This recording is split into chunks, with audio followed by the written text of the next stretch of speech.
What's up, guys? Don't forget to smash that like button, drop a comment, hype up the video, and if you're new here, hit that subscribe and join the family. The story begins with lightning being cast in the place. The boy with his hands tied wonders why he has reached this point and where he actually is. The orc raises his sword and says that the next to receive divine punishment will be the inferior human who trespassed into the sacred land. For thousands of years, the sacred land of the beast folk had been isolated from the outside world. For the first time in history, a human had entered into it. This is an act of war against the human who broke the alliance and who may bring divine punishment. The boy thinks that he was in a cave just a short time ago. The orc begins to say divine punishment many times. The frightened boy wonders if he will lose his life in this very world. 5 hours earlier, a voice tells Tsuyoshi to hurry and finish eating. And it's a young man who also tells him not to wander off after they go in. There are 2 other cleaning teams besides theirs today. If they are careless, there will not be any leftovers. While the protagonist eats, he asks why so many people go to a C-rank cave. The young man sits on the sofa and replies that it is the season when more cleaners are showing up. It's not as if they are heroes. A voice calls them and tells them to get ready because the heroes are coming. Sui eats quickly and says he understood. They walk and a voice says that even if it is just a C-rank cave, it still gives chills when getting closer. If a C-rank is like this, he cannot imagine the terror of an A or S-rank cave. They arrive in front of the portal and one of them finds it strange and says that there had been some darklings there. They go in. The warrior says he is lucky to get a reward so easily. He thinks they have done well. His partner at his side agrees. The cleaning assistants say that heroes are very cool and if they could become one, they could earn a lot of money. His partner tells him to stop being rebellious and reminds him that they became cleaners because they failed the awakening test. The cleaner thanks them for the hard work and asks if they can enter now. The warrior woman answers to go ahead. The protagonist is Tsuyoshi Tsukishiro, after the heroes subdued the darklings in the cave. Cleaners like them, commonly known as garbage collectors, come to collect the leftovers. They have no relation to the heroes. Cleaners and heroes live in different worlds. The protagonist failed the awakening test because of his physical constitution, but also wanted to be a hero. A voice says that this is a ruined cave, so it is not very big since it is only C rank, and the cleaner leader says to work quickly because there is not much time, and the cave will close in 4 hours. They need to finish and regroup there. They answer that they understood. They begin to search for the rest. They find a fragment of a shield and say that it is a good sign because that thing is worth money. It seems that his parents are in heaven looking after him. Tsuyoshi says that may be true. He will search a little deeper inside. His partner says he understood and not to forget to meet again in 3.5 hours. Tsuki says he understood and thinks that good things are usually deeper and will continue. 3.5 hours later, after Shiro has searched for quite some time, he finds it strange and asks if there is nothing there and thinks that if all there is a single shield fragment, this is not good. A voice calls him and says, "It is almost time to meet." The protagonist answers that he is almost done and thinks that this will not even cover 1 day of Karina's medical expenses. He needs to hurry and find something. Until he looks to the side and asks himself if that is a well. He thinks he smells treasure and wonders why there is a well inside the cave. When Suki gets closer, he notices that it looks dry and thinks there may be something valuable, thinking that if he finds some intact equipment, it could cover a week of Karina's medical expenses. Then Shiro notices something shining on the finger of the corpse and says that it is a ring, thinking it is a corpse left behind in the cave. It seems that the heroes did not notice. The protagonist goes down there with his rope. Tsuyoshi takes the ring and begins to shout that he got a rare item, a ring. This kind of equipment normally has some small status increase effect, but is sold for a great price and made a fortune. He thinks that he will use it for now and will have his level checked by Nakazato later, and it is better to get closer and regroup. When Suki puts the ring on, he feels something and asks what this ring is. A message arrives that the Ring Without Limits recognizes him as its owner. From now on, the Ring Without Limits cannot be removed or have its ownership changed. The Gate Without Limits will open soon. And Shiro asks whose voice this is and what it is. A light begins to spin around his hand with the ring, and the protagonist says for the Lord to help him. The cleaner asks if that voice was not the boy's, and if he had not been there a short time ago, the partner answers that he probably went to look in another area and that the boy is surely giving it his all. Unfortunately, he was not able to become a hero, and they will wait for him. There is still time. Meanwhile, Tsuyoshi is pulled, and when he regains consciousness, he finds himself captured by the beast folk in front of an altar as one of the criminals to receive divine punishment. Tsuki thinks that this place seems to be a sacred land for the beast folk and wonders if he was sent there from that well. The Beast King is sitting on his throne and says to begin. The orc says they will execute 3 great criminals. The first is one of their own who sold confidential information about the territory to the despised elves and humans. The people shout saying he is a traitor, that he is a disgrace, and that he deserves divine punishment. The Beastman traitor is kicked and falls to the ground, and a voice says that the hammer of the divine king surrounded by punitive lightning will crush all sins. No one will ever escape this altar, the domain of divine punishment. Lightning is cast upon the traitor as voices shout to bring divine punishment upon him. The Beastman with his sword raised says that the next to receive divine punishment will be the inferior human who trespassed into the sacred land, the first human in history to wander into the sacred land of the beast folk that had been isolated from the outside world for thousands of years. This is a declaration of war and may bring divine punishment upon the human who broke the alliance. The protagonist says to wait because this is a misunderstanding, and he just accidentally got lost there. He is not one of the humans from there. And his sister is waiting for him, and he is begging. The orc says that is enough. Tsuyoshi in despair thinks he cannot lose his life there, because he still has Karina and has the dream of becoming a hero, and wonders how it came to this. Tsuki is called an insect, and asked how a mere human could defeat the great beast folk. The monsters shout for him to lose his life and turn to ashes in divine punishment, and to bring divine punishment upon the sinner. And Shiro thinks that he cannot lose his life in a place like this. He runs dodging the lightning. The beast looks surprised and asks if he dodged. The people around are very surprised. The orc asks if he avoided the lightning of divine punishment and says that this is unprecedented. The king observes. The protagonist says that he refuses to lose his life there. The lightning is cast again, hitting him this time, and the orc very excited laughs and asks who said that the lightning of divine punishment strikes only once. Now it is time for the next. The monsters shout, divine punishment. While Tsuyoshi is burned, he thinks that he cannot lose his life there. The system notifies that it is activating the ring without limits.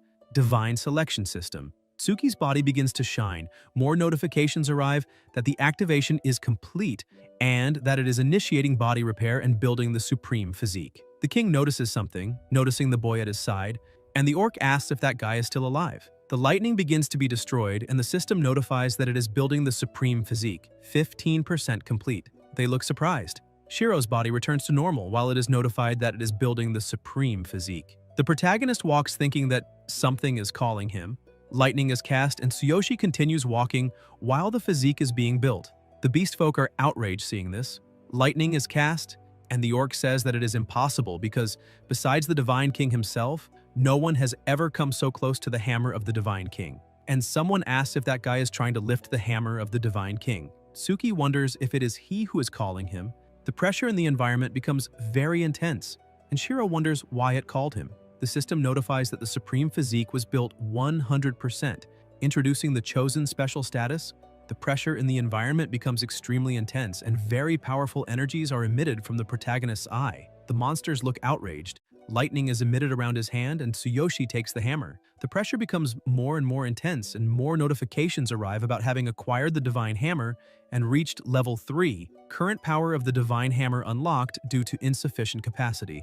The true power of the Divine Hammer cannot be demonstrated. Special effects unknown. Lack of skill cannot be confirmed. The girl at his side is surprised that a human lifted the Divine Hammer. The orc wonders if a mere human managed to lift the Divine Hammer and thinks it is impossible and that they cannot allow a mere human to touch the sacred Divine Hammer. Not even the great Beast King managed to lift the Divine Hammer, and he wonders again how a mere human managed this, because the one who lifts the Divine Hammer will become the leader of the Beast Folk, and this must be something bad. Tsuki looks at his status and thinks that somehow he feels much stronger, and wonders if he reached level 3 and if this is the Divine Selection System. Someone approaches him, and it is the orc saying for him not to dare touch the Divine Hammer with dirty hands. The Beast Folk say that man is the great General Ryuga, and surely he will not allow a human to act so arrogantly, and that he will help recover the pride of the Beast Folk. The orc says he does not know what kind of trick he used, but to think that he escaped divine punishment and even lifted the Divine Hammer, that he should quietly return the hammer and accept punishment. The system notifies that the passive skill Divine Eye has been activated, and the use can check detailed information about any item by focusing on it with cooldown of 0 seconds. Shiro wonders about the passive skill Divine Eye. The protagonist looks ahead, managing to see the data of the orc in front of him with the name Ryuga, title of General in level 8. Tsuyoshi wonders about the Divine Eye because he can see the opponent's information and also wonders if it is a feature of the system. The orc calls him inferior human and asks how he dares to challenge him because it seems he has some courage, and he will make sure he loses his life quickly. Tsuki says to wait because it is a misunderstanding and thinks that there is no way he will fight a level 84 warrior. The general tells him to shut up and take this, Shiro says for him to listen. The girl, who is also about to be eliminated, thinks that this human is doomed. General Ryuga is one of the 5 great generals under the Beast King. Even among the beast folk, he is an extremely strong opponent. A human would be cut in half with a single blow. An explosion happens after the general attacks, but the protagonist, using his strength, manages to block and wonders if he blocked. Tsuyoshi thinks that his hands were finished and that this hammer is incredibly resistant. The general thinks that he managed to block his quick blow and his body endured the shock, even though he only used a hammer, and says he was lucky that the hammer saved his life, because next time, it will not. Tsuyoshi says it is a misunderstanding, that he himself is not from this world and that he should listen. The general, without thinking twice, advances again and says there is nothing to listen to. The orc grabs him and thinks he will throw him to the sky and finish him with the earthquake. Notification arrives about the active skill Absolute Replication activated. The use is to feel the opponent's heart with the hand and choose a skill to replicate from all available. Cooldown of a few seconds. However, only one skill can be stored at a time. If a new skill is replicated, the original skill is replaced.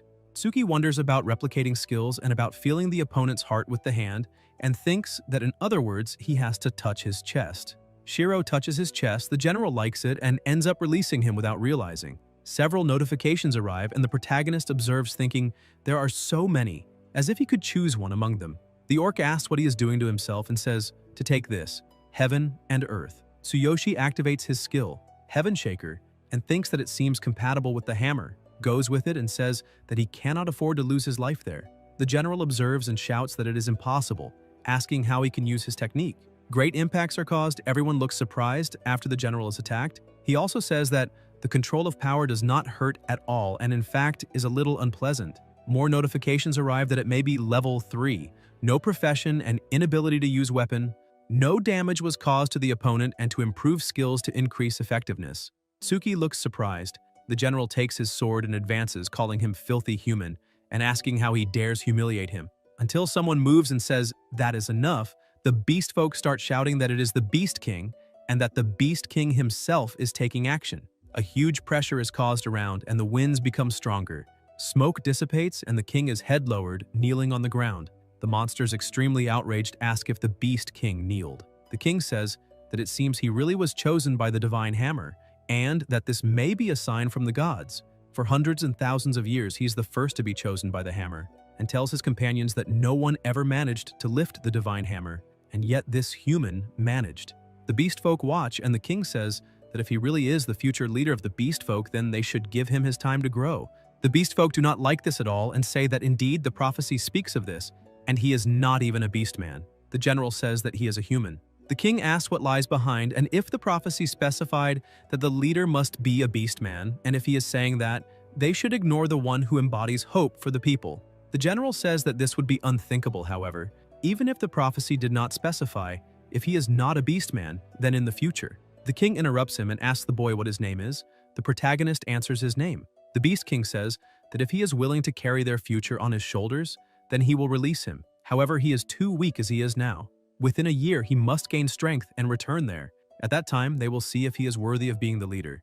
If he does not return in a year, he will use this mental mark to hunt him and eliminate him wherever he is. Thus his people will be satisfied, and he asks what his answer is. A voice says to accept, and it is the girl saying for him to win his freedom and become stronger. Tsuyoshi thinks that that girl should be punished later, and will try to use the Divine Eye skill, and the system cannot show her name or title, only that she is at level 72 and the profession is Beastman Warrior, dagger user without any weapon. The girl says that it is better to be alive and not waste the miracle given by the gods. Tsuki wonders about level 72, and if she really could be a strong warrior and why she was marked as a criminal. Shiro smiles and thanks, and thinks that indeed, as she said, this is a miracle. There is no time for hesitation. First, he needs to survive. After that, he can find a way back to his original world, and he says that he accepts his offer. However, he has a condition. The king asks about the condition. The protagonist says that she goes with him. The girl asks about herself, and Tsuyoshi thinks that now they are balanced. No debts. Then Tsuki is leaning against the wall, thinking about that voice he heard at that time.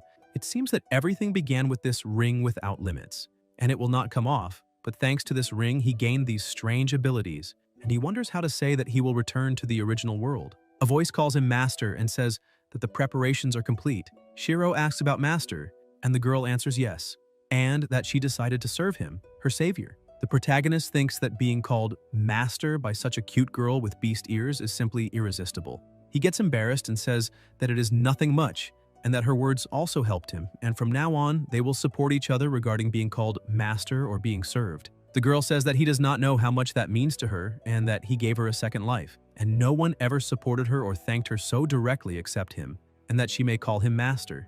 The girl says that his appearance is nothing less than a miracle for herself, and she wants to dedicate everything to him. Tsuyoshi, embarrassed, says that if that is what she wants, then of course she can call him Master. The girl calls him to walk, as it is getting quite late, and also warns him to watch his step.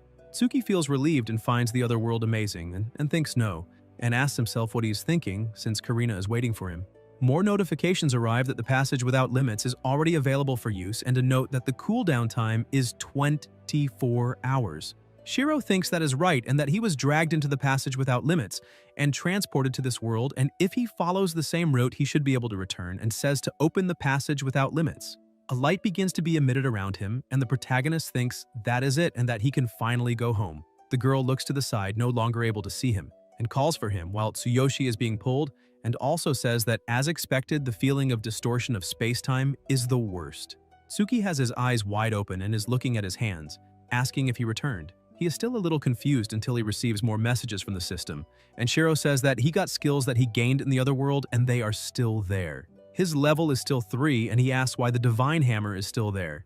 More notifications arrive that personal attributes are shared between the two worlds, but items are not. To use items from another world, they must be placed in the Divine Consciousness inventory first. The protagonist says that since levels are shared, leveling up in any world should not be a problem, and asks if he managed to bring the Divine Hammer there because it was in the Divine Consciousness inventory, and if that means with his current level 3 status. A voice asks what all the commotion is and says to get out quickly before the cave closes. Tsuyoshi asks why he is still there, since he has been away for hours, and wonders what is happening, since he spent at least 5 hours in the other world and thinks that something is not right. The man says that he was there the whole time, and it is good that he came to get him, and that he should come closer and get out and not to delay because when the cave closes, he will be trapped inside forever. Tsuki begins to climb the rope and thinks that time froze, and wonders if while he was in the other world, time here was completely stopped, and thinks that it is like something straight out of a manga. And Shiro, while climbing, also wonders if time is also frozen in that other world now, and who is the original owner of this ring without limits. The protagonist manages to climb up and says that the next awakening test is tomorrow. Next, a rainy day is shown, and Tsuyoshi is crying and is also covered in plasma, while carrying his sister in his arms running, and around everything is being destroyed by monsters. Karina says that she cannot feel her legs and asks if their parents are okay. Explosions happen. Tsuki stops beginning to tremble and thinks that this cannot be happening. Great impacts happen around, the monster approaches. Shiro, desperate, begins to cry a lot and continues running with his sister in his arms. Someone calls him putting an arm in front and says for him to stop, he will lose his life, so he must keep walking. And it is a man saying for him not to go back because if he goes back, he and his sister will be finished by the darkness too, and to stay calm because he cannot defeat the darkness. Attacks continue and the protagonist shouts about his sister's legs and that they need to take her to a hospital quickly. In the present time, in the hospital, Karina is in a wheelchair and asks if he will really take the awakening test tomorrow and if he is sure he is okay, and says that he just came back from work today. The nurse says that she is still so thoughtful that she should also rest. Tsuyoshi says he is fine and asks about her if her legs still hurt and says that nerve pain occurs regularly as a result of the nerves, so she needs to make sure to take the medicine. Karina says she is fine, and even though she cannot stand anymore, the pain is still there, but she is already used to it. Tsuki wonders if his sister is really not suffering. More notifications arrive that the target's body information, both legs were trapped under a collapsed building, 98% of nerve cells necrotized. The condition includes intermittent nerve pain. There is no possibility of natural recovery, the chance to walk unaided again. Shiro thinks that only 1% chance to walk unaided must be very difficult for her, and Karina should have been able to live a normal life. Go to school, go out with friends, travel. She must want to spend every day with a smile on her face. Karina is his only family. He does not want to see her suffer more than she already has. Even if the chances are close to zero, he will ensure that she will be able to stand on her own again. As long as there is 1% chance, there is still hope. There must be a way to do this. And if he could become a hero, he could have access to more information and perhaps find a solution. It is not just about curing her legs, and he wants to live his life with pride, and that is why he will become the strongest hero that exists. At BTG Brave Test Group, Awakening Test Site, a voice says that the measurement result, Level 3, Combat Power 540, congratulates him for being a hero. The staff member says to accept the hero emblem that was personalized based on the test results. The awakened one leaves very excited, saying that he is finally a hero. The woman beside says that he is her boss, and to keep working hard to reach rank C, she will throw a big party to celebrate tonight. The staff member calls for the next and says that retaking the test for having failed the first time, and when ready to enter and place his hand on the measuring device, although he himself doubts it will be different from the last time. The protagonist with a stern face says that they will see if this is a waste of time or not soon. The staff member says that if he failed once, it is likely that the result will be the same every time. After all, this device measures scientifically from all angles. He has seen many stubborn people like him pass through there. Tsuyoshi enters the room and thinks that that last guy was also level 3 with combat power 3. And that is within normal, and he himself is also level 3 now. So he should qualify to be a hero, and wonders how high his combat power will be. Tsuki thinks that he needs to take this seriously. The veins of his arm pulse as he puts his hand, and the environment is filled with enormous pressure.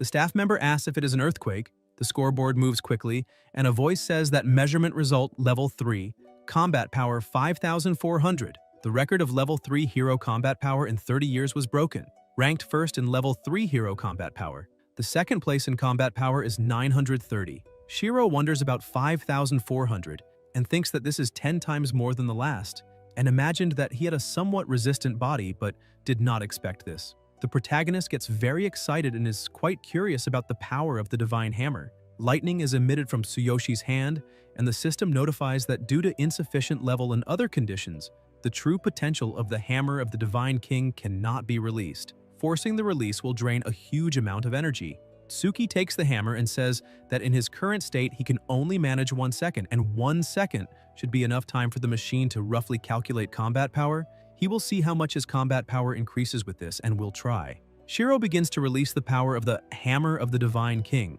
and more notifications arrive that the power of the hammer of the divine king has been released for a 1-second launch. The protagonist thinks that all the energy in his body was drained in an instant. The power is extremely powerful, and Tsuyoshi says to show how much his combat power increased. A strong light is emitted over the sky, and people ask if there is an earthquake and what is happening. And the scoreboard shows about the energy overload, that it is impossible to measure. The surroundings begin to shake because of the pressure, and the staff member says that due to the black spot, the test was suspended and that they should evacuate immediately. And they ask who he is. Afterwards, Tsuki walks down the corridor and thinks that he underestimated it and did not expect all his strength to be drained in just 1 second, and he should avoid using the hammer of the divine king until he has gained proper strength. Shiro smiles and thinks that at least he is officially a hero now. At the training field, a voice says that she herself is Gaia, the heroine responsible for his training. The instruction will be difficult, but he will need to keep up. The boys respond that they understand. After the protagonist analyzes his data, he wonders if it is only 1,200 combat power at level 9 because he wonders how much his combat power will be when he reaches level 9. Gaia thinks that she is being put in charge of training rookies and would rather be exploring a D-rank dungeon than doing this manual work, and says that all of them will enter a D-rank dungeon tomorrow, and after some field experience they will find out which profession suits them best. There is even a chance to get low-level items. The boy asks if they are already going to a dungeon and if there should not be a week of basic physical training first, and if they should not decide their professions before entering the dungeon. The instructor asks about basic physical training and says that there is no time for that. Now that they are heroes, they will perfect their skills through real combat, and is warning that their training will be rigorous, and if they cannot keep up, they can leave, and asks if they understood. They respond yes. Tsuyoshi thinks that this is just him venting his frustration. And in the end, a hero is still human. Tsuki remembers the girl from before and thinks that after all, there is a level 72 beast waiting for him. As soon as the cooldown time of the Boundless Passage ends, he will return to the other world. Later in his apartment on television, the reporter is saying that due to the earthquake around 7 p.m. today, a power outage affected some areas of the city. Fortunately, no injuries were reported in the earthquake. Shiro thinks that it is fine, and now that the cooldown time of the passage has ended, it is time to return to the other world. He thinks that he will get stronger there, and choose his profession, and gather all the equipment he needs.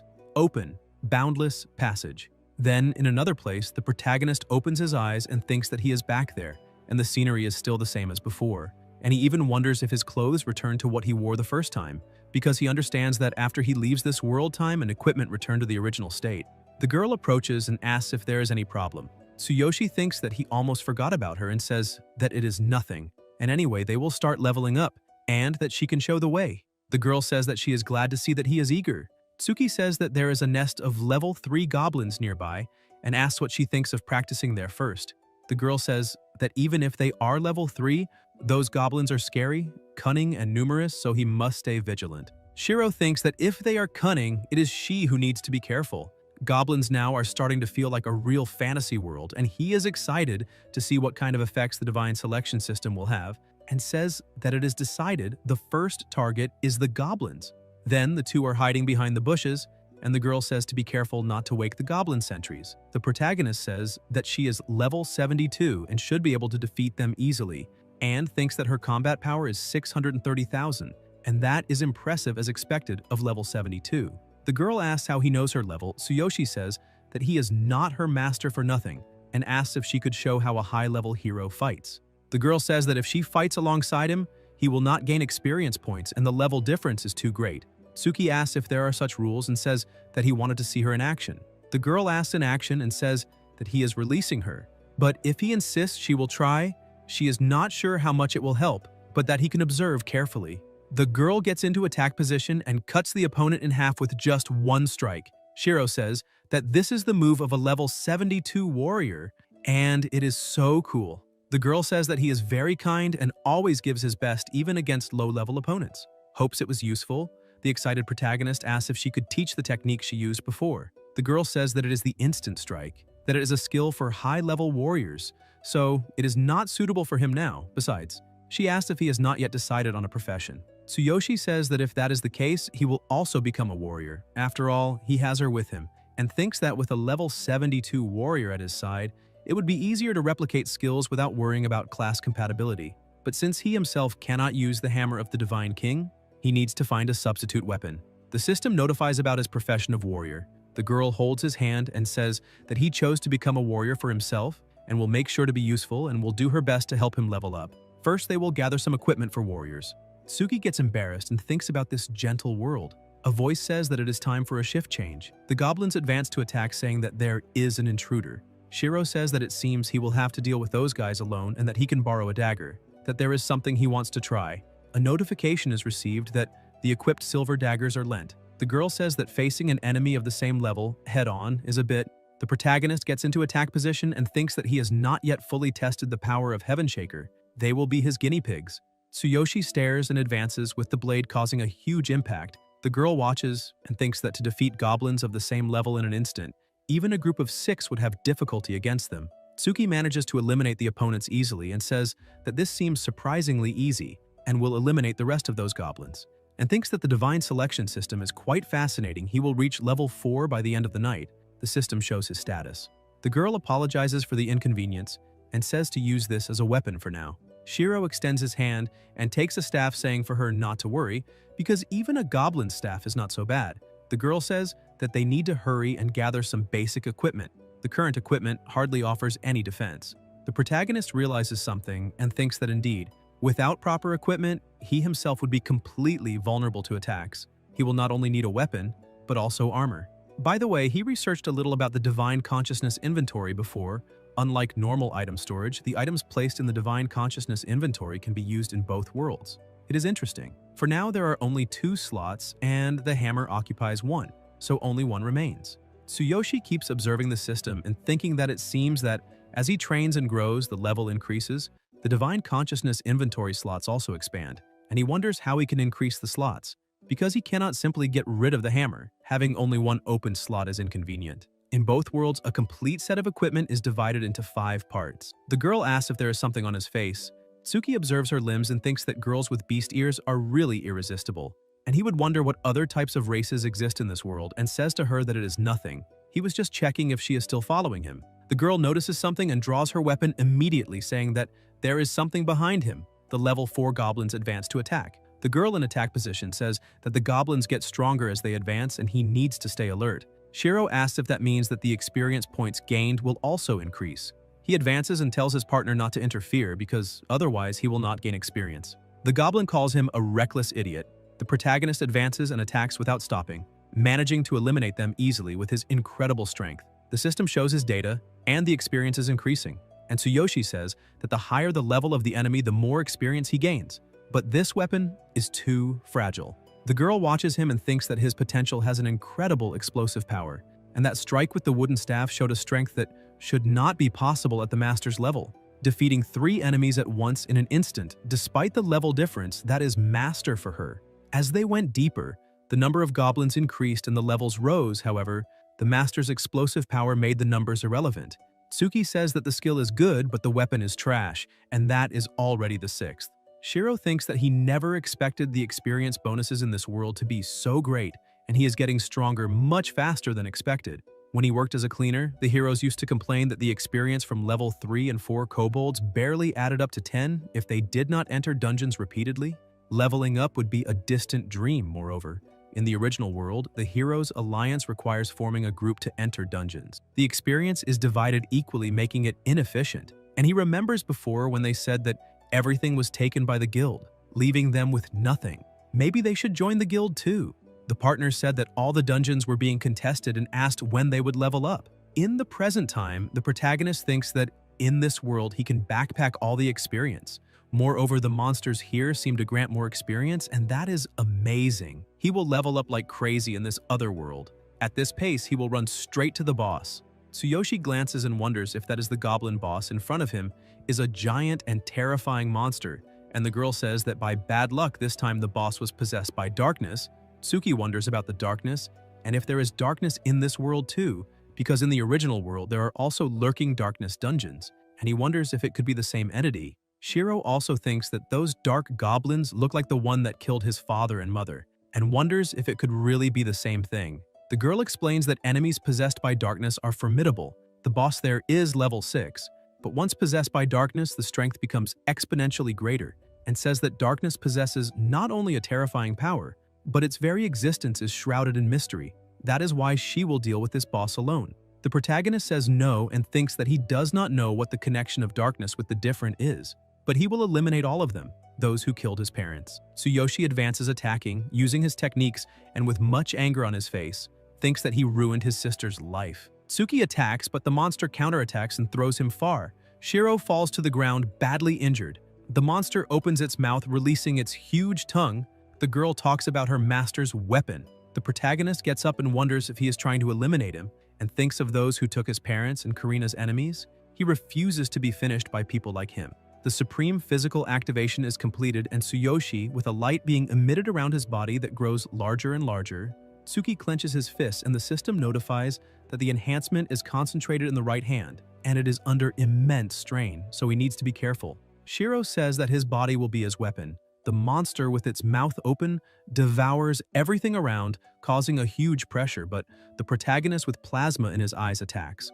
The girl observes the great impact that is caused and the strong light emitted, and Tsuyoshi manages to eliminate the opponent. The system notifies about the data and the experience points, and Tsuki says that he eliminated all the darkness. The girl talks about his arm that is trembling, and the system notifies about warning that the right hand was seriously injured. If not treated promptly, it will cause necrosis. Shiro used too much strength, and another warning arrives that he can adjust the parts freely and strengthen the body stronger. As he concentrated all the energy in the right hand, it is now unable to withstand an equivalent energy load. The protagonist ends up losing strength and falls into her lap, saying that his arm hurts.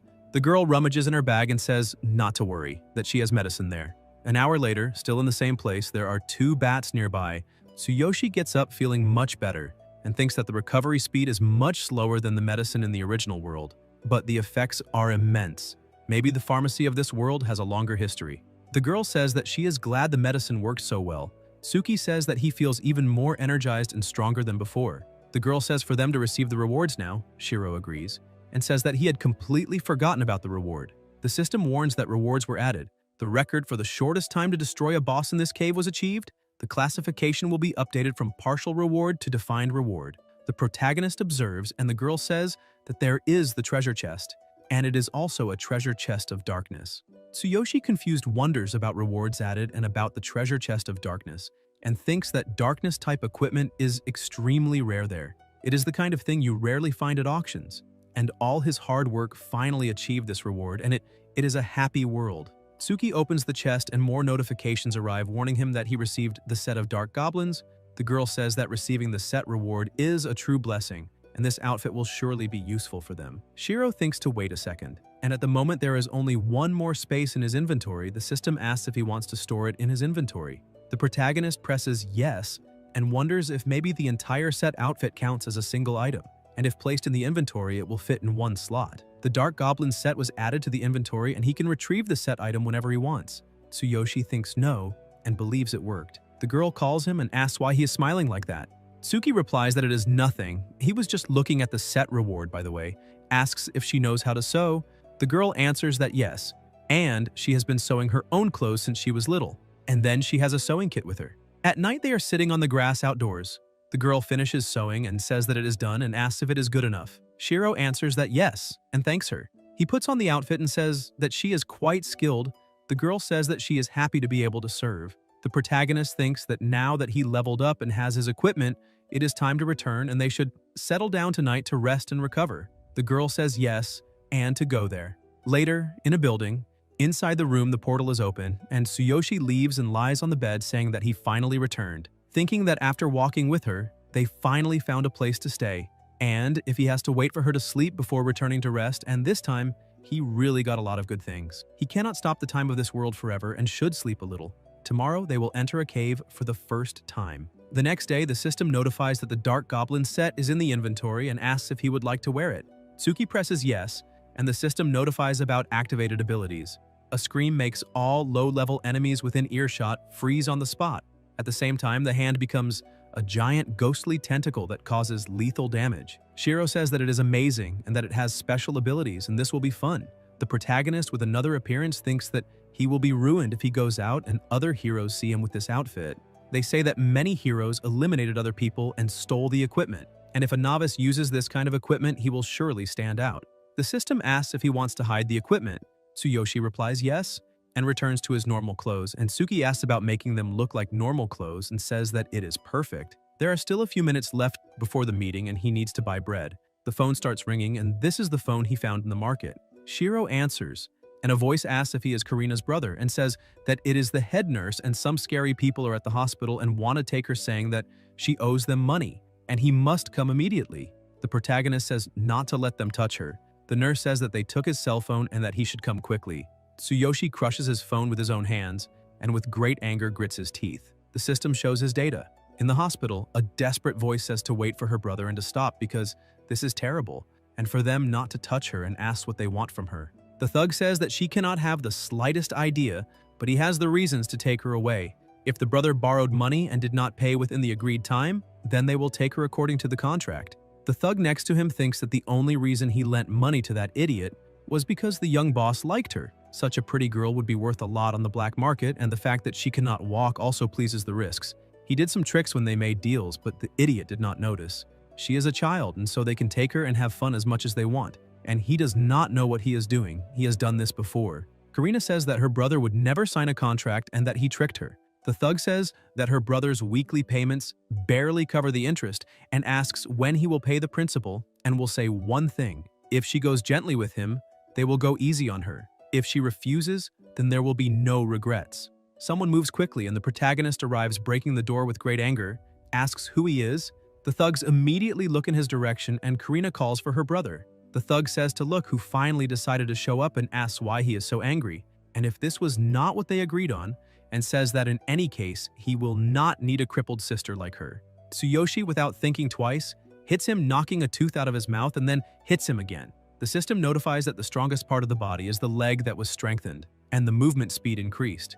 The thug falls to the ground and his henchman approaches, about to strike. Tsuki, with energy being released from his eyes, blocks the attack, deforming his arm. The henchman falls to the ground with his arm deformed and screaming in pain, and the thug, gritting his teeth, says that no one has ever defied him. The thug draws his weapon and talks about challenging the Blue Snake team. This is the first time, and that he can simply be eliminated. The bullet is fired. Karina, worried, shouts no. The bullet approaches him and Shiro catches it with his hand. His sister is surprised and the thug is outraged, along with his henchman asking if he just caught the bullet with his bare hands. The system notifies that now the strongest part of the body is the hands, which cannot be hurt by ordinary weapons.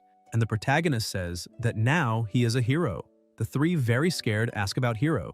In the corridor, the nurse guides the police and says that some loan sharks came to threaten a patient and her brother. And when she enters the room, she is paralyzed, looking ahead and seeing the thugs badly injured. The thugs say for him to pay at once as soon as possible because if the payment is delayed, the boss is also a hero and may not stay quiet, and that he should excuse them, and apologizes for interrupting today, and now they will leave. The nurse finds it strange and is very confused. The thug wonders about the boy having become a hero and thinks he must report this to the boss or his plan to take the sister away will fail. And the boss is a level 100 warrior, and by the looks of it, that boy is still a student and they will destroy him. Karina says that they left, and Tsuyoshi apologizes and says that they cannot see her as much as he would like and is sure if they do not pay them soon, the blue snakes will return. He spent the last days trying to figure out how to pay them, but he is a hero now, so she does not need to worry. Karina, surprised, asks if he really became a hero. Tsuki replies that yes, but he is still a trainee now. He will be officially recognized as soon as he goes to the cave today, and thinks that he borrowed $60,000 from the Blue Snakes gang for her treatment. And if he were to earn money steadily in this world, it would take a long time. Even if he became an official hero, the only solution is to sell all the hero equipment. The cooldown for the Boundless Passage ends at night and he will finally be an official hero. Gaia asks if everyone is there, and explains that today their skills will be tested to see if they are ready to become officially heroes. There are some rules. The most important is that they must hand over all hero equipment they find in the cave. The apprentices reply that they understood. Shiro thinks that he has heard of these things. It seems that the Heroes Union is being ignorant, and thinks that there is nothing wrong with being found in a low-level cave anyway. And Gaia says that as for the test, to be sure that he himself is a level 9 warrior, as long as they follow his instructions, they should have no problems passing the exam. In exchange for becoming official heroes thanks to him, each of them will pay 20,000 yen and asks if they understood. They answer yes. The protagonist asks why they have to pay the extra fee to them and if they are not already receiving all the equipment from the cave, and says that this way they will have no money for themselves. The boy beside says not to go against him because that man is from the Mad Wolf Guild. Tsuyoshi thinks that he has the guild's support, and no wonder he is demanding money so shamelessly. And still he will not pay a man like him to help the strong and crush the weak, even if he had to lose his life for it. The instructor says that those are his rules, and if he is too poor to pay 20,000 yen, then he can apply for a solo test, and asks if he cannot understand this level of logic and what kind of idiot he is, since he does not care what happens to him for provoking him. The boys ask about solo test and say that no trainee has passed that. Even the strongest heroes would not enter a cave alone, and he is a fool for incurring the examiner's wrath for a mere 20,000 yen. Tsuki asks about applying for a solo test and says that this is convenient. A voice asks if he is serious, and it is the staff member, who also says that he must be mistaken to apply for an individual test and would like to make a final check just to be sure. The clerk says no one has ever passed the test, even though it's only a Class C dungeon, and for a Hero Union exam, he asks if this isn't a suicidal mission for a rookie trainee. The protagonist thanks him for the advice but says there's no doubt about it and he should just let him go. The clerk says he's going to enter now and thinks this is madness. The system notifies the test confirmation, and trainee Tsuyoshi confirms for the solo test. Forest Information Class C, recommended number of participants 5 or more, recommended average combat power. Tsuki says he has only seen dungeons after the heroes had already cleared out the darkness, and wonders if this is what an original dungeon looks like. Suddenly, a beast approaches from behind and strikes him. Shiro turns back, energy swirling around his body and eyes, asking if that was a surprise attack, and declares that this level of power won't hurt him. The goblin looks confused, and after striking it, the protagonist says that it's strong, but compared to his combat power of 6,400, it's nothing but dust. The beast is eliminated, and Tsuyoshi says he knew that the experience gained from enemies in the real world isn't even half of what their counterparts on the other side give, that it's no wonder heroes suffer from slow growth, and that one shouldn't avoid him but rather come directly at him. Several goblins appear, and Tsuki uses his skill to change his appearance, becoming even stronger, unleashing his immense power against all of them. Meanwhile, outside, the clerk notes that nearly an hour has passed, and if he has endured alone this long, he has already done more than enough. He wonders if this rookie fears nothing, since no one in their right mind would go through a test alone. The Union was already about to abolish this test, and in a few minutes, the rookie's obituary would be in the records. Then a voice announces that the solo test results are updated and Shiro has passed. The protagonist comes out covered in plasma and asks if there's somewhere nearby he can wash himself. On the other side, the portal opens and the instructor steps out with the apprentices, saying that if it weren't for him, they would have been wiped out long ago, and yet he managed to become a hero without even helping in the attacks. 20,000 is very cheap. One of them asks if he wasn't the one who said it was the teacher's order not to interfere. The boy says he rejected his offer of healing magic support and asks if he's dissatisfied with 20,000. Another says that besides this being his first time entering a dungeon, there was hardly any explanation. Gaia says he'll remember his level. He should be charged 40,000, but he'll let him go with 20,000. The instructor talks on the phone saying it's him, asking about the Central Hero exam, and adds that he's busy here, so just get to the point. Gaia then looks irritated, asking if that guy really passed the test and calls it nonsense. Later, the protagonist is washing his hands when someone approaches, asking if he really passed the solo test. It's the instructor who says he took a look, and at most he's a level 4 rookie, asking if he used some kind of high-quality items since no rookie has ever passed the solo test before. Tsuyoshi replies that just because it never happened before doesn't mean it's impossible.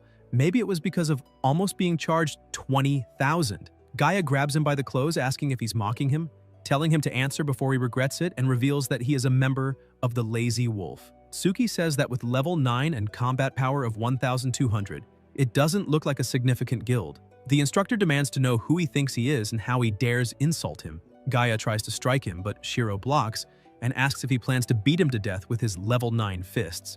The instructor looks surprised, thinking about his power and speed, unable to believe he's level 4. Gaia steps back, placing his hand on his back and secretly drawing a blade. The protagonist tells him to wait a minute. The instructor shows the dagger and asks what he's hiding. Gaia attacks with the dagger, but Tsuyoshi blocks using his Black Goblin set technique, effect Supreme Physical Defense, and the dagger begins to shatter into pieces. The instructor, still shocked, asks if he's surprised, since he doesn't look like a kid, and insists he must be hiding some kind of equipment, surely high quality. Tsuki widens his eyes, realizing he accidentally revealed his skill, and thinks it would be very troublesome if the people of this world discovered his secret. Gaia smiles darkly, asking what he has, if he found it in the dungeon or stole it. Shiro feels relieved, saying he was scared, and that if it weren't for that worn-out dagger, things could have gotten dangerous. Someone arrives apologizing for keeping him waiting. The clerk hands him something, saying it's for identity verification, and with this, he is now officially a hero. The protagonist says he understands and will be there now. The instructor stares at him from afar with a frightening expression.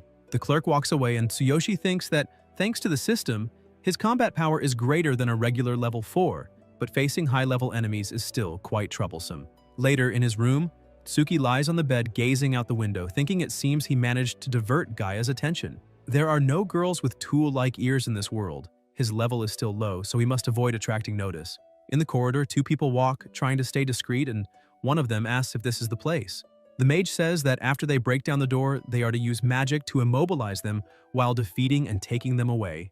The instructor, holding a blade, says they will divide the treasure he has later. The mage tells him not to make loud noises, since that might draw attention, and first to break the chains with magic, as he prepares himself. The mage starts to force the door open, but Shiro opens it immediately with a staff in his hand, saying he's quite fast. The protagonist strikes the mage with the staff and thinks that even with a level 10 mage against him, whose combat power is 3,500, the 6-level gap puts him at a disadvantage fighting head-on.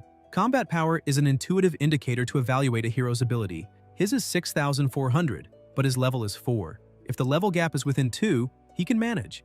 But even if a level 10 opponent has lower combat power, that level advantage can compensate. In RPG terms, it's like a low-level warrior fighting a weak high-level boss. You should escape relying on equipment and skills, but if you fail, it's instant loss.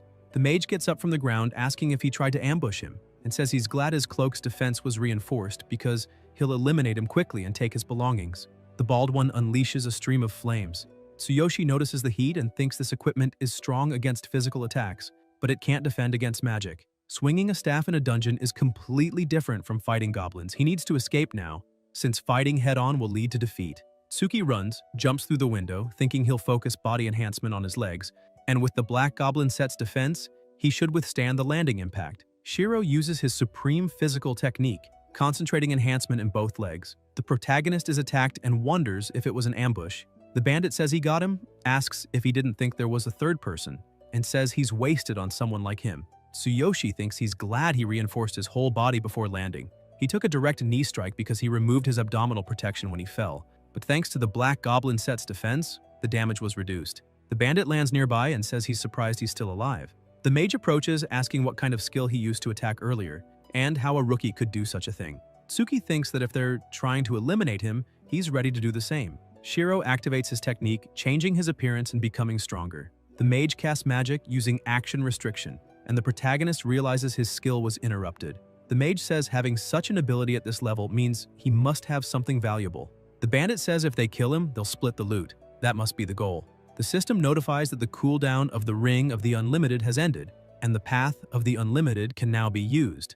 Tsuyoshi thinks salvation has come from the sky and that he can open the Path of the Unlimited. A great light is emitted. Tsuki is being pulled and says he'll remember this and all of them. He'll return stronger, and the real fight will be there. Shiro manages to escape, thinking that this time he needs to level up and learn new skills. He got carried away by his good equipment. Without the skills to support him, everything can be taken away. His destiny lies in his own hands. Then the protagonist feels embarrassed seeing the girl asleep beside him, thinking it's still time to rest there, and notices the scent of cherry blossoms. She always smells of those flowers. Tsuyoshi feels intrigued, thinking that if he doesn't take action now, he's not a man. But Tsuki recalls the earlier moment with the bandits and loses heart, saying this isn't the time for that. First, he must overcome the crisis in his original world, plan his level up and skill acquisition. The next day, the girl wakes up saying she slept very well for the first time in a long while. Shiro says he slept well too, but in reality, the protagonist didn't sleep at all because he was restless. And he asks if she could sew another piece of clothing for him so they can go. The girl says that to learn skills, he needs a skill scroll, and the shortcut is to study at the Combat Academy. At the small Combat Academy of the Beastmen tribe, they walk out, and a Beastman asks if he is the human the Beast King took interest in, but adds that there are conditions for enrollment. First, he must reach level 6, then he must pass the exam. And since he is still level 4, it's far too early. Tsuyoshi says that's troublesome. The girl apologizes and says she has been training in the dungeon so long she didn't expect there to be such a requirement. Tsuki says it's fine, besides he needs to level up anyway, he'll come back later. The girl agrees and also says that in that case, he can raise his level in the nearby lower level dungeon until a voice calls him a filthy human and says the Beastmen did not acknowledge him. And if not for the king's words, he would have been torn to pieces. It's the Beastman saying this, and he adds that even if Tsuyoshi reaches level 6, he still won't pass the exam.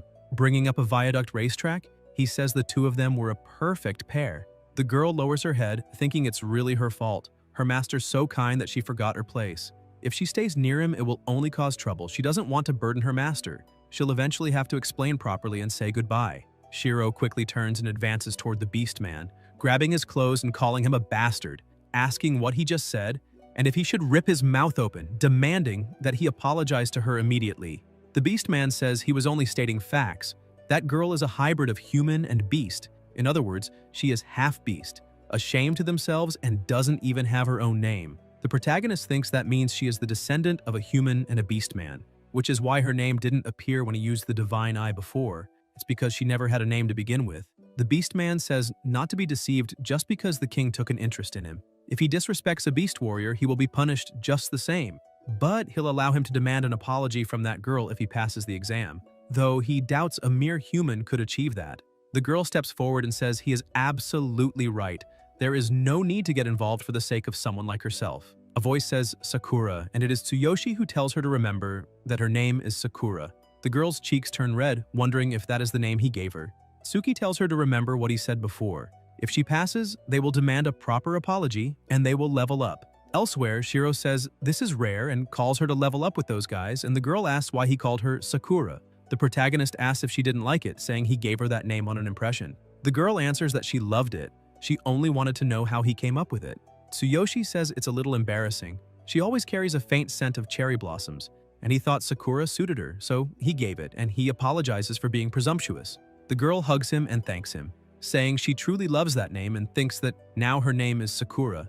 Tsuki says it was nothing and calls her to begin. Inside the dungeon, a voice asks how the dagger he bought earlier feels, saying it isn't top quality, but it's much stronger than a goblin club. Shiro, holding the dagger, says he's satisfied, that lifting that hammer makes any weapon feel light. Monsters approach. They are fox beastmen. The protagonist tells her to stay back and teach him as usual. He wants the experience, so there's no need to interfere. Sakura agrees and feels excited that he called her by her name. The system notifies the restriction of party mode. If the level difference between the highest and lowest in the group exceeds 5, no experience or items can be obtained from the battle.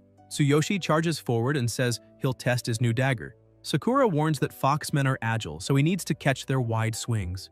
Tsuki is about to strike and realizes they really are fast. The foxman raises his weapon and strikes him, but the weapon shatters into pieces because Shiro is using supreme physique. The foxmen stare in confusion, and the protagonist says that with this level of combat power, they can't even scratch him. Sakura thinks her master's defense is just as expected from one chosen by the Iron Hammer. Low-level enemies are no match for him, and with this, he can level up quickly. Tsuyoshi attacks and says that against agile enemies, speed is more important than power, and he has learned that. After all, in this world, leveling up is quick, and there is no need to compete over resources to monopolize experience. At this speed, these ones have a maximum combat power of 3,900, but their levels are 12.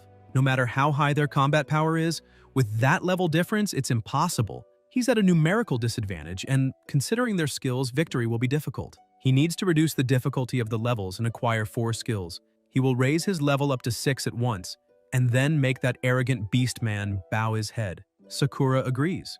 Later, still in the dungeon, there's an armed beast, and in a low voice, someone asks if he's going to defeat that sword. The protagonist says the length and power look perfect for himself. Sakura asks if he wants it, but Tsuyoshi says he was only curious and asks if it really drops. Sakura answers yes. Most items do drop, but the drop rate depends on rarity.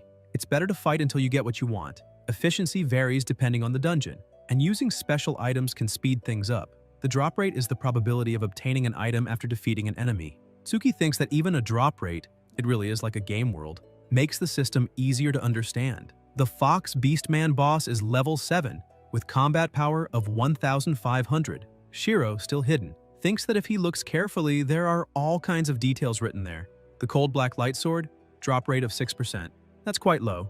It looks difficult to get it even by level 6, which is a shame. It's perfect for him. Notifications arrive about the exchange system, needs detected, and the exchange system has been activated, allowing items to be exchanged under certain conditions. The protagonist wonders about an exchange system and also thinks there's still more to it he doesn't know.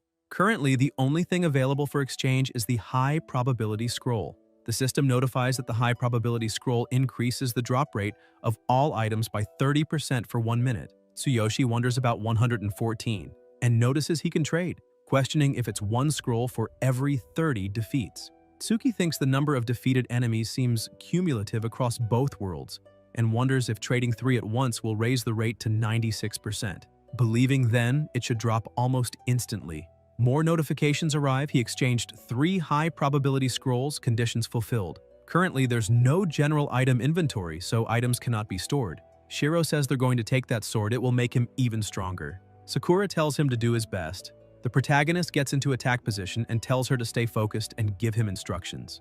The boss notices him there, emits an extremely loud sound, and charges to attack. Tsuyoshi dodges and wonders if that sword has a cold effect attached. Sakura says the Black Fox Beastman is not only agile but also has considerable strength. The weapon is embedded with ice attributes that will slow movement and drain stamina upon hitting, so he needs to aim carefully, exploit the weakness, and end the battle quickly. The Beastman fears fire, so applying flame oil to the weapon will be effective. Tsuki begins to release flames through his sword and says they'll see which prevails, ice or his fire. Flame oil is a mixture of resin and flammable ash. Applying it to weapons grants fire attributes, igniting upon contact with air without needing a spark, an essential item for adventurers. Shiro charges and demands the sword. Sakura says the Foxman's weak points are the armpits and neck. He needs to strike there. The protagonist says understood and attacks with his dagger, spraying plasma. The Foxman begins to scream in pain, and the system notifies that when an enemy's weak point is struck, the status changes to cowardice, allowing double damage. During this period, the enemy's aggression and morale drop significantly, making it more vulnerable to attacks lasting 15 seconds. Tsuyoshi wonders if it has this kind of lifetime effect, finds it interesting, and says he'll take advantage of the opening. Sakura says that enemies in this state have weak points that are easier to identify, so he must be sure to dodge properly while looking for opportunities to attack. Tsuki replies that he understands and thanks her. The opponent tries to strike, Shiro dodges, and thinks that without her advice, he would have lost his life. The Foxman is exhausted. The protagonist asks if it's over and says now it's his turn. Sakura tells him to aim at the neck now. Supreme Physique is activated, concentrated in both arms. Tsuyoshi strikes the neck, and the system notifies that the attack hit the weak point, dealing triple damage. The enemy's status changes to severely damaged and debilitated. Sakura says it was incredible, but not to let his guard down until the end, and she thinks it may be a low-level fight, but with her master, it feels so thrilling. Tsuki leaps, saying this ends now, and delivers his finishing blow. His partner, excited, says that was incredible. Shiro thinks this was truly a satisfying fight. He almost forgot to use the scroll before the drop. More notifications appear that he used 3 high-probability chest scrolls, raising the item chest drop rate to 96%. A light shines and the protagonist says it was just in time. The system notifies experience gained for defeating the boss and also for obtaining a black weapon. Tsuyoshi says 3,000 experience points, and the weapon dropped too. Sakura says he's very lucky since almost no one gets that weapon on the first attempt. Tsuki thinks that even with his exceptional physique, he could still get hurt if careless. But if he finds a weapon that suits him, he should be able to unleash even stronger attacks. He has never seen such a powerful weapon before. If he challenges those 3 from the Mad Wolf with this weapon, things will get interesting. Just a bit more until level 5. He'll reach level 6 tonight, for her sake and his own, and he asks if there's anywhere else to level up since he wants to reach level 6 as fast as possible. The system notifies about the restart scroll, which reduces monster respawn time in dungeons or caves. Its effect decreases in higher level areas or special zones. Shiro says it's simple, just use a restart scroll. The Fox Beastman cave is a low-level area, so monsters will respawn quickly. Sakura says she has a few of them, enough to reach level 6, and suggests taking a break first, adding that she also has healing potions. The protagonist is impressed that she really has everything. Outside the cave, Sakura says this should be enough, and a notification comes that the restart scroll was used and the cave has reset. Tsuyoshi says he can't wait any longer. This cold black light sword is truly impressive. It can even slow enemies with its frost effect. Sakura says some weapons have special effects, and their strength varies, but she's sure he'll find even better weapons in the future. Tsuki thinks of powerful weapons, like the Hammer of the Divine King, a sacred weapon of the Beastmen, stored in the inventory of Divine Consciousness. But right now, even with supreme physique, he can only hold it for a second at most. If he could use it properly, he would be invincible. Later, in the second battle with the boss, Shiro asks if it's been feeling good. After defeating the minions, he reached level 5. He says he missed it, and Sakura wishes him good luck. The protagonist charges, saying he's back. Sakura says he's starting to look a bit cruel now. Tsuyoshi faces the enemy and says, no, it's just how it is. He charges and keeps defeating the boss repeatedly, saying he's already replenished his stamina 6 times. From morning to night, he must have collected a full set of Fox Beastman equipment and finally reached level 6. Now he can take the test. At the entrance to the Combat Academy, a voice asks if that human said he'd take the test after reaching level 6, calling him an idiot. A Beastman sitting around the fire asks if a miserable human is leveling up on Beastman land, saying he doesn't know his place. His partner says that even if he did reach level 6, who knows when that would be? Besides, only sturdy Beastmen can enter the Combat Academy. Someone approaches, calling him out, asking who knows when, and says it's a pity for him because he's already level 6. The Beastman, outraged, can't believe it, asking if he leveled up twice in a single day. Tsuki says he'll wake the examiner, he won't wait until tomorrow, and he prepares to make that apology to Sakura as well. The supervisor asks what's going on, saying he was almost asleep, asking about a human test and warning him that if he wastes his time, he'd better be ready for the consequences. Shiro says he meets the requirements to begin the test and also wants to choose a skill from the skill vault. The supervisor says he talks big. Reaching level 6 doesn't guarantee passing the test. Until the Beastman looks shocked, realizing what he just heard, and asks about going from level 4 to 6 in less than a day and how that's possible. The protagonist says not to back down now, and if he passes, he'll apologize to his partner, and as a warrior, he won't go back on his word. The Beastman says fine and asks where all this confidence comes from. The supervisor says this is interesting, he doesn't know what happened, but fine, they'll do as he says. The idea that a mere human could pass a test meant for them, the Beastmen, is laughable. The priest commander says that if he's reached level 6, then they'll begin now. They, beastmen, are a main race of strength, and the criteria to pass, if he succeeds, will grant him the right to use the Combat Academy's skill vault. The test is simple. Look at the stone slab on the platform. If he can break it with a single punch, he passes.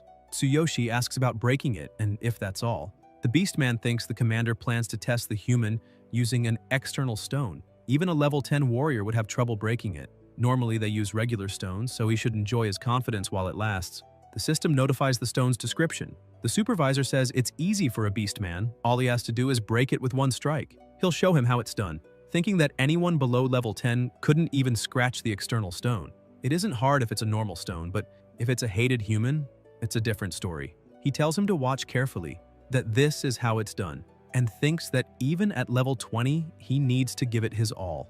The supervisor manages to break it using great force, asks if he saw and says it's simple. Now let's see what he's got. Tsuki says he'll try. Sakura tells him to do his best. Shiro sighs and thinks that as long as he leaves a mark, thanks to his excellent physique, he can exceed the expected power at his level. But just in case, he'll adjust his enhancement to maximize the impact and strength of his fist. The protagonist uses his technique, becoming even stronger, with ultimate physique at 50% strength focused on his right arm, granting tremendous power. The supervisor says it may be easy for them, beastmen, but a weak human can't do it. Tsuyoshi clenches his fist and the supervisor says, "At least leave a scratch." Tsuki shatters the stone into pieces, shocking everyone as great pressure shakes the area. Shiro holds his head and asks if he used too much force, saying it really was simple, he expected something harder. Sakura says, as expected, now he can access the skill vault. The Beastman asks if he saw that. The supervisor asks if he broke the external stone with one hit and says, that's impossible. The protagonist asks if that counts as passing. The supervisor answers, no, he failed. Because he wasn't looking when it happened. The crack must have been from his own earlier demonstration. Breaking the external stone doesn't count, which means he failed because he borrowed his power. Tsuyoshi asks what the plan for the test is now. The supervisor says they'll recommend the next one, the iron bar bending test. This test measures strength. The participant must bend an extremely tough iron bar, real steel that even a beast warrior needs explosive power to bend. Tsuki, with his supreme physique in both arms, easily bends the bar and asks what he thinks now. The furious supervisor responds no, he failed again because that bar wasn't for the test. With no choice, they'll use the most primitive method, arm wrestling. If he lasts 10 seconds against their strongest warrior, he passes. This time, the supervisor thinks, it won't be like before. Not even he himself could beat him. Shiro easily wins the match and the wide-eyed supervisor asks if he didn't even last a second. The protagonist says he's completed 3 tests and passes this time. The embarrassed supervisor answers of course he passes, while a beastman mutters that this human is terrifying. Tsuyoshi pulls his partner forward and says, now as promised, he will apologize to her. The beastman says he will keep his word and apologizes for what he said before. Sakura, blushing, says she never expected this. She thought that kind of treatment was simply normal, and tells him not to worry about it. Tsuki says she doesn't need to be reserved. It's only fair that he apologizes, she should just accept it proudly. Sakura says she understands and accepts his apology. At the entrance to the skill vault, a voice says he can only take 1 skill scroll each time he enters. Shiro asks if it's only 1 at a time and says that's ridiculous. The supervisor asks if he thought he could just take whatever he wanted, explaining that the Combat Academy has strict rules. Once inside, he'll have 3 minutes to find a skill scroll he prefers. If he breaks the scroll's seal within that time, it becomes his. If the time runs out, he'll be forcibly expelled by the rules and won't be able to enter again for a while. The protagonist asks about the time limit, the seal, and being expelled by rules. What does this mean? The supervisor explains that the Combat Academy is a significant place representing the region, and to protect the vault, high-level sorcerers or mages were invited to place seals and barriers. The protagonist says this looks more complicated than he expected. Sakura answers that's how it is, and she's heard of even stricter conditions in higher-level combat academies. The door opens and the supervisor says if he understands, then he can enter. They shouldn't even think about stealing a skill or the barrier will expel him immediately. He has 3 minutes to choose a scroll and leave. However, the 3-minute countdown starts right away, and Tsuyoshi is impressed, saying he understands why they need magic to protect this place. With so many skill scrolls, even he would be tempted to steal a few. Tsuki removes his equipment since it's more comfortable wearing just a shirt. Sakura says this is her first time entering the skill vault and each scroll is sealed, so she can't see what they are. It looks like the seals could be broken by brute force. Shiro thinks he was planning to use absolute duplication, but finding a really good skill is difficult. Besides, using absolute duplication might be a bit embarrassing and he's not sure if she could even do it. He says that either way he'll begin. He just has to use his strength, and he hopes to pick a skill to deal with those three.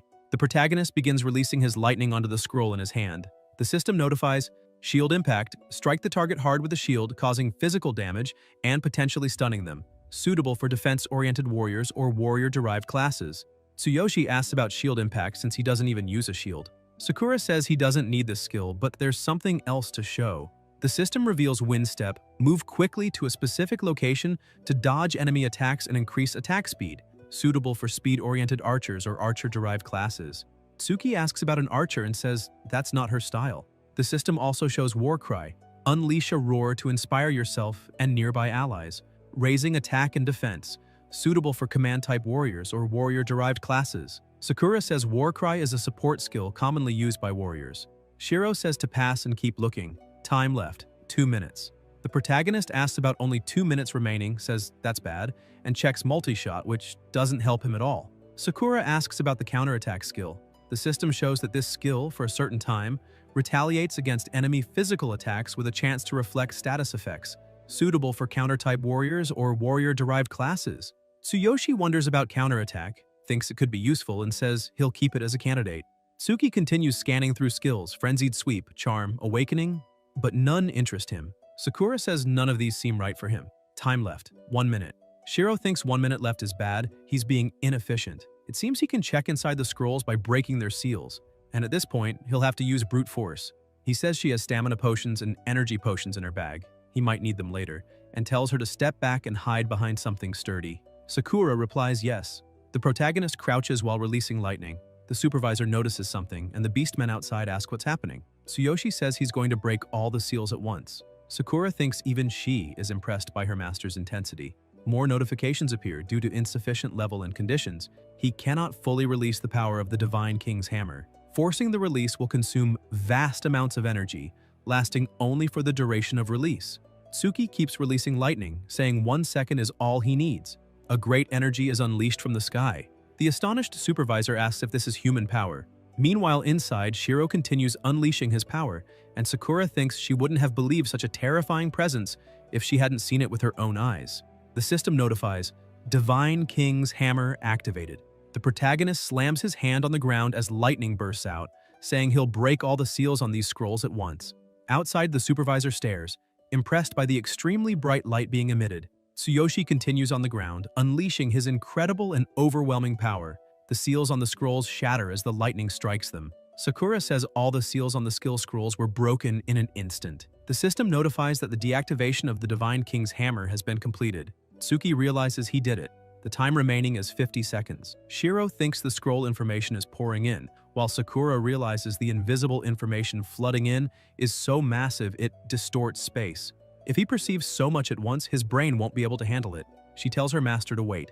The protagonist feels his head splitting apart and thinks he saw everything, that he should be given the strongest skill, the one that suits him best. With 40 seconds left, Tsuyoshi sees that this isn't good, that it's not enough, and that he needs something stronger. A scroll nearby crackles with lightning around it. With 30 seconds left, Sakura warns that time is running out. Tsuki decides that since it caught his attention, that's the one, and tells her to grab the scroll on the lower shelf, third from the top in the farthest corridor. Sakura quickly moves, leaping, thinking lower shelf, third from the top, this must be it. She takes it and wonders if it's a fragmented scroll, as there must be some mistake. The system notifies fragmented scroll. These are scrolls missing parts for some reason. The user must collect the remaining fragments to complete it. Generally, fragmented scrolls have incomplete content and greatly reduce skill power. Sakura asks if he's sure, telling him this is a fragmented scroll. They're out of time, and she calls him to get out. With only 10 seconds left, Shiro picks her up in his arms, saying he can last a little longer before leaving. Outside, the supervisor notes it's gone quiet. Only 5 seconds remain. Even if he hasn't found a scroll, when the time expires, he'll be sent out. The countdown begins. 3, 2. The door bursts open, unleashing immense pressure. The protagonist emerges carrying his partner and says he finished just in time. Sakura steps down from his arms, and the supervisor says he brought out a fragmented scroll. The system notifies combat magic. The user summons a powerful electric current that deals lightning damage. It circulates between 3 targets and is suitable for warriors and mages. First, it strikes the primary target with a powerful bolt, then calls down lightning from the sky.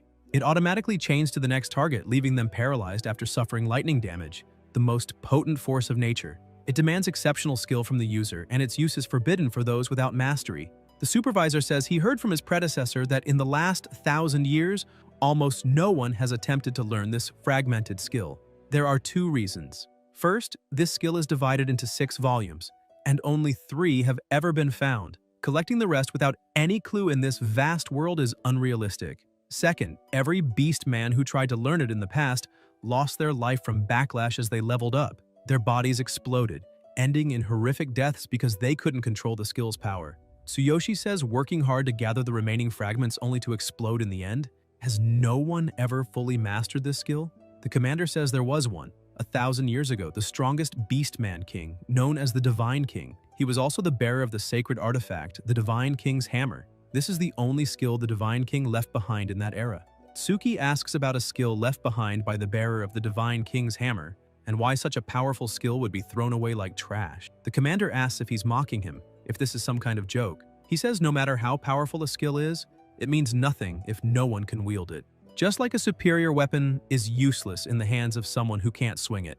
Although this skill was left behind by the great Divine King, few believe it still exists, for no one has mastered it in a millennium. Like the old glory of the Beastmen, it will never return. Shiro raises the scroll and says, so be it. It might be perfect for him, and calls his partner to leave. The commander says that fragment is just the beginning. Whether he can obtain the remaining fragments, whether he can master the skill completely, depends on his own strength and luck. Then he looks at her, asking if she's the half-beast who should have been executed, how she dares walk among beastmen, saying that human probably doesn't even know her true identity yet, and asking if she intends to sacrifice him as well. Sakura lowers her head and replies that it's none of his business. The commander watches her and says he'll see how far she can go. Inside the inn, the protagonist says her healing potion is incredibly effective, but the taste is terrible. The wound was completely healed thanks to the potion, and Tsuyoshi asks how the hell she made it, saying she's been acting strangely since she came back and asks if she's alright. Sakura answers that she is, she's just a little tired. Tsuki says he's curious, she was also supposed to be executed, and asks if it was because of her story that she was next. Sakura tries to change the subject, saying they shouldn't talk about unpleasant things anymore, and asks if he studied the scroll he got.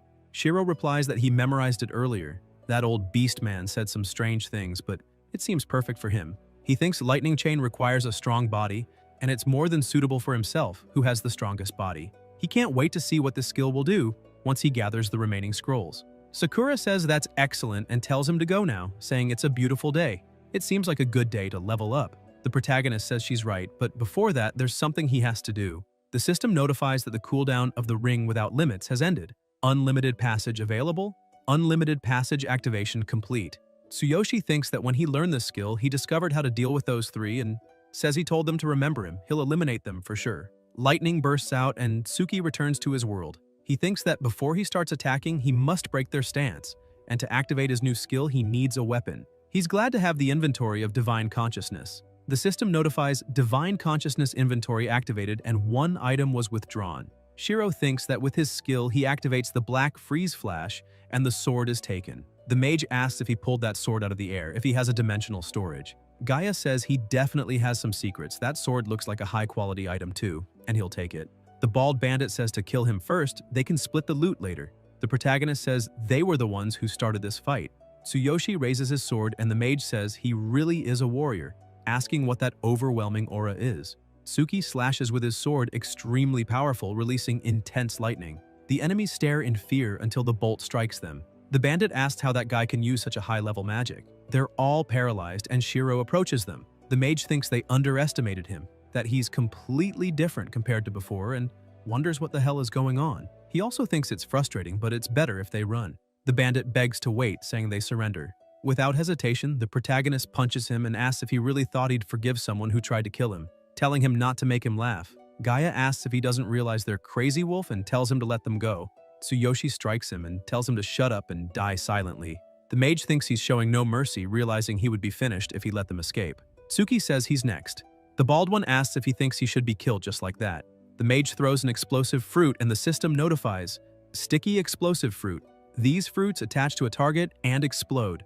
Even small, they're powerful and can cause massive damage, which is why they're rare and expensive. Shiro blocks with his sword and the bald man tells him to die and explode.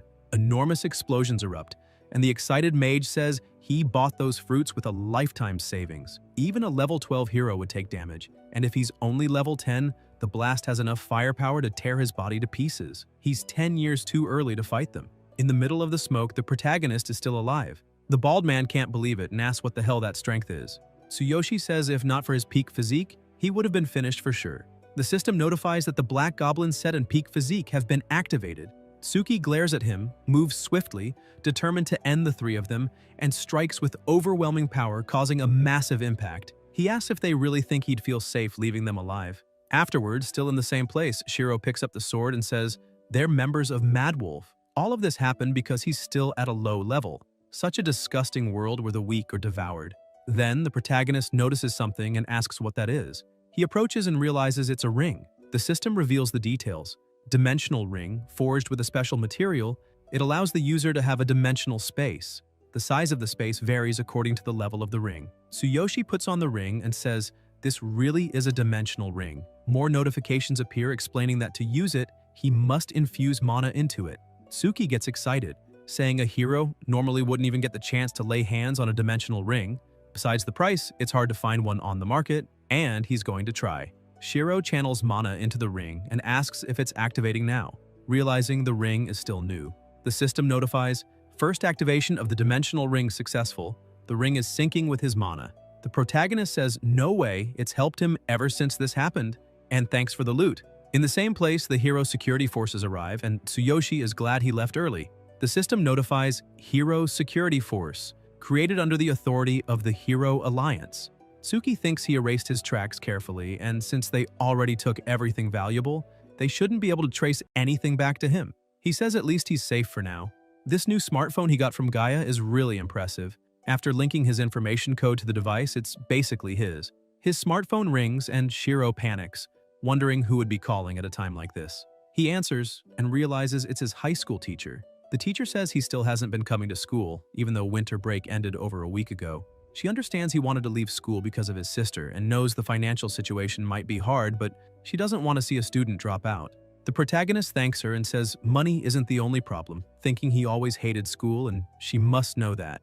The teacher says she understands, but he can change his life if he doesn't quit studying. She'll try to do something about the tuition so he won't have to worry. She tells him to be brave and come to school tomorrow. He can't just work as a janitor for his sister and for his own future. Tsuyoshi thinks she still doesn't know he's already a hero now. She's the only person who's always worried about him. The teacher also says he's a strong boy, not to run away from problems and to keep studying.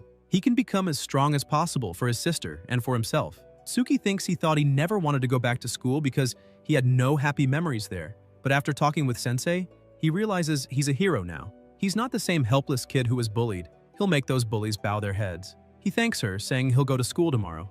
Elsewhere, a voice says 3 people were finished off by an unknown hero and their items were looted, including the dimensional ring entrusted to them. A man with several rings on his fingers slams the table, saying they didn't even realize a tracking spell had already been cast on that ring. Tracking magic is used to locate the approximate position of a marked item. The man says he already knows where it is and he won't let him live after robbing Crazy Wolf. This is the guild leader who orders his underlings to bring that thief to him. They reply that they understand. The next morning, Shiro asks how the devices are. Karina, with her crutch, says she's fine. As long as she walks slowly, he doesn't need to worry. The protagonist says she's stubborn, that they won't rush and will take it slow. He thinks that once she heard he'd return to school, she insisted on coming too, saying she didn't want to be a burden. He managed to buy it with the money he got from those 3, but now he's broke again. He can't sell this dimensional ring. He'll have plenty of opportunities as a hero. Looking at his sister's expression, he thinks it was all worth it and tells her to take it slow and not walk around too much after class. He'll walk her down himself and promises he'll take care of her. Inside the classroom, the school bully asks who that girl was using canes and strange tools to walk. Her partner asks if she means Karina and explains that she was attacked by the darkness, lost her parents, and both her legs were injured. The bully asks if that's true, says she became disabled after experiencing poverty, that she's a pitiful soul. Her partner says that incident was in the newspaper. Even the teachers talked about it. The bully says, wouldn't it be better if poor people in the slums were just wiped out? That it's a waste of resources for the news to cover her, and that she's been irritated for a while by her acting all pure and innocent. Her partner asks if she's planning to bully her again, reminding her that she's disabled and asking if that won't be bad if the school finds out. The bully asks what's wrong with bullying the disabled, saying no one dared to speak up when she bullied before, it should be the same now, and she already has something interesting in mind. The bully walks off, calling her partner to come along since she still has to meet her boyfriend. In the vice principal's office, a voice says he should be grateful to Lily. If she hadn't asked, he wouldn't have allowed him to keep attending school. It's the vice principal who also says he shouldn't treat his studies this way and asks what he thinks a school is. The teacher replies that she knows that's the case, but he has his own circumstances, and she already arranged it. The tuition has been paid and she'll make sure he gets the credits he needs for graduation. The protagonist thanks her and apologizes for causing trouble. They leave the room while the vice principal watches her hips, thinking he doesn't really care about the student. He's only interested in her and that she really needs a lover like him. In the hallway, the teacher says she also covered his sister's tuition, so he doesn't need to worry. The two of them are strong children. Tsuyoshi apologizes for making her worry so much, saying he'll definitely repay the money. Lily says they can talk about that later. He's already in his 3rd year now, so he should prepare for the exams. Besides, he's much brighter compared to before, and she's happy about it. Tsuki says he's been doing his best lately and will meet her expectations. He thinks about apologizing for not telling her that he's a hero now. The matter with Crazy Wolf still isn't resolved, so he has to be careful, but at least he wants to show he's not the same person he used to be. The teacher tells him to hurry and go to class because the subject now is art. In classroom 3, Shiro enters. A slacker student watches him and says he thought he'd been expelled, but here he is back again. His partner in front asks if they should take him to the bathroom again after class. Rayleigh says of course, and that while he was gone, the protection fee money was already collected. He asks if he thought they'd show sympathy for his family's situation and says he should pity himself since he doesn't even have money to enjoy karaoke. San, holding a small paper ball, throws it at the protagonist, saying he'll remind him first of the feeling of being hit. The ball bounces, but Tsuyoshi catches it, stopping it from hitting him. The two of them stare, shocked and confused, asking if he just caught it. Tsuki stays still until he turns and tells him to come to the bathroom later. Rayleigh asks if he heard right, saying he's actually inviting them to the bathroom. That bastard's getting bold just because he hasn't seen him in a while. He'll make him feel some pain. Then the bell rings. At the bathroom door, someone says San is using this one now and they should go elsewhere. Inside, Rayleigh says he was picking up trash after leaving school and asks if he became a janitor. Then asks about the protection fee. His partner says to hand over the money, or else. Shiro interrupts, asking, "Or else what?" The pressure in the room grows tense. San tells him to stop joking, he'll beat him. The big one says they've been waiting for those words, while the other rolls up his sleeves, saying he's finished now. The protagonist grabs both their arms, thinking he's incredibly strong now, and wonders if he really got this powerful so fast. He doesn't even feel fear anymore. Before, he never had the courage to defend himself, but now he's different. Tsuyoshi activates his skill, Divine Eye activated, and sees the three are classless, with no combat power, not even a threat. They try to kick him, shouting to let them go, but Tsuki attacks first, knocking them to the ground. Rayleigh watches his partners fall, wondering what the hell is happening. Why that weakling suddenly seems like a completely different person. Then the boy at the door warns that the boss is coming and they should run. San helps his partners up, glaring furiously before leaving. Shiro thinks that look shows taking a kick wasn't enough, and he's glad he held back. If he had used peak physique along with those kicks, they'd already be finished. In another room, a voice says she'll cause more trouble and apologizes to Haru. The person replies it's fine and to just call if anything is needed. A girl in front hands books to Karina until someone strikes her. Her partner says Karina's body is disabled now, but Mina mercilessly says if she speaks again, she'll slap her face next. A girl nearby trembles. The bully says Karina hasn't come to school for a long time, and during that time she had no servant around, which was quite annoying, and asks how she's going to make up for it. Karina, frightened, hesitates to speak. Mina asks about money and whether those things on her legs aren't sellable. Karina asks if she means the device and says no. Her older brother did everything he could to buy it for her, so it's very important to her. The two bullies stare without pity, and the ringleader asks if it's really that important to her, saying that without it, she can't even walk. Karina answers yes, it's important. Mina shoves her and leaves when she sees the teacher arriving, who says class is starting and they should return to their seats. The bully mutters that the teacher came right then, and it's the 6th period already, warning her not to dare go straight home after school because their talk isn't finished. The teacher begins her lesson while Karina, head down, thinks she has to run the moment class ends. She can't wait to see her big brother, and she has to make sure not to run into Mina and the others, planning to take the back gate. In her brother's classroom, Lily closes the book and says today's lesson ends here, reminding everyone to be careful on their way home. They stand up. The teacher asks Tsuyoshi if she may, and he says yes, asking if it's about class. Lily asks if he's gotten used to school again after being absent for so long and wonders if there's anything she can do to help him today. Suki says he's fine and thanks her. The teacher says she's glad that's the case, and instead of being afraid like before, he should be sure to tell her if he's bullied. Shiro says he's doing very well and thanks her. Lily says she's really happy he's adjusting back to school and reminds him again to say something if anything happens. He should go home now. The protagonist says goodbye to her until someone calls him. It's the bully from before, saying he wants to apologize for the bathroom incident and asks if they can talk somewhere else. Tsuyoshi asks where and the bully guides him, saying it's right there. He just wants to apologize in private. When they arrive, someone hidden jumps out with something in hand to strike him. Loud cracks sound and the bully tells his partner not to overdo it.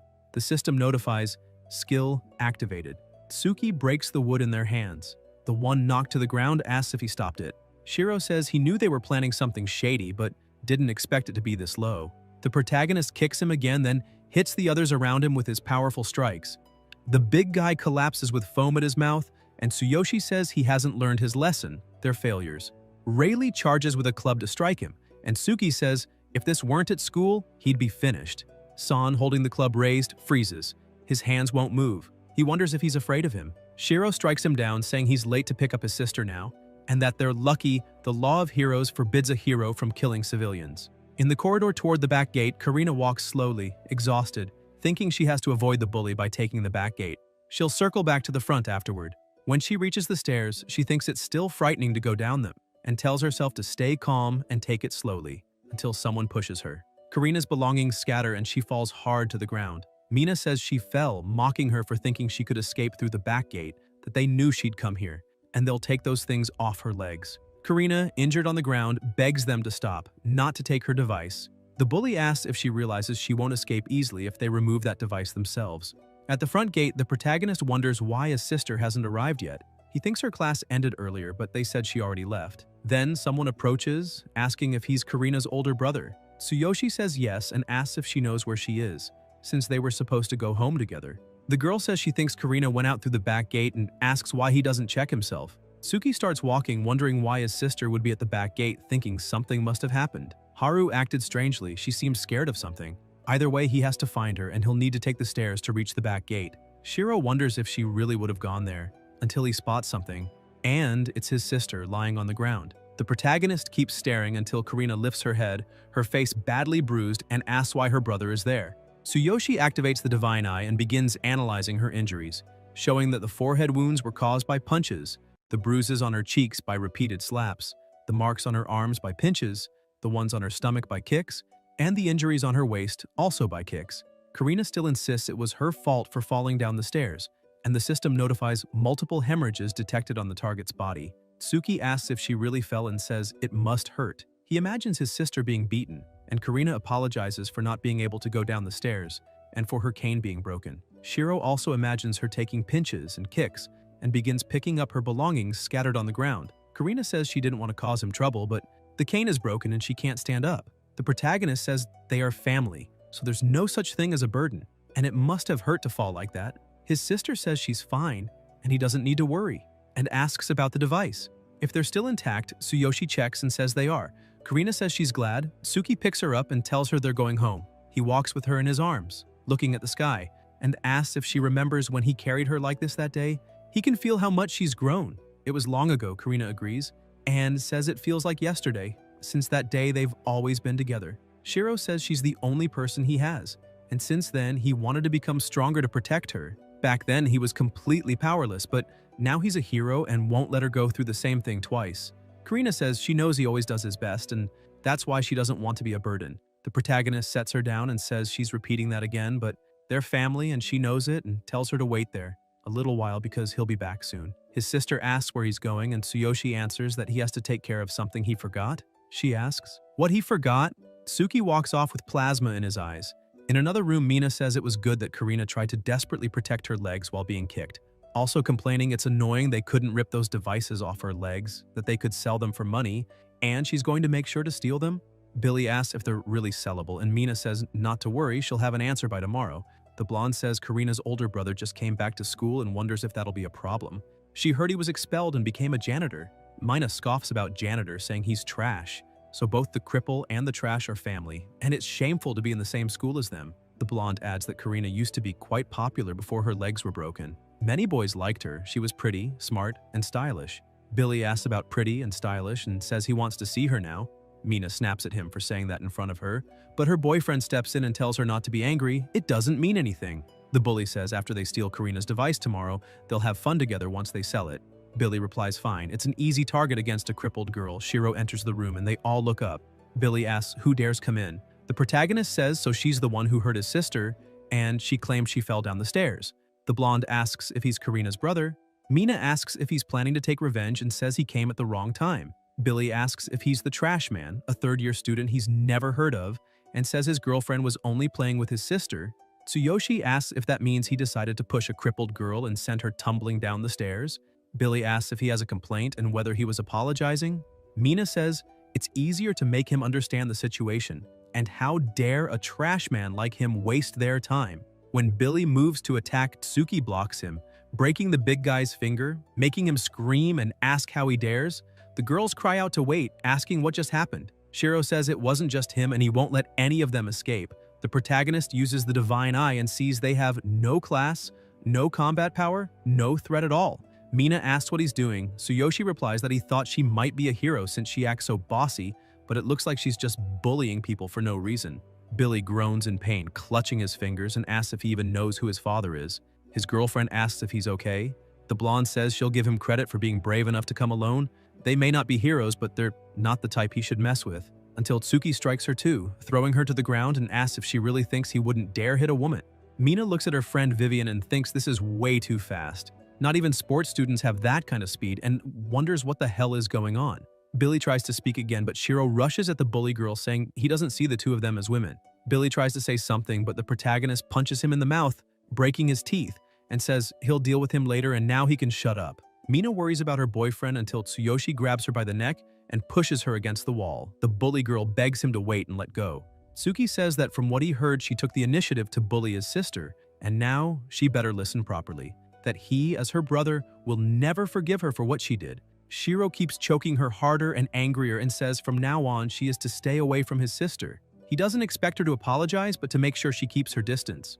And if not next time, he'll twist her head off, and he's serious, asking if she understands. Mina answers yes. The protagonist lets go and says, that's good. Then asks the big guy if he's this girl's boyfriend, and if he still wants to bully his sister. Tsuyoshi picks up a ruler from the ground and says that even with something simple like a ruler, it should be enough to finish trash like him. Billy begs him to wait. Tsuki says just thinking about what he said makes him sick, and he could have eliminated him if he were a hero. Billy, injured, asks if he knows who he is, saying he's the son of the Blue Snake gang leader and his father is a level 10 hero. Shiro asks about the Blue Snake gang and if that's the same ones they owed money to for his sister's hospital bill, because those people said the same thing when they came to the hospital, and says, it's funny how often he runs into people he hates. The protagonist releases lightning.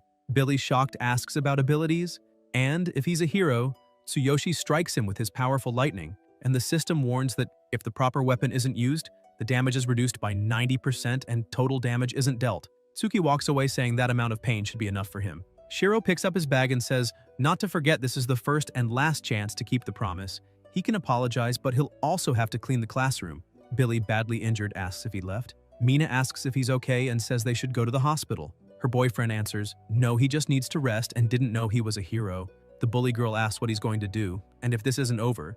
Pointing at the scar on her neck and saying she'll make him pay for it, Billy tells her not to tell him what to do, that he'll make him pay. He'll make him pay by talking to his father. The bully girl agrees, and says he should tell his father who made him mad. Billy says he'll ask his father and then wipe him and his sister off the face of the earth. Outside, Karina is sitting on the ground hoping her brother is okay, saying if she could take care of herself, she wouldn't trouble him. She doesn't want to make him worry even more now that he's a hero, until someone calls her. She's startled, but it's the protagonist apologizing for making her wait and telling her to go home with him, carrying her on his back while his sister says she'll carry the bags. Tsuyoshi walks thinking so the young leader of the Blue Snake gang is a level 10 hero and Billy's father. And of course the boy will cry to his father and try to strike back at them. But he's ready. There are many of them and he can't afford to lower his guard. It's time to return to the other world and he won't let them hurt his sister again. In the other world, Sakura says they've reached the north. And there is what he needs to know. Upon reaching the city, he can take part in an official mission and must register at the Adventurers Guild. In the city, he can also find a tavern, a blacksmith, and a tool shop. Tsuki says that's exactly what he needs. He wanted to gain war experience. It feels like a fun game. He's going there. and can't wait. In the city, Shiro says, "It's amazing seeing so many different beastman tribes." His partner says that looking at these beastmen, there are many rare tribes there, each with its own specialty. The protagonist asks if those are human adventurers. Sakura asks if they're like the ones from his homeworld and says that in a big city with a guild there are many different tribes. There's also a rule that says he should avoid fights that could cost lives outside the arena, but still the North is a beastman city, and of course there are many beastmen there. Although the highly proud elves and the noble beastmen are quite rare there, Tsuyoshi asks if that's interesting and says this is the first time he's seen another human, a fellow human, since arriving there. He can already feel the bond until Sakura notices that her master is already there talking to people and yells that he can't just suddenly run off like that. The two armed people ask who he is and tell him not to get too close. Tsuki asks if there's some rule about greetings. Sakura says it's a misunderstanding. The two comment on the strange feeling and walk away. Sakura says it seems he shouldn't talk to adventurers around the city. He'll only make them cautious. Most adventurers, especially humans, are wary of their surroundings. Shiro says he understands. There are many rules in this world. It seems everyone is whispering around. Sakura lowers her head and apologizes, saying it's because she is half beastman and they hate hybrids. Then tells him to go get registered at the Adventurer Guild. The protagonist says it's better they just leave them alone. Discrimination exists everywhere, so she doesn't need to think about it and calls her to come along. Sakura takes his hand and they move together. Arriving at a shop, Tsuyoshi asks if it's like in anime games and says it's a mission board. Sakura says they can't accept any of those missions until they register. They go inside. Sakura says they're there to register as adventurers. The woman asks if it's a group of a half-breed and a human and says that's interesting, and asks which of them wants to register. Tsuki says they're different compared to those outside staring at them. He's already seen an inconsistent number of adventurers, so it's nothing new to him, the clerk says, to write down the information there. Name and class. The information is shared across the whole Adventurer Guild, so next time he can take missions even in other branches. Shiro says it was written on an official document. Sakura says what matters isn't the paper, but the registration. Otherwise, he can't get an adventurer badge. The protagonist asks about an adventurer badge. Sakura answers yes. It's the adventurer's ID. Starting with the lowest rank, the Iron Badge. The higher the rank, the greater the merits and rewards, and he should do his best to gain experience. The clerk explains the lowest ranks start at Iron, then Bronze, Silver, and Gold, but only a few with Gold rank wander the guild. Those strong adventurers usually only take missions from the rich. Tsuyoshi says the lowest badge rank isn't that impressive. The clerk says once he gets the badge, his level will automatically be determined, and he can hide it with the badge. Tsuki says that's amazing, and asks how it works. Sakura says it's linked to the adventurer badge and he can hide it just by thought but must remember the method. Shiro asks about thought, and if it's like this, the protagonist thanks the divine selection system and thinks it's easy. The clerk is impressed and says it's rare for someone to do it in one try. This method is known to be hard for beginners. A beastman shoves him aside and tells him to get out of the way. They place something on the counter and say they're reporting a mission completed and ask if there are other missions. If not, they'll grab a drink together and it's on her. The clerk says unfortunately she's busy. There's an emergency request. Though the reward is high, the difficulty is high too. The requester wanted at least a level 15 adventurer and asks if they can handle it. They ask if there's something around level 10 and what kind of request it is. The clerk says a large number of carnivorous darkness creatures are troubling farmers. A group of 3 also accepted this request, but they were badly injured and 1 is still missing. Their levels were higher than his. The beastman asks about level 10 carnivorous darkness. And if it's a pack, his partner says, they're not doing it. That kind of request needs level 20 or above. Tsuyoshi grabs the scroll and says they'll accept, and that he's on his way.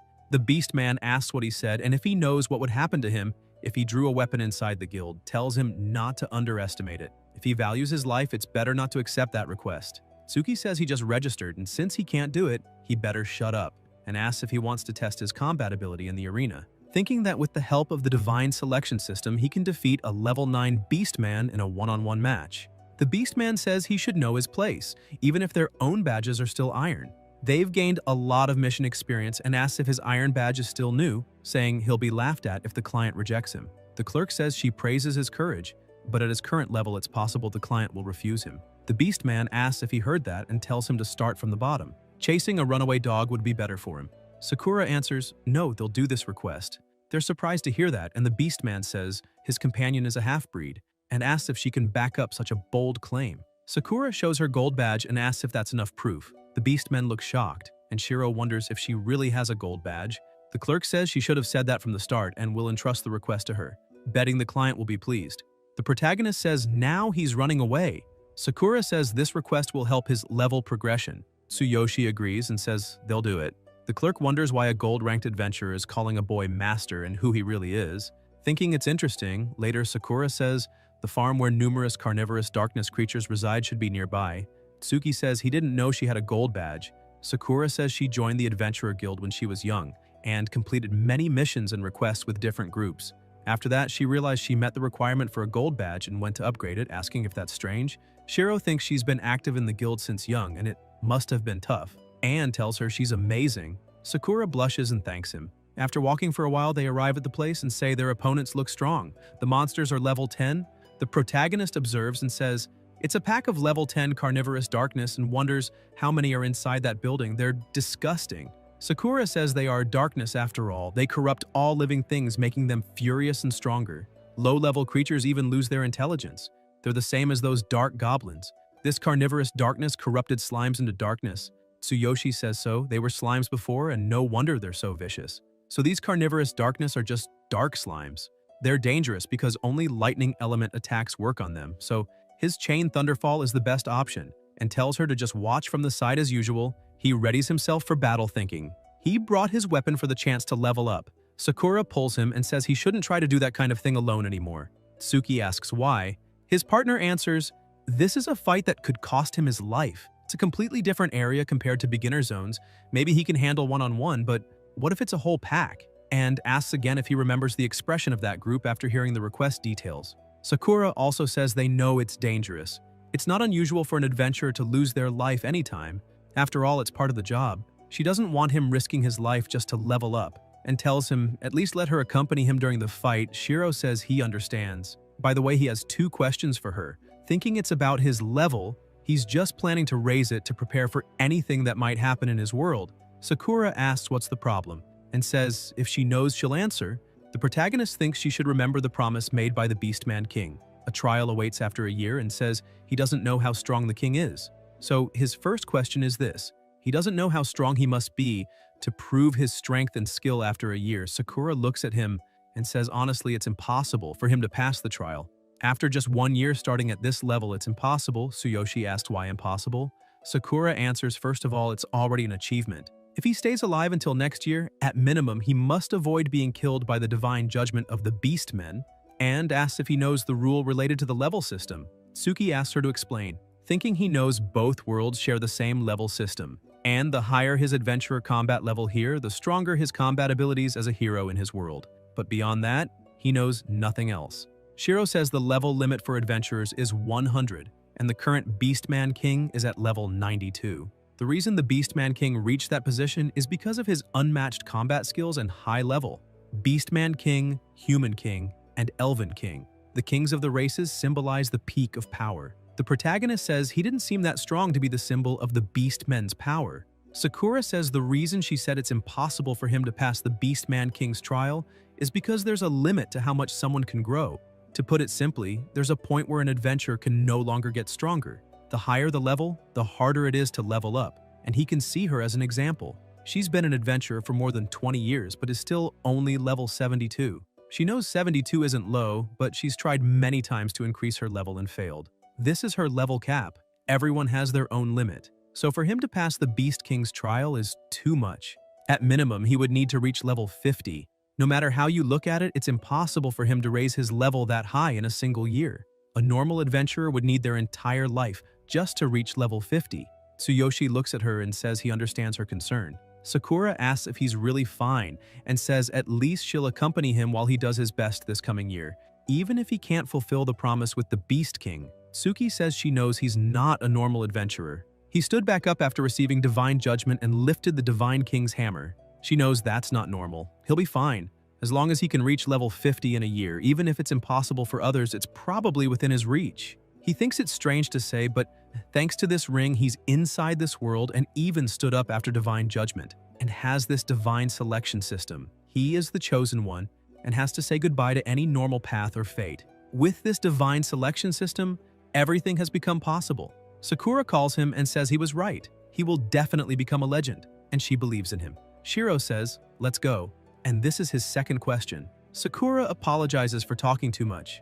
The protagonist wonders, if fighting a level 10 warrior along with dozens of underlings at the same time, what level he would need to reach at least. Sakura answers she doesn't know why he asked that, but based on that situation with so many enemies, he'd need to be at least level 12 to have the advantage.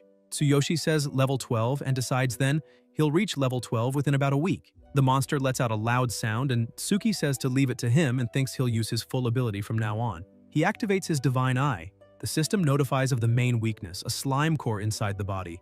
After the main body is damaged, the core will glow and regenerate the damaged body. During this time, the core's location can be determined. Shiro thinks he understands. Although the elemental weakness is lightning, the core also counts as a weakness. At his current level, using Chain Thunderfall directly on the core is the best option to win. First, he has to find where the core is located. Sakura says if he hits it with the attack, it may corrupt the body part it touches. The protagonist rushes to attack and says he found it, thinking with his supreme physique he can withstand attacks. Tsuyoshi slashes with his sword and wonders if the core is located in its chest. After Tsuki lands, he realizes the opponent already recovered. Its regeneration speed is terrifying. The monster charges, opening its huge mouth to devour him. Shiro blocks with his sword and asks if it plans to eat him, saying it chose the wrong opponent. The system notifies Supreme Physique, arm strength increased. The protagonist says it's like an insect flying into fire. Tsuyoshi rips the monster's mouth apart. Sakura is shocked and thinks his power is immense.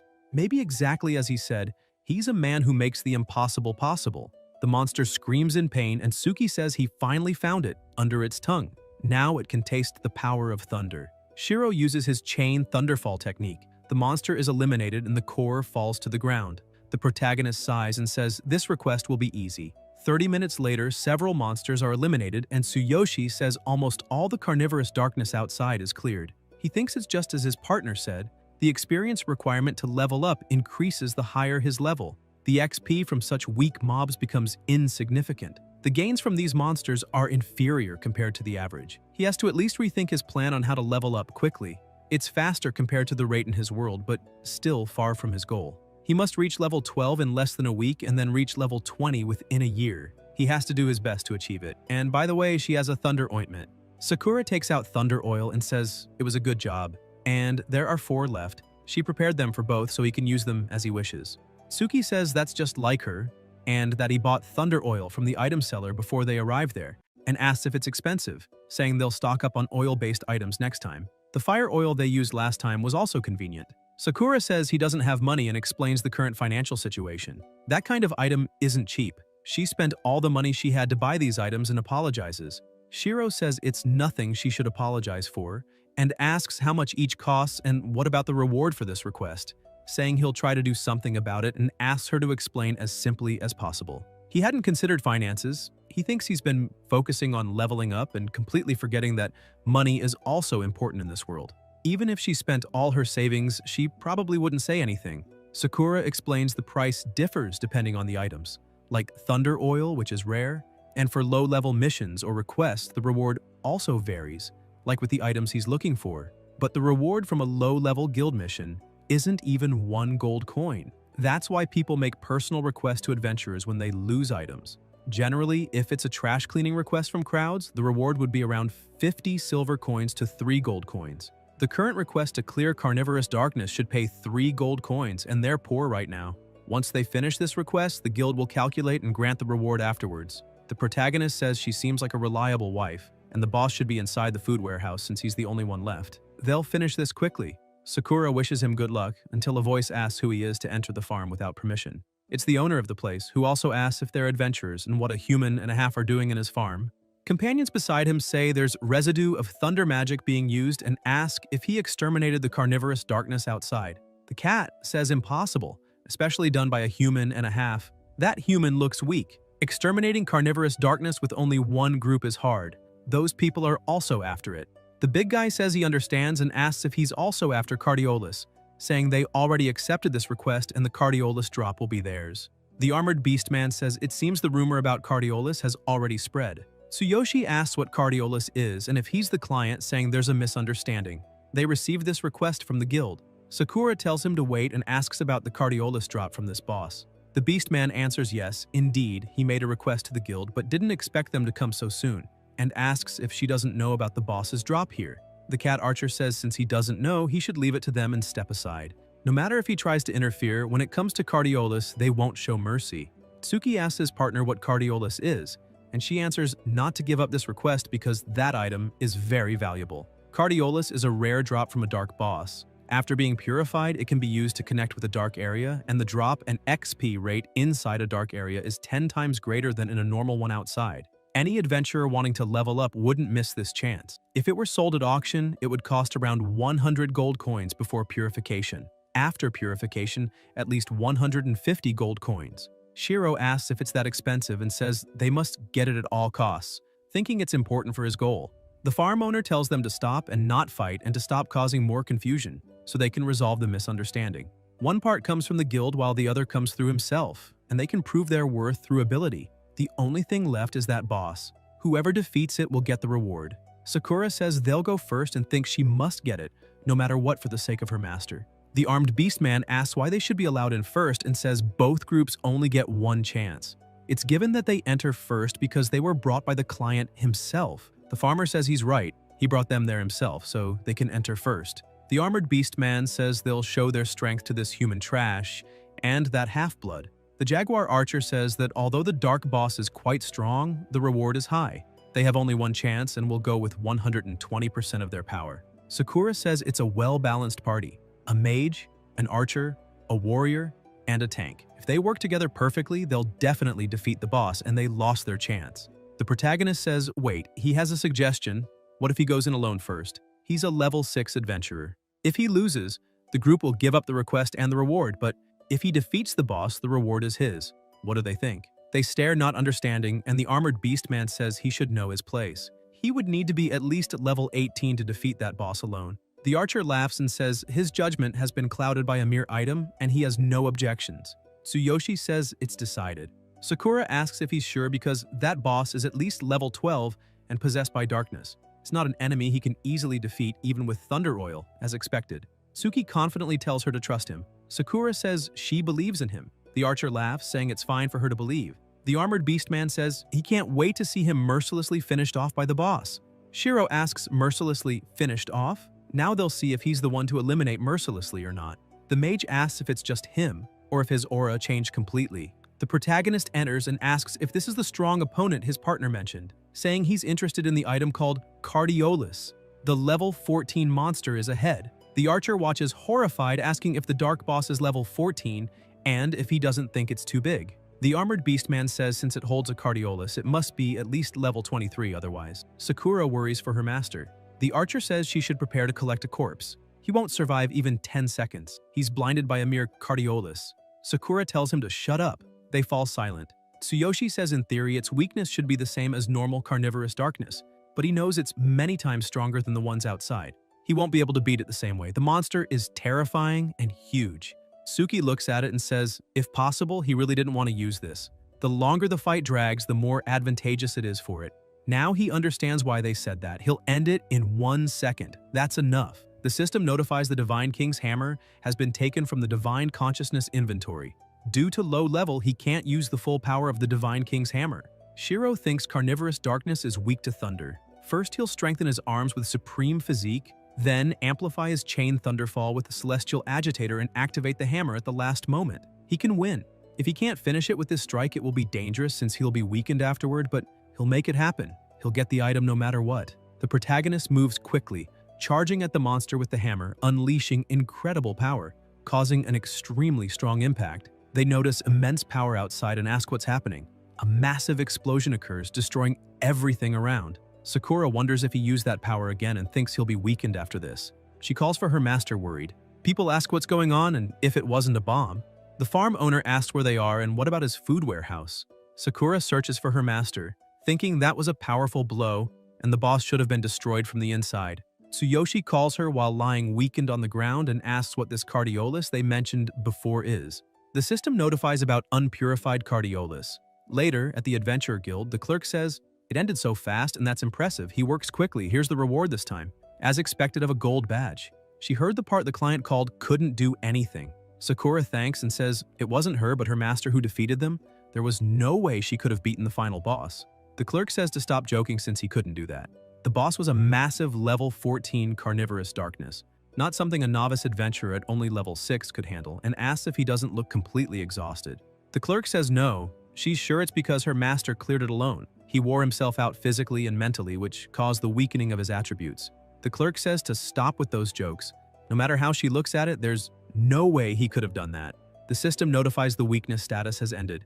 The protagonist stands up relieved, thinking he expected the recoil of releasing the hammer's power for just 1 second to be that strong. It would have been dangerous without his partner, and asks if she learned anything about Cardiolus. The clerk asks if he obtained the Cardiolus and says if he were to auction it off, it would fetch a high price. And if he plans to sell it, there's a major venue in the city center. Sakura says they're not planning to sell and asks if the shaman guild in this city requires a referral, saying she wants to request purification. The clerk asks if he plans to use it and says he needs to ask the shamans for that. Certainly, Cardiolus must be purified and infused with magic by a shaman to be usable. The guild is east of the city. She'll write a letter of referral for him. There should be a shaman exam in the coming days, so they might refuse, but with the letter he can try. Just wait. Sakura thanks her, and Tsuyoshi asks about the shaman exam and if even shamans have ranks. Sakura explains that shaman is an honorary title, and just like pharmacists and elf awakened, they do it through an exam and are divided into 6 ranks like the awakened. Only shamans can make certain medicines and items. Medicines and items made by high-level shamans are more effective, and the price is higher. Tsuki asks if shamans are a different kind of being than adventurers. Sakura answers yes. Shamans, pharmacists, and awakened usually don't participate in combat. They're considered a more noble existence compared to ordinary adventurers. They not only create valuable things, but also influence medicines and the level limits of adventurers. Shiro asks about the adventurer's level limit. Sakura explains that in the adventurer world there's a saying, fear a high-level shaman more than 10 high-level adventurers. Medicines and items made by shamans influence battle outcomes. Some medicines can help level up. Pharmacists and awakened are also highly sought after. There's a story of a level 80 warrior who angered a silver shaman. He summoned dozens of adventurers above level 80 to hunt him down. Imagine how that ended for the warrior. Since then, the world learned how terrifying and influential shamans are. The protagonist says he understands, and it's fascinating. The clerk hands them the letter of referral, saying with this, he should be able to enter the shaman guild and purify the Cardiolus. They both thank her. At the shaman guild, Tsuyoshi says there are so many magicians there for the exam. His partner agrees and says on exam days, many people from prestigious families, schools, and specialized organizations come. She's heard it's hard to enter. Warriors look at them approaching. Sakura pulls him, saying they'll line up. With the Adventurer Guild's letter of referral, they can enter, and asks if they can request purification of a Cardiolus. The white shaman asks if the two are human and half-human, and says it's not possible today since it's exam day, and only shamans can enter. Sakura apologizes and says they have a letter of referral from the Adventurer Guild. The white shaman, annoyed, says he already said today is exam day so they can't enter, no matter whose letter it is.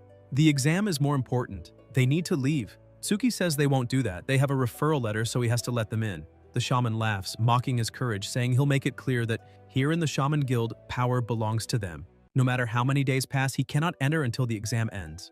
In a low voice, Sakura says he can't afford to anger him here. Doug approaches and asks what's all the commotion. He's the representative of the Northern Shaman Association, president of the Northern Shaman Association, rank Blue Shaman. The white shaman apologizes for the disturbance and says these rude ones came on exam day asking for Cardiolus purification.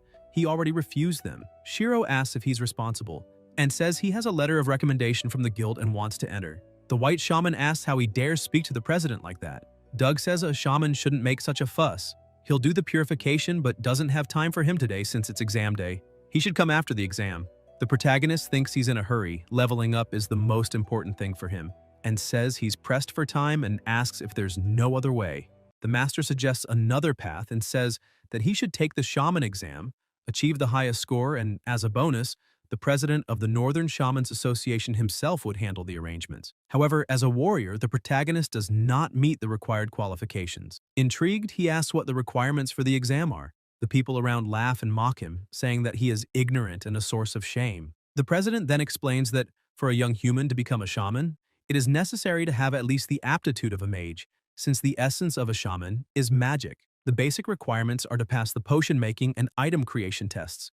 Only then does someone become a white shaman. Tsuyoshi says that if it is a matter of magic, that's fine, and asks if he can borrow the staff. The president looks uncomfortable with the request. A white shaman mocks him, asking if he is foolish enough to think he can simply use the president's staff. And even if he managed, what good would it do if he isn't a mage? He threatens to call the guards. Tsuki, however, insists, stating that he will prove he has the qualifications. The president, curious, allows it, saying that there is no level restriction for using the staff and that he wishes to see how a warrior could prove such a thing.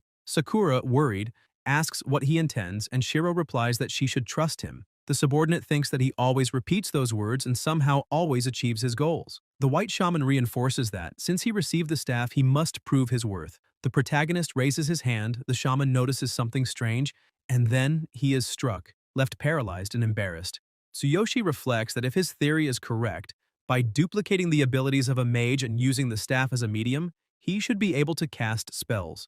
The limitation is not of class, but of choice, and being a warrior was only an initial preference.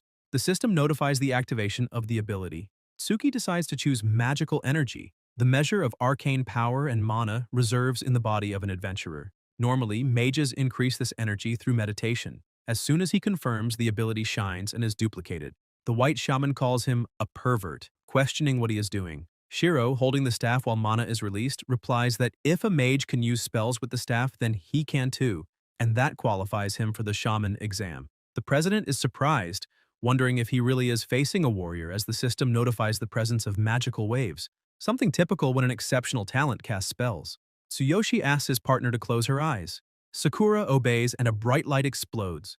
New notifications appear. The specialized magic of a true mage can be used even without a staff, relying only on imagination, creating a shield capable of blocking physical attacks and weaker debuff spells. Doug observes and thinks that this glow would be enough for a normal adventurer, but Tsuyoshi's shields seem unbreakable at this level. Still uncertain, he decides to watch. The system indicates that magical energy has been strengthened by the supreme physique, raising it to 3,500. The president, astonished, realizes that the intensity of the glow suddenly increased.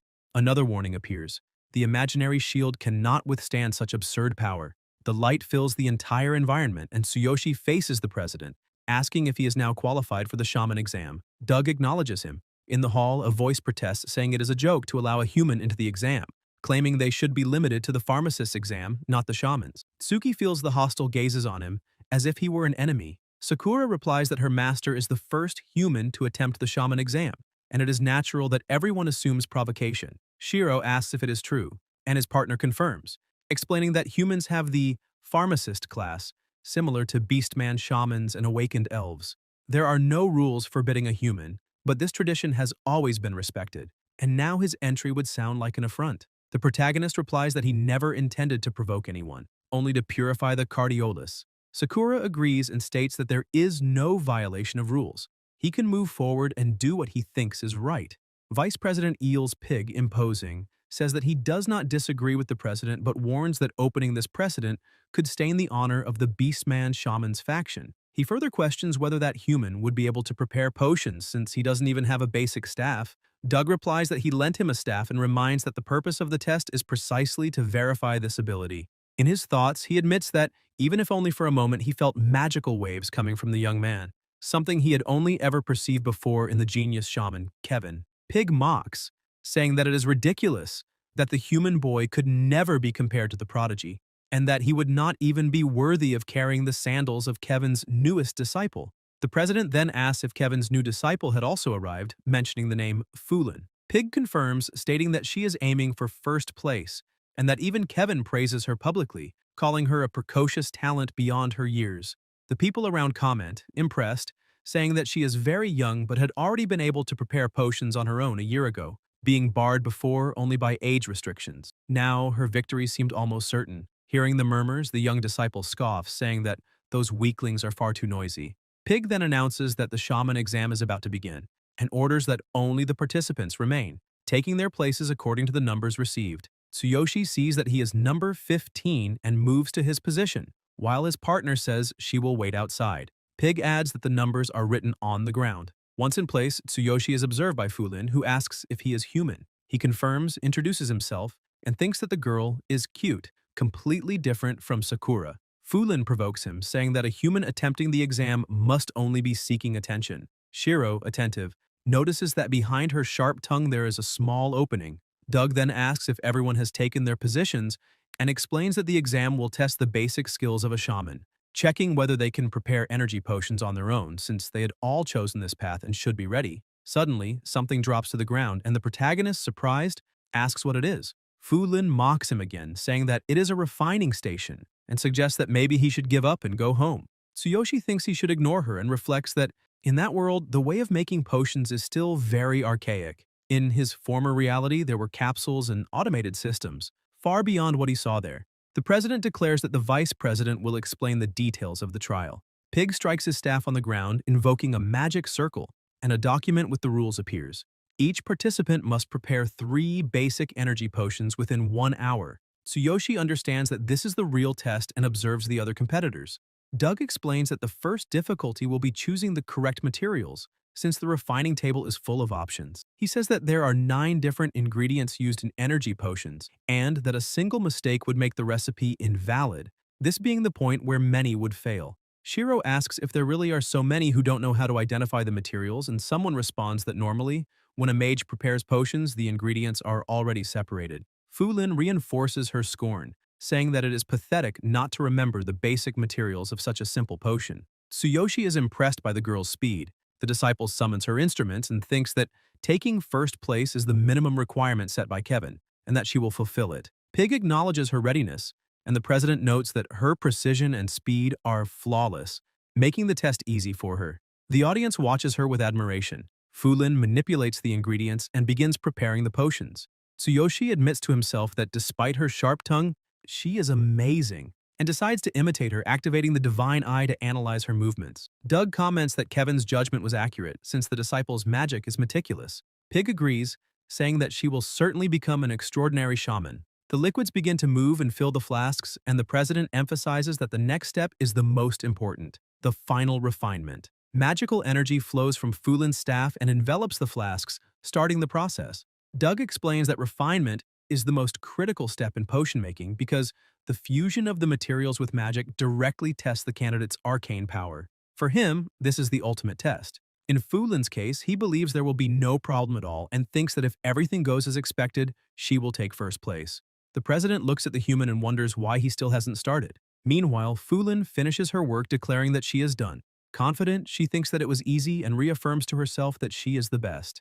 Doug praises her, saying that it was very well done, but reminds her that she must wait until the end for all the potions to be verified. Fu Lin grumbles about having to wait for the others until she notices Tsuyoshi looking at her. Irritated, she calls him a pervert. Shiro politely replies that it was nothing and thanks her. The disciple then provokes him, saying that he should start quickly because time is running out, and even with more time, he wouldn't succeed. However, her expression changes to surprise, as do those of the president and the vice president. The system notifies whether the protagonist would like to optimize the analyzed actions, and he accepts. Then new alerts appear. The correct materials have been automatically selected, crushed, and a powerful refinement is in progress. Fu Lin, surprised, wonders if he is really selecting the materials and crushing them at the same time while already refining, something she did not expect from him. Pig reacts impressed, saying that he had been hiding those powers. He explains that this technique, selecting, crushing, and refining simultaneously, was the same Kevin demonstrated in his shaman exam, calling it the process simplification. But he stresses that such a thing cannot be done without extraordinary magical power, and questions whether the human is at the same level of genius as Kevin himself. Outside, at the guild's entrance, Sakura wonders how her master is doing in the exam. Worried but confident, she reflects on whether he might be at some disadvantage in potion making. Inside the hall, Tsuyoshi continues his work. In thought, he considers that it feels like something he has done many times before, and that there is much more complexity in preparation and refinement than he imagined. To him, being a shaman seems quite interesting. Only the final step remains, carefully infusing the magic and consolidating the potion. Watching, Fu Lin is shocked and thinks that it is impossible. She questions how he could be faster than her and despairs at the possibility of being surpassed by that human, wondering if he is imitating the same technique Kevin used to surprise everyone in his exam. The president recalls that moment when Kevin used the quick completion technique and created a grade C potion, something that did not seem like the work of a mere white shaman. He says that he was present as a judge at the time, and that even he had struggled to make a potion of that level back then. The vice adds that for a mere human, creating a grade C potion would be an incredible feat, and concludes that the success was only possible because he carefully extracted the materials. He observes that even if all efforts are focused on handling, in the end what matters is the result. In thought, he admits that even he would have difficulty creating a grade C potion in a distraction-free environment. The system notifies that normally grade C potions can only be created by blue shamans through spirit concentration, which makes them rare and highly valued. It also informs that grade D potions dominate the market, representing 80% of distribution. Then, another notification appears. The forecast for the potion's grade will depend on the creator's ability. Tsuyoshi is surprised by the classification system and thinks that this is very different from the uniform mass-produced capsules of his original world. Shiro asks if grade D represents beginner level and concludes that even so, it would be enough for the exam. But he adds that he must surpass Fulin. If she achieves a grade C potion, he will lose first place. He decides that, as insurance, he should aim to reach at least a grade AC potion. Tsuyoshi reflects on how to do this, recognizing that the potion's grade is influenced by the strength and attributes of the magic. He understands that if he manages to adjust his magical strength and attributes, he can improve the classification. First, he decides to increase his magical strength, relying on the supreme physique to adjust his capacity. Then, he wonders how to alter the attributes. Doug observes and finds the delay strange, commenting that he seems to hesitate while holding the magic, which is not good. He emphasizes that a shaman's confidence directly influences the result of refinement. Pig concludes that there cannot be so many geniuses like that and asserts that, as expected, the human must have spent all his energy just on extracting the materials. Fulin watches from the side, puzzled by his hesitation, because she knew that once refinement was completed, solidification would occur. One of the candidates approaches and asks the human why he still hasn't finished, warning that if he delays further, the magic will dissipate.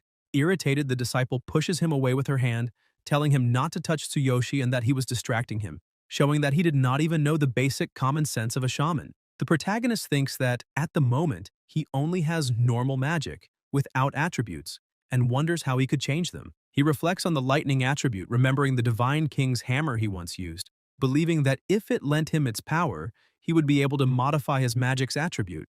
With no other choice, he decides to try. Doug comments that the magical waves are unstable and will not last.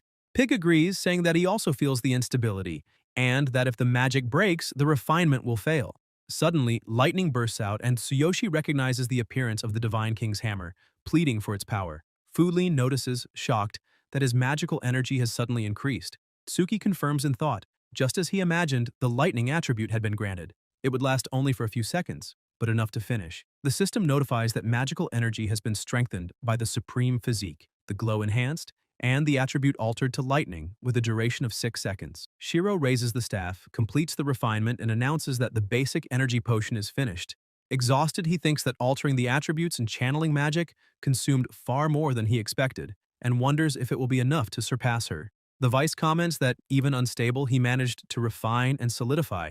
The president, intrigued, notes that he still felt the presence of a magical wave. People around murmur, asking what on earth he had done. Confused, Tsuyoshi looks around, not understanding, and asks what is happening. Soon, a voice orders everyone to stop and all cease their work. Whoever disobeys will be disqualified. The president announces that from that moment, he and the vice will decide the potion grades. Pig agrees, and they begin the evaluation.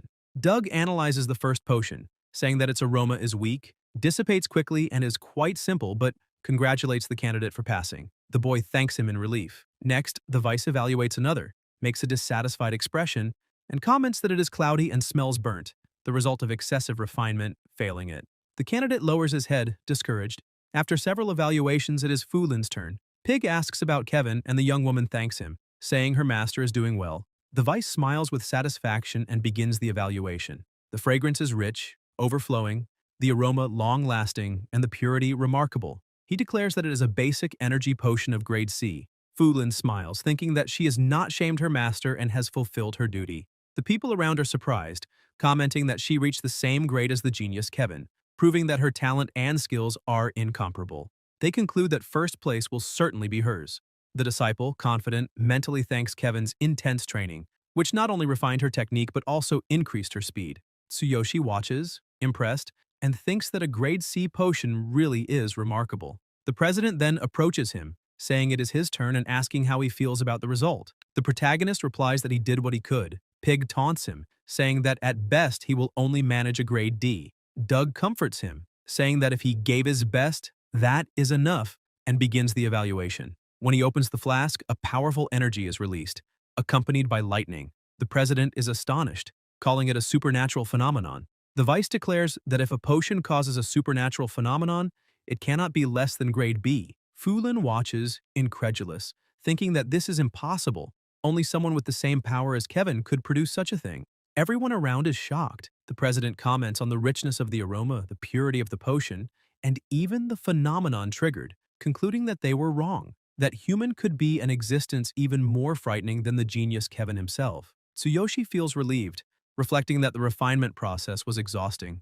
Doug finally declares that there is no doubt he has won first place in the shaman exam. Outside at the association's entrance, Sakura waits anxiously, worried about her master. She asks herself why he has not come out yet until she sees him waving from afar. Relieved, she runs to him and greets him with a "welcome back," confessing that she was very worried and that it felt like a long time had passed. Tsuyoshi apologizes for making her anxious and tells her that the exam is over. His partner asks how it went. He replies that he got first place and came to get her. Sakura is radiant with happiness. Then a voice questions whether, despite such power, his only goal is to purify the cardiolus. Tsuki confirms, explaining that he needs it in order to level up. Doug promises to fulfill his wish since he won the exam. Pig asks who his master is, saying it is impossible that he learned on his own. Shiro replies that he never had a master and only trained by himself. Surprised, the president and vice exclaim that this makes them feel even miserable. Doug asks him to follow, saying that after purifying the cardiolus, he will grant him the white shaman robes. Fulin, still frustrated, mentally apologizes to Master Kevin for having lost to that human she despised. Sakura, hearing Kevin's name, looks back intrigued and wonders who he is, and whether she is then Kevin's disciple. The protagonist notices his partner's expression and asks what is wrong. Sakura replies that it is nothing, she just got distracted for a moment. Tsuyoshi calls her to follow him and states that after finishing the purification, they will have another goal ahead. In the ritual hall, the president raises his voice in the invocation. Mother of Earth, Father of Flames, Spirit of Water, and Breath of Wind, guardians of the four great elements, may you hear the call. In the name of the shaman, with the words of the ritual, he commands, purify this. The vice adds that the cardiolus is infused with the power of darkness, making a specialized purification ritual necessary. He considers it fortunate that the president himself is conducting it. Surprised, Tsuyoshi asks if this is the kind of spell used by shamans. Sakura confirms, explaining that they are also a type of mage for specific magics. The more powerful the spell, the longer the engraving. She concludes that this purification ritual is probably a form of specialized magic. The president continues, with the gentleness of water, purify the spirit. With the swiftness of wind, dispel the darkness. Without flaw, let there be light. And in the name of the shaman, he commands, complete purification, grant new life. Then he explains that he infused magic into the cardiolus and that only Tsuyoshi will be able to use it. Shiro thanks him, impressed, saying that the ritual was incredible. Doug then explains that the cardiolus is classified into low, medium, and high grade. Even the low-grade ones are often lethal to adventurers since they are a part of the dark area.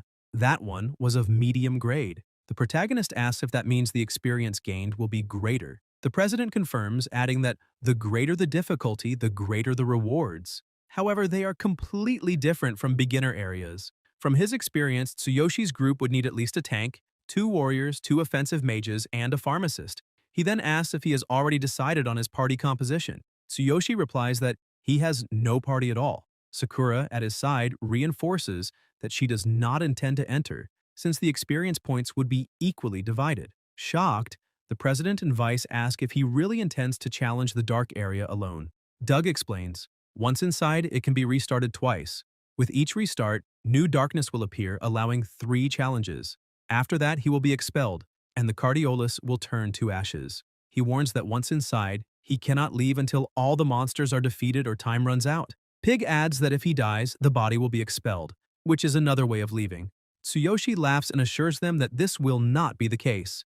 Sakura, uneasy, says that it does not sound auspicious. There also lie the potions he received, including some against devouring darkness, all replenished in large quantities, and she stresses that he should take them with him. Shiro thanks her, praising her helpfulness, and asks her to wait for his return. As he prepares to go, the president asks him to wait and inquires about the staff. He questions how he will use magic without it and offers to let him keep the artifact. The protagonist interrupts, thanking him but refuses. In thought, he affirms that he is a warrior. The system displays a notification. Use of Cardiolus 1/3. Sakura asks him to stay safe. Pig, surprised, comments whether he really is a warrior. Doug reflects on how someone with so much magical talent can be a warrior and wonders how far he can still grow, eager for the future. Thus, Tsuyoshi enters the dark area, a shadowy forest. Walking, he thinks that with each restart he will have 12 hours, and that the entrance will open again. He decides that he will defeat the monsters as quickly as possible. Ahead, wolves devour carcasses. He hides, reflecting that black wolves attack in formation and that he cannot be surrounded, since their attack speed is high and should not be underestimated. He concludes that the best strategy is to eliminate them quickly, strengthening his attack with a supreme physique. The system notifies an increase in attack power, strengthening his arms. Shiro controls his breathing, avoiding making noise. Then he channels the Thunder Chain, unleashing a powerful long-range strike before charging at the wolves and decapitating them. He receives the notification, 500 experience points per monster, almost equivalent to a minor boss in his original world. Impressed, he realizes that the experience here is much greater than in the outside world. He calculates that upon completing the 3 rounds, he may even level up twice. New notifications arrive indicating that the paralysis status has ended and that debuff effects weaken according to the opponent's level and combat power. The wolves lunge with open jaws and Tsuyoshi realizes that the paralysis effect ended far too quickly. As expected of the darkness, they had much more resistance than common monsters. He remarks that their speed is incredible. Had he been even a little slower, his throat would have been torn apart. Suddenly, a wolf appears in front of him, blocking his vision with the body of a fallen companion. Tsuki widens his eyes and decides to activate the Supreme Physique, concentrating 60% of his strength into his arms. Power and speed increase temporarily as he wields his weapon with both hands, thus releasing his maximum potential. Shiro attacks, determined to take them all down with a single strike, and thinks that at this pace, he will level up quickly, perhaps even reach level 7 in his very first incursion. Outside, Doug asks if Sakura is worried. He points out that he has never heard of anyone entering a dark area alone unless they possessed exceptional power, and questions if everything is all right. Sakura responds firmly, saying that she trusts her master. The vice comments that he has seen many talented youths, but many succumbed to their own confidence and lost their lives. He says this is the first time he has witnessed someone trying to face the boss of a dark area alone, and declares that he will return first, hoping that the good human comes back safely. Sakura frowns, irritated. Inside the shadowy forest, Tsuyoshi breathes heavily. He reflects that up until now, it has been nothing but battle. His stamina and willpower are being drained, and the excessive use of the Supreme Physique is overburdening his body. Fortunately, his partner had prepared him a support medicine. He takes it and grumbles, remembering how horrible the taste was. The system notifies that his stamina and willpower are recovering, and he decides to press on.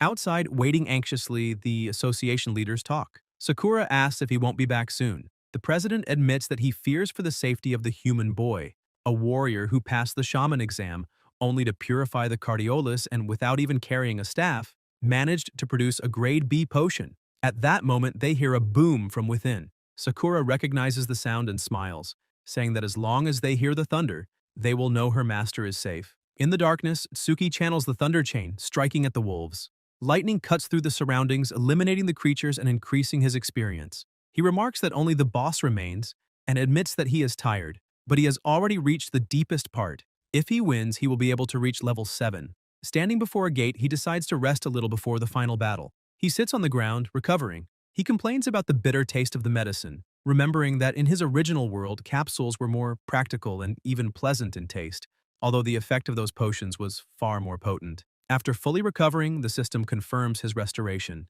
Shiro rises, determined. Now he will face the boss. Sounds echo as the door opens. Tsuyoshi enters and finds the enemy ahead. He realizes that the power level is similar to the devouring darkness he faced before, but the intimidating aura is much greater. This is the boss of the dark area. The creature emanates powerful energy and moves with surprising speed. In the blink of an eye, it appears before him to strike. Tsuyoshi, surprised, manages to block the attack, impressed by its speed and overwhelming strength. The boss insists, pressing with increasingly brutal blows.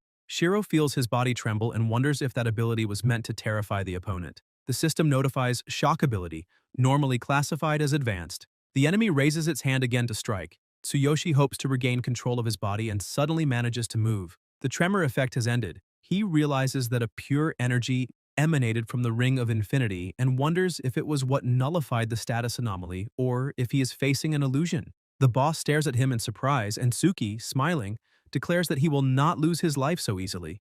The creature steps back and, to the protagonist's surprise, speaks. It says that he is strong, that his ability has been broken, and that this is impressive. Shiro, astonished, comments that he believed the darkness to be nothing but a pack of irrational beasts, incapable of speech. The boss replies that they are the darkness itself, an existence superior to all others.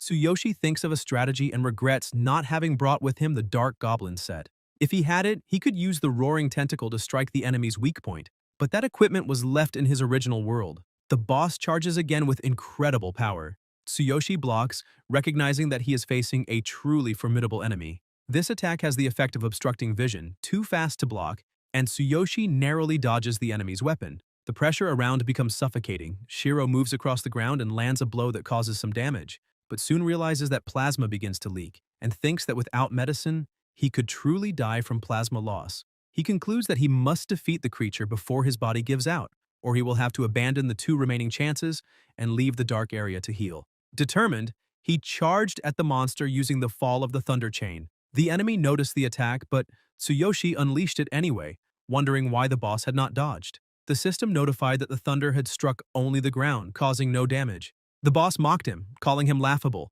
and Suki thought his attack had failed, feeling he was in trouble.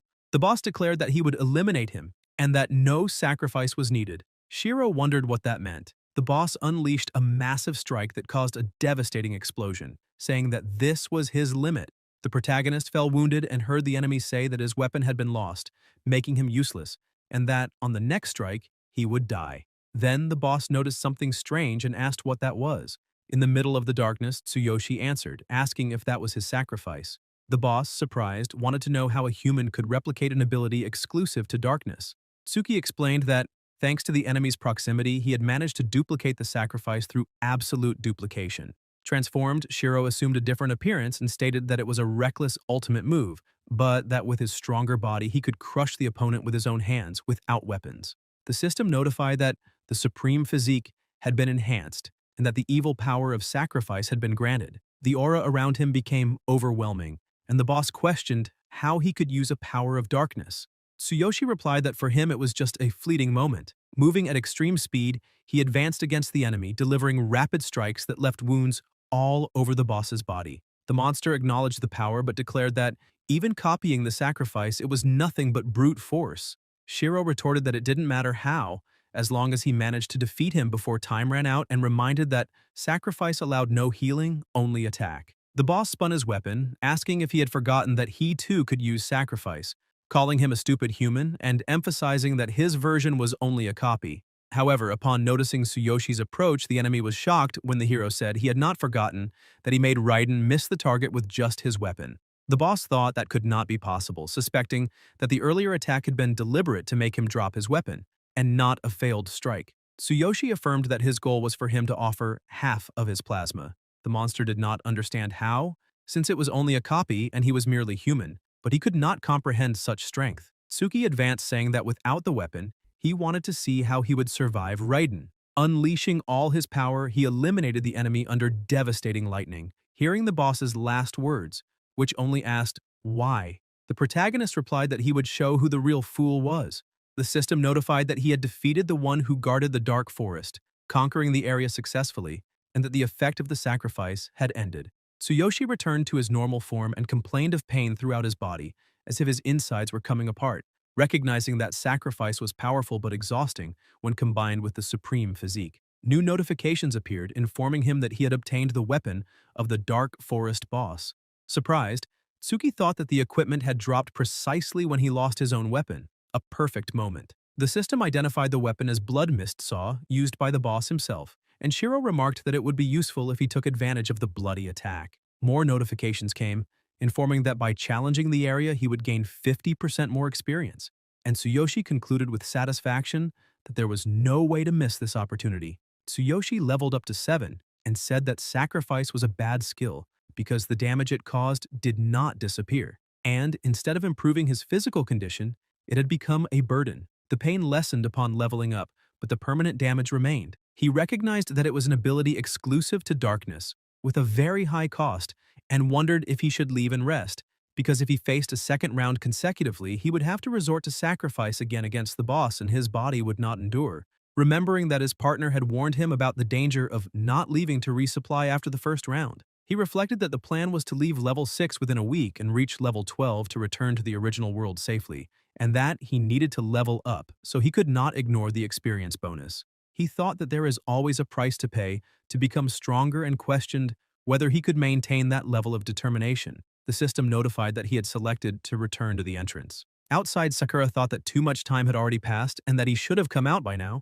The president says there is no need to worry since he could have chosen to continue, taking advantage of the experience bonus, and wonders if perhaps he is lost, because without resupplying supplies there is no way to challenge again, and that is fatal in the dark area. Sakura remembers that he promised to leave after the first round, but the thunder can still be heard. The vice approaches complaining that he even took a nap already and asks if it still isn't over, saying the first round has long ended and nobody was expelled, insinuating that maybe he is just hiding and trembling. Doug scolds him, telling him to be careful with his words. Pig insists, saying that he cannot clear the intermediate-level dark area Cardiolus alone and that it is cruel to give hope to someone unworthy, calling him a liar and comparing him with so many youths he had seen die. He claims that if he still hasn't left, then he must be trying again, which could only mean the final round, but at least he brought enough potions to last until the end. Sakura responds firmly that her master will return safely and asks them to stop that kind of talk, affirming that the thunder still echoing is proof he is alive.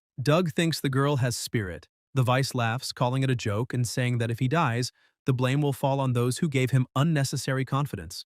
Sakura glares at him with murderous intent, frightening Pig. The president strikes his staff against the ground and orders silence, forbidding any more scenes until the youth appears, and sends the vice away. Pig leaves, grumbling that he was only speaking the truth, and that he can't wait to see their faces when the human's body is expelled.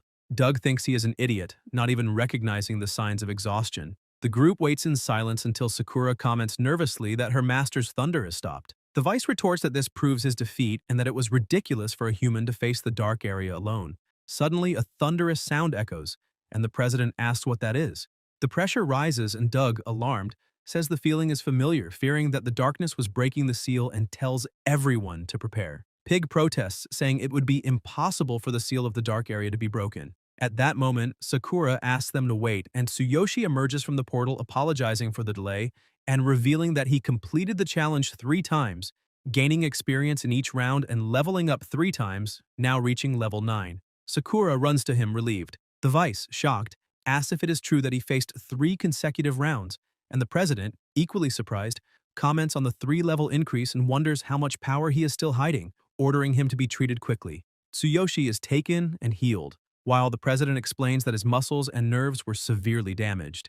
The vice adds that it was a miracle he is still alive. Suki thanks them for the treatment and says he already feels better. And Sakura, both relieved and angry, says that he is always like this, breaking promises and acting recklessly. Shiro apologizes, saying that from now on he will be more careful, but he couldn't resist the temptation of the experience bonus. This time he reached level 9 and the rewards were great, acknowledging that he desires experience above all else. But Sakura counters that his safety is more important. The president confirms if he really did it 3 times, and Tsuyoshi replies that yes. The vice is shocked. Doug says he would not have believed it if he hadn't seen it with his own eyes, since challenging the dark area alone is already unthinkable. But doing it 3 times in a row is something beyond his comprehension, and he recalls that the evil aura he emitted upon leaving was even stronger than the darkness itself, to the point he thought the seal was breaking, concluding that his powers are incredible, not only in medicine, but also in combat. And if Kevin was called a genius, then what is this boy? Pig, embarrassed, apologizes for the words he said earlier and asks to be forgiven for underestimating the power of humans. But Tsuyoshi replies that he had already been treated, so there is no need to apologize, and Sakura comments that he finally understood. The vice adds that the reflectability they used on him was an intermediate-level healing spell, enough to treat wounds but incapable of repairing deep damage, and that his body was still in critical condition, recalling that when he came out he was covered in internal injuries, with lost blood and nerves damaged throughout his body, and if the treatment had been delayed a little longer, he would have lost his life. Doug suspects he used some technique or secret magic that he will not be able to repeat, warning that the lingering danger in his body may even prevent him from leveling up in the future. Tsuki reflects on it and thinks that the sacrifice seems to be messing with his mind, that eliminating enemies has become his only priority, and he has started to lose sight of himself, which is a huge risk, and he wonders what he should do. Sakura notices his look and asks what's wrong. Shiro replies that it's nothing, just fatigue, but thinks that the sacrifice, the darkness, and that special ability were damaging not only his body but also his mind, and concludes that it would be better not to use it again. Doug offers him a medicine, saying that he should take it once a day and meditate afterward to aid absorption. Pig is surprised and asks if he is serious. Tsuyoshi thanks him. The president explains that this is Kevin's favorite medicine and will be of great help in his recovery, but believes the best would be to seek out Kevin directly because if he recognizes his talent, he might accept him as an apprentice and pass on even more incredible knowledge of medicine, since he is one of the few on the continent to master the legendary Law of Ruin. Sakura takes interest and asks if Kevin really discovered a Law of Ruin and which one, and Tsuyoshi asks if that is what is called a path. Pig explains that in this world there are laws that govern the magic of heaven and earth, and using them grants immeasurable power, being called forbidden spells of ruin. For shamans, these laws allow not only to increase the effectiveness and quality of medicines, but also to combine them with destructive power. He states that there are 12 known laws, all hidden, and that the reason Kevin is called a genius is because 10 years ago he mastered the 12th law, the Law of Great Winds, and that revolutionized his practice as a shaman, making his potions even more powerful and effective. He adds that if Kevin treats him, it might be possible to completely heal his deep wounds. Tsuki asks if that is true. Sakura questions if his body can really be healed, and the president hands him a letter saying that it was not the best time for explanations, but that he had once trained Kevin, and that if he carried that letter of introduction, he would be received. Shiro thanks him. Doug recommends also taking along some rare items and valuable medicinal materials to negotiate. Tsuyoshi says farewell and departs, and after his exit, Pig asks if that human has awakened their interest, commenting that he is almost certain the potion offered was a forbidden plasma of grade B, obtained from Kevin in exchange for a great amount of rare materials. Doug replies that he is merely curious to see how far that fiery human can go, and that helping him now is an investment for the future. The Vice says it is a high-risk investment since few geniuses manage to conquer a dark area alone, much less a human. The president admits that he too had never heard of someone conquering the dark area alone, but that it was not unheard of in history. Pig then asks if there might be other adventurers like that boy. Doug replies that 1,000 years ago a great being was born in the Beastman's clan in Garces, the ancient god king. Tsuyoshi pushes through branches with his hand and asks Sakura if she knows where Kevin is. She confirms that yes, she asked the president and got the location, though it is a bit far, and comments that they can level up along the way since the path aligns with the mission objectives. Tsuki asks what the problem is, and his partner explains that to complete the mission, he will need to form a group. A voice adds that many adventurers gather at that mission point, but after some time they disappear or move on to other places, and since it was on the route, she brought them there. Shiro asks if such a place really exists, and says it looks like a mission market, deciding to give it a try. He thinks that there is much more variety there than in his previous world, and that maybe it will be good to test his level 9 skills in that environment. Sakura asks him to be careful since she will be watching. A boy announces that he is looking for a warrior or tank of level 15 with combat power above 6,000, promising generous bonuses, and that they will depart as soon as they complete the group. People around comment that this is already the second day of that search, that the bonuses are good but the mission seems dangerous, and since no one has raised their hand, it is likely they will return empty-handed. Besides it being rare to find someone with level 15 and the required power, calling the captain stubborn. The thief of the group asks the captain to choose another mission, complaining about 2 wasted days, but the captain calls him an idiot and reminds him of the expensive information he bought at the tavern, assuring him that this is a level 12 mission and the only one where they can obtain the blood rose valued at 500 silver coins, and that he will not lower himself to a low-level mission. The thief insists that without enough people, they won't be able to leave anyway. At that moment, Tsuyoshi approaches asking if he can join, saying he is a warrior and that, although his level is a bit low, he is confident. The group brightens upon seeing him and says that up to level 12 they can accept. Tsuyoshi reveals he is level 9 but states that he can take the front line. The captain gets irritated, questioning what a level 9 can do, and surprised that he declares it with such confidence, demanding that he show his statistics. The system notifies that 10 minutes remain before entry. The thief notes that if they miss this chance, they will waste another day and pushes for a decision. The girl in the group suggests taking the risk with the level 9 warrior, saying that as long as they have enough people, it is better than nothing, because if they continue like this, they will not be able to recover the cost of the information. The captain, reluctant, admits that there is no way to avoid it. The leader says he'll give him a chance, but makes it clear that once they're inside, he must not act alone and has to follow orders. The four are already strong on their own, and he's only there to make up the numbers. The protagonist replies that it's fine and shows happiness at joining a group for the first time. The leader smiles, says it's a pleasure to meet him, and confirms if this is really his first time entering a team. The system notifies that the level 16 mission has begun. Inside the dungeon, they soon come across a giant rhinoceros. The leader comments that if that monster charges out, he'll bring it down. One of the partners, uneasy, remarks that with this kind of difficulty, he isn't sure they'll survive. If the first enemy is a forest rhinoceros, then the boss must be unimaginably stronger. The captain reassures them, reminding the group they're also level 15, and if they work together as always, they'll be able to defeat even this opponent. Otherwise, if things go wrong, they'll escape with the return horn. The system warns that the return horn is an extremely rare and expensive item. At that moment, the captain realizes he had forgotten about the level 9 newcomer and asks what he's doing.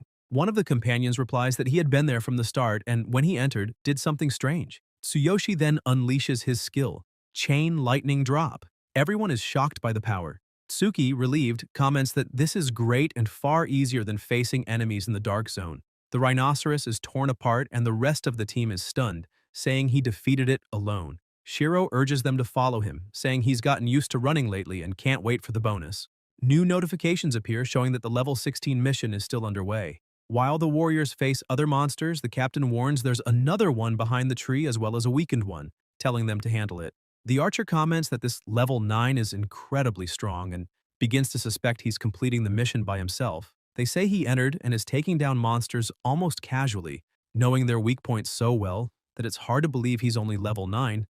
On top of that, he doesn't need any healing, which makes things even easier. The thief asks the leader if he has many connections and who that warrior might be, claiming that with such skill he must be famous. The captain replies that he's probably an elite from some major guild, that he even looks familiar, though maybe he's mistaken. While fighting, the protagonist thinks that regular missions can't compare to the difficulty of the Dark Zone. The experience points here are much higher than in the original world, but still not on the same level as the Dark Zone. Even level 16 monsters here are weaker than level 11 ones from the Dark Zone, not even half as strong. As long as one is careful with the poisonous thorns, they're not much of a threat. Using the Divine Eye, he sees every weakness and wonders if there's more to explore in this power. Tsuyoshi also remembers the mission involves collecting plasma roses and thinks of giving one to Kevin as a keepsake. He then warns the group that the boss fight is near. He notices that minor enemies are increasing, and since they're weak to fire, he asks the mage if he can use that kind of magic. The captain agrees, and Suki, excited, thinks it's finally his turn to shine. He cautions them to beware of the vines as they carry poisonous thorns that can cause venom. The captain is surprised at how much he knows about monsters since at level 9, he shouldn't have so much experience. He himself had checked his level earlier, but now he suspects he's hiding his true abilities. Shiro casts the fire spell, Blazing Whirlwind, unleashing powerful flames that light up the area. Afterwards, they rest around a campfire. The archer remarks that everything is going smoothly and that the warrior is so strong the mission will probably end without trouble. The thief admits he has started treating him with respect, calling him Sir Warrior. The female fighter observes that he seems different from the people of that world and must be someone special. The captain introduces himself as Victor and says that in front of someone so skilled, he would truly like to know his real identity. The protagonist replies that he's just a rookie adventurer. Victor questions that title of rookie but agrees to accept it for now. Tsuyoshi confirms it's true. Then Victor asks if he knows how the mission ranking system works in each region. Suki returns the question, curious about that classification and why Victor wants to know, but the captain only replies that he's probably pretending. The captain explains that those mission points are different from the ones that disappear after a certain time. Each region has fixed missions, and the scale varies according to the completion data of the groups. The rankings record not only who finished first, but also the best performances. In other words, they offer bonuses and fame, since the rankings are shared among the regional branches of the Adventurers Guild and are accessible to anyone, potentially bringing great prestige to a guild or team. The protagonist understands and comments that it's similar to the system of his original world. Victor reveals that the group of 4 may look like it formed randomly, but in truth, they belong to Q's Guild, made up of 15 elite pioneers known as the Great Goat Group. He himself is one of the founders, a shield warrior devoted to Harvey, the Great Goat. Tsuyoshi says he almost gets it and asks what the point of this talk is. The captain explains that a new level 18 mission has recently appeared, involving lesser dark area monsters hidden in the swamp. These enemies are troublesome precisely because of the lack of information, but since Tsuyoshi seems to know such creatures, he could be of great help. Tsuki comments that if it's a mission with dark area monsters, the bonus must be high. Victor confirms and explains that if they secure the first completion along with the best performance, they'll receive a substantial reward. That's why many teams compete to be the first in fixed missions. Then he asks why Tsuyoshi doesn't know the boss in person. Shiro reflects that even for items that accelerate experience gain, it could be a good opportunity, but questions whether a level 9 can still participate in a level 18 mission. The captain assures him that yes, since each mission has its own requirements, and in this case only adventurers up to level 18 can enter, there's no problem. The protagonist agrees to help but sets two conditions. Victor, curious, asks him to state them and promises that as long as they aren't unreasonable, he'll do his best, even offering special compensation. He thinks to himself that if Tsuyoshi accepts, they'll gain the edge in registering the first completion, and that credit will go directly to Tsuyoshi, boosting his prestige within the guild. Tsuyoshi demands that if they complete the mission, he receives all the initial experience and furthermore, that he gets to choose the bonus rewards first, leaving the rest for the others.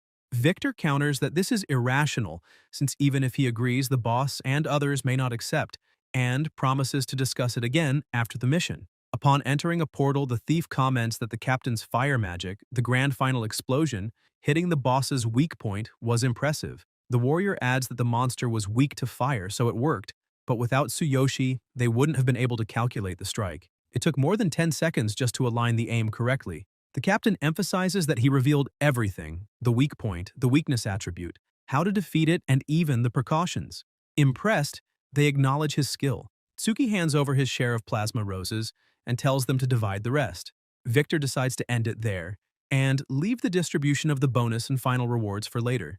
Everyone thanks him. The captain then asks if he has time, saying he'd like to introduce him to Harvey, and Shiro offers to inform his comrade. Later, Sakura attends to the protagonist's injuries and points out that being called to join a group so quickly is incredible, since she herself only managed that after reaching level 30. She advises him to take advantage of the opportunity because it will be valuable and promises to gather information in the nearby city, bringing back a report.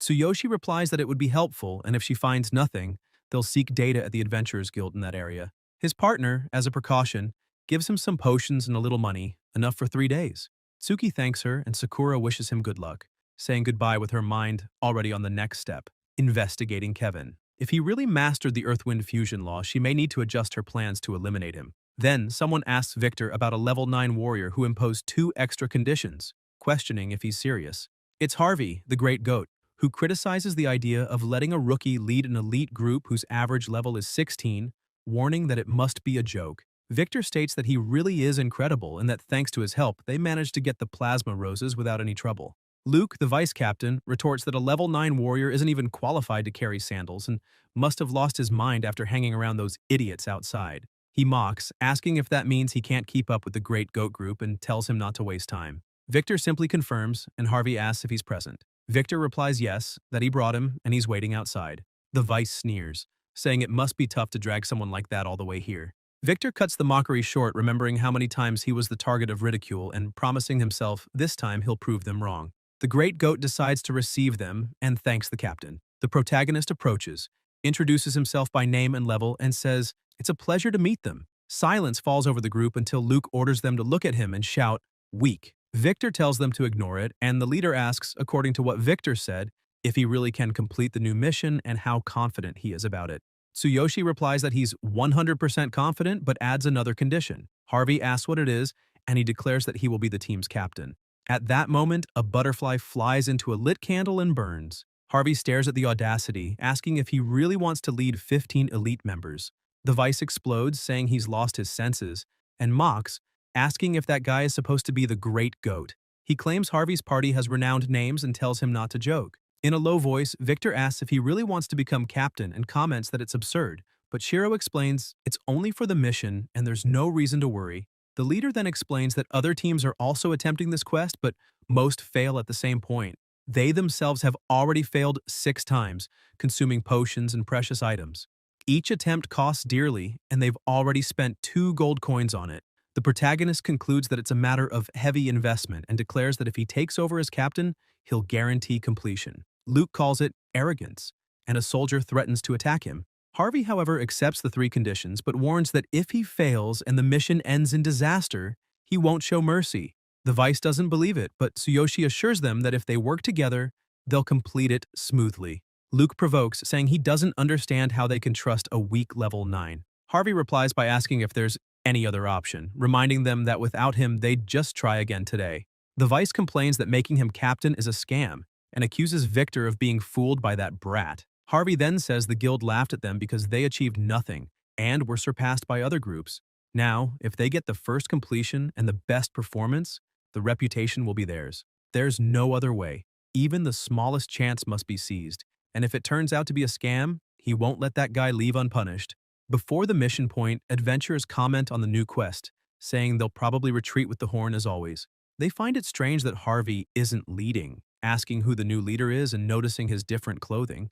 The group advances with Tsuki at the front. A dog warrior comments if they changed leaders and calls the new one arrogant. Another observes that they're under pressure and that if they go on like this, they won't even be able to afford meals, so at least they should spend their money wisely. Victor whispers that that party's captain always saw them as rivals, but admits that his words aren't entirely wrong. The constant defeats left them with no accomplishments, and that's why the group is under huge pressure. Things aren't easy now. Shiro understands and comments, but at that moment the protagonist bumps into the dog warrior ahead and apologizes. The dog provokes, telling Harvey that the new leader seems full of himself and asks if he'll keep the same attitude when they retreat again with the return horn.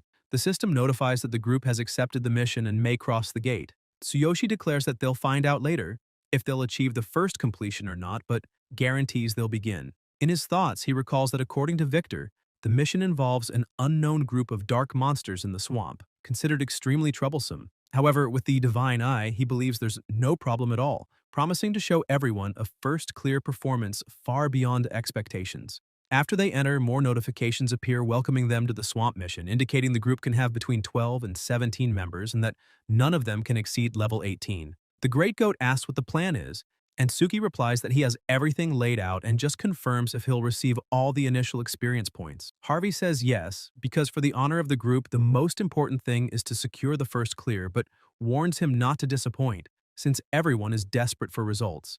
Making him captain placed a huge responsibility on his shoulders, and if they fail, he will have to deal with the consequences. Shiro agrees, and the system notifies that all experience points will be assigned to the protagonist.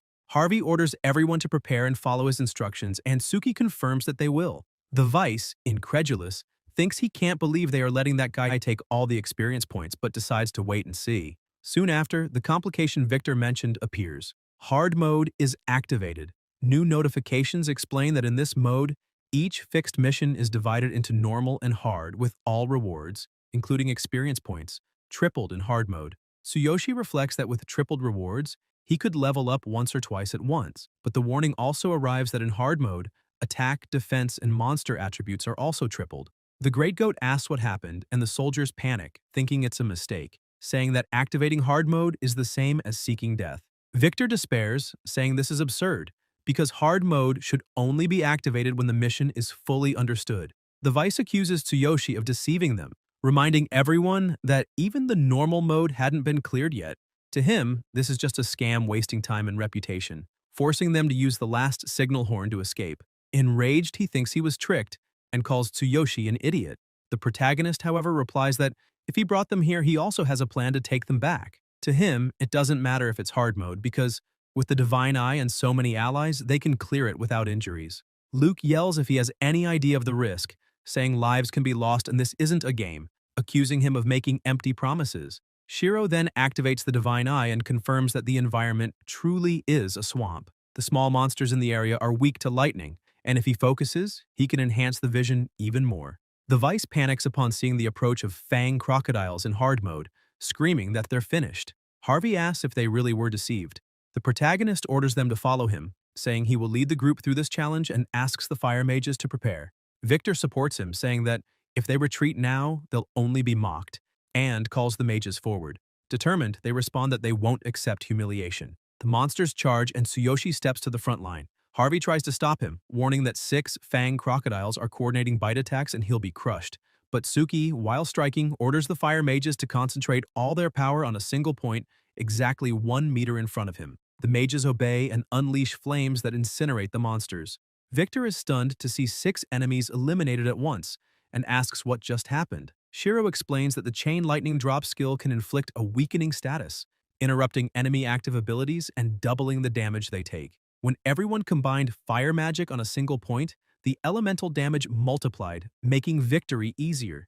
The mages are amazed and ask how he could create that strategy in an instant, commenting that maybe they really can complete the mission. They say exploiting weaknesses to interrupt abilities and then unleashing massive fire damage is extremely valuable. Victor states that he did it again, just like in the last mission with his precise analysis, and that he already knew he would succeed. The Great Goat, intrigued, wonders how someone at level 9 can have such skill and asks who he really is. The Vice, collapsed on the ground, insists it was just luck and no one could analyze so clearly under such conditions. One of the soldiers counters, saying everyone saw it with their own eyes, and that's exactly what makes him so incredible, questioning why the Vice is so stubborn. Victor loses patience and asks why he won't shut up, saying he's just dragging everyone down and that it's shameful. Luke, irritated, asks what he said, but the protagonist interrupts, saying enough. There's no time to waste on useless arguments, and everyone must follow him to clear hard mode. Harvey agrees and orders them to move, while the Vice begs them to wait but is ignored. 30 minutes later, under the swamp's shadow, Victor comments that it seems all teams were defeated further ahead and asks what they should do. Luke says those monsters are darkness type and reminds them they're in hard mode, far beyond what they've faced. He says he doesn't know where Tsuyoshi got so much information, but warns that if they fail, the Great Goat Group won't forgive it. Victor replies that thanks to Tsuyoshi's analysis and resources, they've barely taken any damage so far, something that was impossible before, and asks how Luke can't acknowledge that. Luke snaps back not to forget that he is still the Vice and Tsuyoshi is just a temporary leader. The Great Goat intervenes, telling him to be quiet because he's only getting in the way. The system notifies that the Divine Eye analysis is complete, and the protagonist thinks that if the data is accurate, the mission may be easier than he thought. He realizes that the functions of the Divine Eye seem proportional to his combat skills, and memorizes the analyzed route. The system informs that along the path, monsters can be lured away to open a safe passage. Despite the swamp's slow terrain, his current physical strength lets him move as if on solid ground, and the water's conductivity makes chain lightning drop more effective at attracting dark creatures. Tsuyoshi states that, as the Vice said, this is a joint effort for mutual benefit, and that he is only a temporary leader, so anyone unwilling to follow may leave, but as long as he's captain, all must obey. Luke mutters that he only knows a bit about monsters, but Harvey cuts him off and says to save provocations until after the mission, since everyone just wants to finish as soon as possible. The Vice is still upset about being commanded by a level 9.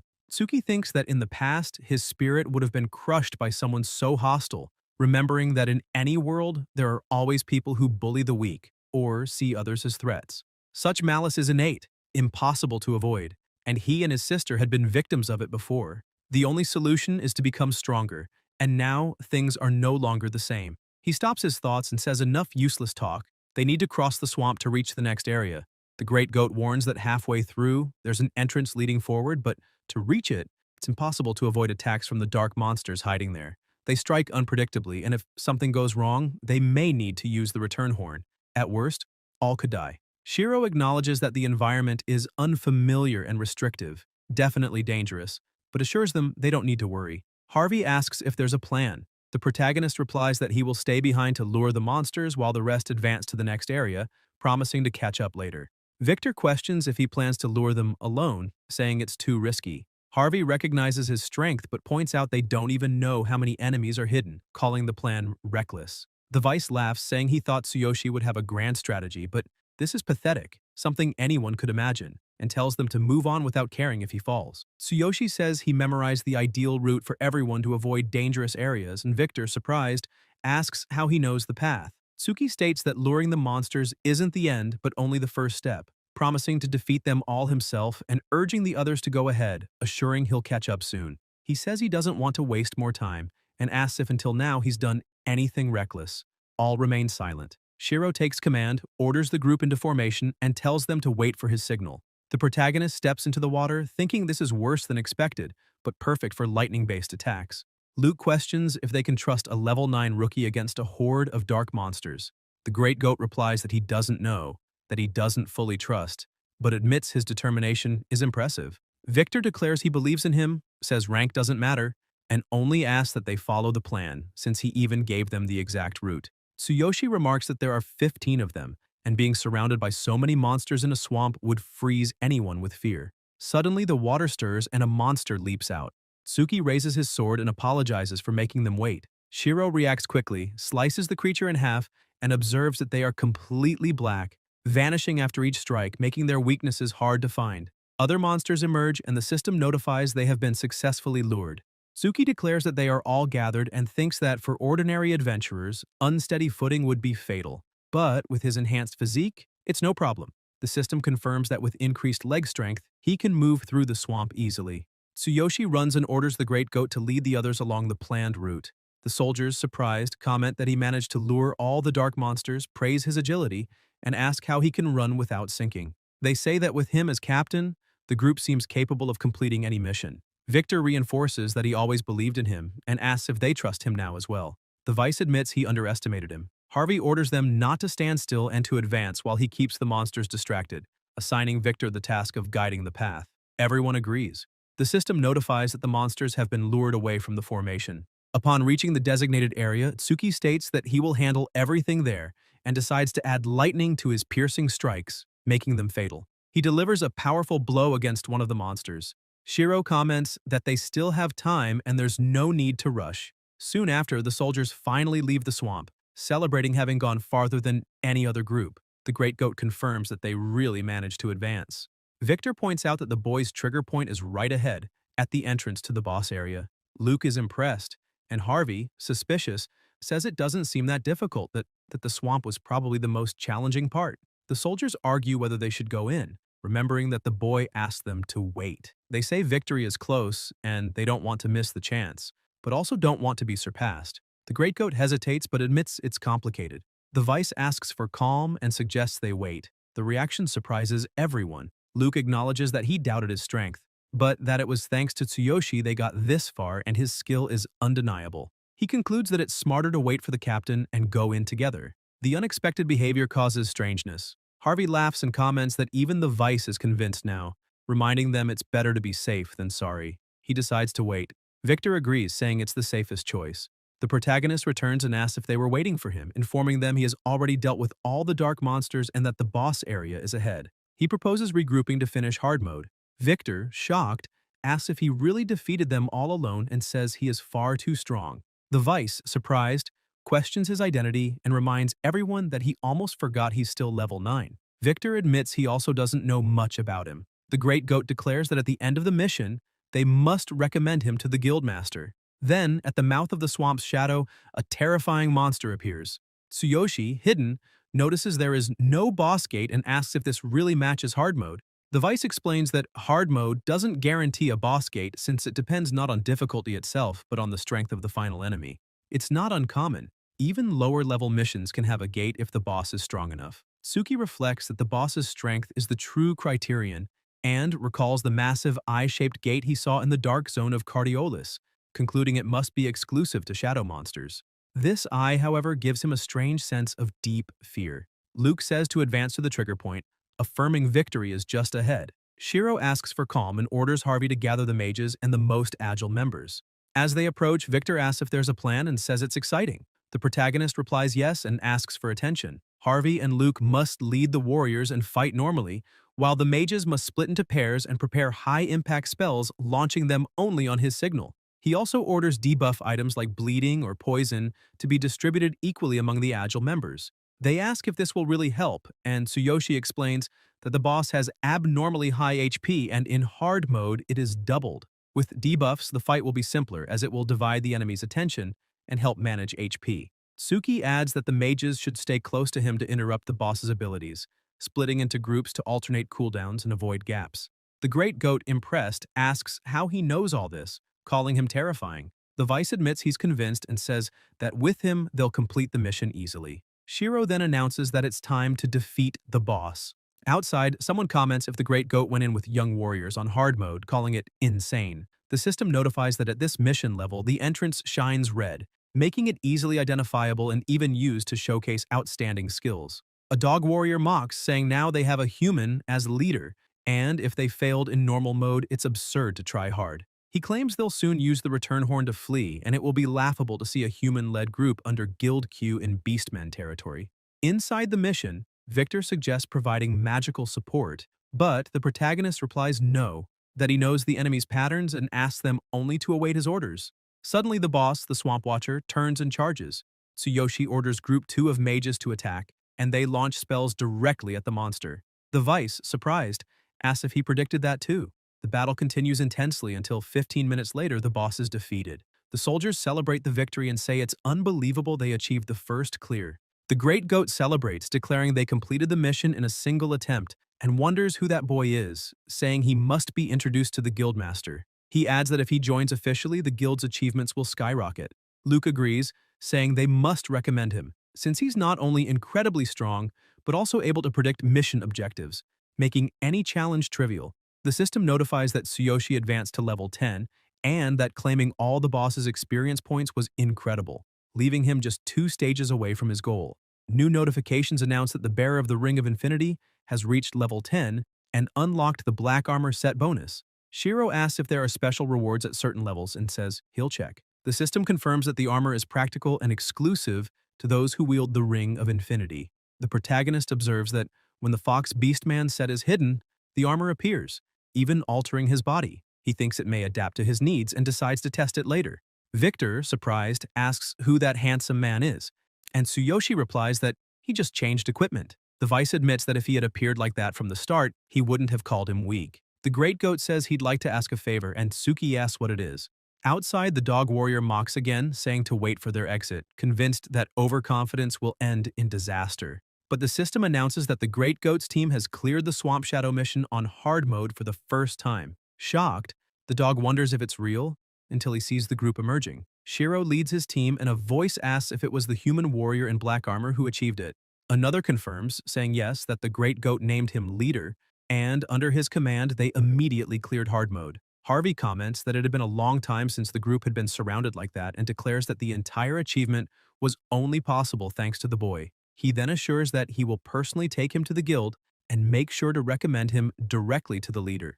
Victor comments that now everyone wants to talk to him.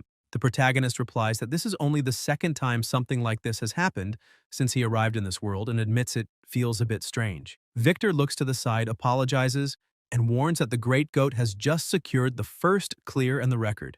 The dog insists it only happened because he brought someone strong. Tsuyoshi asks if he really is someone strong and recalls what they said about him earlier. The dog apologizes, admits he was wrong, and asks if he would consider joining the guild, saying they could work together. He also asks how they should call him, thinking to himself that he's not an ordinary person, and that if his strength is real, he'll be an invaluable resource when the guild receives high-level requests. Soon, several people gather asking for his contact and insisting he join the guild. The dog complains, saying he asked first and the others must wait their turn. Suki thinks that talented people are always contested, in any world.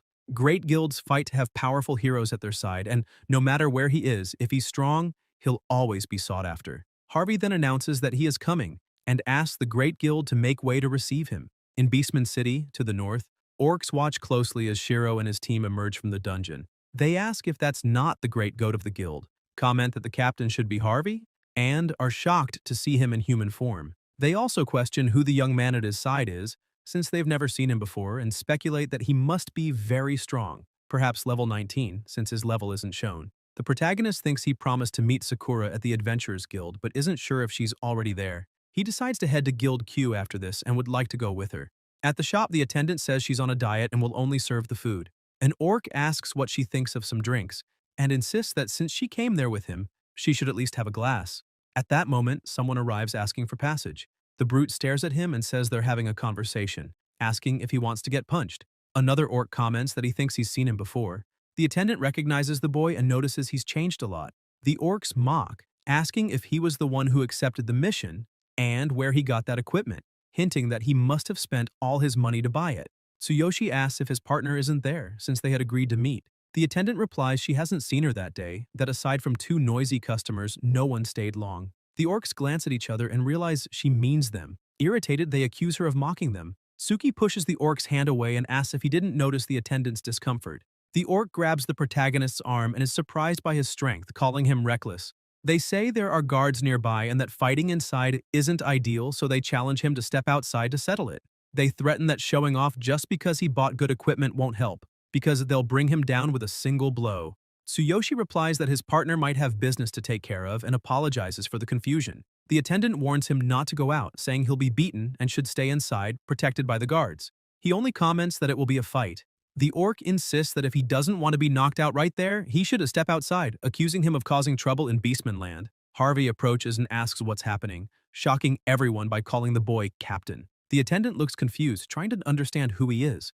The Great Goat also wants to know what's going on. Shiro explains it's nothing, just some thugs trying to cause trouble. The soldiers hear and get angry, asking how they dared to provoke a fight with the captain. The orcs, terrified, flee, saying it was a misunderstanding. Victor arrives asking what happened, and the protagonist replies it doesn't matter, since his partner isn't there, so they'd better head straight to the guild.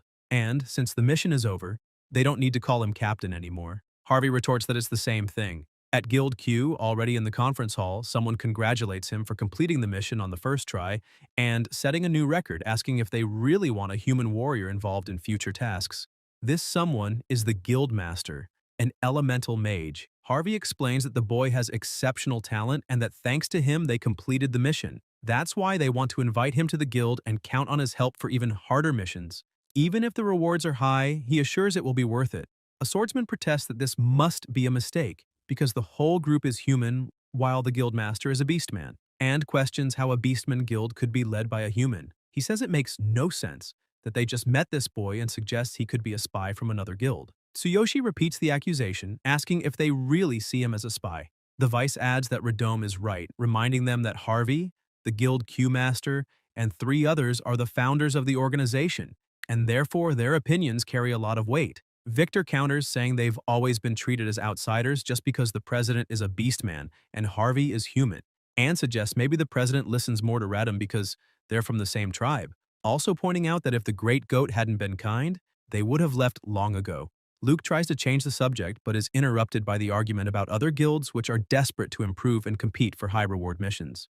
A voice speaks up in defense of Tsuyoshi, highlighting his observation and analysis skills. The swordsman acknowledges that, but stresses they may need another leader, accusing Harvey's group of dragging the guild down. He says it's natural they trust him, since they're all human, and asks why they insist so much, saying humans naturally understand each other. Harvey reacts firmly, asking if the group's loyalty to the guild is being questioned. He reminds them that his team has worked hard and delivered results for a long time, even if not as efficient as others. The swordsman retorts that the Beastman Guild has already been criticized for having Harvey, a human, in a leadership role, and that if others discover they now want another human as leader, they'll be ridiculed and the guild could even collapse. He asks the master to think about the future of the organization. The Great Goat asks the master's opinion, and he replies that maybe they should follow Redome's suggestion. He acknowledges the value of Harvey's feelings, but says they need to resolve issues internally, and decides the human friend will be treated with hospitality before leaving. The Great Goat tries to argue, but in the end, only agrees. The protagonist states he only came there for the captain, and that if that's how it is, he'll leave, asking them not to worry since he has reliable companions.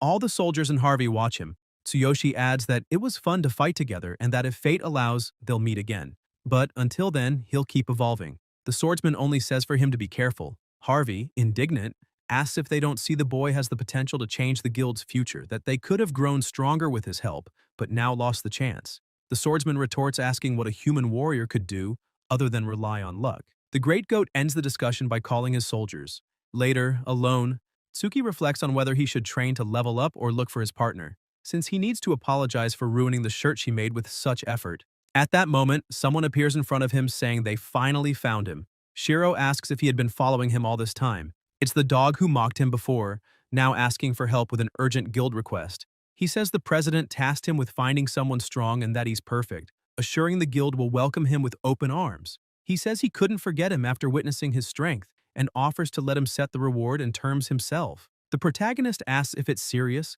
that the reward and terms depend on him and what the request is, thinking that if he can monopolize the mission and earn a lot of money, It will be a victory. The dog explains it's an urgent rescue. The daughter of a wealthy merchant was kidnapped, and the guildmaster awaits him. The beastmen around listen closely. Tsuyoshi questions if they really accepted a kidnapping rescue mission, and the dog replies that a guild needs more than honor, it also needs income. He says such requests are a vital source of revenue, and that in that city, even the Rhythm Guild is known, but only they can take on such a mission.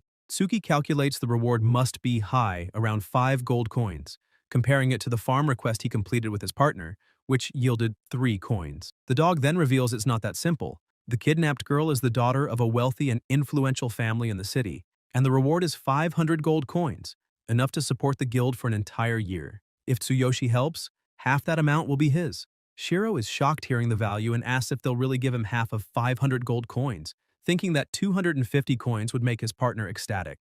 At the Pace Guild, the dog hurries him inside saying the master is waiting. An orc asks if that's the person the captain mentioned. The wealthy merchant of Northern, Wenton, is irritated, reminding them it's already the 3rd day and tomorrow is the final deadline given by the kidnappers. He accuses the guild of doing nothing and threatens that if they don't fulfill the request, they'll have to pay 10 times the reward as compensation. Otherwise, they'll never be able to stay in Northern again. The Pace Guild master, the warrior Hammer, tries to calm him, saying they're working on a plan and that tomorrow they'll surely rescue his daughter. The Vice, the marksman, calculates that 10 times the reward means 5,000 gold coins, an impossible sum to pay.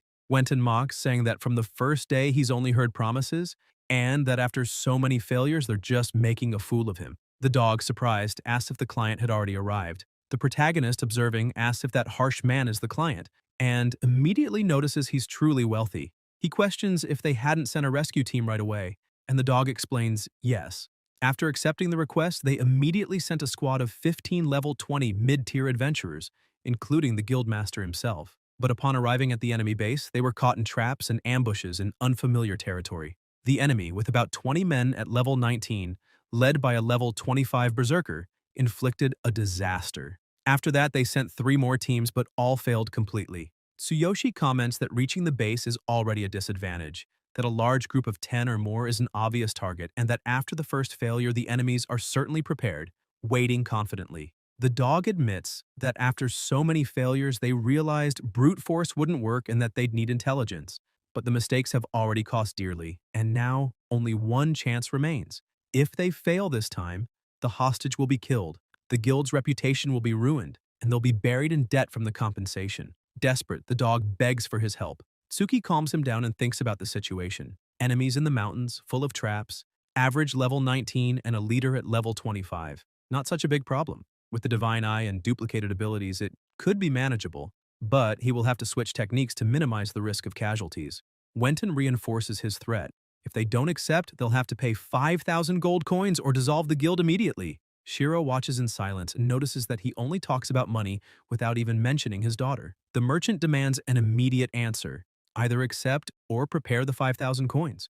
The master tries to argue that they can't raise such an amount right away, and the vice asks for calm, assuring him they're preparing a plan. At that moment, a voice rises. The protagonist declares that the daughter will be rescued and returned the next day. Wenton, surprised, asks who that bold human is. The dog explains that he's exactly the person he was talking about, the one who agreed to take on the request. The merchant, suspicious, says it's strange for a human to be among beastmen, but adds he'll see tomorrow if his words hold value, reminding them that if he fails, it will cost 5,000 gold coins. Tsuyoshi proposes a wager. If he rescues the girl, the reward will double to 1,000 gold coins. Wenton calls him an idiot and asks if he thinks he can trick him. Tsuki insists, saying that if he fails, he'll pay 50,000 gold coins, 10 times more than demanded, and asks what he thinks. The master and the vice are shocked, but Wenton, pleased, accepts. If he rescues his daughter, he'll get double, but if he fails, he owes 50,000. The contract is sealed, and the rich merchant hands over a paper to be signed immediately. The guildmaster signs, confirming the terms of 5,000 coins if they fail, or 50,000 for the bet without option of refusal. Wenton leaves, reminding them to await the results the next day. The vice rages, asking why he signed something like that and accusing Tsuyoshi of pushing Pace Guild to the limit. He says he's been to the place before and that it's no simple request, questioning where such confidence comes from. Shiro replies that maybe he really has a chance. The marksman retorts that it's too risky. 50,000 coins are at stake. At that moment, an orc announces the arrival of the Shaman Association's president. and the master asks for him to be let in immediately. The protagonist comments that he finally arrived. Doug greets them, asks how they are, and the master admits the economic situation is dire, inviting him to sit. The vice explains that they called him to treat an injury since the guild's priest couldn't handle it. Doug confirms he came for that, casts his healing magic, and asks if that request is Wenton's, about the kidnapped daughter, commenting that it must be a tough case. The vice confirms, saying even the guild is under pressure to the point of bowing down.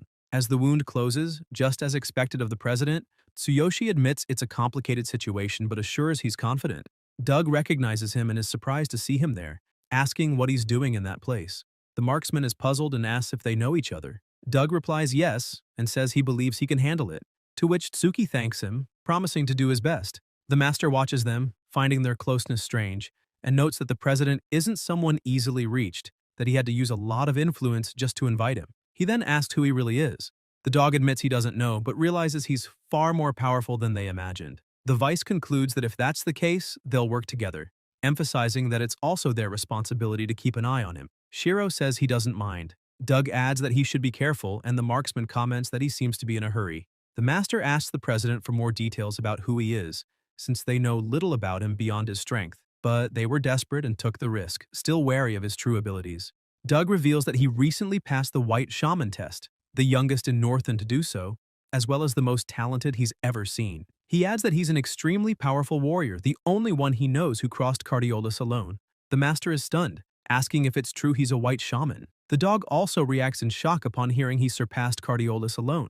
Doug admits he isn't absolutely sure, but guarantees he's far stronger than he looks. Later in the city, the vice presses him again, asking what plan he intends to use, reminding him the deadline is tomorrow. He says they're risking everything and criticizes raising the bet to 50,000 without consulting anyone, questioning how he can be so confident. The protagonist asks him not to worry, says he understands how he feels, and agrees preparations are necessary. He asks if he knows the place well and requests him to guide them there. The marksman asks if they're going to resupply, saying they already have 2 sets of medicines and basic items and that there's no need to spend more, adding the guild won't reimburse.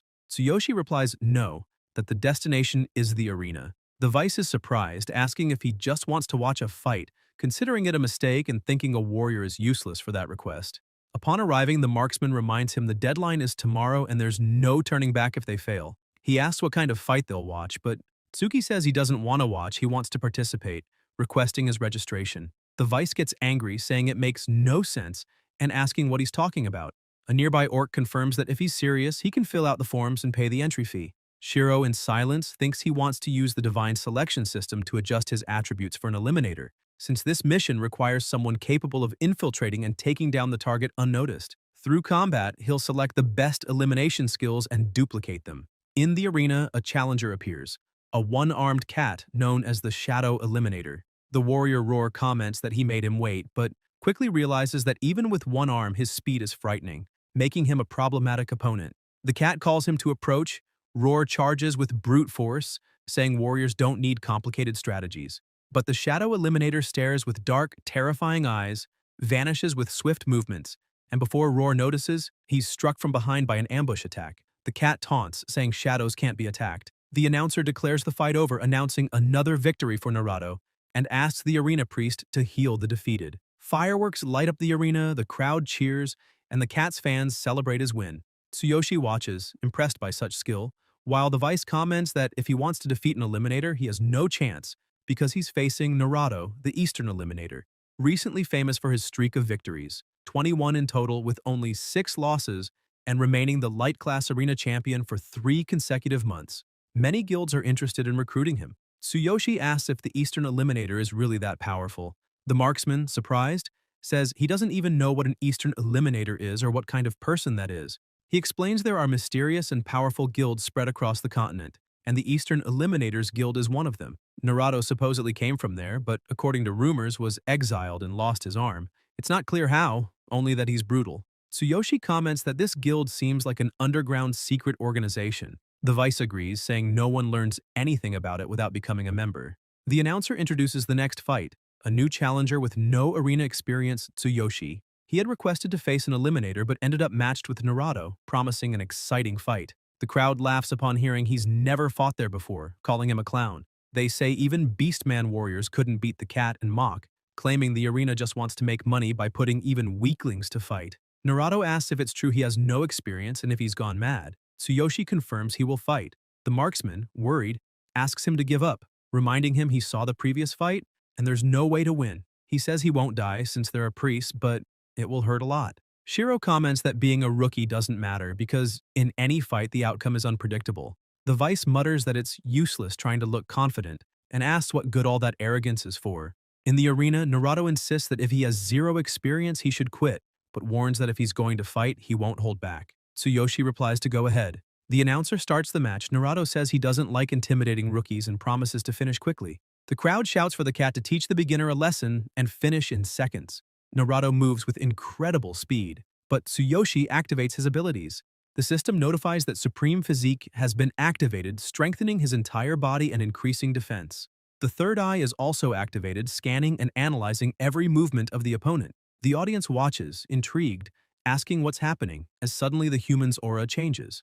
Naruto stops and is startled, sensing that just moments ago, his opponent seemed weak, but now he radiates a powerful presence and a terrifying gaze. Shiro wonders what is happening, while the Vice mocks, thinking he is about to give up. Naruto, however, realizes he can't read this newcomer and acknowledges he is not an ordinary person. The system then notifies that absolute duplication has evolved. Now he can replicate abilities through direct combat. Tsuyoshi notices the change, comparing it to before when he had to touch the enemy's heart, a much more complicated process. Excited, he decides to test it against Naruto and show what he is made of. The cat is surprised by his enthusiasm and thinks he must be careful. Soon, another notification appears. He has just copied a skill typical of thieves and eliminators, which temporarily boosts agility and allows dodging attacks with quick steps. Tsuyoshi thinks this skill is excellent. In the arena, Shiro charges at Naruto, but the cat manages to dodge. The protagonist watches and comments that this is exactly it. Naruto counterattacks at high speed, but Tsuyoshi raises a barrier. The system notifies that the Supreme Physique has been concentrated in his neck, drastically boosting defense and resistance in that area. Naruto cannot believe it and asks how he took no damage. The audience reacts in shock. The cat, incredulous, demands to know what that is and whether he could be the strongest one there. Tsuki answers that they are just good skills. The system informs that absolute duplication successfully duplicated. The ambush attack skill has evolved into Thunder Ambush, depending on the weapon and attribute. Naruto panics, asking what he did and why his dagger could not even scratch him. Tsuyoshi replies that he won't waste time explaining, and that now it's his turn. He dashes at high speed and before Naruto's stunned eyes, uses Thunder Ambush. The strike lands cleanly and the cat collapses, defeated to the ground. Tsuki remarks that it wasn't bad at all and that, with this power, he will be able to rescue the merchant's kidnapped daughter. The narrator announces the result. The winner is Shiro. Outside the arena, the Vice repeats in disbelief that it's impossible, concluding it must be due to some top-grade equipment. The protagonist thinks that, with adjustments, his body has become as agile as an eliminator's, reaching near-divine speed. The system confirms his physical attributes now resemble those of an eliminator. The shooter notes it is getting late and asks if he still intends to begin the rescue that very night, warning it will be harder to see in the dark. Tsuyoshi responds that he can see perfectly fine and asks to be taken to the place. Elsewhere, Beastmen remark that the Pace Guild is still trying to rescue the merchant's daughter and mock them, saying they never learn, since even identifying the traps is suicide. To them, it is impossible for anyone to invade the fortress undetected. Meanwhile, the system notifies that the Divine Eye is scanning the area. The result reveals 9 large trigger traps and 6 automatic traps along the path to the main entrance, with all points clearly marked. Tsuki realizes the Divine Eye has evolved and can now display trigger points with precision. He leaps, and the black armor's disguise set activates. The cloak transforms into a mask when needed, then deactivates. Shiro follows, impressed, and comments that the divine selection system is extremely complete. Tsuyoshi moves swiftly, passing through traps without triggering them, and thinks that now he will take down the enemies one by one. A loud noise echoes, drawing the Beastmen's attention, who argue whether it could just be an animal. One goes to investigate, saying it's probably just a deer, like last time when 3 traps were destroyed. But he assures that this time, he won't let it escape. Hidden high in a tree, Tsuyoshi decides to use the kunai given by Hugh. The system notifies that the Divine Sense inventory has been restored and the skill copied. When the Beastman approaches, he is pulled upward and defeated. The system announces that the Supreme Physique has been activated, increasing damage by 30% under strain. Shiro continues advancing, disarming another trap, while the Beastmen grow suspicious of their companion's delay and remark that if the boss finds out, there will be trouble. One of them senses something, but cannot pinpoint the presence. Tsuyoshi strikes suddenly, quickly defeating him. With only the mage left, he releases powerful magic, demanding they show themselves and threatening to trigger the traps. Feeling a strange presence, he fears there may indeed be an intruder. Tsuyoshi appears and declares he won't let them activate anything. Shiro seizes the opening and executes an ambush attack, defeating him. The system notifies again, Supreme Physique activated, right arm enhanced by 100%, damage increased by 30%, and a weak point strike to the back finishes the fight in a single decisive blow. The protagonist states the entrance is clear and asks if there are still many traps active. The Vice, impressed after seeing him defeat the guards, admits he is incredibly strong. Tsuyoshi replies that he is coming for them but warns to be careful with the remaining mechanisms, pointing out where not to step and when to duck under the trigger line. The shooter asks how he knows the exact location of all the traps and still managed to take out the guards. The Vice suggests that since they are there, they should destroy the rest, but Suki holds his hand and says no, because they will still need them. The shooter acknowledges his strength and asks him to follow so they can rescue the hostage quickly. Moving silently, the Vice gets startled by a noise, until they reach the inner chamber where Wenton's daughter is supposedly held. The shooter comments that everyone there seems strong and, if surrounded, they will stand no chance, but admits that without Tsuyoshi, he would already have died countless times. He declares that his life now belongs to him. Shiro replies that he only did what was right and asks him to create a distraction. The Vice grows suspicious, saying he might be being used as a pawn. The protagonist counters, asking if he remembers the traps they left intact. The shooter realizes the plan: lure them into the marked traps. Tsuyoshi confirms, explaining that fortresses like this always have elaborate defenses and that the Divine Eye has collected all the data. If they draw the enemies there, they will suffer significant damage, opening the way to attack the leader. The Vice understands and thanks him, moved that he thought of the guild's well-being. Outside, a brute is puzzled by the unusual silence of the night, since the place is usually noisy. Suddenly, arrows strike his back. The Vice shouts that it's time to destroy the fortress. The brute breaks the arrows and recognizes the archer he had faced before, furious at the audacity. The beastmen charge en masse.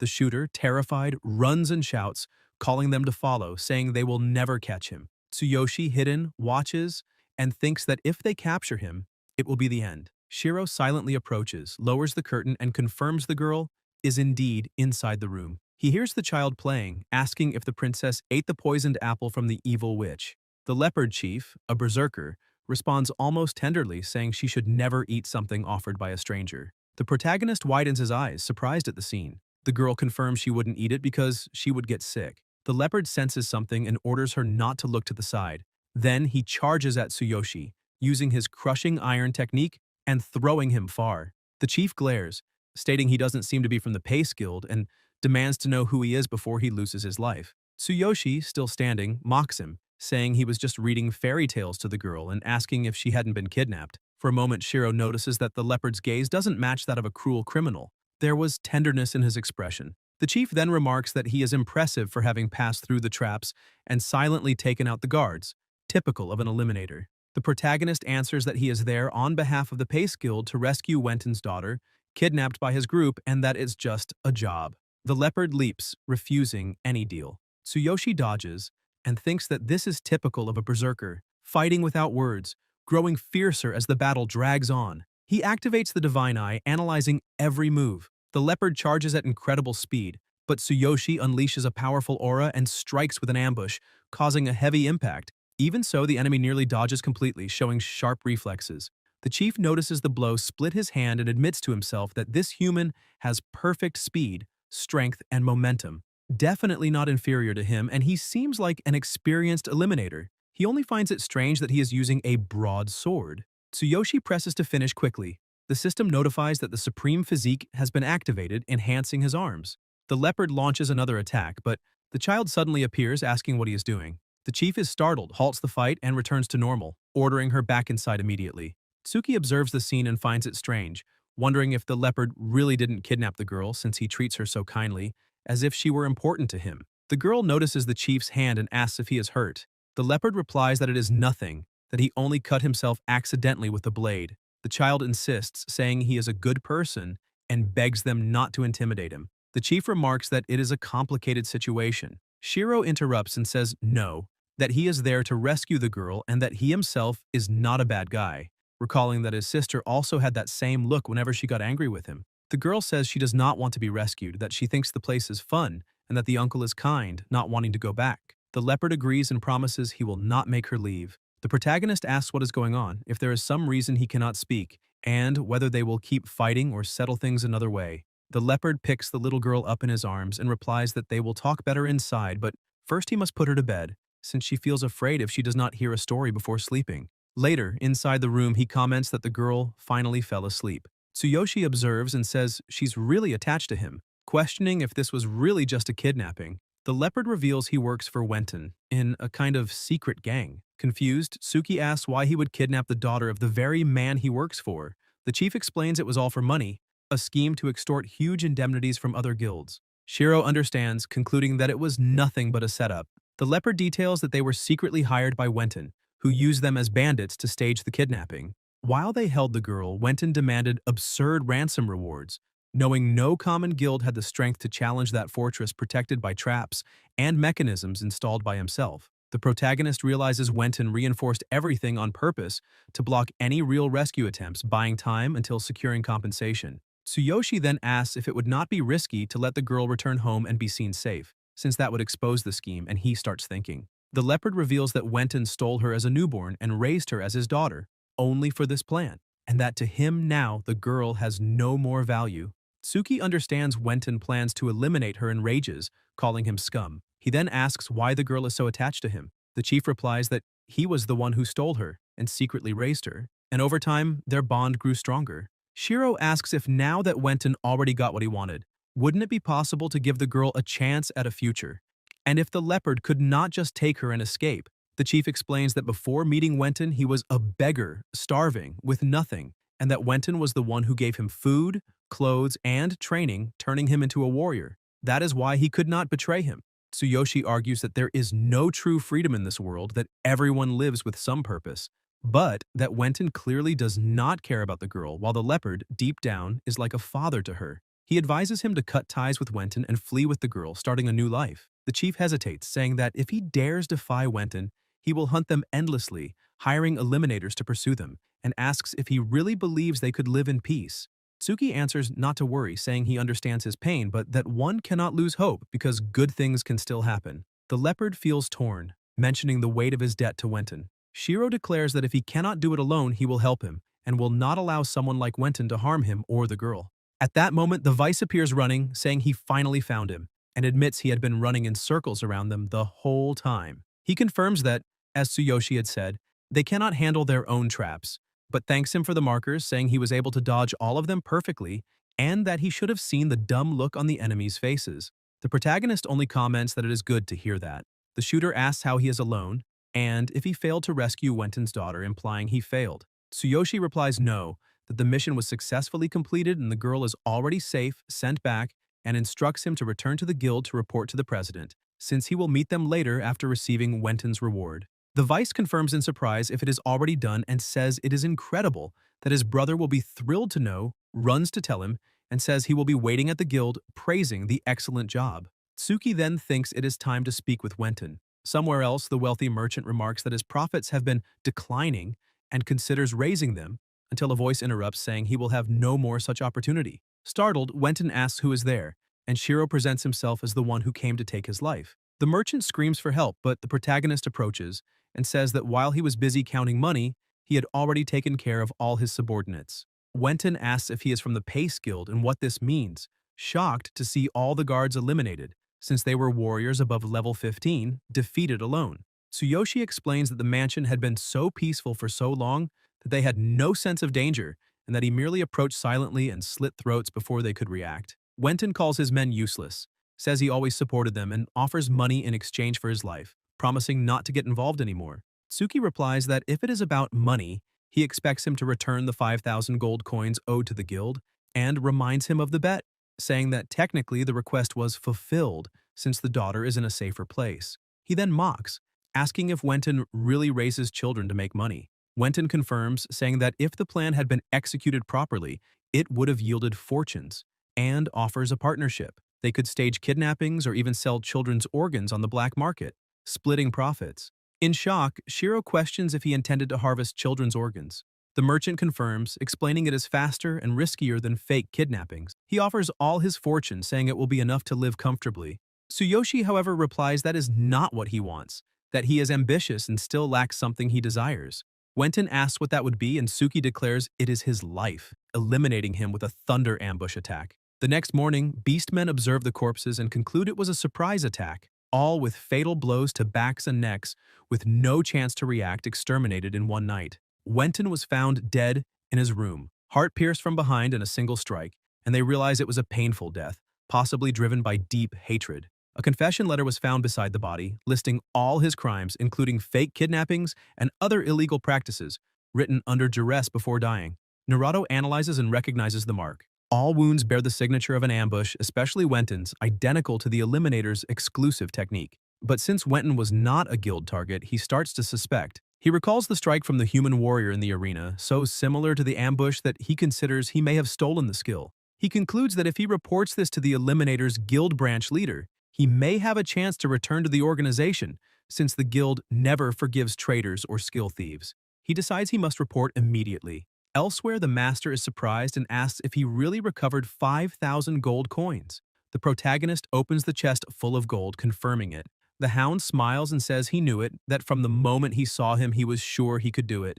The guildmaster comments that he just received word that Wenton was eliminated, and that it happened right after Tsuyoshi left. He says that if he had not recovered the gold, the reward would never have been delivered. The vice adds that even so, with all the scandals about Wenton that came to light, the conclusion is not enough. Tsuyoshi replies that he does not care, because the request was fulfilled and he still managed to level up. He thinks that after dealing with the merchant and his associates, the system even granted him bonuses, and realizes that eliminating enemies seems to yield even more experience points, accelerating his evolution.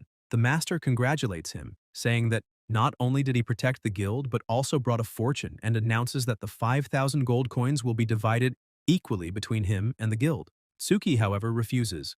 He states he does not need 2,500 gold coins, since originally he was to receive 250, and decides to donate the rest to homeless children and families in need. Everyone is surprised to hear the word donate. Shiro confirms there are many people who need that money more, and the protagonist accepts only the 250 coins as agreed. Upon leaving, he says goodbye with "until next time." The others remark that he is remarkable, not only for his skill but also for his generosity, able to give up a fortune without hesitation. The master orders that the rest truly be donated to those in need. Walking alone, Tsuyoshi reflects that he reached level 11 and is only one step from 12. He thinks of his partner and imagines how surprised she will be to see him now, with the black armor disguise set making him look like a different person. He decides to wait for her at the Adventurers Guild, but finds it strange to see the crowd gathered there.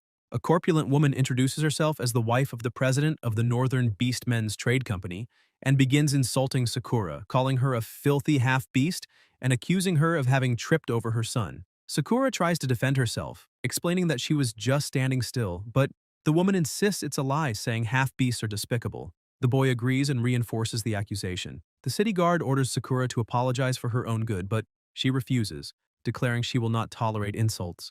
She looks for witnesses among the crowd, but no one speaks up. The woman slaps her and threatens to have her imprisoned if she continues resisting. On the ground, Sakura still refuses to apologize. The corpulent woman challenges her, saying she can guarantee she won't see the next sunrise, calling her arrogant. Her son supports her, boasting that his father is the president of the city's trade company. The guard insists that Sakura bow her head, reminding her that even high-level adventurers must respect the rules. Sakura thinks she must endure and cannot ruin her master's plans, but is surprised when someone intervenes. The woman is struck in the face, followed by the boy, who is also knocked down. The guard looks on in shock as Tsuyoshi declares that no one can insult or lay a hand on his partner without facing the consequences. Sakura watches in disbelief. Elsewhere, Naruto walks, reflecting that even during the day that place remains as dark and cold as ever. He is surprised by someone pointing a dagger at him, announcing they will eliminate him, and asking what he wants. The cat reveals himself, saying he used to be part of the Assassin's Guild and came to bring information. The leader of the northern branch rejects him, stating that he is no longer one of them, and that if it's not for official work, he shouldn't be there. Another assassin accuses him of having diverted a target's money, recalling that his arm was cut and he was expelled, warning that if this is a meeting, he must leave. Naruto explains that it isn't about that, but about a warrior he encountered in the city who supposedly stole an exclusive guild skill. The leader grows intrigued, and says they cannot ignore such theft, asking for more details. An assassin leaps forward and comments that it is astonishing. Someone like that has been moving through the north, unnoticed. Naruto insists, asking them to believe him, assuring that at least the ambush skill is real, since he personally fought against the human. He offers the information in exchange for a chance to return to the guild, provided he proves his usefulness by helping eliminate the skill thief. The leader acknowledges that the proposal is reasonable and, if the information is confirmed, will forward his request to the superiors.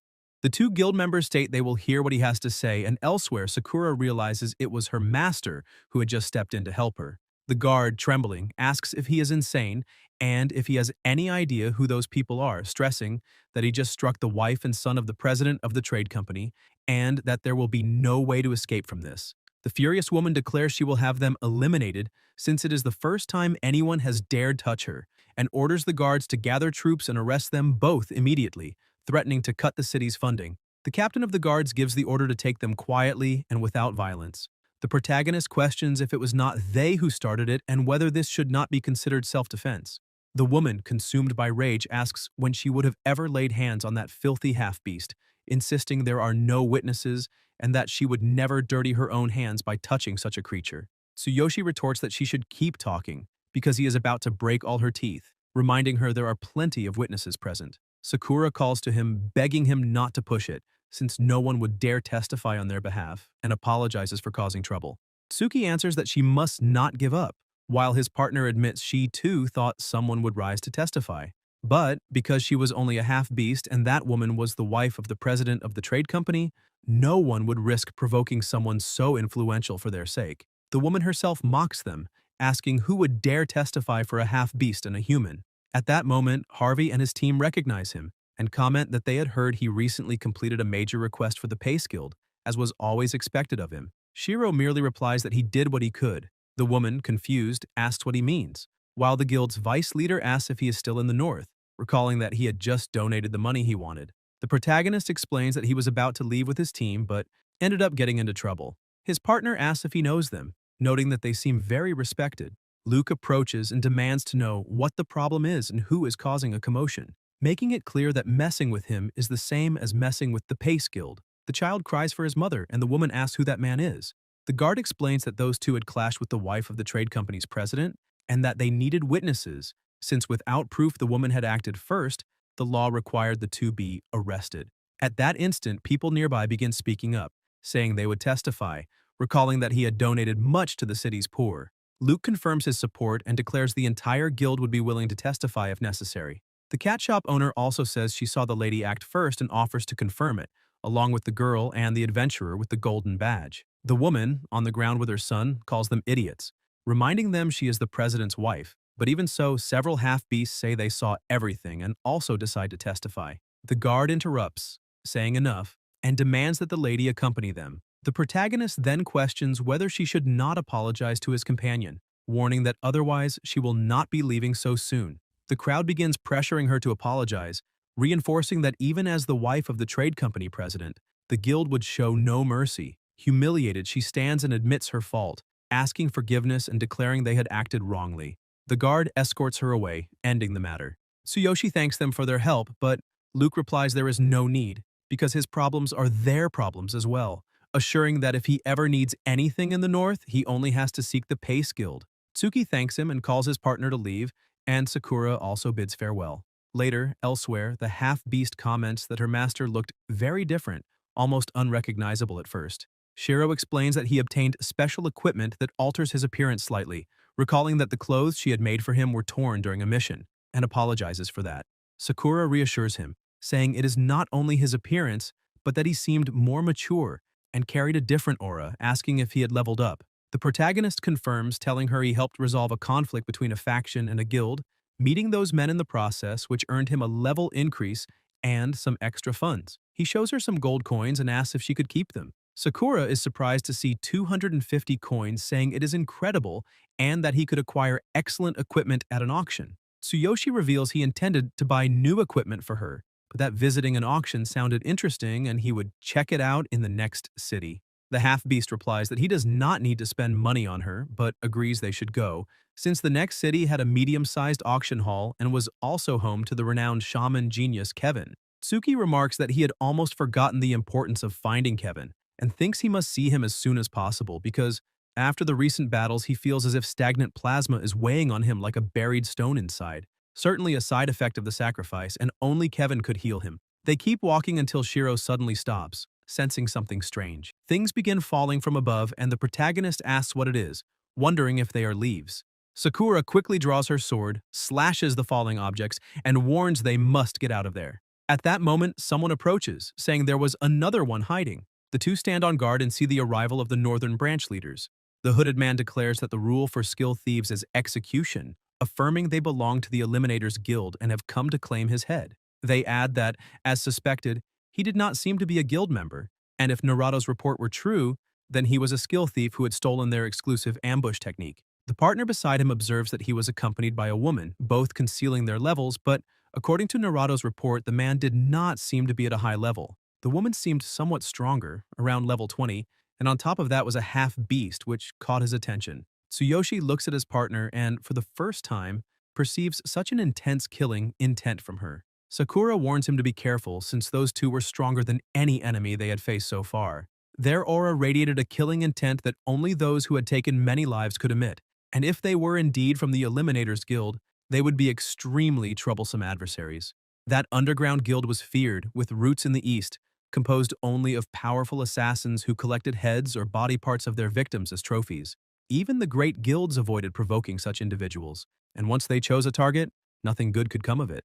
Tsuki explains that he once met a beast-man warrior who had been expelled from the Eliminators, but assures he never had any connection with them and did not know those people. Yet he reflects on what they said. They accused him of being a skill thief, and now he understood that the ambush technique he had copied was exclusive to that guild, which was why he had become a target. Sakura looks puzzled, while the hooded leader comments that he already knew of his interest in that beast woman, but warns him to be careful since she seemed skilled, adding that he would take his head and hands back, enough so that the guild would question no further. The other leader, intimidating in presence, says he likes striking women, and that no matter how strong they are, they could never be his partners, and so it was already decided. He then unleashes a terrifying power, and declares he will make him feel the weight of a unique skill. Sakura recognizes it instantly and tells him to stay close, that they must not separate. Shiro, however, suggests it would be better if they split, since they could fight one-on-one more efficiently, and he also wanted to gauge their true strength. Soon after, devastating powers are unleashed in their direction. The leaders advance in unison, declaring no one there intended to retreat. Sakura warns Tsuki to be careful, but the leader slips behind him and asks if he really believed he could steal a technique from the Eliminators and still live to tell the tale, promising to show the true ambush attack. The strike comes from behind, but the protagonist manages to block it, replying that if he wanted to defeat him, he would first need to level up. Shocked, the leader asks how he managed to predict his move and block the ambush, trying to find out his level. Knocked to the ground, he insists on knowing the truth. Tsuyoshi replies calmly that he is only level 11. The leader does not believe it and accuses him of mocking him, saying there is no way to react like that at such a level unless he is a genius. Tsuki retorts that whether he believes it or not is up to him. The enemy then activates another technique called Serpent Walk and advances with incredible speed, challenging him to withstand it. Shiro observes and thinks that it is an impressive body technique, and that without the aid of his divine eye, he would have been completely deceived. The leader insists he wants to see how Tsuyoshi will hold up, since not even his companions had been able to counterattack. The protagonist reacts with precision, and the system notifies that Supreme Physique has been activated, concentrating all strength in the upper body and greatly boosting defense for a limited time. Tsuyoshi blocks the brutal strikes, leaving the enemy stunned. The man exclaims in disbelief about the unbelievable defense, asking if it is because of the equipment, what his true level is, and who he really is. Tsuki remains calm, shows his status, and repeats that he is only level 11. Shiro attacks next, and though the enemy narrowly dodges, he is still sent flying, wounded in the chest. Desperate, he begs him to wait, admitting something is off. If he truly is level 11, then he is a prodigy any major guild would rush to recruit. The man reveals himself as the leader of the Eliminators' northern branch and says he could recommend him to the higher-ups, asking if he wants to join. With his backing, the top members of the guild would notice him, train him carefully, and with his talent, he could be counted among the recognized geniuses. He stresses that this is a unique chance to join the Eliminators Guild. The protagonist answers that he has no interest in something like that, it doesn't suit him, and questions why he should trust someone who came to kill him. The leader says he understands but won't give up so easily, and in an almost honorable tone declares that he has not used that technique in a long time. Now he will show his true strength, unleashing an even more intense aura. Tsuyoshi realizes he is channeling killing intent into his weapon, a terrifying power. The leader strikes with his ultimate technique, Crystal of Eliminating Intent. Suki activates Supreme Physique, but even so his right arm is cut and Shiro is shocked, thinking that not even that defense could withstand it. He reflects that if the blow had pierced his heart, it would already be over. The leader warns him not to underestimate him. That was his supreme technique. He is level 30, and no matter his talent being only level 11, he could not possibly rival him. Against such power, anyone below level 30 would not survive. Since he refused to join the guild, he will pay with his life. Shiro then draws a special weapon, thinking that if even Supreme Physique was not enough, this is his only option. A powerful aura surrounds his arm, catching the enemy's attention. Who asks what power that is? The protagonist releases a fierce energy, pushing the enemy back. The system notifies that the Hammer of the Divine King has been retrieved from the inventory, but warns that due to insufficient level and conditions, it cannot unleash its full potential. Forcing activation will consume massive energy, with a duration of only 1 second. Tsuyoshi decides to end it quickly. The weapon can only be used for 1 second, but that is enough. The leader asks what kind of technique or weapon could have such power. Shiro retorts, asking if he is really after his head, and declares that he will see if he can withstand it. The leader laughs and mocks, saying a level 11 warrior thinking he could face him is ridiculous. He declares he won't be fooled by a bluff, and that Tsuyoshi should prepare himself. They clash in a colossal exchange of force, their blows devastating, the second strike already on its way. Meanwhile, in the darkness, Sakura watches and asks if her master is using that power again, saying the battle seems already decided and she no longer needs to worry since the enemy is on the brink of defeat. On the other side, the protagonist activates the Hammer of the Divine King and sends the adversary flying with a devastating impact. The leader, Fallen, admits the power is unbelievable and insists it cannot belong to someone at level 11. He invokes his finisher, warning that if he falls, Tsuyoshi will become a target of the Eliminators Guild. The system notifies that the hammer's duration has ended, and the weapon can no longer release its power. The protagonist thinks it feels even stronger than before, and wonders if the hammer might grow with his strength. The system warns his body has entered a state of exhaustion. Tsuki realizes it is time to use a healing potion. Sakura rushes over, worried, asking if he is alright and hands him the potion, saying the price of defeating that one-eyed eliminator was high. Shiro drinks it and complains about the awful taste. Sakura replies that is why she doesn't drink them often, and warns that although the attack was powerful, he cannot use it all the time. She stresses it would be dangerous if he collapsed like this without her around. The protagonist agrees, admitting she is right, but that enemy was formidable and could not be beaten without going all out. The half-beast confirms he was probably a high-ranking eliminator, and ending the fight quickly was a wise choice. She then recalls the story he once told of a level 10 warrior who fought dozens alone, and says that with his current strength, he would have nothing to fear. Tsuyoshi responds in surprise that she remembered something he had said so long ago, and admits she has an impressive memory. He reflects silently that it has been a long time since he came to that world, and with level 12 just one step away, perhaps it is time to return to his own world and resolve everything for the sake of his sister. Last time, there had been a debate with the Mana group about how to deal with those who bullied his sister Karina, and since the father of one of them was deputy head of the Blue Serpent Gang, when he returns, it will be his turn to act. Sakura comments that those eliminators carried high-quality potions, which will be useful, and Suki replies that it is incredible. He might reach level 12 before arriving at Kevin City. He thinks that once he reaches level 12, he will return to see his sister and asks that they continue their journey. Along the way, they face a horde of minor monsters, even encountering the field boss, and also stumble upon a group that had failed its mission. Tsuyoshi joins them and almost single-handedly completes the objective, gaining another level. Afterwards, Sakura notes that they're close to the city where Kevin lives and suggests spending the night there. The innkeeper greets them and asks if they are looking for a room, informing them there is a premium room available. Sakura asks if there are 2 standard rooms, but Suki says there is no need for premium, 2 regular ones will do. The innkeeper explains there is only 1 room left and asks if they are adventurers heading to the refining tournament organized by Kevin in Carnio, an event held several times already. Shiro, confused, asks about the tournament and what it means, but the man finds his ignorance odd. Sakura explains she had researched it and confirms they arrived on the first day of the tournament and can explore or buy potions if needed. The innkeeper presses again, asking if they want the room, and the protagonist accepts to share it with his partner as long as she doesn't mind. Sakura agrees and they decide to stay together. At that moment, Vicent, the blue shaman, appears asking for a premium room. The innkeeper promptly replies the best room is reserved for him, offering to show the way. Tsuki questions if there was no order, and Vicent laughs, asking if he doesn't know who he is, declaring the premium room is his by right. The innkeeper reinforces this, and Sakura argues that they arrived first, asking him to reconsider. The man only replies that they don't know who Vicent is, disciple of the genius Kevin, the red shaman, a respected level 30 master. He says Vicent is not only talented at refining but highly influential, and it is better not to cause trouble. The woman beside Vicent asks where they are from, but he tells her to ignore it, saying they will soon understand once they hear his master's name. Shiro questions if being Kevin's disciple really matters here, and declares that the room is theirs. Vicent glares, outraged, repeating that he is Kevin's disciple and asks if they dare take his room, warning they won't be welcome in Carnio afterward.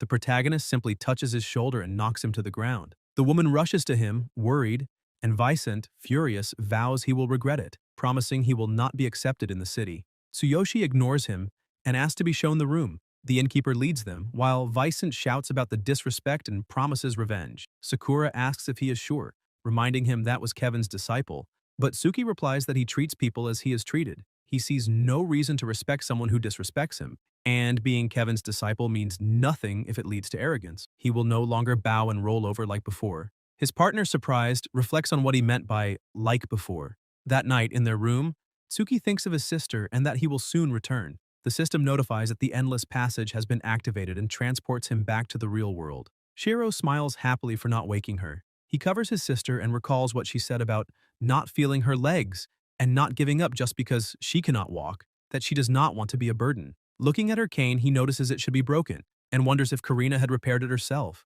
remembering how desperately she had protected that item. Tsuki feels relief, acknowledges his own strength, and thinks of how much his sister has endured, becoming even more resolute. He promises that no one will ever intimidate her again, that she will never live miserably again. He swears to take care of her legs and bring back her radiant smile. Then Shiro opens the system and reflects on how good it is to have everything gathered in one place, feeling incomplete without it. He notes that his equipment is still intact and concludes he must find an opportunity to advance further. Now that he has returned, he will face each problem one at a time.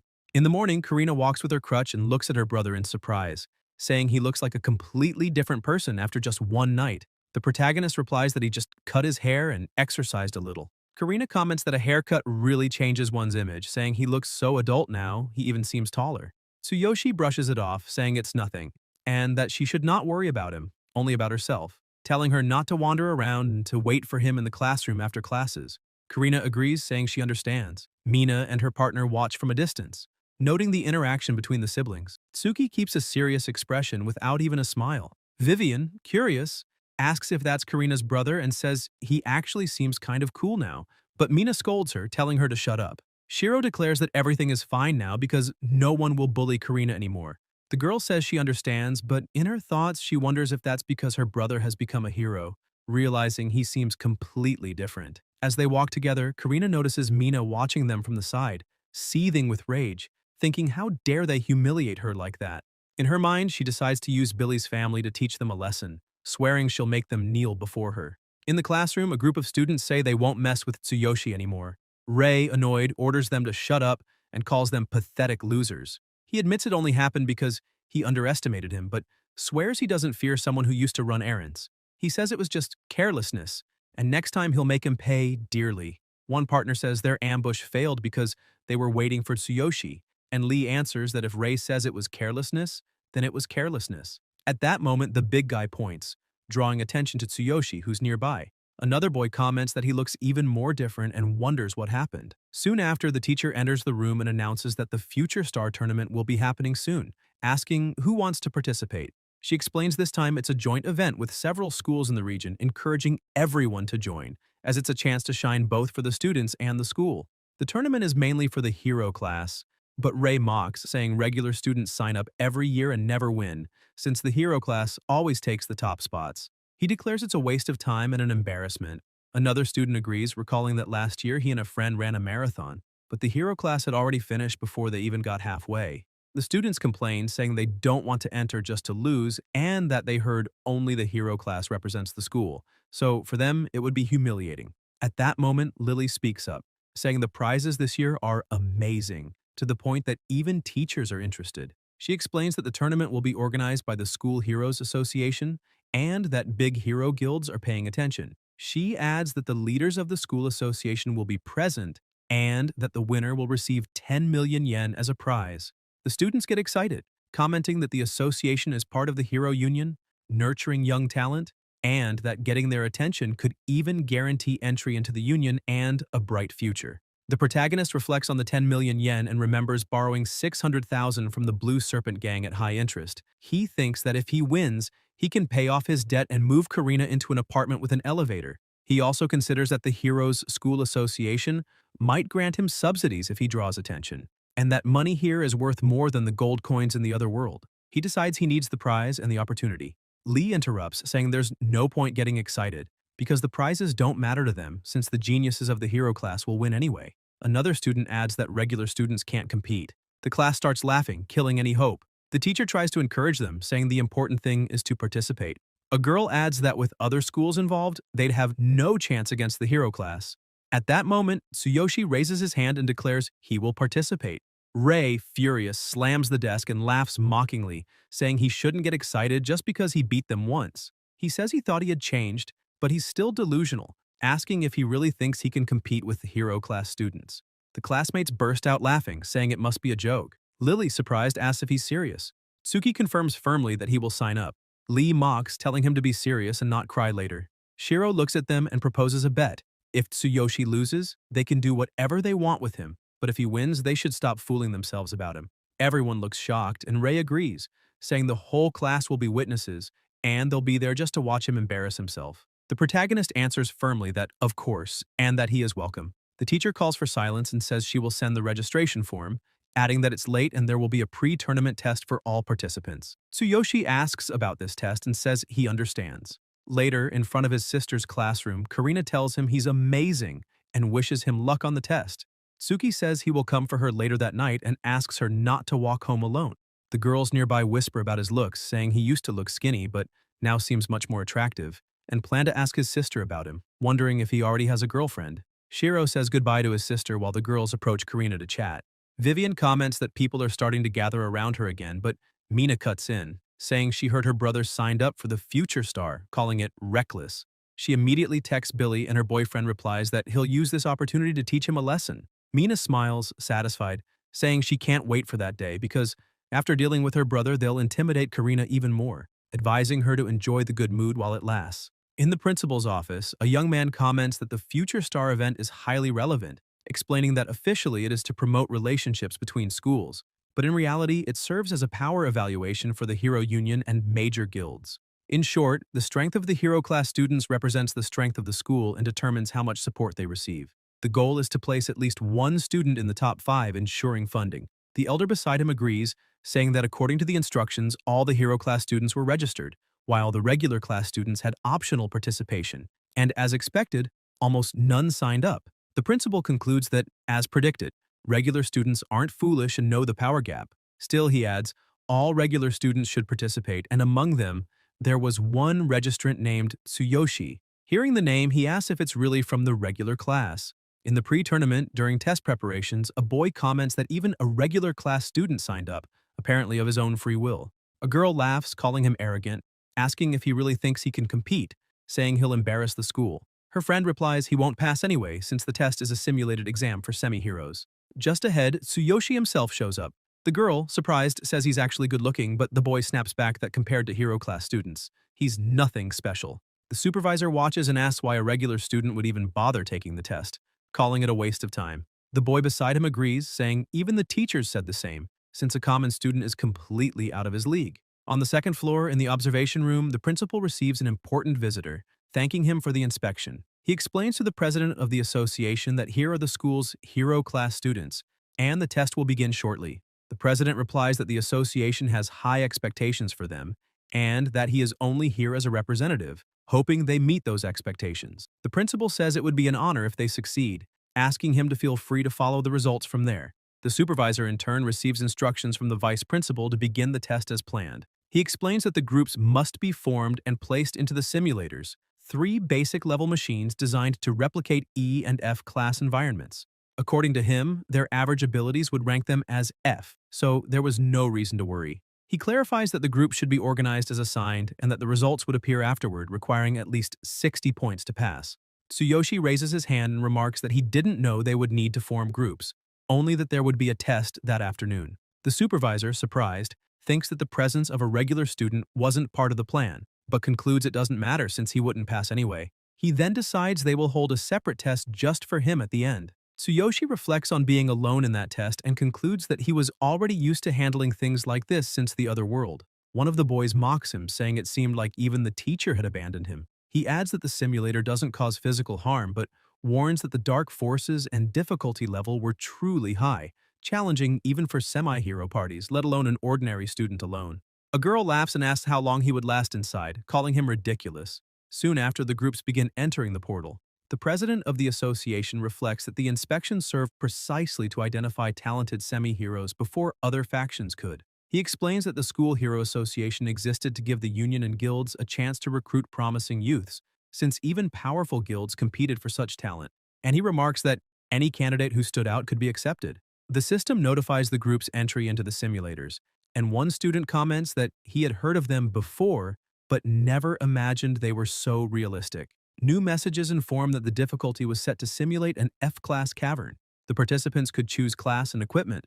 One of the boys is surprised to see they could even receive basic gear. He puts on simple armor and calls to his teammates, reminding them that to pass they needed at least 60 points, so they should be careful. Later, after completing the simulation, the students return exhausted, commenting that it was tough and that they almost failed. Suzuki watches the projected results and notes that the difficulty was F-class, with 100 points as the maximum score. Most had achieved between 70 and 80, none surpassing 90. He concludes there were no standout semi-heroes in that school since they were all still young. The highest score was 93, achieved by two E-class students, making them officially recognized heroes. He reflects that there is a huge gap between classes E, A, and F, even if only one level apart.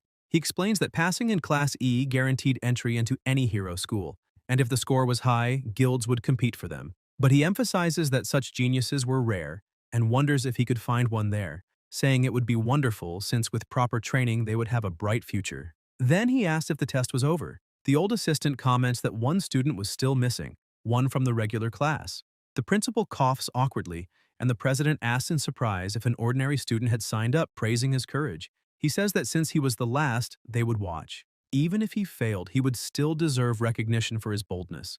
The supervisor congratulates the others for passing and announces that only the regular class student remained. He warns that if he was afraid, he could give up as soon as he entered. Tsuyoshi calmly replies that he understood. His classmates mock him, saying the dark forces would make him wet his pants, and one laughs, asking how long it would take before he came out crying.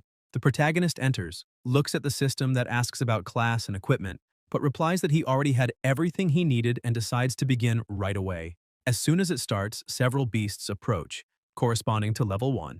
Tsuki remarks that it was natural for the semi-hero simulator to begin easier, and thinks about finishing quickly, since his sister was waiting for him. He advances and defeats the enemies with ease.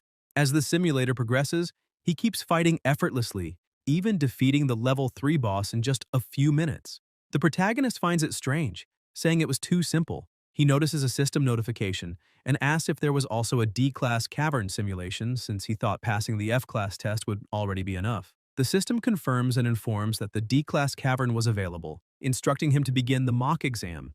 Tsuki smiles and says that for him there was no difference between D and F class at his level. Outside, the students begin mocking, saying he still hadn't come out and wondering if he had died of fright in there. A girl suggests breaking the machine open, saying maybe he couldn't leave because he had peed himself. The supervisor checks the clock and comments that 12 minutes had already passed, too long for an ordinary person, and questions if something had happened. He considers the student troublesome. The president, on the other hand, watches impressed and says that if he was truly enduring it, he was already worthy of praise. He asks the principal to at least reward him for his courage. The principal, trying to stay calm, replies that, of course, even without registering the score, they would still praise him. Suddenly, the machine begins to shake and release smoke. The test is ended. The system notifies that the student had passed with a perfect score. Everyone is shocked. Shiro smiles and asks if that was it. Suzuki widens his eyes and questions whether that student was really from the regular class. The supervisor stammers in disbelief, asking how he could have reached 100 points and, even more, have also cleared the D-class cavern simulation. Stunned, he insists it had to be some kind of mistake. The boy insists it's an error, saying there was no way a regular class student could pass 2 exams in just 12 minutes, especially confirming approval in the D-class cavern alone. Something impossible. The protagonist responds that he doesn't care about the score itself, as long as he passed, and says he's going to get his sister now. At that moment, a voice asks him to wait. It was the president, reminding him that he had just passed both the F-class and D-class simulations. The old assistant, surprised, questions how that was possible since the default settings were always for a lower-level cavern, and there was no chance for a D-class exam to appear. Thinking out loud, he admits that he had completed both simulations in 12 minutes while being only an ordinary student. Suzuki then asks if he could describe the final boss of the D-class. Tsuyoshi answers without hesitation. A level 6 black wolf, fast but weak, that only slashed him a few times before being defeated. He says that if that was all, he needed to go get his sister and bids farewell. The principal interrupts and asks if he wasn't lying, but the president raises his hand to stop him, affirming that the student could leave. Tsuki thanks him and leaves. The principal, intrigued, asks if there was something wrong with the results. Suzuki suggests letting him compete, but keeping everything secret. In his thoughts, he recognizes there was no error. The final boss was indeed the level 6 Black Wolf, exactly as described. He realizes that if Tsuyoshi hadn't taken the exam alone, no one would have discovered the perfect score. He considers that they were facing a monstrous genius from the regular class, a student who had cleared both the D and F simulations in only 12 minutes, breaking records. He decides to continue observing him and concludes that if his suspicions were correct, they would need to recruit him for the Hero Association. Shiro leaves the room. On the day of the Future Stars tournament, the students talk about the participating schools. Kurozu High and Sawahira, considered the best in academic performance. Rumors spread that many students from their hero classes already possessed power worthy of real heroes, making it unlikely for others to have a chance. The students claim that the top 5 places would surely come from those 2 institutions, and that their own school would hardly appear in the ranking. The announcer asks all participants to register before the meeting in the arena. The protagonist approaches, and the staff member asks if he was from the hero class and his name.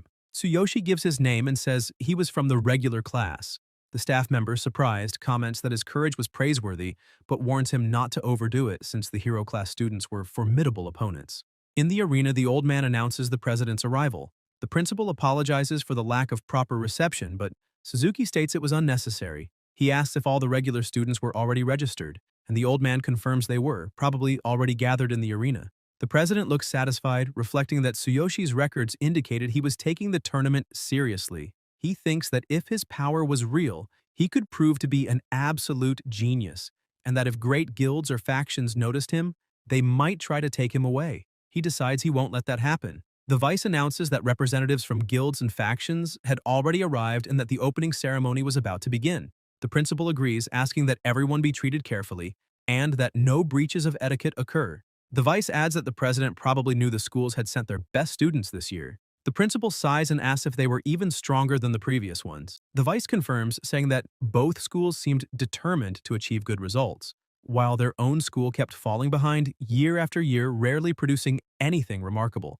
The principal admits he knew and that nothing changed, but that they would do their best. Soon it is announced that the practical skill test would begin shortly, and all participants should head to the evaluation area. Tsuki is puzzled, wondering about this test and thinking the tournament should start immediately. He reflects that if this was the case, the competition had already begun, and that even small movements would reveal great potential. He understands that the power demonstrated would directly reflect his true ability, and that, since it would be measured by machines, there was no room for mistakes. A student then comments on the participants from Sawahira, wondering how many points they would score. Shiro steps forward, takes a fighting stance, and throws a punch. The system displays the results: body score of 72 and power score of 74. The protagonist observes and comments that it was very good. The spectators murmur excitedly, saying that any score above 70 was considered average, but above 80 would surely contend for the top 3 positions. Other students begin to talk about their previous scores, comparing results.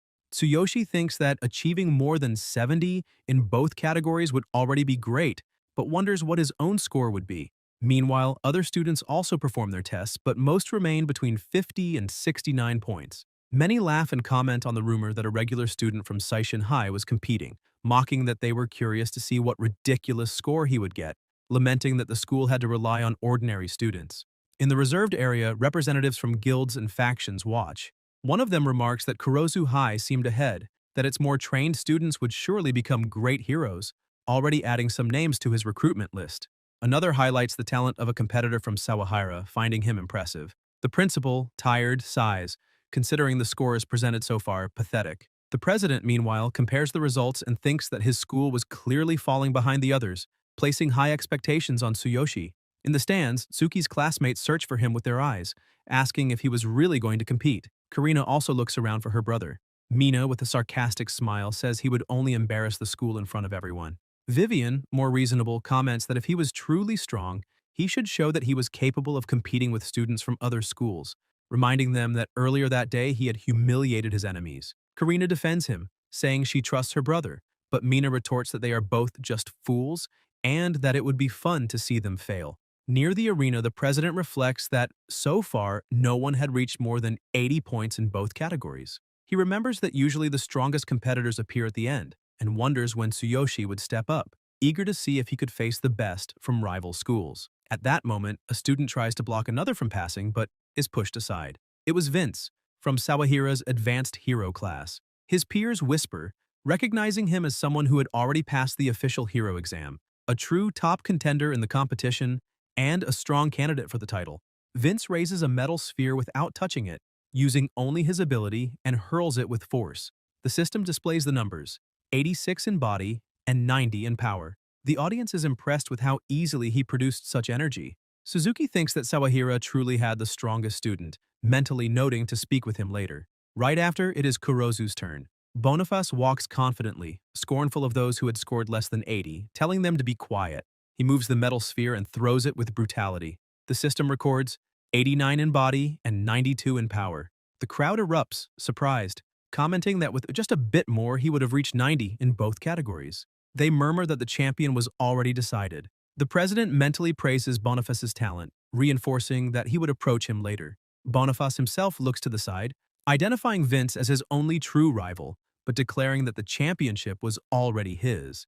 A voice announces the next competitor, and everyone is stunned to see that it was the regular student from Seishin. Many mock him, saying they couldn't believe he actually showed up and that he would only disgrace the school. They criticize him for lining up behind Boniface as if he had any right to. Tsuyoshi, silent, thinks that it would be enough to use the least possible movement while maximizing his power. Mina watches with sarcasm, convinced he would be humiliated right there. Karina, on the other hand, shouts for her brother to do his best. Suzuki focuses, curious and eager to measure his performance, calculating that if he reached between 70 and 80, it would already be impressive. The principal, hopeless, puts his hand on his head and declares that the regular student was finished. Tsuyoshi walks up to the sphere, places his hand on it, and thinks that, if it was for this, he would use a bit of the ultimatum physique combined with the divine selection system. He channels all his energy into just one finger and launches the metal sphere. The impact echoes through the arena. Everyone is in absolute shock when the system displays the score, 100 in body and 100 in power. Smoke rises and Shiro quietly comments that maybe they overdid it this time. The throne sphere flies far away, deformed by the impact. The protagonist worries that this was bad since he would have to pay for the damage. The judges, outraged, argue among themselves, unable to believe what they saw. They ask what it meant, if it was really possible for someone at that level to have such power. They suspect a machine failure, but representatives of the guilds immediately question who that student was and what had happened with the score. They stress that if it wasn't a technical error, it meant his power had surpassed everyone present and even overwhelmed the system, something inconceivable for a high school student. The supervisor asks them to wait while he checks with the school, but Tsuyoshi only replies that as long as it wasn't 0, he was satisfied.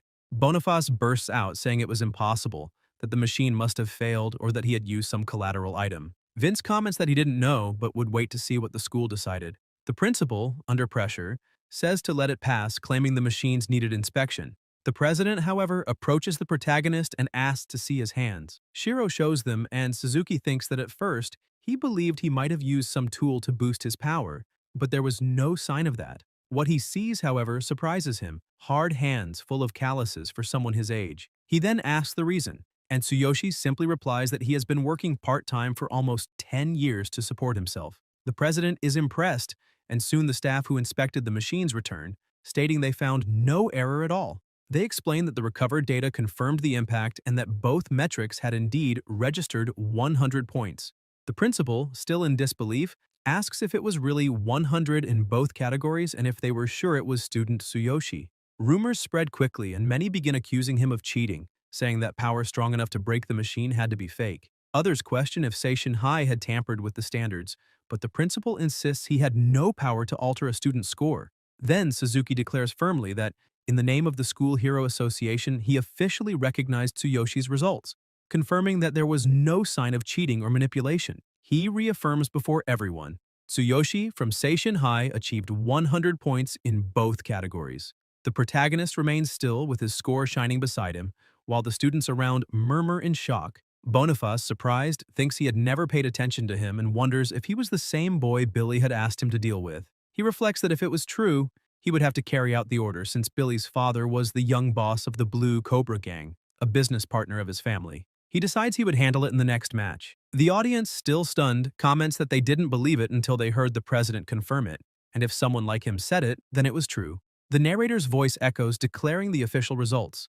Tsuyoshi from Seishin High, first place in the power test, 100 points in both categories. The reaction is immediate. 100 points in everything? That's insane!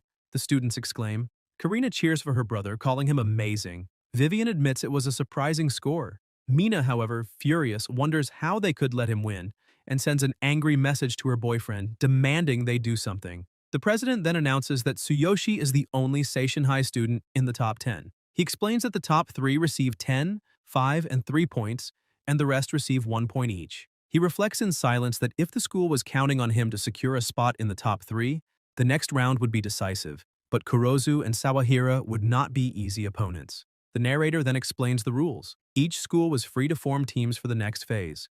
The second match would be a destruction race inside a simulated dungeon. The teams would compete to see how many dark creatures they could defeat in 10 minutes.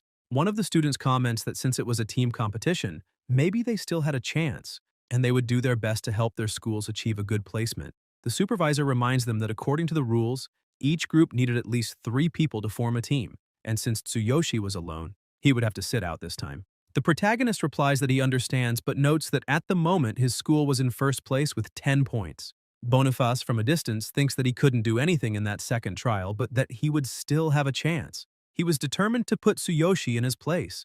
The Kurozu students comment that they had already trained many times for this type of simulation, that their team was the strongest and especially prepared for it, ensuring that they would take first place. Vince, in turn, declares that Sawahira was no weaker than them and that any one of their members could secure victory. His partner agrees, saying they would win. Meanwhile, the Seishin team observes that Kurozu and Sawahira were truly impressive, remarking that first and second place were already decided. For them, the most they could hope for was to gather enough points to try to break into the top 10, even knowing that their strength was far inferior to that of the rival giants.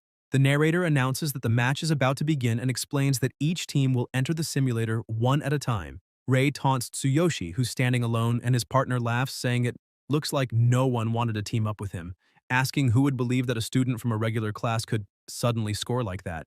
Mina mocks Karina, saying her brother doesn't even have teammates and that it's embarrassing, but Karina replies that everyone is underestimating him. Tsuyoshi stays silent, reflecting that the Supreme Star will be decided by the highest final score, and that, moreover, the player with the best overall performance will be named MVP, a great honor. He decides to take it easy in the second match since his goal is to win the MVP title. If he manages a good score in the solo rounds, the 10 million Inese prize will be his. All schools give their best in the simulator. On one side, Vince's group from Sawara High fights intensely, while on the other, Boniface's group from Kurozu High also stands out. Spectators comment that they're halfway through, and as expected, Kurozu High leads by a wide margin. Kurozu and Sawara both show impressive teamwork. The president watches the match and thinks he'd been hoping for Tsuyoshi to do something extraordinary, but understands that in team competitions there's little he can do. Students from regular classes are usually sidelined by those from the hero class, a harsh reality. Elsewhere, at Seishin High, a student asks why only he and the vice captain are still standing, while everyone else has been knocked out, lamenting that at this rate they won't reach the top 10. His partner replies that even though it's a simulated dungeon, they still take damage and can't go on. They look at the scoreboard and see that Kurozu's strongest group has already defeated 66 monsters, while Sawara has 63. The gap between them and 10th place is just 8 creatures. They ask if they can keep going, believing the vice captain and he might turn things around, but the supervisor warns they need at least 3 people and the others are exhausted. Even if they recruited someone now, the remaining time is too short. They grumble until they notice a student from the regular class nearby and call out to him, saying they need a third person so they don't waste their points.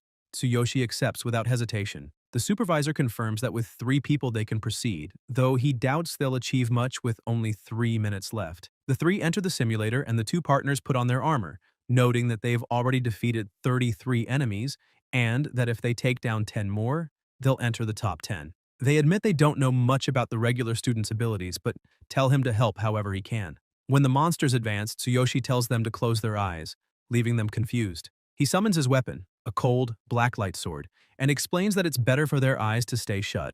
They obey, still nervous, saying there's no time to waste. They need to defeat more than 10 to reach the top 10. Tsuyoshi simply replies to leave everything to him. He moves swiftly toward the enemies, determined to surpass everyone. The system announces that the Supreme Physique has been activated and his strength has increased. In just a few movements, Tsuyoshi defeats over 240 monsters, causing destruction throughout the area, and remarks that that should be enough. His 2 partners stare in shock and ask if he really took down 300 enemies. Silence fills the air until the narrator announces the end of the time and declares Seishin in first place.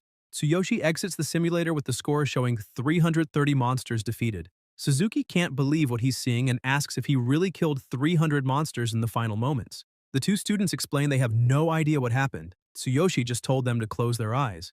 After that, they only saw flashes of light, felt thunder and vibrations, and then Tsuyoshi wiped out all the monsters before them with a single strike. The president watches in awe and concludes that he's a hidden powerhouse, a monster-level genius who will shake the entire hero community. He decides that after the match, he'll speak with him personally. He can't allow anyone else to recruit him first.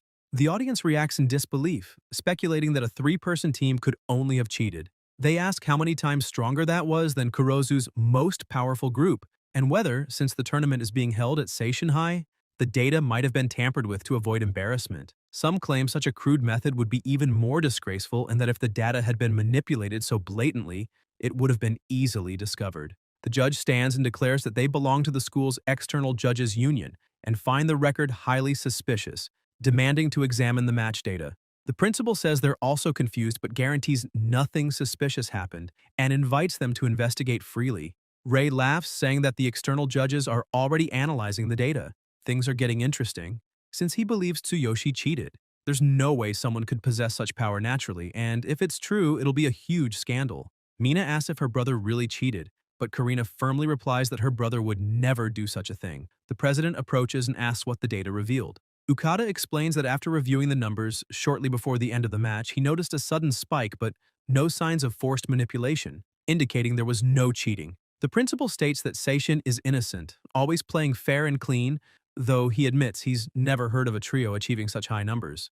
The protagonist asks what they think. If they don't place first in the next rounds, they can call him a cheater. But if they win them all, there'll be nothing to complain about.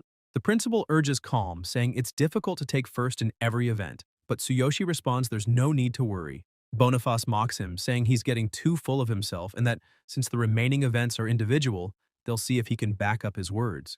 Vince comments that he thought the competition would be between him and Tsuyoshi himself, but after passing the hero test, they were completely overshadowed. Still, he likes the idea of facing someone confident. The judge agrees to his proposal. If he doesn't take first place in any upcoming event, it will be treated as cheating. Tsuki agrees, saying that's fine. Next comes the long jump. Boniface jumps easily, but Shiro activates his supreme physique, enhancing both legs and explosive power, leaping much farther and taking first place. In the sprint, the protagonist wins again. Then comes the discus throw, and the system announces his arms have been enhanced. Tsuyoshi throws the discus and breaks the record, taking first place once more as the judges watch in amazement. From the stands, Mina asks if Karina's brother is really that strong, and Vivian answers that he's taken first in every event so far. He's surely broken every record. Ray and his partner comment that something's off about him. In the entrance hall, Billy glares at his phone, frustrated, asking what's going on. Even if it's cheating, he can't let it continue. and wonders what Boniface plans to do.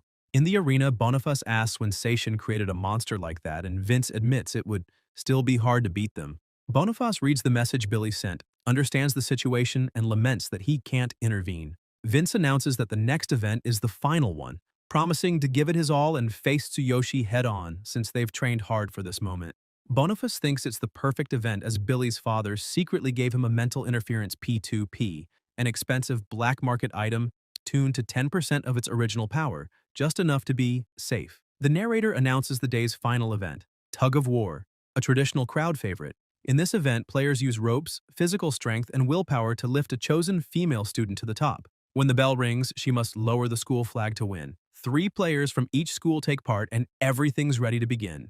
A staff member approaches Tsuyoshi and says the principal wants him to participate too, hoping he can take first once again. Tsuki points out that there's no female student available, reminding them his sister's leg is injured. The staff member says they'll find someone and he doesn't need to worry. The narrator informs that Tsuyoshi from Seishin High will participate in the tug of war but still doesn't have a partner. Any volunteer may step forward in the arena. Some students show interest but hesitate, suspicious of his victories. Even as a regular class student, he seems to surpass even the hero class. They want to help but feel embarrassed. Karina shouts that she'll do it herself, but her partner pulls her back, reminding her of her injured leg. Vivian notes that no one else is stepping up and says, "It's fine. The school will probably pick someone randomly." Mina says she's got an idea and decides to join, claiming she'll mess everything up on purpose. Even if they don't win first place, it'll be his incompetence, not hers to blame. Vivian asks if she really intends to do that. Mina stands up and says she doesn't trust Billy anymore, that she's had enough of this whole situation. Vivian advises her to be careful and do her best. At that moment, someone approaches, saying they've found a volunteer, and asks the protagonist to greet her. Tsuyoshi greets her normally until his eyes widen when he sees who it is. Mina smiles and says she'll be the one helping him. The teacher authorizes them to talk and prepare, informing that he'll conduct the final inspection before the match begins. Tsuyoshi asks what she's doing there, suspicious that she's up to something. Mina replies that she came because no one else volunteered, and warns him to control his attitude. The narrator announces that the final event is about to begin and asks all students to take their positions. Mina looks at the elevator and comments that she's seen it before, but it's her first time going up on it, saying he must pull her all the way to the top and secure first place. Tsuki grips the rope with a serious expression while Mina stares at him, wondering if he's ignoring her but deciding not to care. Vince motivates his team, telling them to climb to the top and that the girl must ring the bell and lower the banner when they're done. The girl beside him says she trusts him, and another encourages her partner to give it their all. Boniface, distracted, thinks he won't allow Tsuyoshi to win this event. The narrator orders all players to take their positions and assistants to check the ropes. Once confirmed, the match begins. Shiro holds the rope and thinks it feels light. His supreme physique makes him far stronger. However, he reasons that moving too fast would seem suspicious, so he decides to gradually increase speed to secure first place at the end. The crowd cheers, rooting for Vince and Kurozu. Boniface thinks first place no longer matters. His only goal now is to prevent Tsuyoshi from winning. The moment is near, and once he uses the item, no fighter, no matter how strong, will withstand the coming headache. He grips the rope with one hand and activates the device with the other, eager to see him fall. The system announces that the mental interference P2P, an advanced psychic level item, emits a powerful shockwave causing intense pain in the target's head. It's a dangerous, forbidden artifact banned from the market. The audience roars as students strain to pull the rope, complaining it's getting heavier. Vince laughs, calling them weak, telling them to look at him. His partner replies that since they're in first place, they should keep going. The protagonist activates his supreme physique, strengthening his arms, and thinks he'll maintain steady speed until the right moment, when he'll accelerate and overtake everyone at once. Mina struggles to stay composed, telling him to pull with all his strength, thinking she can't hesitate now. Tsuki senses something strange and realizes she really was planning something. An assistant warns the girl up top to stop moving so much. It's dangerous. Watching from afar, Billy smiles in satisfaction, thinking this is exactly what he expected from her, to volunteer and sabotage the enemy no matter what it cost. Mina thinks it serves him right, until something catches her attention.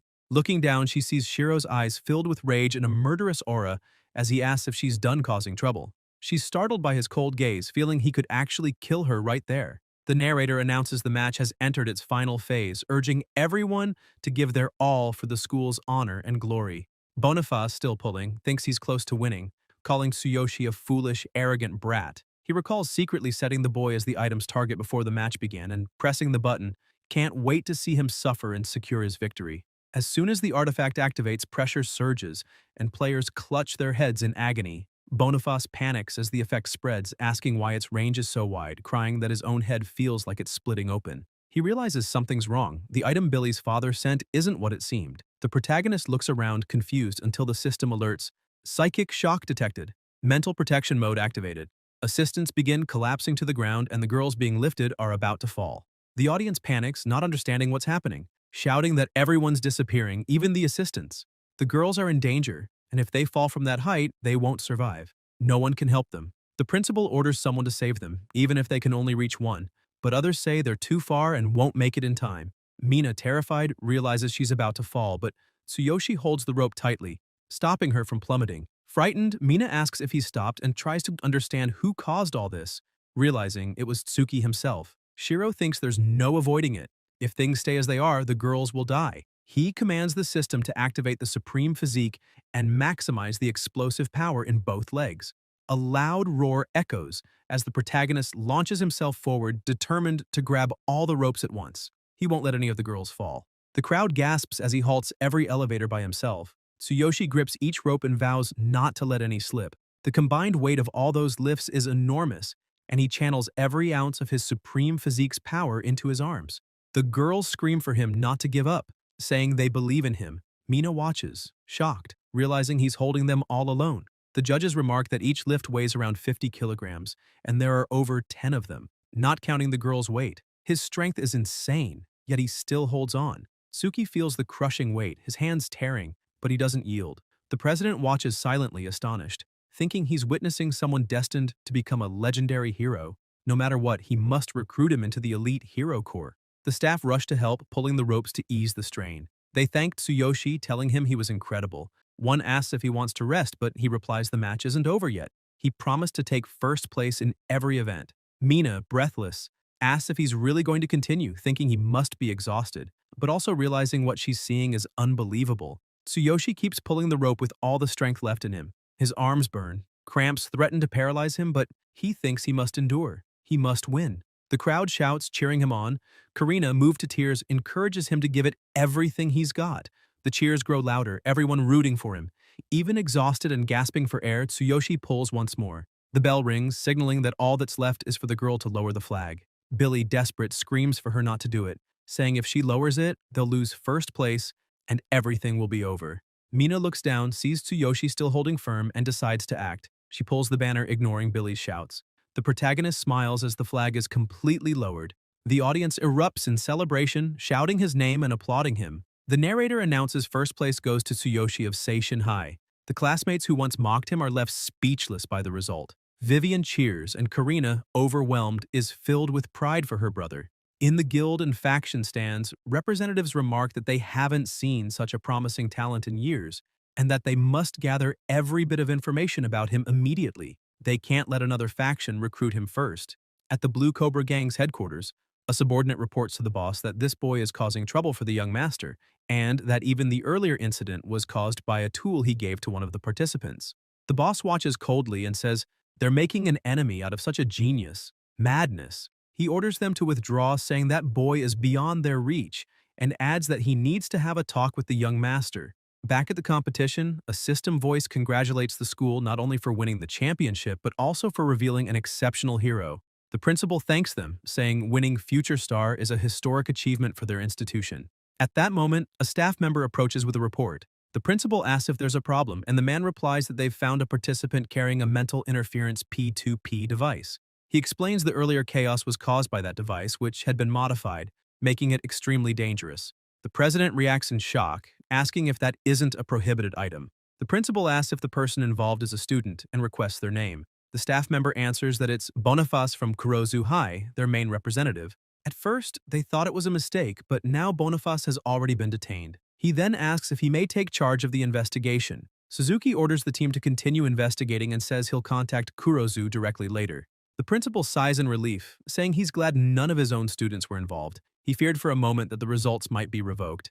Later, the protagonist is drinking something when the president approaches, saying he arrived just in time. The principal praises him, calling him the school's star, saying he did an incredible job and that from now on he'll have full institutional support. He assures him that if he ever needs anything, he can ask directly, and announces that both he and his sister will have all fees and tuition completely waived. Tsuyoshi thanks him for the generosity but says he doesn't need special treatment. Then, Sukuzi, representing the Hero School Association, formally invites him to join the elite hero team, explaining that although there's no precedent for a high school student being accepted, he fully qualifies. He asks Tsuyoshi to consider the offer and adds that, as the future star champion, he'll also receive a cash prize and a private unit in the mansion of the #1 hero located in an upscale area. The protagonist is shocked and asks if he's really getting a mansion. The principal thinks to himself that the president is frighteningly efficient. Recruiting a genius like this is a major victory, no wonder he's so eager.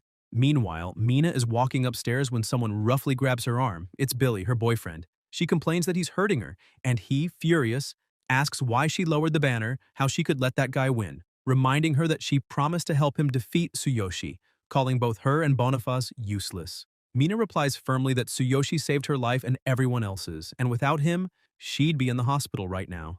Billy yells that it doesn't matter, that Tsuyoshi is stealing all the attention and insults her in rage. Mina stares back, pushes him, and says it's over, that she's ending things and he should never talk to her again. This makes him even angrier, and he raises his hand to hit her, still shouting insults. Mina stands firm and tells him to go ahead, but if he does, he'll never get near anyone again. Just as he's about to strike her, someone grabs his arm. It's Tsuyoshi. He glares and says so it was him behind everything. Billy shouts for him to let go and demands to know what he thinks he's doing. Mina blushes in embarrassment at seeing him there. Tsuki says he didn't want to get involved, but now that he knows Billy was behind the incident, he has no choice, asking if he realizes how many people could have been hurt if he hadn't intervened, because this went beyond a school rivalry. It was a matter of life or destruction. Billy replies that he's the son of the young boss of the Blue Cobra gang and threatens that if Tsuyoshi doesn't let go, he'll make him pay with his life. Shiro strikes him with a clean blow, saying stupidity can't be cured. Billy is thrown back, loses a tooth, and runs off yelling that Tsuyoshi will regret it and he'll make him pay double. Vivian arrives and asks her friend if she's okay, saying Billy's been going crazy looking for her, then asks what Tsuyoshi is doing there. He replies that even though Mina lowered the banner, he's not expecting gratitude because he still hasn't forgiven her for what she did to his sister. He starts to walk away, but Mina calls out to him. Tsuki looks back and asks if she still needs something. Vivian, confused, asks what's going on, and Mina kneels, apologizing for how she treated Karina. She says she truly regrets it and begs for forgiveness.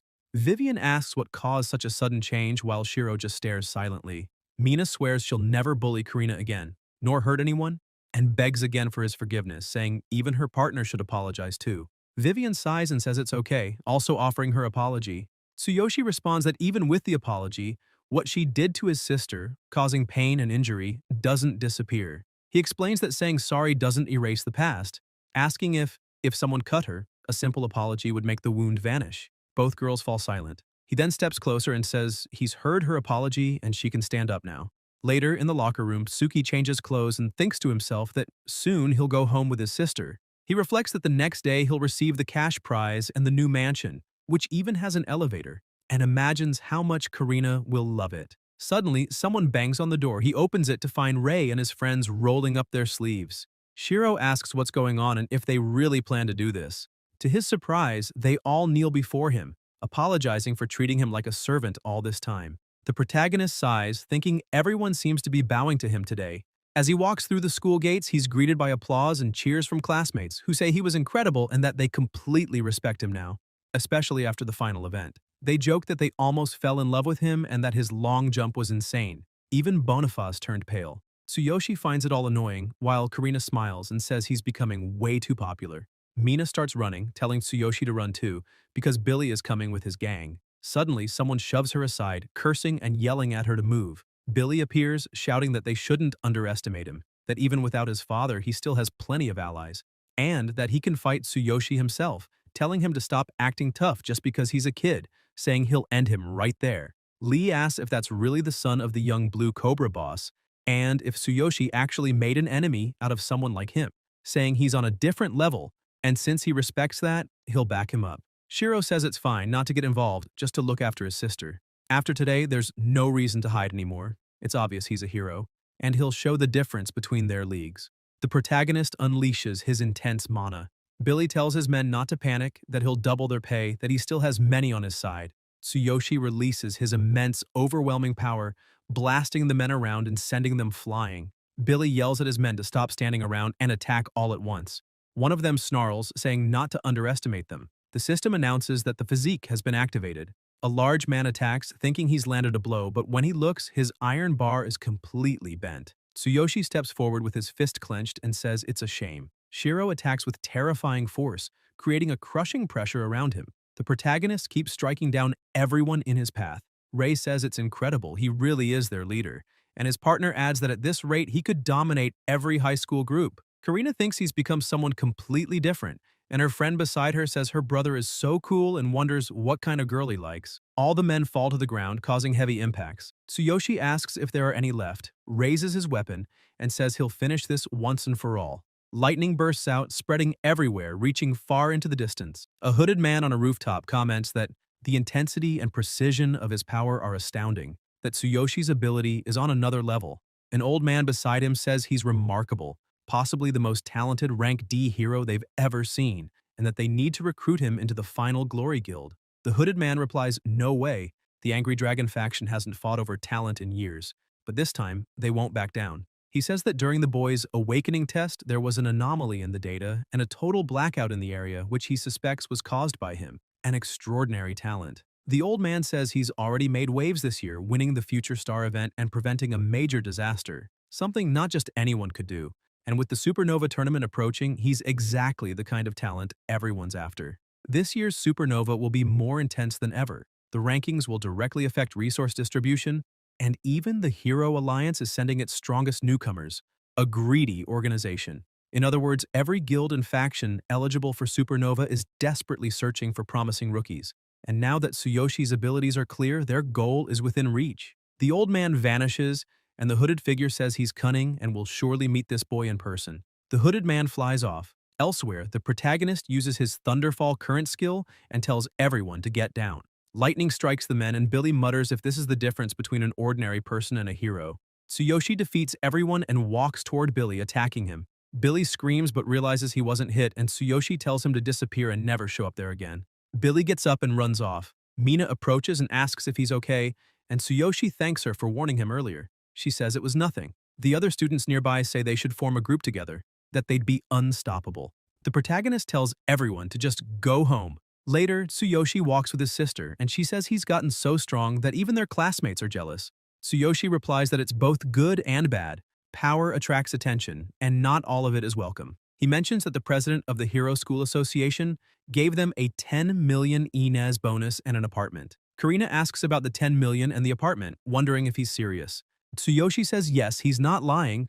After all, it came from the school's Hero Association president, and jokes that if the apartment has an elevator, she won't have to climb stairs every day anymore. Karina laughs and says he's always thinking of her, thanking him warmly. The protagonist smiles and says she's his sister. Taking care of her is his responsibility, so there's no need to thank him. Then someone calls out to him. It's the president, asking if he has a moment since he'd like to get to know him better and discuss the upcoming Supernova tournament. At Tsuyoshi's house, someone approaches and offers tea to the president.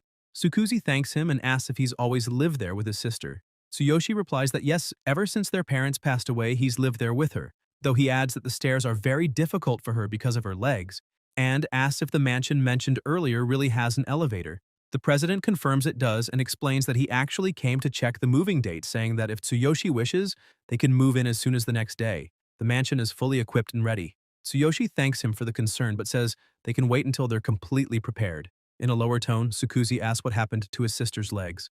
The protagonist explains that she was injured by darkness long ago and that their parents also lost their lives in that same incident. His sister's legs were crushed and 98% of her nerve cells were damaged, leaving almost no chance of recovery.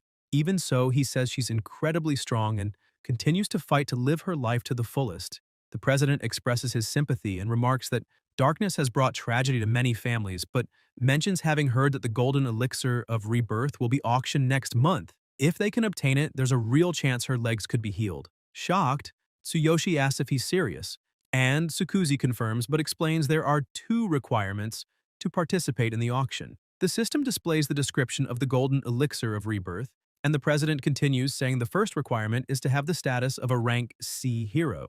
Tsuyoshi, anxious, asks what the second is and tells him to say it quickly. Sukuzi replies that the participant must also have at least 1 billion ines in capital. The protagonist is stunned by the amount, and the president explains that all high-level auctions have strict criteria based on status and financial power. He says Tsuyoshi could qualify for rank C hero status by placing in the top 3 of the Supernova tournament, which would allow him to request promotion. However, as for the funds, even as president of the Hero School Association, he can't offer that kind of help, since the amount far exceeds the usual 10 million ines cash prize. He comments that money isn't everything, but in this case, it's something Tsuyoshi truly needs. The young man starts thinking about how to earn 1 billion ines in just a month. He remembers telling his partner from the other world that the potion worked wonders, even if it tasted terrible, and thinks that if he could combine it with modern capsules, it might just work. He realizes that while this world has convenient capsules, the potions from the other world have far superior effects, and if he could recreate them here, he might actually raise 1 billion ines within a month. Sukuzi notices the silence and asks what's wrong, but Tsuyoshi says it's nothing, only confirming if placing among the top 3 in the tournament would indeed let him apply for rank C hero status. The president confirms and explains that the Supernova tournament is a prestigious event among rank C and Class D heroes, drawing massive attention. He says guilds and factions with eligible members, including the Hero Alliance, send their strongest candidates, and that strong performances grant greater influence over dungeon resource distribution, which is vital. Tsuyoshi says he understands and declares he'll register right away. Sukuzi, surprised by his urgency, asks if he's serious, warning that it's not like a school competition and could be dangerous. Shiro answers that the risk doesn't matter, he's ready, and asks where to register. The president explains it's at the Hero Alliance headquarters and says he'll arrange a car immediately since there's no time to waste. Karina, standing nearby, asks what just happened. At the Hero Alliance headquarters, Tsuyoshi arrives and remarks how huge the place is, asking why he was called there. Sukuzi answers that it's a matter of mutual benefit. As president of the School Hero Association, he's under great pressure to produce results. It's been a full year since they've discovered any promising talent, while outside guilds and factions are offering much better opportunities to gifted youths. He explains that many heroes dislike the strict rules of official organizations and prefer the freedom of independent factions. Tsuyoshi says he understands and promises to do his best not to disappoint him. Later, at the official registration, the secretary informs them that currently he doesn't meet the requirements to enter the Supernova tournament. The president says he thought one of the 3 remaining slots was still open and asks what's going on. The secretary confirms that 1 substitute slot remains but explains that Tsuyoshi doesn't have the required system record to qualify. She says that to participate in the Supernova tournament, one must have placed in the top 3 of at least 2 public dungeons. After checking his data, she found that aside from a single test dungeon, he has no other records, so he doesn't meet the conditions. Sukuzi sighs and admits he was careless, noting that the tournament is only a week away. He says competition in the public dungeons is extremely fierce, and achieving a top 3 ranking in 2 of them in such a short time is practically impossible. Tsuyoshi interrupts, telling him to calm down and asks what exactly he means. The president explains there are 6 public dungeons, 3 rank C, 2 rank D, and 1 rank B, considered the most challenging. To qualify for the Supernova tournament, he and his team must rank in the top 3 in any 2 of those 6. However, many competitors aim for the same goal and competition is fierce with little time left. Forming a strong team also takes preparation. Even so, Shiro declares he'll secure a top 3 position in at least 2 public dungeons before the tournament. The president asks if he's serious, and the secretary exclaims that's insane and so is Saz. It can't be done. Tsuyoshi then says he's leaving right now and tells them to keep the last slot open for him, promising they'll soon see whether he's a fool or not. He immediately activates Unlimited Passage, thinking this is the perfect time to head to the other world. He decides to retrieve the formulas from that world and level up to 15 before returning. In the other world, in Carnio, the city of the genius Kevin, Tsuyoshi thinks he'll conquer all 6 dungeons alone. The system issues a warning, informing him that due to a stability issue, he can't remain in the other world for more than 3 days. If he exceeds that limit, he'll be trapped permanently and unable to return. Shiro grumbles that of all times, this had to happen now, but insists he'll manage it. He has only 72 hours and leveling from 12 to 15 in that time will be hard but doable. He concludes that things are about to get much more complicated. The next morning, Sakura appears and greets him with a good morning. Tsuyoshi replies that it's been a while and says things are about to get lively again. Sakura agrees and says she'll start preparing right away. As they walk through the city, Tsuyoshi comments that it's as bustling as ever, fitting for Kevin's city. Sakura agrees and explains that Kevin is currently hosting a refinement tournament with extravagant prizes, attracting young shamans and adventurers seeking rare medicines. Tsuyoshi observes that adventurers must be after good potions and asks what the prizes are. Sakura says she checked earlier and that since Kevin himself is hosting, the rewards are incredible. Third place earns a basic potion formula, second place grants a direct training session, a normal potion formula, and a level-up potion formula, while first place wins the right to become Kevin's direct disciple along with one basic potion formula and two level-up formulas. She explains these formulas are extremely valuable. A single basic one can sell for 300 gold coins. Shiro repeats aloud that the prizes are formulas and thinks it's perfect. If he can get several, he could recreate everything back in his own world and reach the billion Inas he needs. Sakura confirms and emphasizes that first place includes the primary basic formula and two level-up ones, then asks if he's interested. The protagonist answers that of course he'll enter and win the refinement tournament. Sakura, surprised, says she thought he came just to meet Kevin. Tsuyoshi replies that he can't just walk up and ask for formulas. That would be shameful, and he prefers to earn them fairly, deciding to register. Sakura thinks he's really entering the refinement tournament and concludes that his plans are going to get delayed once again. At the tournament registration counter, a girl glares at him and calls him a weak human, asking what he's doing there. Tsuyoshi asks who she is. The girl, Fulin, replies that she sat next to him during the shaman exam and lost first place because of him. Tsuyoshi says he remembers and explains that he came to join the tournament, asking how to register. Fulin scoffs and says he's completely clueless.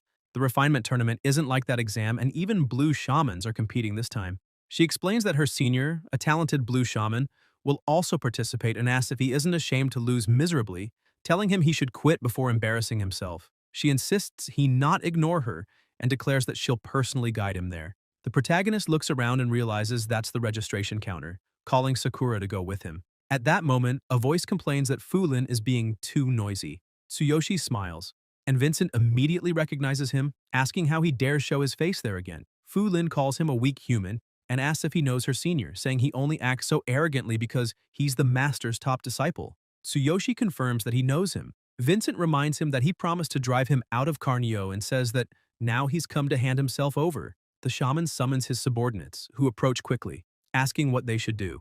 Fulin steps in, telling them to stop. That guy might look weak, but he's not a villain. He's just trying to enter the tournament. Vincent tells her to shut up, saying she's disappointed him as much as the human, and that he'll deal with them both at once. Tsuyoshi replies that if that's how it is, then it's self-defense. Inside the tournament registration office, he asks Sakura to stay out of the fight. He doesn't need her to dirty her hands. Fulin asks if he really intends to fight all of them alone. A weapon-carrying orc laughs, saying not to show off in front of girls when he doesn't have real strength, calling him pathetic. A muscular man adds that he should get lost while he still can. Vincent's allies declare that their master's enemies are their enemies too, and that they'll show what happens to those who challenge their group. A voice cuts through the tension, asking if he really plans to do this here. Vincent says he'll personally take care of that idiot, asking if he really thinks a mere human can enter a refinement tournament. In a mocking tone, he adds that the half-beast girl can do whatever she wants, sneering with disdain. Sakura watches silently with a serious look. A boar beast man laughs, saying she really is a half-beast and too ugly to be of interest, but points at Fulin and says she looks much more fun to play with. Fulin, furious, calls him disgusting and says she'll report everything to the master. Vincent replies that she shouldn't worry. He'll handle the master himself. Fulin thinks to herself that he's always abusing his position as the senior disciple to do whatever he pleases. The boar says it's fine. He'll have fun with the girl after finishing off that human. Tsuyoshi tells her not to worry, that neither that brute nor her senior will get away. The boar freezes, wondering if he really intends to take on all of them alone. Tsuyoshi moves at high speed. The boar tries to block but feels an overwhelming force. The protagonist merely says it's a pity. The system announces, Supreme Physique activated, arms enhanced. The impact is massive, sending the orc staggering back in fear. Fulin watches in shock at his power, and Sakura remarks that her master's strength is beyond imagination. Vincent watches, dumbfounded, realizing that not even Gilletta, with his high rank and power, could touch that human. He wonders who this man really is, and decides he must turn the tide, even if it costs his life. The boar struggles with all his might, but Tsuyoshi's power is crushing. More notifications appear. A wave of terrifying aura has been released. Nearby enemies are intimidated. Counterattack strength increased. Thunder resonance detected. Vincent yells for Gillette to attack, telling him not to be afraid and promising his safety. The boar growls that he understands. Tsuyoshi glares and releases an even more intense power. The boar realizes the space around them is warping, an isolated area created through advanced techniques. The pressure becomes unbearable and the protagonist activates Thunder Ambush. The boar realizes there's no way to defend or retaliate, thinking he's finished. Suddenly, blue flames erupt and completely neutralize Tsuyoshi's ability. He stares in surprise at that terrifying energy. A voice echoes, ordering everyone to stop causing trouble and reminding them that the tournament is about to begin, commanding the disciples not to stir up chaos at the entrance. It's Kevin. He approaches, saying they're bringing shame upon all shamans. Vincent, terrified, says he didn't know it was him and tries to justify himself. The genius shaman asks why he's even here instead of preparing for the tournament.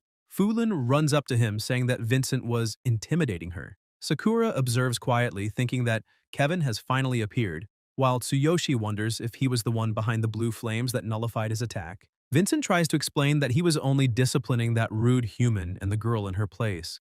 Kevin stares at him and asks if he truly believes he has the right to discipline anyone right now, saying he must think too highly of himself. Vincent trembles and insists that he'd never dare and begs forgiveness. Kevin asks what the orcs are still doing there, and orders them to leave immediately. The boar apologizes for causing trouble and leaves with the others. Then, the genius shaman turns to Fulin and asks what his disciple is doing there, again after failing the shaman exam. Fulin hurriedly says she didn't do anything. She was just guiding the human shaman who defeated her in that exam to the refinement tournament. Kevin, surprised, asks if the human shaman who defeated her is also entering the tournament. Tsuyoshi says he didn't expect to meet him here and explains that he came with a recommendation from President Doug. He shows a signed letter saying that upon learning about the refinement tournament, he decided to take part. Kevin reads the letter and comments that it's indeed a recommendation from President Doug, saying he understands the situation. He adds that since it's from such a respected senior, he won't treat Tsuyoshi carelessly but with proper respect and asks him to follow. Then he orders his disciple to prepare the materials for the tournament and warns him not to embarrass him in front of his top student. Vincent immediately agrees, saying he'll do his best. Tsuyoshi discreetly glances aside looking for Sakura, and Kevin remarks that according to the letter, Tsuyoshi was afflicted by darkness and is using forbidden elixirs to suppress its symptoms. He says maintaining body and mind stability under such conditions is remarkable and asks if he's been refining any special type of potion. Tsuyoshi explains that he might have just been lucky or naturally resistant, but admits he was reckless. He ventured alone into the Dark Zone on a mission involving a request from President Doug and ended up taking the shaman exam on impulse. Kevin, astonished, asks if he truly entered the Dark Zone alone, and Tsuyoshi confirms, explaining that though he's a warrior, he decided to try the exam and ended up defeating Fulin. The genius shaman then asks how long he has studied refinement and who his mentor was. Tsuyoshi replies that he never studied formally and never had a mentor. He just followed his instincts. Kevin remains silent for a moment, thinking that it's something only a human could say, yet impossible. Could this man truly be a genius greater than himself? Out loud, he says he understands and that it's impressive, inviting him to come along, determined to witness that rare talent firsthand, for he cannot allow anyone greater than himself to exist. As they walk, Kevin explains that President Doug introduced him because he believes Tsuyoshi possesses the laws of earth and wind, and that the potion he refined carries the power of those laws, which might even purge the darkness from his body. Tsuyoshi confirms and says he's counting on him. They reach a door. Kevin opens it, revealing his refinement chamber, and explains that he loves collecting herbs and researching new effects, proudly stating that no one understands herbs better than him. Tsuyoshi looks around and says the refinement platform is incredible, asking if it also enhances the results of the process. Kevin replies modestly that it's decent, but inwardly thinks he might be wasting time. The human can't even distinguish premium herbs or grasp the value of an advanced platform. He concludes silently that if that's the extent of his understanding, then he's nothing special. Still, he says he's never considered himself inferior to anyone in refinement, especially after obtaining the laws of earth and wind. He then asks Tsuyoshi to let him take a drop of plasma to examine his condition. Tsuyoshi cuts his hand and lets a drop fall into a dish. Kevin releases his mana, and the protagonist observes the greenish-blue flow of energy. It must be the fusion of the earth and wind laws. The mana intensifies, and Kevin thinks there are indeed traces of darkness embedded in his body, but he's astonished that Tsuyoshi remains perfectly stable despite it. The shadowy aura has penetrated deeply. Any other adventurer would have gone mad long ago. Tsuyoshi asks if his condition is really that severe, and Kevin replies that now it's clear. Potions won't be enough anymore. He'll have to use the power of the laws to purge the darkness completely, and he tells him to turn around. Tsuyoshi apologizes for the trouble. Kevin raises his hand and summons a magic circle. Tsuyoshi feels a sharp pain and thinks his body is starting to burn, while Kevin realizes the darkness is more stubborn than he expected, and that he needs to use more power to eradicate it. He says he'll inject more energy but warns it will hurt. Tsuyoshi confirms he can handle it. Kevin then releases even more mana, and the magical pressure spreads throughout the room. The protagonist feels the pain coursing through his entire body but thinks it's nothing compared to what he's endured before. Kevin watches, thinking that even he couldn't withstand this kind of purification without potions, and that Tsuyoshi must be treating the pain as part of his training, telling him to speak up if it becomes unbearable. Tsuyoshi feels the pain intensify, but activates his supreme physique and begins resisting better. Kevin's eyes widen in shock as he senses a strange power within Tsuyoshi, resisting the force of his laws. Something unbelievable. He thinks this human could be dangerous and decides to take precautions. The system announces, uses the immense magical power of the caster to implant a mark on the target's body. Once activated, the seal detonates, resulting in the target's eradication. Kevin thinks the erasure is complete and says aloud that it's finished, that all traces of darkness have been removed, and asks how he's feeling. Tsuyoshi thinks that, as expected, Kevin managed to purge that stubborn aura with ease. It must be the incredible power of the laws of earth and wind. The protagonist reflects on the 12 laws of earth and wind, imagining that what Kevin possesses must be the 12th of the legendary laws of ruin, and wonders what the first one might be and what kind of power it would hold. He says he feels better now and sincerely thanks him, offering gold coins as a reward, but the genius shaman replies that it isn't necessary since President Doug recommended him, and it's only natural to help. He mentions having heard from Fulin that the protagonist is interested in joining the refining tournament and asks if he still wants to compete. Tsuyoshi excitedly confirms and asks if it's possible, and Kevin says that since he ranked first in the shaman exam, he's naturally qualified, explaining that the tournament is about to begin and if he doesn't need any special preparation, he can enter as he is.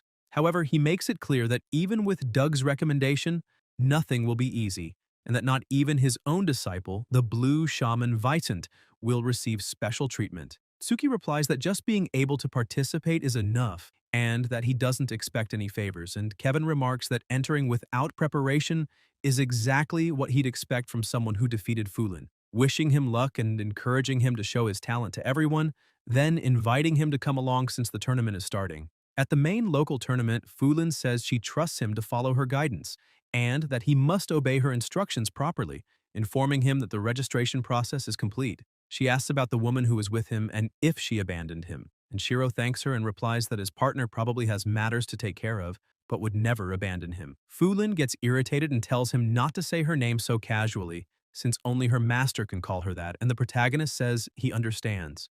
As they walk, Fulin comments that the participants in this tournament are all confident young people and that it won't be as simple as the basic evaluations from before, emphasizing that even her seniors, the blue shamans, are more talented and that he has no chance. But it will still be a valuable learning experience. Tsuyoshi asks if she will participate, and she replies that she's just the master's disciple, a white shaman, and nothing more.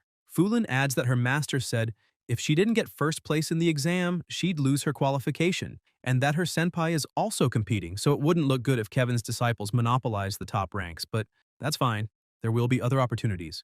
Tsuki apologizes, saying he didn't mean to imply anything, and Fulin replies that it's fine, that a loss is a loss, admitting that he's truly impressive. Shiro smiles. They head to another area where Fulin shows him the refining platform prepared for him, saying it's his, so he mustn't break or waste it, and that he has to clean it afterward. The protagonist promises to be careful. Fulin explains that the tournament is elimination-based, and that half of the participants will be cut in the first round, warning that he's weak, but that since he's using her platform, he shouldn't embarrass her.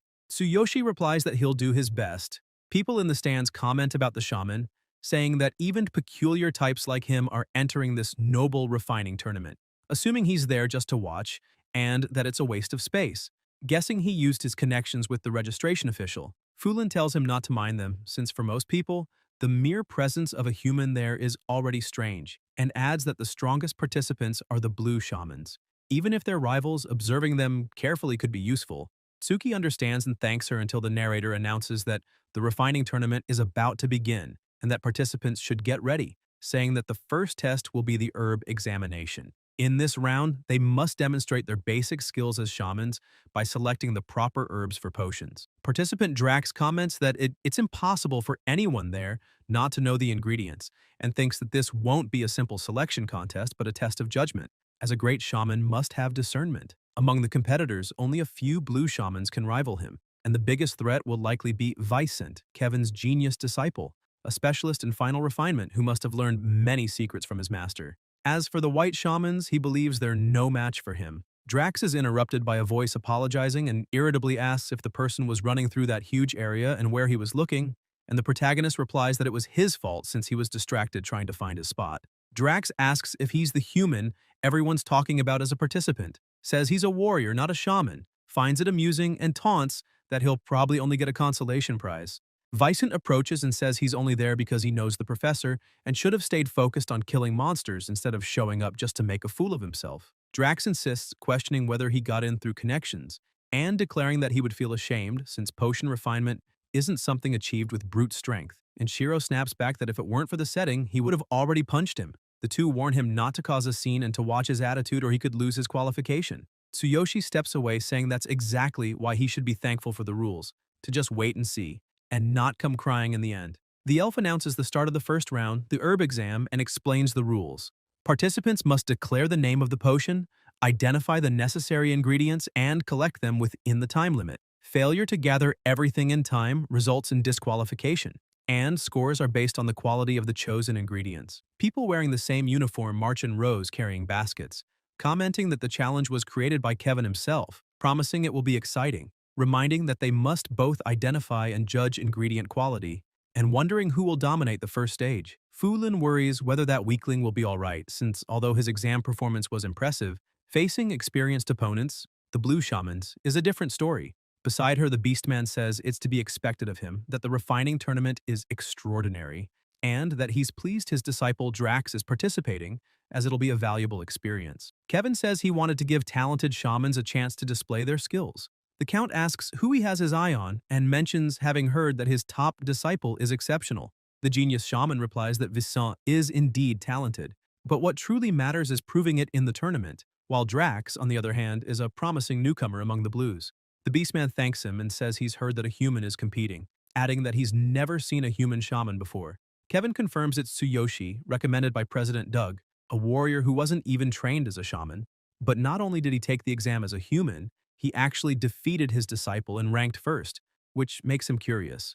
The Count notes that a human without shaman training taking first place sounds absurd, saying Doug might be mistaken, but if it's true, even he will pay attention.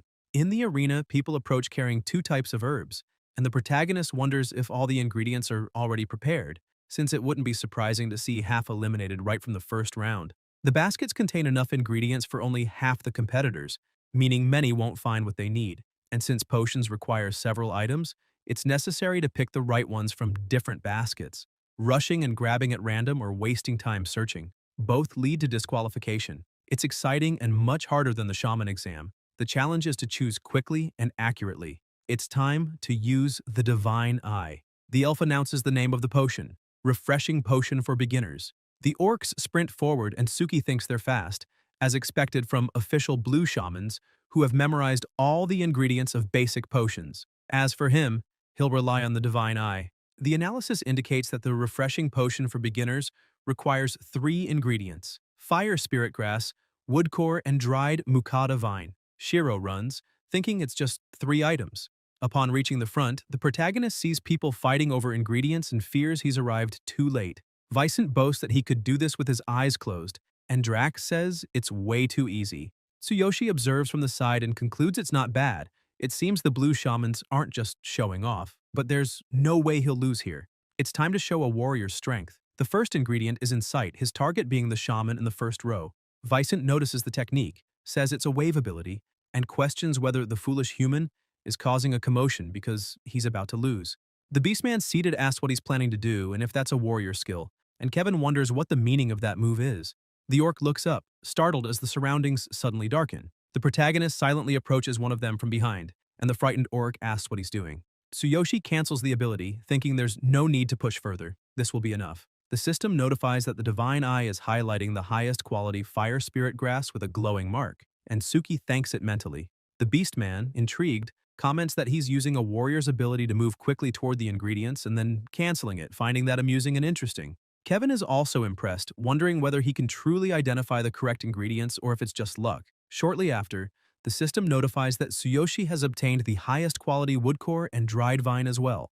The narrator announces the end of the time limit, saying it's now time to evaluate the accuracy and quality of the ingredients gathered by the participants. She explains that the ingredients required for the refreshing potion for beginners are fire spirit grass, wood core, and mukata vine. The evaluators begin their inspection, and the first declares a competitor's ingredient selection incorrect, disqualifying him. They move on to others and say those are wrong as well until reaching Drax, whose selection is correct with an overall quality of 84 out of 100, an excellent score. Drax gets excited, and Kevin praises him, saying that's what's expected from the Count's disciples, highlighting his speed and precision, while the Beastman remarks that it's not bad at all. The evaluator proceeds to Vicent and announces that his ingredients are also correct, with a total quality of 94 out of 100, considered exceptional. Vicent smiles confidently, saying that in a match like this, no one but him can take first place.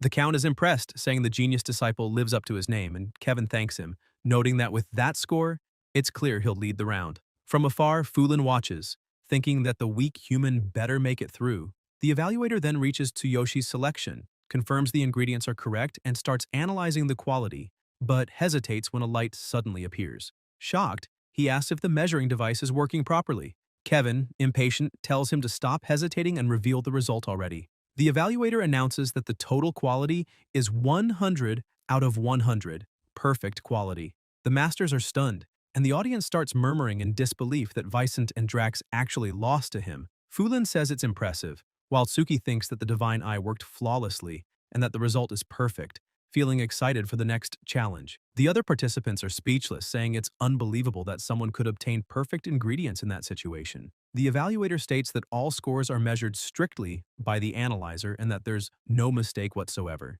The Count comments that the human seems to have extraordinary talent for ingredient selection and wonders how skilled he might be in other areas, and Kevin stands up, saying he's curious as well. The elf announces the start of the second round of the refining tournament, instructing the remaining participants to return to their refining platforms as they must now produce an intermediate invisibility potion, and everyone eagerly awaits to see their abilities. Fulin approaches Shiro and praises him, saying he did very well earlier and explaining that the second round is entirely about refinement, an essential skill that tests a shaman's most important qualities.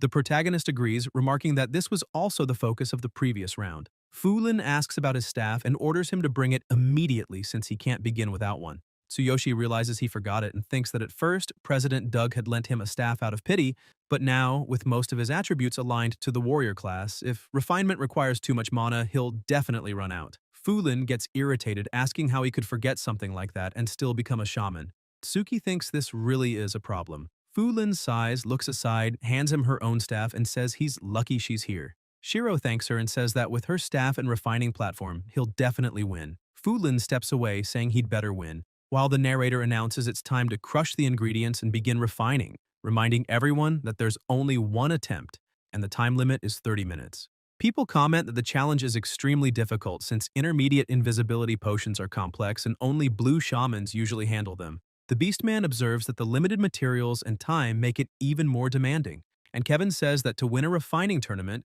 one must handle such pressure well, thinking that everyone will have to get it right on the first try and that he'll be watching Tsuyoshi closely to see whether his earlier success was mere luck or genuine talent. The narrator declares it's time to begin. Drax approaches the herbs, Vicent steps forward too, and the protagonist does the same, thanking the attendant as he receives the tray.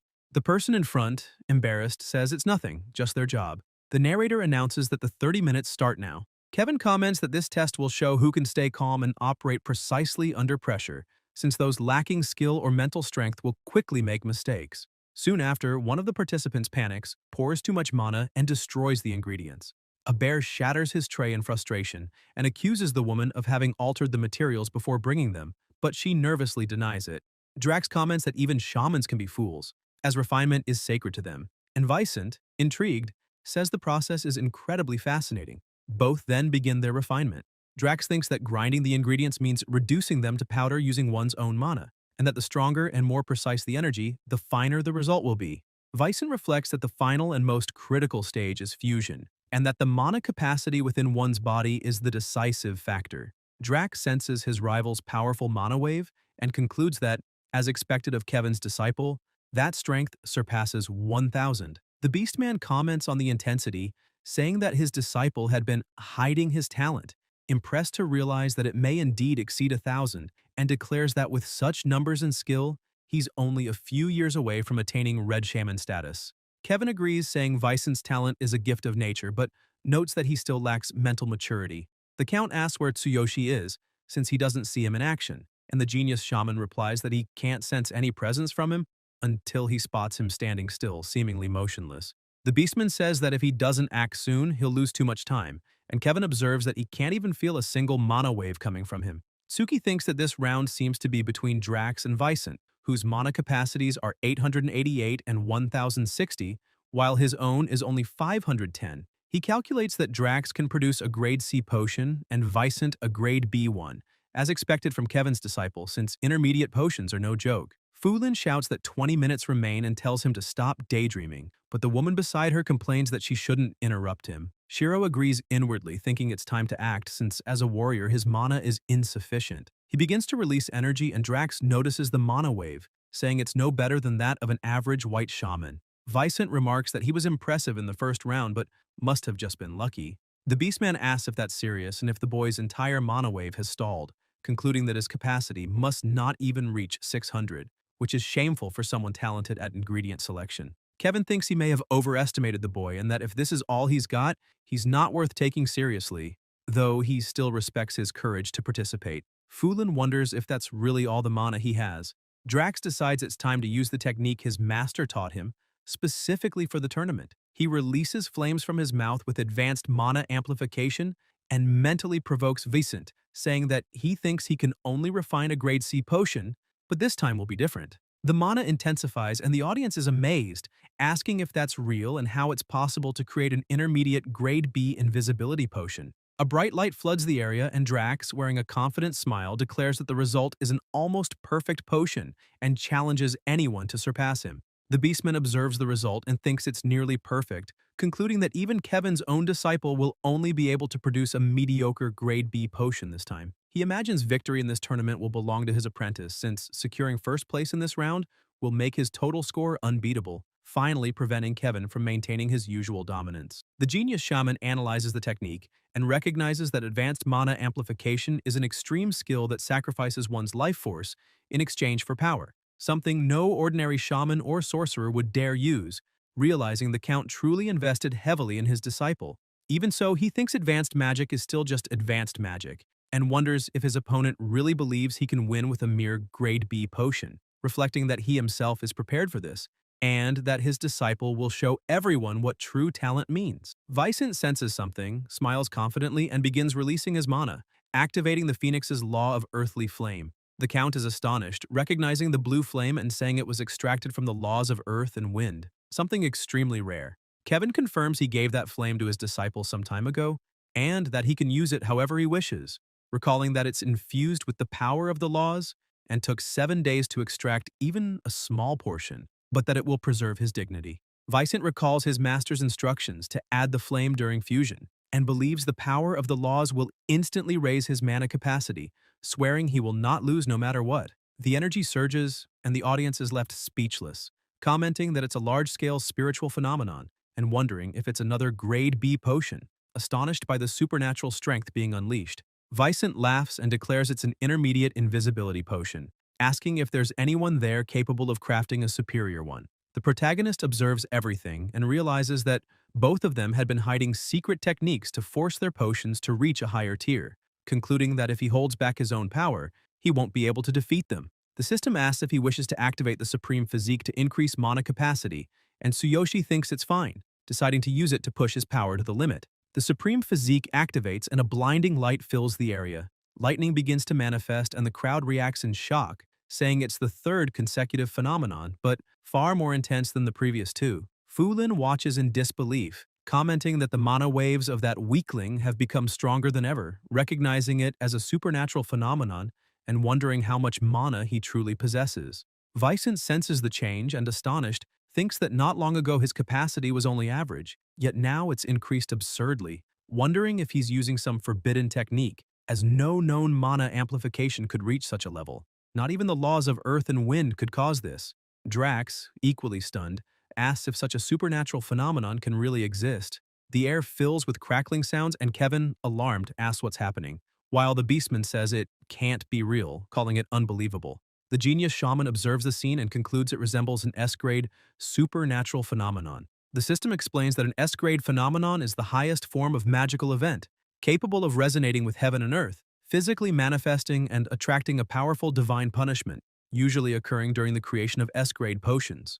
The system reports that mana calibration for pulverizing the ingredients has been completed, and that the release can begin, confirming that pulverization was achieved at a 100% rate. The protagonist begins the fusion, and the Beastman, horrified, shouts that it's impossible since a divine lightning punishment without preparation causes devastating damage. Kevin comments that the rarity and difficulty of refining S-grade potions come precisely from that risk, as the refiner must possess both exceptional skill and mana to withstand the divine punishment generated in the process. He adds that normally, a special potion is taken beforehand to endure the impact and wonders if the boy intends to destroy himself. The system warns that a major lightning strike is imminent and asks if he wants to use the Divine King's hammer to absorb all the damage. Tsuyoshi thinks he intended to resist the lightning only with the supreme physique, but if the hammer can also absorb the energy, the refinement will be even easier. The Divine King's hammer emits sparks, but he realizes there's no danger and decides to proceed.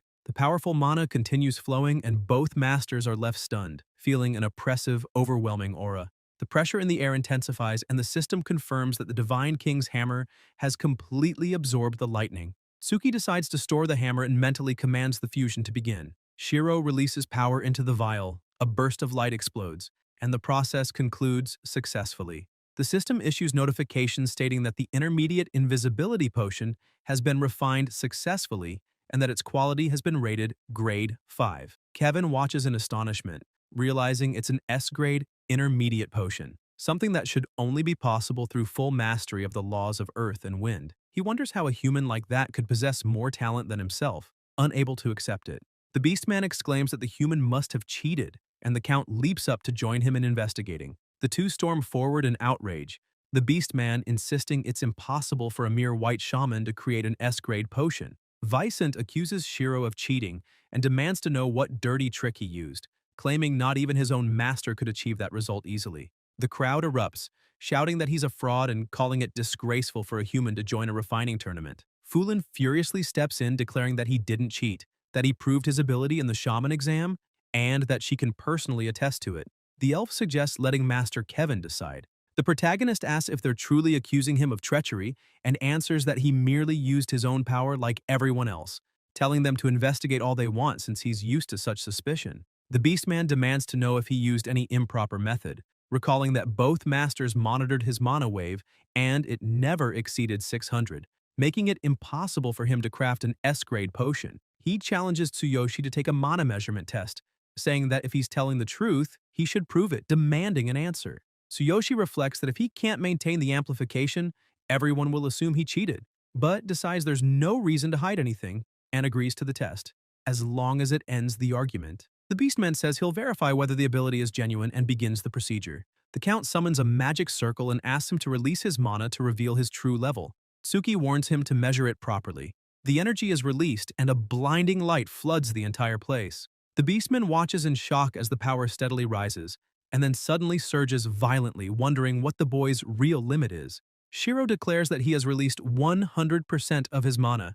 The Count's hand trembles, the air grows suffocatingly heavy, and a metallic sound echoes as the circle shatters into pieces. The Beastman's eyes widen in disbelief. The protagonist asks if they are satisfied now and whether that's enough to prove his magical level. Kevin approaches, visibly impressed, apologizes for doubting him, and admits it's the first time he's seen such talent, asking for understanding for not believing right away. He confesses that before such youth and power, even he feels overshadowed, acknowledging Tsuyoshi as a true prodigy. Tsuyoshi replies that he's honored. The genius shaman declares that there's no longer any reason to question his performance, and that the S-grade intermediate potion is proof enough to proclaim him the tournament's winner, asking if everyone agrees. The Beastman answers there's nothing to discuss. Kevin asks if anyone still objects, saying that if so, they may stand up and challenge him. Drax and Vicent both admit defeat. The genius shaman concludes that it's settled and proclaims Tsuki as the champion of the tournament. Fulin, stunned, covers her mouth and says it's unbelievable, asking if he really did it. Shiro looks at her and thanks her, and Fulin, embarrassed, says it's only because she helped him. Kevin averts his gaze, thinking that a young human capable of creating an S-grade potion is someone impossible not to admire, acknowledging that he's truly remarkable, but wonders if he's really lost and how far that boy might grow. He decides, however, that he'll use all his connections and power to make sure Tsuyoshi never leaves the city alive, planning to end his life there. Fulin approaches and hands him the prize, saying that for winning the tournament, he must accept it.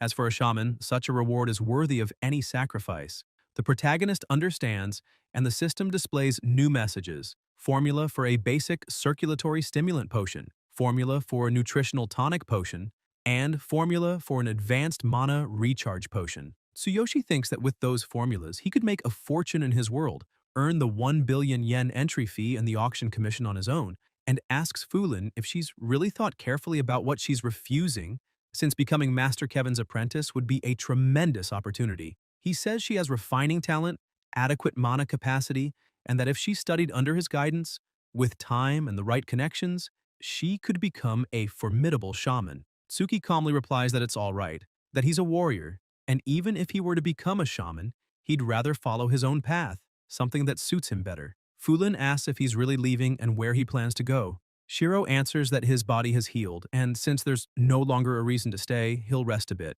find Sakura, and then leave. He thinks to himself that now, with the formulas in hand, he'll return to his world, make a fortune, reach the billion yen mark, and come back. Fulin comments that he talks a lot about that girl and asks what she really means to him. The protagonist replies that she's a friend and comrade, someone who probably distanced herself for some reason but will return soon.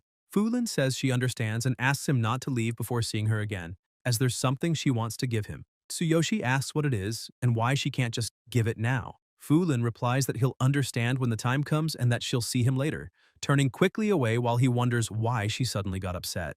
Back in the inn room, Shiro thinks he's never had the time to properly examine the infinite ring.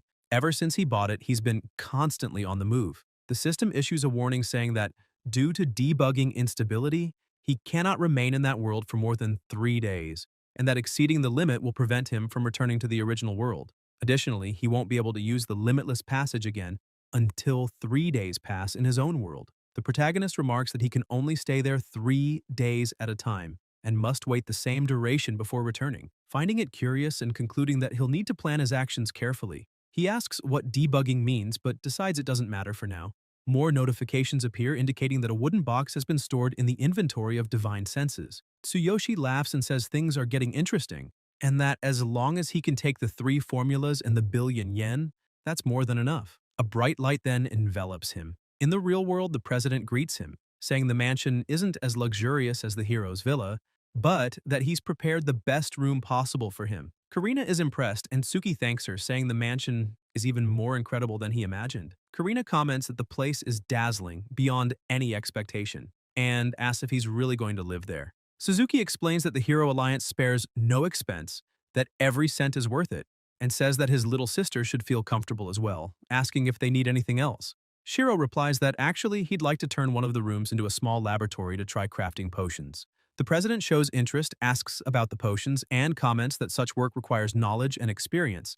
But if that's what he wants, they can convert a room and install the necessary equipment, assuring that everything will be ready by the end of the afternoon. The protagonist thanks him, saying it will help a lot, already planning to start that same night. Outside, ants carry small objects. And elsewhere in the city, 2 men from the Blue Snake gang watch. One of them asks if the kid even knows where he is, saying that if he were lost, he'd get beaten up without complaining. Tsuyoshi replies that he knows exactly where he is, that he has business with the Blue Snake gang and wants to talk to the boss about a refund. The guards mock him, asking if he thinks he's tough just because he came to return money, and tell him that if he wants to enter, he'd better be prepared.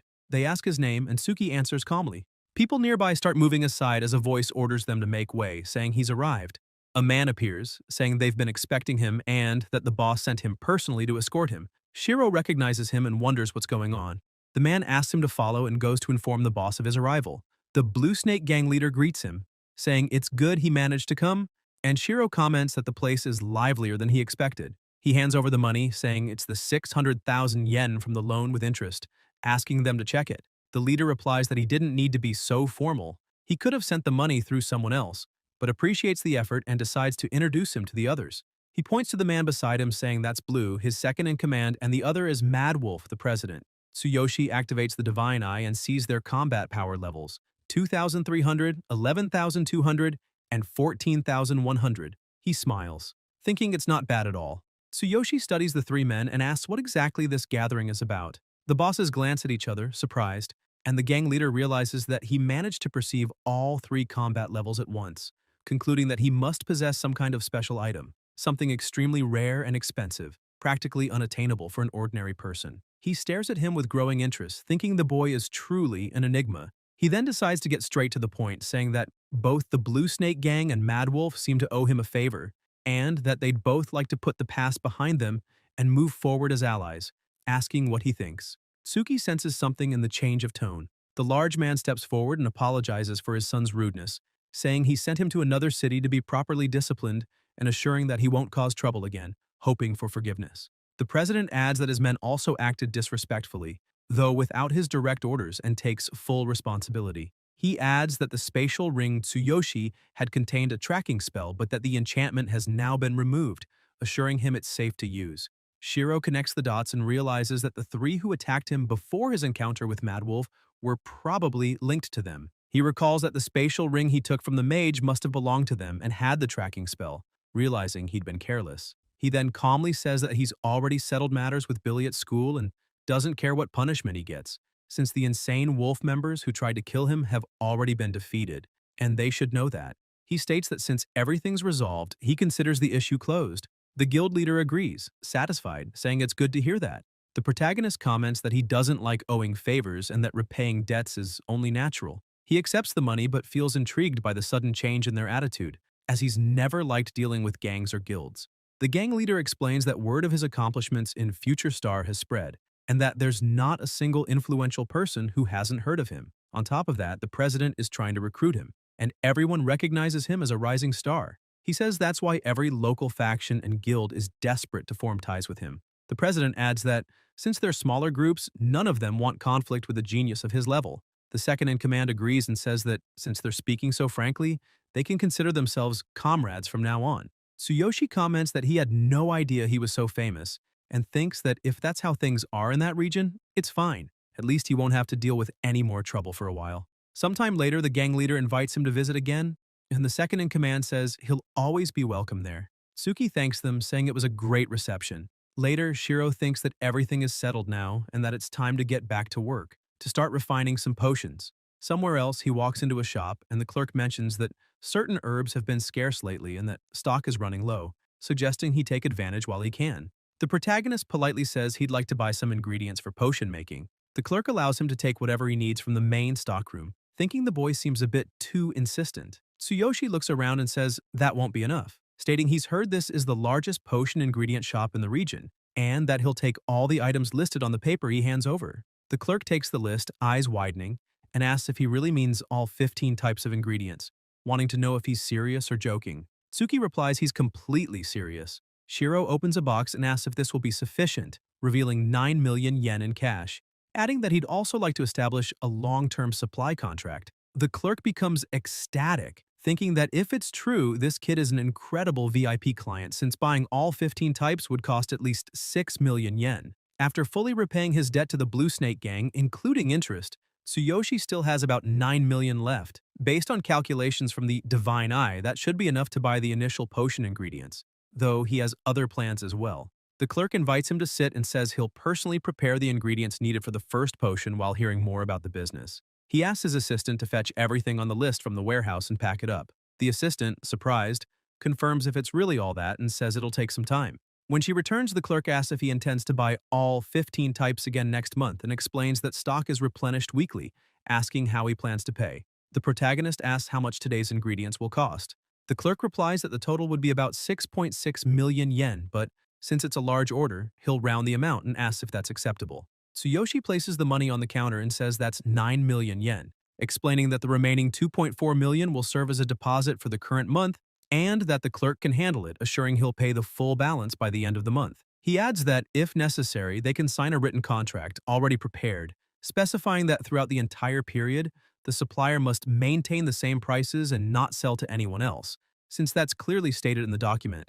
The clerk says there's no problem with those terms, that the deposit is more than enough, and emphasizes that prices for the 15 ingredients tend to remain stable since their shop is traditional and doesn't change prices recklessly. Tsuki says he's looking forward to doing business and thinks that with the ingredients in hand, he can start experimenting that very night. He also figures the price of ingredients will rise in the future, so with the contract secured, he won't need to worry. The next day, upon entering the apartment, Shiro looks around and comments that the laboratory is well built and quite good. Karina says she heard that the president personally covered a large part of the expenses and that they really should thank him. She admits she never imagined her brother knew how to make potions and asks what he plans to do in that lab. The protagonist answers that, of course, he'll be the one using it and asks that they plan to repay the president for all his favors, adding that the time has come and that the reason he built that laboratory is to fulfill a promise he made before. He promised to bring back her smile like in the old days. Karina asks what he means by that, but Tsuyoshi avoids the subject,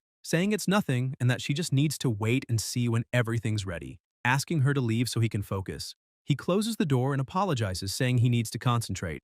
Inside the laboratory, Tsuki raises his hand and says, "It's time to begin." The system issues notifications saying he has retrieved a wooden box from the inventory of divine senses and taken pre-packaged potion ingredients from the spatial ring. Shiro notes that he'll need 3 essential ingredients for the basic circulatory stimulant, while the other 2 potions require distinct components. He admires the Divine Eye, which automatically analyzes the ideal ingredients of this world and even teaches the refining process.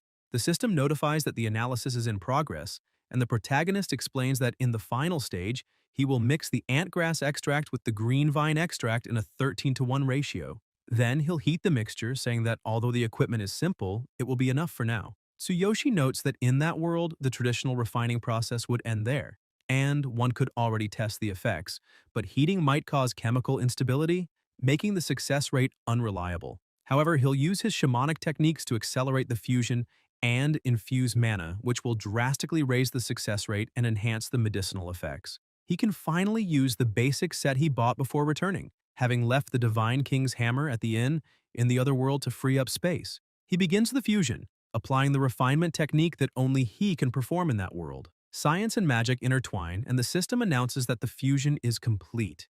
Tsuki examines the result and says the first batch is ready. Time to test its effectiveness. A circulatory stimulant, it looks good. He takes it, and the system confirms a 100% refinement rate. The circulatory stimulant increases resistance and reduces incoming damage by 12% for 10 minutes. The protagonist is impressed and comments that the effects are incredible, far superior to the common capsules of that world. None of them come close to such a supernatural formula. However, the taste is awful, so he decides to condense them into capsules. 2 worlds, countless possibilities await him. Determined, he begins mass-producing the basic circulatory stimulant, planning to sell it for 6,000 yen and test the market's response. If everything goes well, his plan will unfold perfectly. The next day, at the entrance of a C-rank cave, adventurers chat, saying the exploration will be tough. The place offers good loot but is far too vast, and since they can only afford mediocre capsules, they'll have to be cautious. The system notifies that the cloak and mask Tsuyoshi wears conceal his identity and make his face indistinguishable, common gear among merchants who prefer to remain anonymous. Hiding his face, Tsuyoshi pushes a cart and remarks that this spot will do nicely since the cave attracts most of the region's adventurers. A young man notices him and laughs, saying he must be another wandering merchant trying to sell capsules, and the warrior beside him replies that capsule production is monopolized by 3 major corporations, making it much safer to buy from official stores. Tsuki looks around and says that if they're dissatisfied with ordinary capsules, they can try his new power capsules, a pack of 6 units, perfect for adventurers, and that the first one can step up for service. The archer asks curiously if it's a new release from one of the 3 major groups, and the bald man answers no, since he frequents specialized shops and would know if something new had launched. The archer comments that normally no one buys capsules from strangers and asks if he's claiming his product is stronger than the big 3s, demanding to know the type, price, and effects. Shiro calmly explains that it's a basic circulatory stimulant, a capsule that helps recover HP and stamina while reducing damage under attack. He says more details are on the box. Each contains 6 capsules and costs 24,000 yen with a limit of 10 boxes per person per day. An adventurer scoffs, repeating the price, saying 6 capsules for 24,000 is absurd. The big three stimulants cost 20,000 for 10 capsules, and declares it must be a joke, ordering him to leave. People around laugh, calling it blatant fraud, saying the shady product costs more than the major corporations and that it's a scam, adding that sooner or later some hero will get angry and smash his stand. The protagonist laughs and says he has free samples, and that if the adventurer isn't satisfied with the results, he can go ahead and smash the stand. But if he's impressed, he'll have to buy a full box. The adventurer widens his eyes, saying he'll try one, but if it's poor quality, he won't forgive him, reaching out to take the pill. The crowd burst into laughter, saying they'll watch his embarrassment, joking that only a rich hero would pay 24,000 yen for that.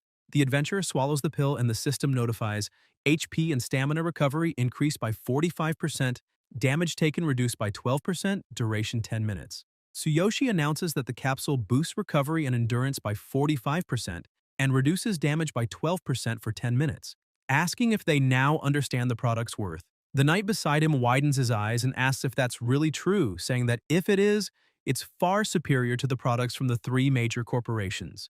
The others begin murmuring that the resistance and recovery effects are several times stronger. The impressed adventurer quietly asks if he can buy a full box and confirms if the limit is 10 per person, saying that's his hero certificate and that he can pay for all 10 right now.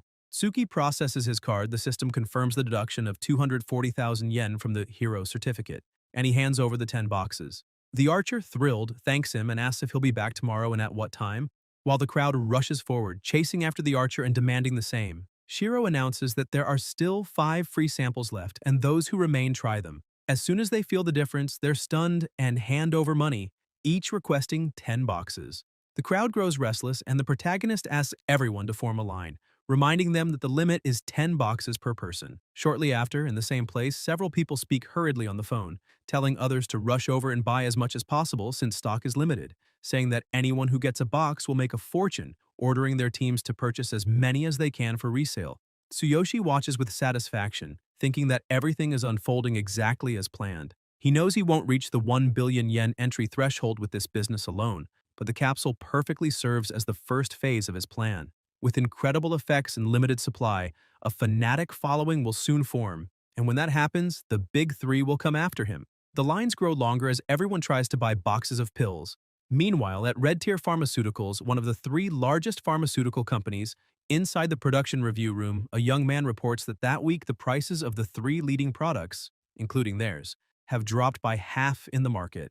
Everyone knows this is a direct consequence of the appearance of the new dark capsules of the same type. It's already been confirmed that these new products do not belong to any of the other 2 major companies. The 3 affected items are the circulatory stimulant capsules, nutritional capsules, and mana recharge capsules. The company has redirected a large portion of its resources to try to obtain them, but it's hard to believe that these mysterious new capsules have, in such a short time, become the most sought-after items among all heroes. Moreover, after more detailed analysis, it was found that these capsules could only have been produced by a group with extremely advanced technological expertise.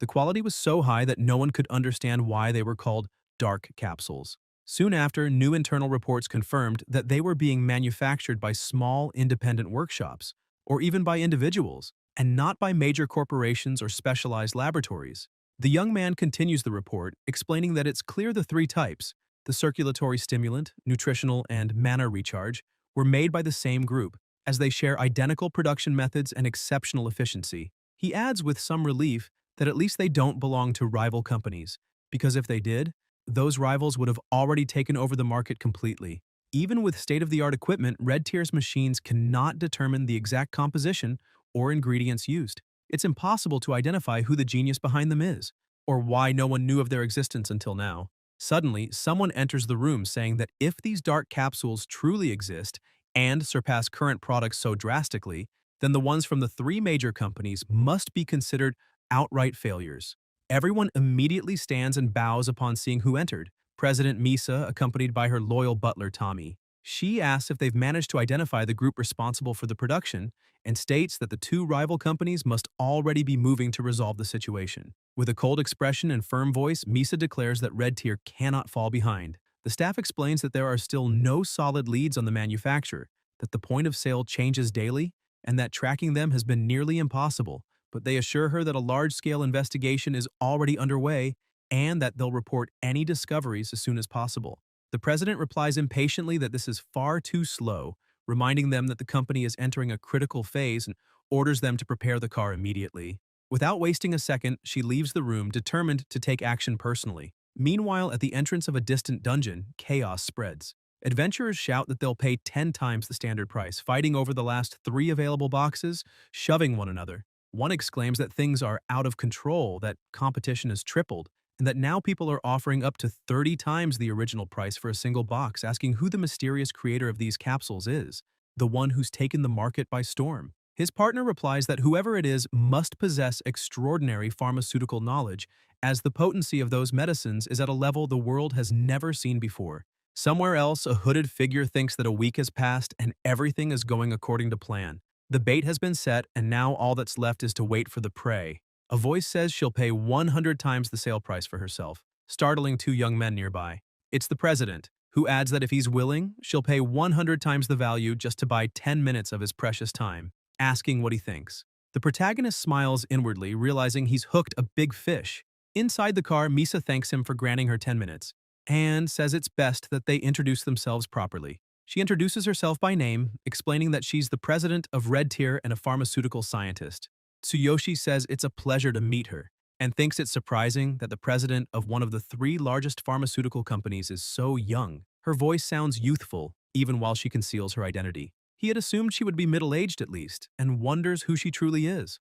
Misa says she'll get straight to the point. She wants to buy the formula for the 3 capsule types he's been selling. Tsuki replies that the price is 10 billion yen. The president's eyes widen at the amount, saying that's far too much, beyond their budget, and asks if he doesn't need to discuss it with his associates, since Red Tier came all this way to show sincerity. The maximum they can offer is 3 billion yen, and even for formulas of that caliber, that's already a considerable sum. She thinks he's trying to inflate the price, reasoning that with 10 million yen she could buy 50 mid-grade formulas, and wonders if he's the leader of the group. Shiro answers that he's not, that the price truly is 10 billion yen, not a yen more, not a yen less, and that he has no associates because he created all 3 capsules himself. He asks if she realizes that these capsules would give her company a massive competitive advantage in the market and if Red Tier isn't currently facing the greatest crisis in its history. The president is startled to hear he has no team and thinks that if that's true, then this boy is a pharmaceutical genius. She asks about the so-called crisis and what exactly he means. The protagonist shows a chart on his phone and explains that the 3 major pharmaceutical corporations make up nearly the entire capsule market. But according to the data he's obtained, Red Tier's market share has dropped from a peak of 26% to just 12% over the past 23 years. This is because their products have lost competitiveness, inferior in both efficacy and value, and can't keep up with Oyama and Tatsumi, who continue to grow in both quality and pricing. Misa wonders if he prepared all of this in advance and even predicted she would come because, as he said, Red Tier is facing its worst crisis, and its market share continues to shrink. She asks what else he means by that. Tsuyoshi explains that she must already know that the superior performance of his capsules has reshaped the market, and that if Red Tier obtains the production rights for these 3 formulas, it could dominate the entire sector. Furthermore, both Oyama and Tatsumi have also expressed interest in purchasing his formula, and he asks if she still thinks 10 billion yen is too expensive. The president takes a sip of her wine, thinking that his profit analysis is a direct threat, a highly effective negotiation tactic, and that if he truly is as young as he appears, he's a monstrous genius. She finally says, it's fine, 10 billion yen it is. But since they're conducting an honest transaction, she'd at least like to know his name. Tsuki thinks he's kept his identity hidden to avoid unnecessary complications for now, but since she'll be the only one to know, there's no harm in revealing it. He agrees, asking only that she keep it confidential. Shiro removes his hood and introduces himself, stating his name and saying he looks forward to working with her. Misa is visibly surprised by how young he is. The 2 shake hands. The butler steps forward with a card, saying it's already been linked to his information and that he may accept it.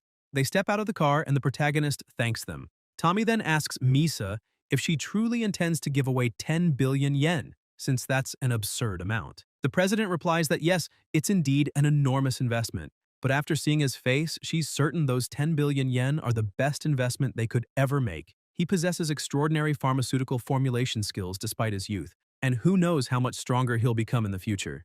A genius like that must be secured at all costs. If this deal succeeds, he could become Red Tier's savior. Tommy says he trusts her judgment. She's always been wise and decisive since her youth, which is why her father entrusted her with the company without hesitation. Misa tells him to stop with the flattery. They've secured the formula, now it's time to launch a counteroffensive. She orders him to return to the company immediately and summon all the executives. They must define their next major marketing strategy at once. At the cafe, a voice asks how he managed it. The president is shocked, wanting to know how Tsuyoshi secured 10 billion yen in just 1 week. The protagonist quietly tells him to lower his voice since everyone around is staring, whispering if they really heard 10 billion. Tsuyoshi shows his partner the card and says it just so happened he had a valuable formula and made a small business deal, explaining that the card now holds 10 billion yen, and asks if he can reserve his spot at the auction. Suzuki, stunned, jokes that next time he wants to tag along on one of those small deals, adding that Suki is becoming more and more of an enigma. Suki replies that this fulfills one of the conditions to enter the auction, but for the second condition, he needs to obtain C-rank hero status, which means finishing among the top 3 in the Supernova tournament, and asks if he can apply for promotion to rank C. The president says he thought Tsuyoshi had given up, and explains that to enter the Supernova tournament, one must rank in the top 3 at least twice in public access dungeons. He asks Tsuki not to take it personally, since registration for the tournament closes tomorrow, and to reach the top 3 he'd need to update his ranking several times across multiple days, making it impossible to qualify in time. Shiro says one day will be enough and asks if he can take him to a public dungeon tomorrow morning. Later that night, at the mansion, Karina lies on her bed saying she's going to sleep early, finding the bed wonderfully soft. Tsuyoshi smiles, closes her door gently, and heads to his room saying that tomorrow the president will take him to the public cave, and he needs to grow stronger before that. He's been stuck at level 12 for far too long and needs to level up. The system suddenly notifies an alert. Unlimited passage activated. He says he'll bid for the golden rebirth for his sister after returning. More notifications appear confirming that the unlimited passage has opened and that, due to unstable debugging, he cannot remain in the other world for more than 3 days. Tsuki mutters that he'll get his sister's legs back no matter what. Then, in the other world, Shiro searches for his partner, asking if she hasn't returned yet, saying he'll plan a leveling strategy for the next 3 days once she's back. In this world, he can't do much without her and assumes she must have heard that he won the refining tournament, so she'll probably return by morning. But he wonders where she went and if she has friends nearby. Suddenly, crows begin to gather, cawing loudly until they sense something and flap away. The protagonist instantly looks in their direction, and a massive explosion erupts. As the smoke clears, Tsuyoshi wonders if it was a surprise attack using magic. And who could have done it? A blue light approaches, and a woman with wings speaks, saying she thought he'd be finished in 1 hit. Seeing him dodge, she admits she underestimated him and that capturing him will be a little harder than expected. Tsuki wonders what's going on and why they think he's the target, suspecting they might be Eliminator Guild assassins from before. The winged woman says he has beautiful eyes.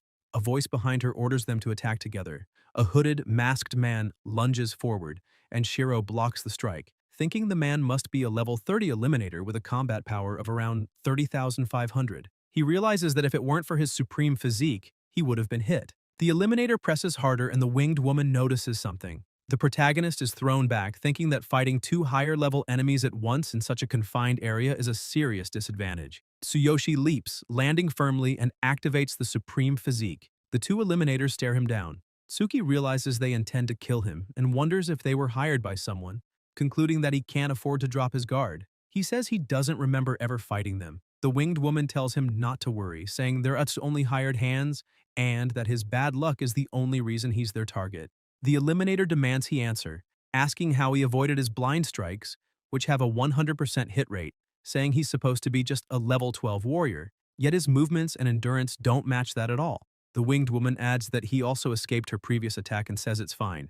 Once they capture him, their mission will be done. Sounds of impact echo as the 2 attack simultaneously, but Shiro blocks them again. Both are shocked, wondering if he really deflected their strikes twice.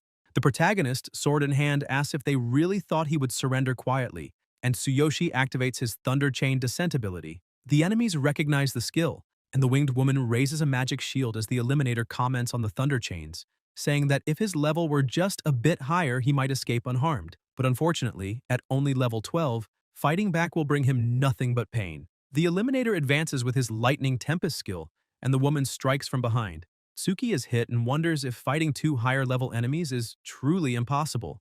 The Eliminator says it's a miracle he's lasted this long, and the Winged Woman insists he should just drop his sword and surrender quietly. Shiro asks who would obey and whether he should use the Divine King's hammer, even if it means risking his life. Alert notifications appear indicating the hammer is being summoned. The Winged Woman brings a hand to her face, sensing the growing energy, and the Eliminator asks if the pressure is rising. The protagonist is surrounded by a terrifying mana aura, and a voice echoes asking if he's hiding something. Tsuyoshi recognizes the voice as Kevin approaches, saying to let the secret explode. The genius shaman attacks him from behind, wounding him severely.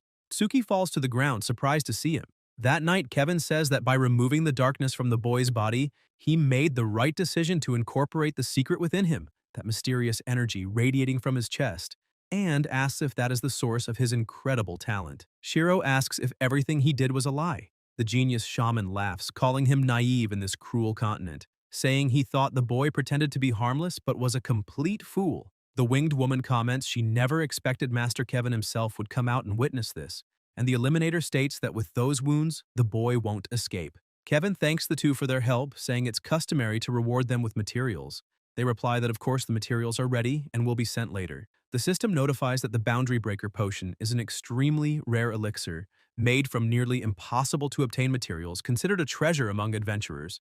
Kevin thinks that merely promising such a potion is enough to turn fools into his pawns, and says not to fight because the secret is embedded in the boy's chest. He left him alive when he was completely defenseless. The injured protagonist asks why he did that, since he never harmed him. The genius shaman answers that his refining talent is a threat to their existence, and therefore must be eliminated. If anyone is to blame, blame himself for lacking the power to protect himself. Tsuyoshi laughs and calls it ridiculous, taunting the great master, the so-called genius, as a coward. Kevin's eyes widen as he releases a wave of mana, saying he will finish and torture him. The pressure rises until Fulin appears and begs him to let the boy go. The genius shaman asks if she followed him here. Fulin replies that someone like her master should not stoop to fighting someone so insignificant, asks what the boy did, and says she will apologize on his behalf. Kevin, surprised by her compassion for a human, says she's too young to understand and that she's not involved, ordering her to leave now or face severe punishment.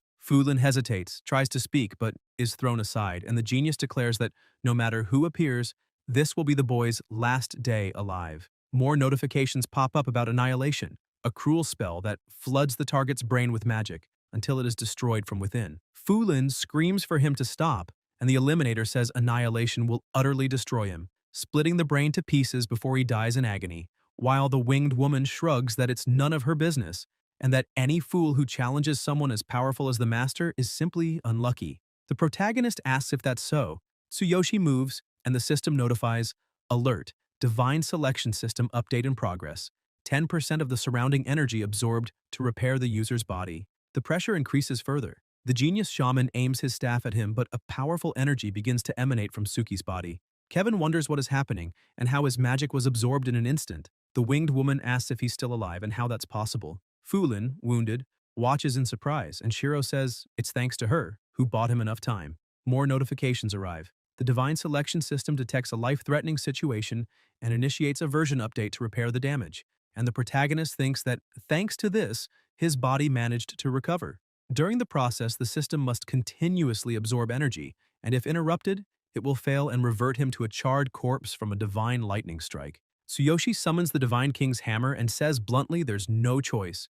Either he dies, or even if his body is destroyed, he will take everyone there with him. The hammer is summoned, and new notifications state that due to insufficient level and conditions, the artifact's true power cannot be fully unleashed. Forced activation will drain tremendous energy and cause severe damage. Kevin realizes what's happening and thinks that the boy's mind and body are being torn apart by an overwhelming, unstable yet unbelievably powerful energy. He wonders how Tsuyoshi is doing that and what kind of hammer it is. The two Eliminators sense the danger and shout that the kid isn't normal, deciding to attack together. The Winged Woman says the magical waves are being distorted by him and that they can't wait any longer. The system warns that 10% of the Divine King's hammer's energy has been released and that body damage calculations are changing. Tsuki, wrapped in a terrifying aura, says he's turning disaster into fortune since the hammer destroys his body while the system, during its update, tries to repair it, and that he'll reduce everything to dust.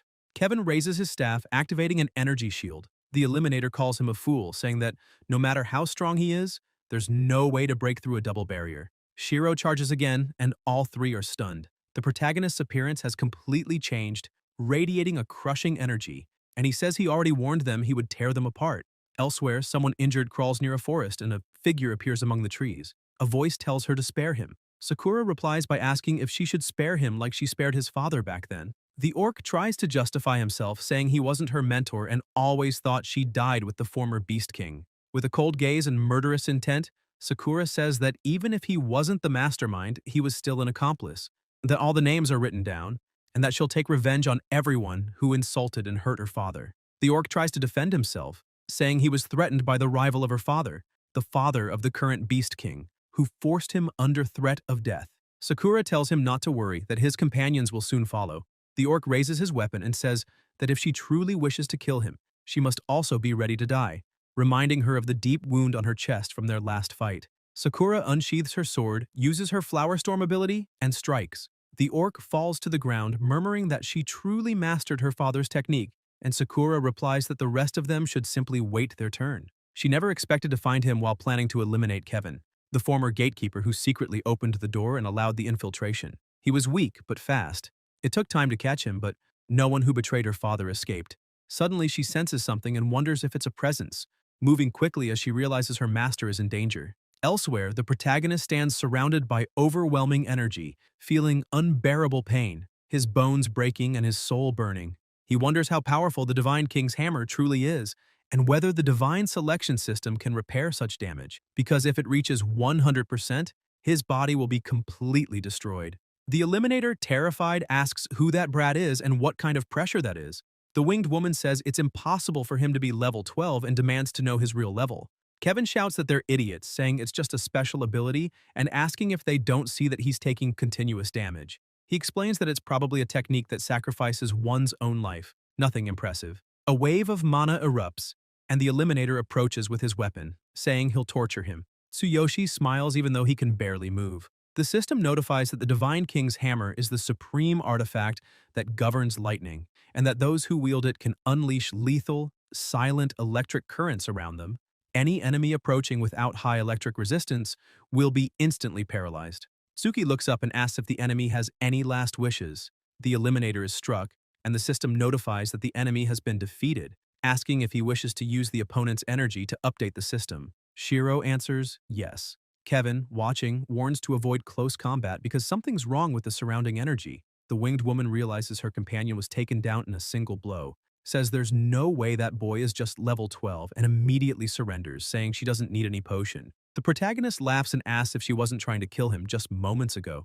Tsuyoshi advances and says that even if she surrenders now, it's too late. The Eliminator barely understands what she's seeing and wonders how his speed compares to lightning. Before she can react, she's struck head-on and hurled away. The system issues a new alert: body damage approaching the limit. Kevin thinks that his original plan was to have the others restrain Tsuyoshi so he could attack at the right moment, but realizes that damned boy is now trying to use that twisted power to drag him down with him. The genius shaman smirks with disdain and activates the laws of earth, wind, and thunder, asking if the boy truly believes he can drag a genius like him into the abyss. He says he cannot and that he knows nothing of the true power of the laws. Tsuki recognizes that these three laws are inscribed at the end of the legendary Law of Ruin, which carries a destructive power inherited from ancient times. Kevin comments that it's impressive for someone to force him to use the power of the laws and releases a colossal wave of energy. The ground fractures and the atmosphere twists. Shiro stares into the raging storm of power and asks if he should take it seriously, telling him to watch and see what he's capable of. The system warns that it's attempting to release more power from the Divine King's hammer, and that body damage is nearing the limit of collapse. The protagonist says that this is the power of the laws and that he'll sacrifice his own life to strengthen the hammer further. New notifications report that 30% of the Divine King's hammer's power has been forcibly released. Body damage has reached 93%, and collapse will occur in 30 seconds. A colossal vortex of energy fills the sky, thunder tearing through the air. Far away, townsfolk look on in terror. A child shouts for his grandfather to get inside, and the old man, trembling, says he recognizes that thunder, his great-grandfather once spoke of it, the same sound that echoed when the divine king of the Beastmen tribe descended upon the earth. Meanwhile, in battle, Kevin continues to release intense energy, thinking that the insolent spirit is defying the impossible at level 12. He says he must eliminate him and extract the secret technique residing in his body, mocking him and asking if he truly believes a technique can stand against the power of the law of ruin. He orders him to look at his pitiful body, says it's useless to resist, and that he should feel honored to die beneath the power of a divine law. The system warns again that the forced release of 30% of the hammer's power has raised body damage to 93, with 30 seconds left before total collapse. Fulin is thrown far away, and new alerts show damage climbing to 94 with 26 seconds remaining. Kevin notices his disciple being struck and says it's her fault for coming, thinking he must finish off the human now and that the spell can no longer be stopped, not even by her. The genius shaman keeps attacking, and the protagonist moves swiftly to shield Fulin. She screams that something is approaching from behind him. The entire battlefield begins to collapse under Kevin's overwhelming power, the impact causing catastrophic devastation. The shaman declares that even with an infinite body, he won't leave unscathed, that this is the end. Tsuyoshi stands over Fulin, shielding her from the blast.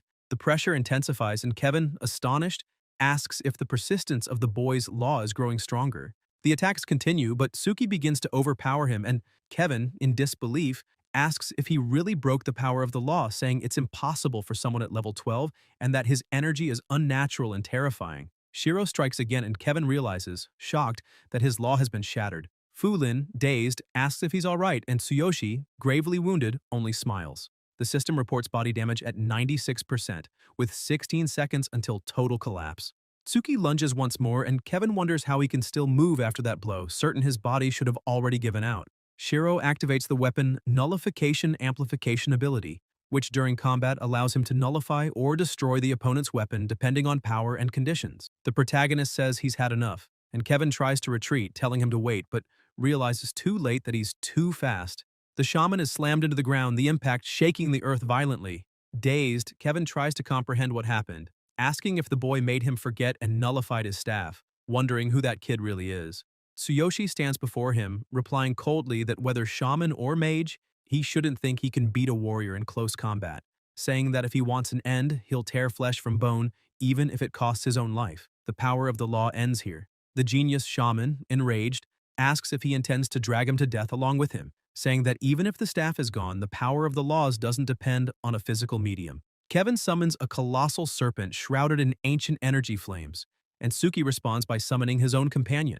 The two beasts clash, and Shiro declares he shouldn't think this will be enough to face the Thunder Dragon. A roar echoes, and in a flash, the serpent is split in half by a slicing electric surge. The genius shaman, face frozen in shock, wonders if he's truly losing. Tsuyoshi unleashes a flurry of attacks exploding toward Kevin, engulfing everything in a storm of energy and thunder. Fulin screams for her master, but a blinding light engulfs the entire field as the protagonist, his body tearing apart from within, realizes his limit has already been surpassed. The system confirms that the bodily damage has reached 100%, the enemy has been defeated, and asks whether he wants to use that energy to upgrade the system version. Tsuyoshi accepts, thinking it isn't over yet. The system then notifies that the upgrade has been completed, restarting to provide enhanced functionalities and confirming that the notification energy was successfully used. Elsewhere, inside a cabin, Fulin sleeps and murmurs the names Tsuki and her master. Sakura approaches and asks if she is awake. Fulin wants to know if she was with him, where they are, and where the two of them are. Sakura replies by asking if she means Kevin and explains that he was finished. When she arrived, Fulin had already been undone by the hands of her own master, and Kevin, consumed by jealousy of the potential master, probably launched the attack to steal the strange power residing in her body. She concludes by saying this proves he was a despicable villain down to his essence. Fulin confirms that he is really gone and asks about Shiro, remembering that his body was already weakened beforehand. Sakura says that isn't her problem, and that if she hadn't helped, the master would have eliminated Fulin along with him. She also warns that she doesn't trust her, and that if she is already awake, she should leave, until a voice appears, saying that she has nothing to do with that. Fulin heads to the door saying she is fine, but her eyes widen as she sees the overwhelming power he emanates, asking if that is Kevin's law of earth, wind, and ice. The protagonist answers that he woke up like this and thinks that misfortune ended up becoming a blessing, because thanks to the laws of wind, earth, and ice, the energy system was upgraded and he survived the finishing blow that seemed certain. With the remaining energy, he rose 6 levels as expected of Kevin, and the copied ability also changed to the combination of those laws. While the energy keeps emerging inside his body, He asks why Fulin was there the previous night. She asks if he no longer trusts her because of the master, and if he can no longer believe in himself. Sakura intervenes, saying that according to what they found out, that teacher had ordered that no one should approach the area last night, probably to set up an ambush against the master, and comments that since he was his student, he should know well what kind of person he was. Fulin approaches, releasing mana. The protagonist watches, and Sakura, suspicious, also releases her own power, asking what she intends. The system notifies the recovery of an item, and Fulin explains she wanted to deliver it last night. Sakura recognizes the scarf, and Tsuyoshi remembers when she said she had something to give. Fulin says she thought he would simply leave without saying anything, so she went to look for him. She says she is not good at knitting and used magic to craft it somehow, adding that if he doesn't like it, he can throw it away. Tsuki calls her, and Fulin asks her to stop. With tearful eyes, she confesses that she doesn't know if the master misunderstood or not, but ever since she can remember, he raised her and trained her to become a shaman, and that's why she can't erase that debt. Even having been forced to eliminate him, she doesn't want to become someone unable to act, asking only that they consider that they were always strangers from the beginning. Sakura watches the master. Tsuki looks at her and thanks her. Fulin slowly walks away. Sakura thinks that Kevin dared to touch her master and ended up letting his guard down, noting that his power is absurd. When she found him, his body was already regenerating at an unbelievable speed, and wonders how he managed to defeat Kevin while only being at level 12. A voice calls her. It is Shiro, saying that last night Kevin struck him with baseless malice that almost finished him, but she healed him, and he truly believed they were friends. That taught him a harsh lesson, never to trust others so easily again. Sakura says his name, but the protagonist interrupts and says he doesn't know what she will do from now on. But when he was under divine punishment, and without hope, she encouraged him to survive, and because of that, he trusts her. He states that she may have a past she cannot speak of, but when the time comes, he will listen to everything carefully. Sakura steps closer and says she understands, and Tsuyoshi tells them to go. Tsuki looks at the scarf and thinks about how much Fulin must have tried to make it. Shiro puts it around Tsuyoshi's neck. Sakura opens her bag, takes out a notebook, crosses out a name, and thanks the master. The two continue walking. Later, near the public cave at the registration center, the president asks if he truly intends to enter alone, warning that after submitting the registration there is no turning back and that it is extremely dangerous, asking him to look around and notice that everyone else is in groups of at least 3. The protagonist says he will be fine, that he is strong enough now. Elsewhere, a warrior speaks on the phone asking if President Tsukuzi had his eye on him that day, and comments that it seems they underestimated how fast the Hero Alliance is moving. The system informs that this is one of the 5 major factions: Angry Dragon President, Dragon Tamer Sandor, S-Class Hero. An old man says that nowadays everyone is competing for talented youngsters and asks if he's busy over there, because he can barely hear him. This is one of the 3 great guilds presided over by Old Smiling Dan, also an S-Class hero. The Angry Dragon President replies yes, that he is just doing a small job, and promises that if the other joins the alliance, they will get to see his performance in the rookie tournament. The strongest claw of the Angry Dragon, Luca, announces they are done, and the president orders them to dig a little more and leave the rest for the tournament, about to hang up. The old man asks if he really calls that a small job, saying it looks like he's trying hard to expand his influence. A voice appears saying it has been a long time, and that if he had accepted the terms earlier, it wouldn't have come to this. An injured man claims that even if they take him by force, they won't win anything in the end, that he has walked this path for centuries and is ready for the finishing blow. The Angry Dragon President strikes him and says to be finished then, leaving the rest to Luca. The strongest claw replies that he understands and tells him not to worry. At the information counter of the public dungeon, the clerk tells him to stop fooling around and go home, asking if he is really level 18 and wants to enter alone, saying he won't make it out alive, much less reach the top. The protagonist replies that there is no rule forbidding a solo entry, and that he is in a hurry, asking if he can register him already. The clerk retorts asking if he wants to be finished that badly, but the woman beside him comments that if he has already decided, nothing they say will stop him, and they complete the registration. There are now 6 public dungeons available, 3 Class C, 2 Class D, and 1 Class B, the most difficult. There are records set in 3 of them, and entering is at one's own risk, with no medical support. Tsuyoshi says he understands. The woman watches him, thinking that for someone who has already drawn the attention of so many heroes, he doesn't seem to have an eye for talent and wishes him good luck. Tsuki walks on, reflecting that there are 6 caves, but he only has time for one today. Elsewhere, a warrior in armor asks the group if Unit 01 lost the will, and comments that it will cost them dearly to ask someone else to retrieve it. A little girl, almost crying, says it wasn't on purpose. The monster appeared out of nowhere, and she got scared. The long-haired boy asks what they will do now and mentions that the item was extremely expensive, being sold for 21 million yen at auction, and they could have used it for years. Losing that is a huge blow. The armored warrior sighs, saying they are exhausted, have used up all the medicine from the adventure, and it will be dangerous to go in again. They will offer a reward and ask another group to recover the object. Shiro asks if he can move. The warrior makes room and asks if he intends to enter the Class C dungeon. The long-haired one says he has never seen him before, that he seems like a rookie, and asks if he really trusts himself to enter without a group. The warrior says he understands the enthusiasm, but warns him not to act in haste and end up getting hurt. The little girl says they lost a wand inside and asks if he can retrieve it for them. The two boys are shocked and ask if she is really asking that.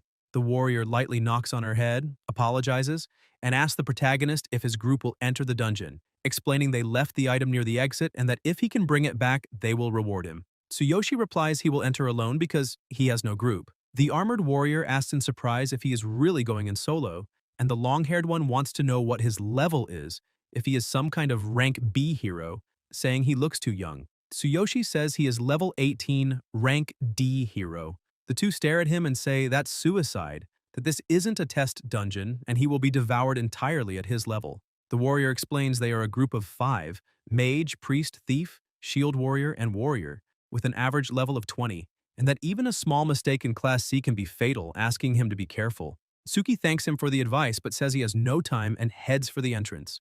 The system notifies that upon entering a Class C dungeon, one must be ready for combat. The hooded one comments that he is bold and reckless, probably thinking he can count on other groups. The long-haired one mocks, saying he just looks like a cocky rookie after getting a good score in the test dungeon. The warrior, however, notes that he seemed calm and composed, not like someone inexperienced. New notifications appear. He has just entered the Class C dungeon. Inside the cave, Shiro observes the surroundings and says it's a stalactite dungeon, something he'd never seen before. The system activates Sky Eye analysis, limestone terrain, cave attributes, darkness, limestone, and water. Monster levels between 20 and 25. Darkness occurrence rate, 30%. Recommended abilities, fire, light, holy, and wind. The protagonist comments that the divine selection system has been upgraded, but he doesn't notice any apparent change, only that compatible items are now more accessible. Right beside them lies a monster, a level 22 Tsuchigumo. Tsuyoshi observes the area and says that this dungeon is far more peaceful than those of the other world, perfect to test the combined power of the laws of wind, ice, and earth. The system notifies that these laws have been infused into the weapon Blood Mist Saw, granting it the attribute of irregular wind. The derived law, called the power of the irregular law, can be unleashed through the weapon. Tsuki advances and attacks, unleashing an overwhelming power. Shiro, impressed, asks if that truly is the power of the law and thinks he is strong enough to enter the top 3 of the 6 caves at once, and that if he manages to absorb more laws, he might reach the legendary law of destruction and challenge even higher levels. 15 minutes later, outside the dungeon, the long-haired boy comments that this is terrible since no other group seems willing to enter today. The armored warrior says that if someone manages to clear it, they will never forgive themselves. The little girl sitting on the floor begins to cry and apologize. The big guy observes that 15 minutes have already passed and he still hasn't come out. Maybe he is still inside. The hooded one coldly states that he was probably finished, explaining that he has been an adventurer for a long time and is used to seeing this kind of thing. Then a metallic sound echoes and everyone turns in surprise. A voice announces, "A new record has been set." The clerk, astonished, confirms that it is a Class C dungeon and that the record was broken in just 3 months. His colleague asks which team it is. He answers that there is no team at all. It is the first solo clear, and he points to the adventurer. The system displays the alert. Hiro Tsuyoshi has cleared the dungeon in 15 minutes and 33 seconds, surpassing the previous record of 19 minutes and 54 seconds. It is the first solo record and the shortest time ever achieved for that cave. The adventurers at the entrance are left dumbfounded, and the little girl shouts excitedly, "The wand!" Tsuyoshi asks if the item is hers, and if there is no bonus for breaking the record. The clerk runs toward him, asking if he is the level 18 rookie. The female clerk confirms and asks for people to make way. The armored warrior is stunned to see that he really brought the item back. The long-haired boy asks if he also updated the record alone and how he was able to do that.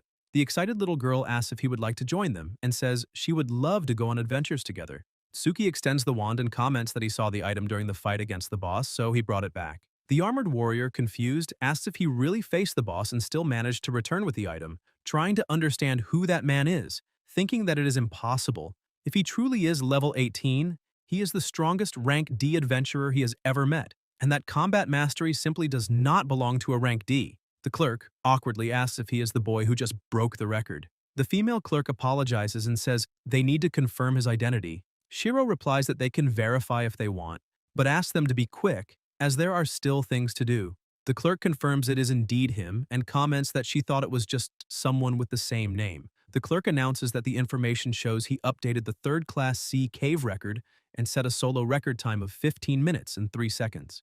Then he asks if he could accompany them to the Adventurer Unionter's headquarters, explaining that there is a special bonus for those who break the group record and establish a solo record. Tsuyoshi says he can't now, as he still plans to enter other caves, and that he will handle it later. The warrior asks in surprise if he is going to keep entering without even resting, and the little girl insists that he doesn't even have a priest for healing, saying he should at least rest a bit because if he collapses in another cave, he might lose his life. Tsuyoshi calmly answers that he doesn't need recovery, he just needs to warm up a little. The warrior asks if that feat just now was also part of the warm-up. Inside the 2nd rank C dungeon, 20 minutes later, Tsuki says that 20 minutes have already passed and he needs to hurry, because he intends to clear all the caves today. After the system upgrade, he notices that some functions must be explored manually, which requires time and attention. At the entrance to the boss room, Tsuyoshi reflects that ever since he acquired the divine selection system, it feels like he hasn't truly been able to rest. As soon as he steps in, the protagonist notices something. A woman is waiting ahead. The boss, Invader Lady 425. Tsuyoshi observes and comments, slightly disappointed, that it isn't a darkness-type monster, but he notices there are humanoids present. He remembers that, according to the records, 360 monster species have been cataloged in the caves, with 300 of them belonging to the darkness category, and that number grows every year. The boss raises her hand, releasing an intense vibration, and saying that he fought well, wishing him to rest in peace there. Tsuki senses the wave of energy and realizes it is a mental attack, very similar to the magic waves of the other world, concluding that this monster specializes in mental attacks, deceiving adventurers with illusions before eliminating them. The scattered skeletons on the ground most likely belong to adventurers who were tricked. The system notifies Divine Eye Activation Light Defense, automatically blocking low-level non-physical attacks for 3 hours, with a 24-hour cooldown. Shiro raises a shimmering barrier and the boss watches curiously, asking if the spell isn't working and wondering if she should increase the frequency of the attack.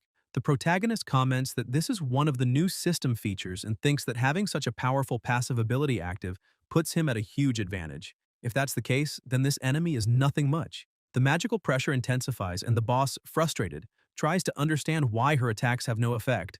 Meanwhile, outside the dungeon, the clerk checks the updated data and, astonished, states that the record shows 2 caves cleared in succession, each in under 3 minutes, and that as soon as he exited, he went straight into the 3rd one. His colleague confirms that a solo record has been established and apologizes for not noticing earlier the boy's history. The records show he comes from neither a prestigious family nor a major guild. He came from the slums. The armored warrior comments that number 21 and President Tsukuzi are still monitoring his progress, saying that a rank D breaking 2 group records in under an hour is unheard of, and if he continues, he'll break the record of the last Class C cave as well. Near the entrance to the final Class C cave, adventurers comment that the name Tsuyoshi is already at the center of attention. The system announces another record, completed in 36 minutes and 28 seconds, surpassing the previous time of 46 minutes and 54 seconds, marking the first solo clear and the shortest time ever set for that cave at 36 minutes and 2 seconds. People whisper in awe. He has updated 3 Class C cave records in a row. Members of the Sand Guild say that if he wants to join them, he will receive any treatment he desires, while the One-Eyed Association claims that if he helps them break records, he can leave the Adventurer Union and join one of the great guilds. Tsuki apologizes and replies that he is used to working alone, that he doesn't intend to join any faction for now, and that he needs to pass through. The adventurers are shocked, asking if he won't rest, if he doesn't need recovery, even offering priest healing. A young priestess approaches and asks if she should heal him and if she may accompany him. Shiro replies that it isn't necessary and that they are fine. The protagonist thinks that thanks to the new passive ability, Minor Exhaustion Reduction, he doesn't feel any fatigue in caves of this level and should be able to challenge even the next Class B dungeon. the system confirms that minor exhaustion reduction is a permanent passive skill. When the user's combat power greatly exceeds the opponent's, energy consumption is reduced in proportion to the level difference. Inside the rank D caves, Tsuyoshi breaks new records as well. The notifications appear in sequence, announcing absurdly short times.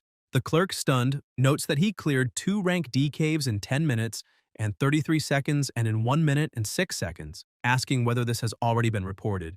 The female clerk confirms and comments that he seems serious. He is already trying to enter the last rank B cave. In the public dungeon complex, the president walks while holding his phone, frustrated for not understanding what is going on, saying that if he were an adventurer, he would have gone personally already, remembering that the dungeons close in 3 hours.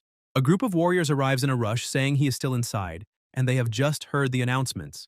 Sukuzi appears, introduces himself, and asks what happened. One of the young warriors replies in surprise, saying that an incredible rank D warrior has appeared and rewritten 5 dungeon records, all solo, entering each one alone, and that rumors say he is a rookie with some kind of secret backing. They came precisely to find out who this Tsuyoshi really is. At the president's comment that he might be a rookie sent by a major force, Sukuzi widens his eyes and asks if it is Tsuki.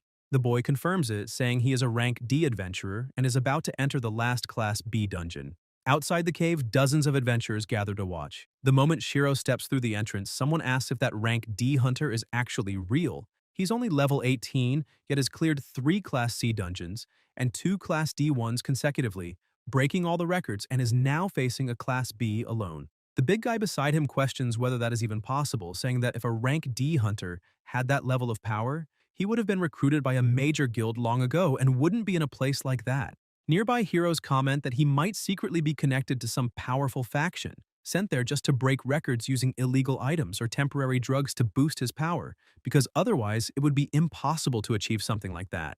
Another one agrees, saying that as rank D heroes themselves, they know well how hard a Class B dungeon is and claim he must be hiding something. The hooded one declares that he doubts he will make it out alive, but the younger boy asked him not to say that, reminding him he saw him leave a Class C dungeon unharmed, and that doesn't look like a coincidence. The hooded man tells him to shut up and asks what he could possibly know, saying that if Tsuyoshi were really that strong, he wouldn't still be rank D. The archer supports the idea and says his level must be faked and that he must have some powerful backing, since even a Class C dungeon is a danger to a normal hero, and entering a Class B alone is pure insanity. The younger boy retorts that the evaluation was done by the system, and no one would pass without having real skill.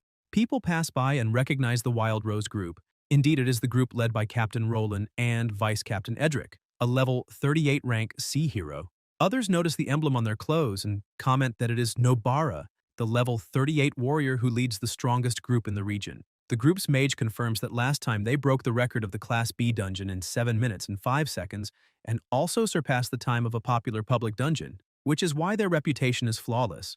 Proud and independent, they belong to no guild or faction, which only increases the admiration around them. A mocking adventurer calls Nobara arrogant and asks what they are doing there. Roland raises his hand and replies that he heard the rank D hero named Tsuyoshi is challenging that dungeon alone. The armored warrior confirms and says he has already broken records in 3 Class C dungeons, which seems suspicious.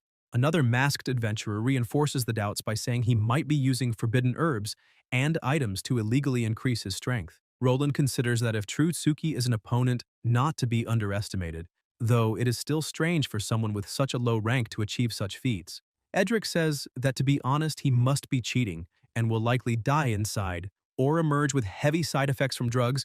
They worked hard to set their records in Class B and refuse to let a rank D surpass them. Some in the crowd comment that if he does make it out alive, he should immediately be subjected to doping tests since the use of stimulants could lead to losing his hunter license.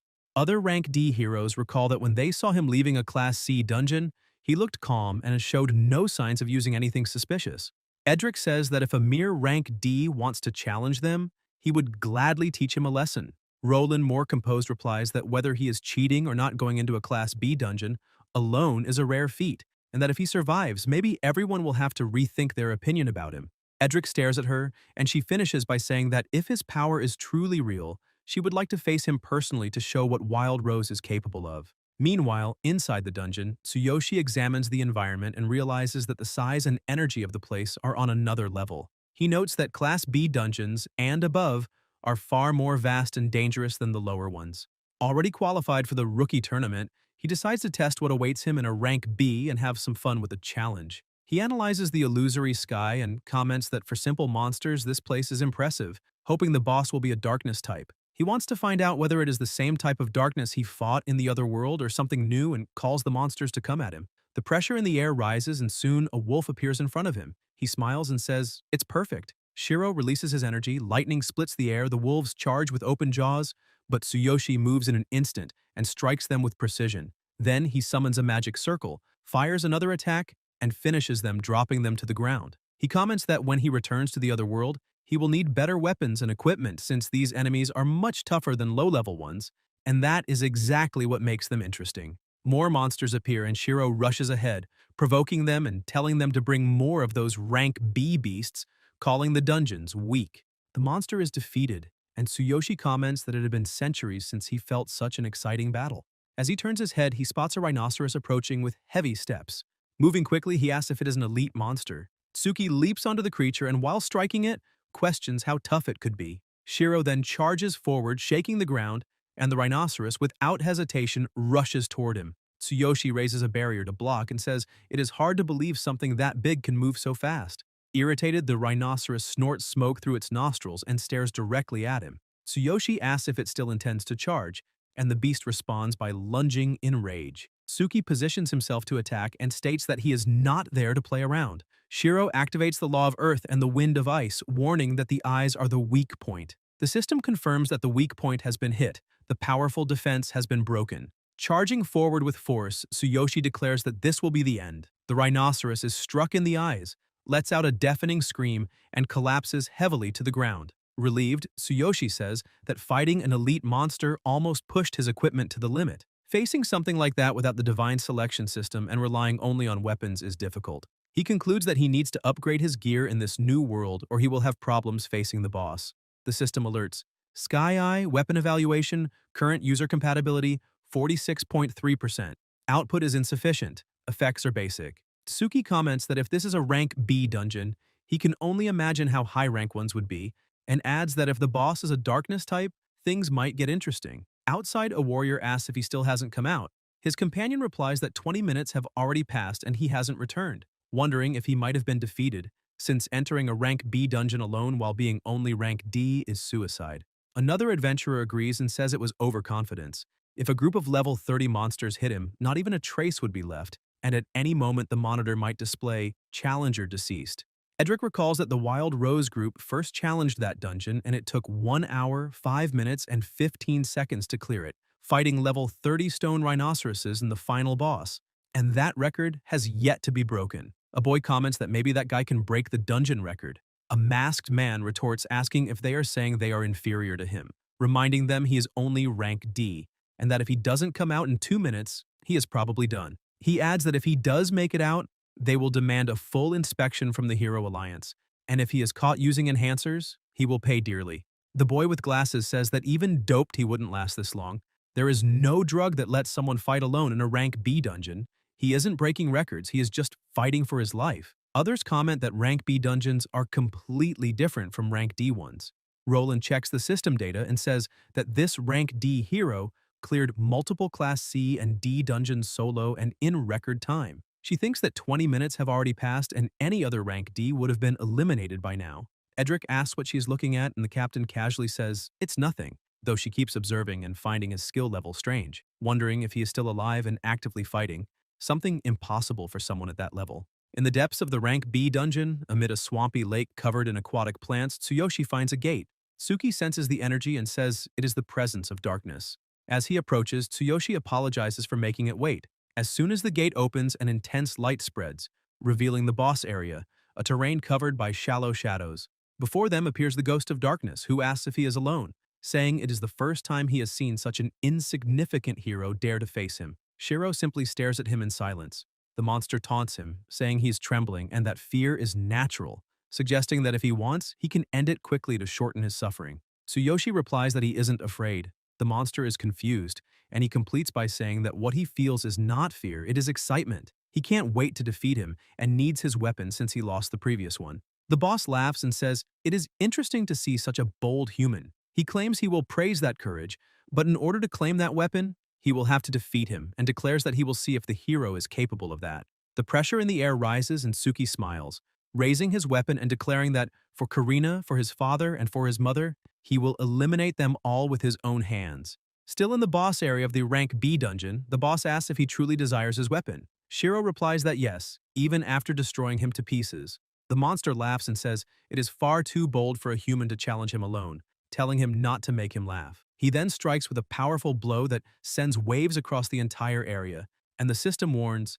Sky Analysis, Psychic Shockwave, Area Attack, 15-meter range, Damage Type, Psychic Corrosion, 10% chance of causing dizziness for 3 seconds. Recommended response, avoid the attack. Tsuyoshi smiles upon realizing it is an area attack. He leaps and decides to use the wind attribute of the law of earth, wind, and ice to gain distance quickly, escaping the impact. Surprised, the boss asks if he really dodged and says that was just an appetizer. Driving his sword into the ground, the monster activates the ice domain, instant implantation. The ground begins to crack, and Shiro analyzes the domain's data. Tsuyoshi comments that the ice slows him down but doubts it will hold him that easily. He summons lightning and the ice demon is destroyed. The system confirms. Skill cancelled, Thunder Chain Fork, 30-second cooldown, domain destroyed, ability nullified. Now is his chance. The boss, confused, is struck and takes little damage, and Suki realizes it was only a scratch. The boss moves his blade and says his attack felt like a mosquito bite. The system updates the analysis. Extremely high defense, extraordinary physical resistance. Tsuyoshi observes and comments that he will make even the weak see clearly. He charges forward and the boss meets him head-on. Shiro blocks the strike and the monster wonders how he is predicting his attack so accurately. Tsuyoshi activates Chain Fusion along with the laws of earth and wind, telling him to try this combination. Lightning surges and hits the enemy directly. The boss notes that he is more resilient than expected but sees too much confidence in his eyes. Suki uses the Sky Eye to analyze the aura of the ice sword and senses another incoming strike, a heavy blow impossible to dodge completely. He uses the momentum to absorb part of the impact but is still hit. The boss watches him surprised, thinking that this human brat has terrifying reflexes. Tsuyoshi moves forward again and warns that one should never stand still in a fight. The blow lands and the boss thinks it is unbelievable that a human pushed him this far. Suki keeps moving fast, striking nonstop, and the enemy wonders how he can predict his movements so well. Shiro replies that maybe it is because they are easy to read, since he saw through them from the beginning. The monster calls him arrogant and says they underestimated him, claiming he is not a mere warrior. The pressure intensifies further and the boss's body begins to change, revealing a stronger form. Tsuyoshi watches with his supreme eye and comments that he has already forced himself into his final form, telling him to come and receive a true shock before being eliminated. Meanwhile, outside the rank B dungeon, Roland reflects that if Tsuki really breaks the record, the feat will surpass their own, affecting reputation and resource allocation, and potentially changing the team's future. The big guy serves tea and asks if something is on her mind. Roland thanks him and asks what he thinks of the hero called Shiro. The man replies that he is strong and will likely break the record. Roland asks why, and he says he never met him, but heard what happened when he entered the dungeon, explaining that despite the mockery and bureaucracy, he just looked once and followed his path. If he were an idiot or someone dependent on drugs, he wouldn't have that attitude. Roland comments that he is calm and composed.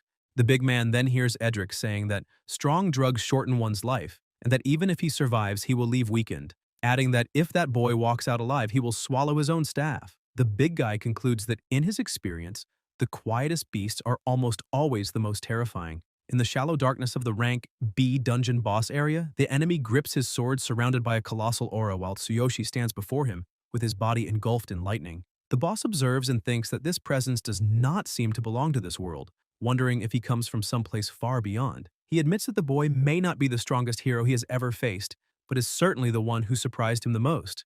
Tsuyoshi replies that he need not worry because he is about to be even more surprised. The boss charges and tells him to show it. Powerful strikes are exchanged and Suki blocks with precision. The two clash at high speed and Shiro thinks that facing that version of him head-on would be fatal, as with such a power gap he would be severely injured. He blocks and narrowly dodges while the boss, excited, attacks again. Tsuyoshi reacts quickly, summons a magic circle and counterattacks, but the monster laughs saying that weapon causes no pain and he wants to see how long he can keep talking. The battle continues intensely. Shiro, even with his life points dropping and fully aware that he is completely outmatched, feels no fear. Instead, he maintains a terrifying calm. Violent impacts echo, as the protagonist keeps dodging at the limit. The monster's blade draws closer and the boss taunts him, saying he wants to see how long he can endure. Tsuyoshi is thrown back and, still in midair, uses the Sky Eye to analyze his opponent's abilities. He realizes the attack range is large and decides to concentrate all his strength in his abdomen for maximum defense.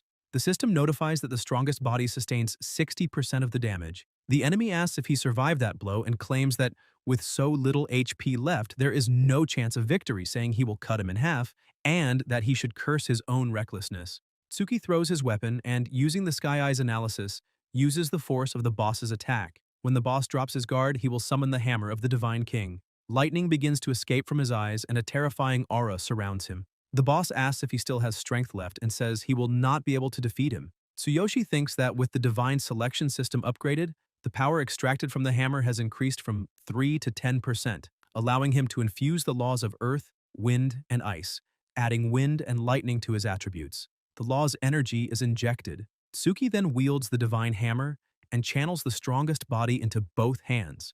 The system informs that the strongest body applied to weapons neutralizes all incoming damage. Shiro charges forward and tells him to watch closely because this is his ultimate attack. The impact is devastating. The boss sees his HP plummet and Tsuyoshi finishes the strike, ending the battle. The enemy's sword hits the ground and Tsuyoshi, with low life, drinks a potion to recover, then picks up the boss's sword and asks if his opponent is surprised. The system announces that Tsuki has completed the challenge in 45 minutes and 36 seconds, surpassing the previous record of 1 hour, 5 minutes, and 15 seconds, also marking the first time the feat has been achieved solo. Outside the cave, everyone watches the notification in shock. Edric shouts that it is impossible. The people around him are just as stunned. Roland checks the data and states that he actually did it. A staff member asks if Tsuyoshi still hasn't come out, and another colleague comments in disbelief at the record time. Suddenly, a strong light bursts from the portal and everyone shields their eyes. Tsuki emerges from the dungeon holding the boss's sword, walking down the steps under astonished gazes, and some comment that the killing intent from the boss's plasma seems to have fused with him. Shiro looks at the crowd and thinks he must not be distracted. He needs to find the president quickly for the Supernova tournament qualification at the Adventurer Union headquarters. A voice cuts him off, shouting that he must not move and asking if he used doping. It is Edric who accuses him. There is no way a mere rank D could defeat a rank B dungeon boss alone. It must be doping, since nothing else could make such a feat possible. Others agree, saying it is absurd and can only be cheating. Tsuyoshi simply keeps walking, saying he is leaving someone waiting and needs to go back to the Adventurer Union headquarters. He has no time for this. Edric taunts him, saying he is making excuses to escape and challenges him. If his power is real, fight him one-on-one. If he wins, he will acknowledge the record. Tsuyoshi looks at him and replies that it is ridiculous. Edric answers that what is ridiculous is Tsuyoshi panicking and trying to run away, thinking that as the vice captain of Wild Rose and a level 35 mage with 18,000 combat power, he will make him regret talking like that. Roland approaches and asks for calm, saying that if Tsuki truly accomplished that result by merit, she respects him deeply. But she understands how hard it is to believe that a rank D adventurer achieves such a feat. Shiro asks what is wrong with that, and the captain replies that he must prove his abilities, because that would end the doubts and show the adventurers who fought there how much the results mean to everyone. Tsuyoshi asks what time it is, and the staff member answers that it is 5 in the afternoon. He comments that there is still time and accepts the duel. The crowd reacts in surprise, asking if he will really fight after facing a rank B dungeon, reminding him that his opponent is the vice captain. Edric thinks that accepting a duel after a deadly battle is asking to die, but smiles confidently, because he recently learned a powerful ability, Elemental Explosion, a rare magic that their group obtained at a high price. It restrains the enemy's movement, focuses elemental power, and explodes, dealing massive damage. Even if Tsuki is hiding his level and is a disguised rank C, Edric believes he will crush him with this technique, since a mage's explosive magic is absolute. The system announces that the duel will begin under the official non-elimination rule, valid for matches between adventurers, where the objective is to decide victory without causing fatal damage. Edric introduces himself as vice captain of Wild Rose, level 35 mage, rank C, with 18,000 combat power. Tsuki introduces himself as a level 20 warrior, thinking that his true power is 27,600, but chooses not to reveal it to avoid complications. The vice captain mocks him, saying he did not declare his combat power out of shame, and that showing it would expose his doping, claiming to be curious about what kind of drug he used, since its side effects are minimal and impressive. Shiro replies that if he revealed his power, Edric would be shocked. Edric laughs, saying that's a good show of courage, and he wants to see if he will still speak so boldly after being defeated. The crowd watches in silence. Roland notices Tsuyoshi in position, wielding the boss's sword, now his new weapon. She remembers the big guy's words. Someone reckless or drugged wouldn't remain so composed. The staff member announces the start. Edric raises his staff and claims he will end it quickly, show the difference between classes, and crush that idiot with his technique, certain that the explosive damage will leave him incapacitated. Roland thinks that opening with elemental explosion is unfair. Tsuyoshi is wrapped in a fierce aura and starts moving at insane speed. People are stunned, asking where that speed came from, how he has so much energy, and how he can fight after an entire day of combat. Edric raises his staff to unleash his magic, but when he realizes it, Suki is already in front of him with a clenched fist. Shiro says he is rank D, only because he hasn't yet had the chance to update his adventurer rank. The punch lands directly on his face, sending the vice captain flying with a single blow. The system notifies, the vice captain of Wild Rose, level 35 mage, rank C, combat power 18,000, has been instantly defeated. Roland watches in shock, questioning if it really ended with one strike and whether she should have intervened. Tsuyoshi looks around and asks if anyone else wants to try. Silence dominates. Everyone is astonished that the vice captain was defeated with a single strike, and without a weapon.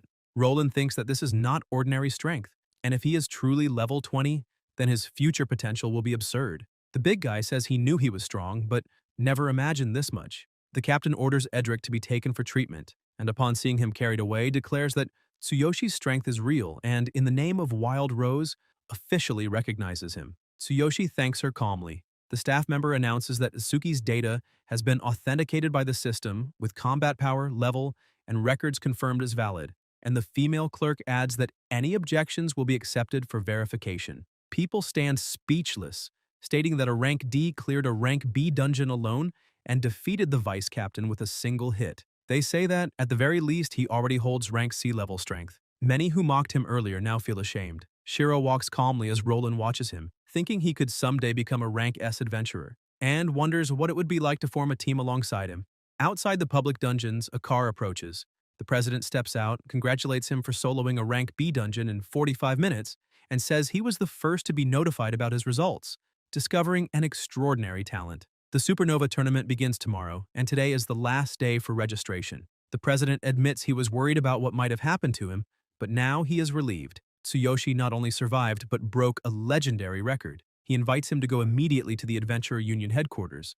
Tsuyoshi accepts, and they enter the car. Later that night at headquarters, a staff member asks incredulously if he really updated all public records in just one day, including the solo rank B record, cleared in 45 minutes, saying it's unbelievable. The president orders them to confirm the data and register him, declaring that he will take part in the Supernova tournament as a substitute. The secretary confirms and asks them to wait. Then the system notifies. Results verified and registration completed.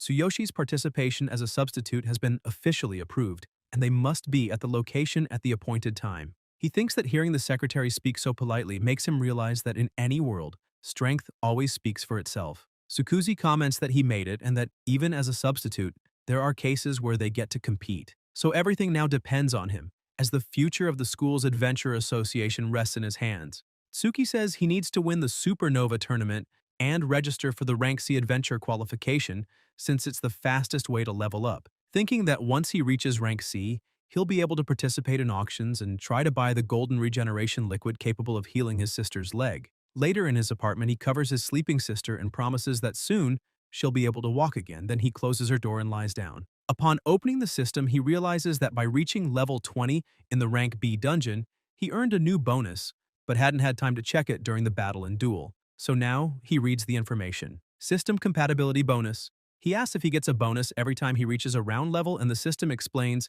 that the bonus applies the God Selection version enhancement to one of his current abilities, greatly amplifying its effects. The second bonus is the strongest body version enhancement, which automatically increases the defense of the entire body, including organs, by 60 times, allowing him to freely adjust where to focus the reinforcement. Tsuyoshi asks if he can choose which ability to enhance and says that it's perfect because he has been dissatisfied with his abilities lately, especially against high-level opponents, and has faced difficulties. He thinks that bonus 2 completely solves his physical weaknesses in combat. He has been gravely injured many times, but with 60 times more defense, he will be able to endure more damage in the future. He accepts, and the system notifies that bonus 2 has been received and the strongest body updated. Tsuki comments that this is great, 60 times more defense, and remembers that he always got hurt when releasing energy, but now his possibilities expand. He decides to continue with Thunder Chain Drop, the ability he already has but needs to seek stronger techniques. New notifications appear. Thunder Chain Drop was enhanced in the God selection, becoming Thunder Ray, and the description of Thunderbolt also appears. Shiro observes and says that the range has been expanded 100 times and that it now attacks continuously in a 5-meter radius for 10 seconds, which is incredible,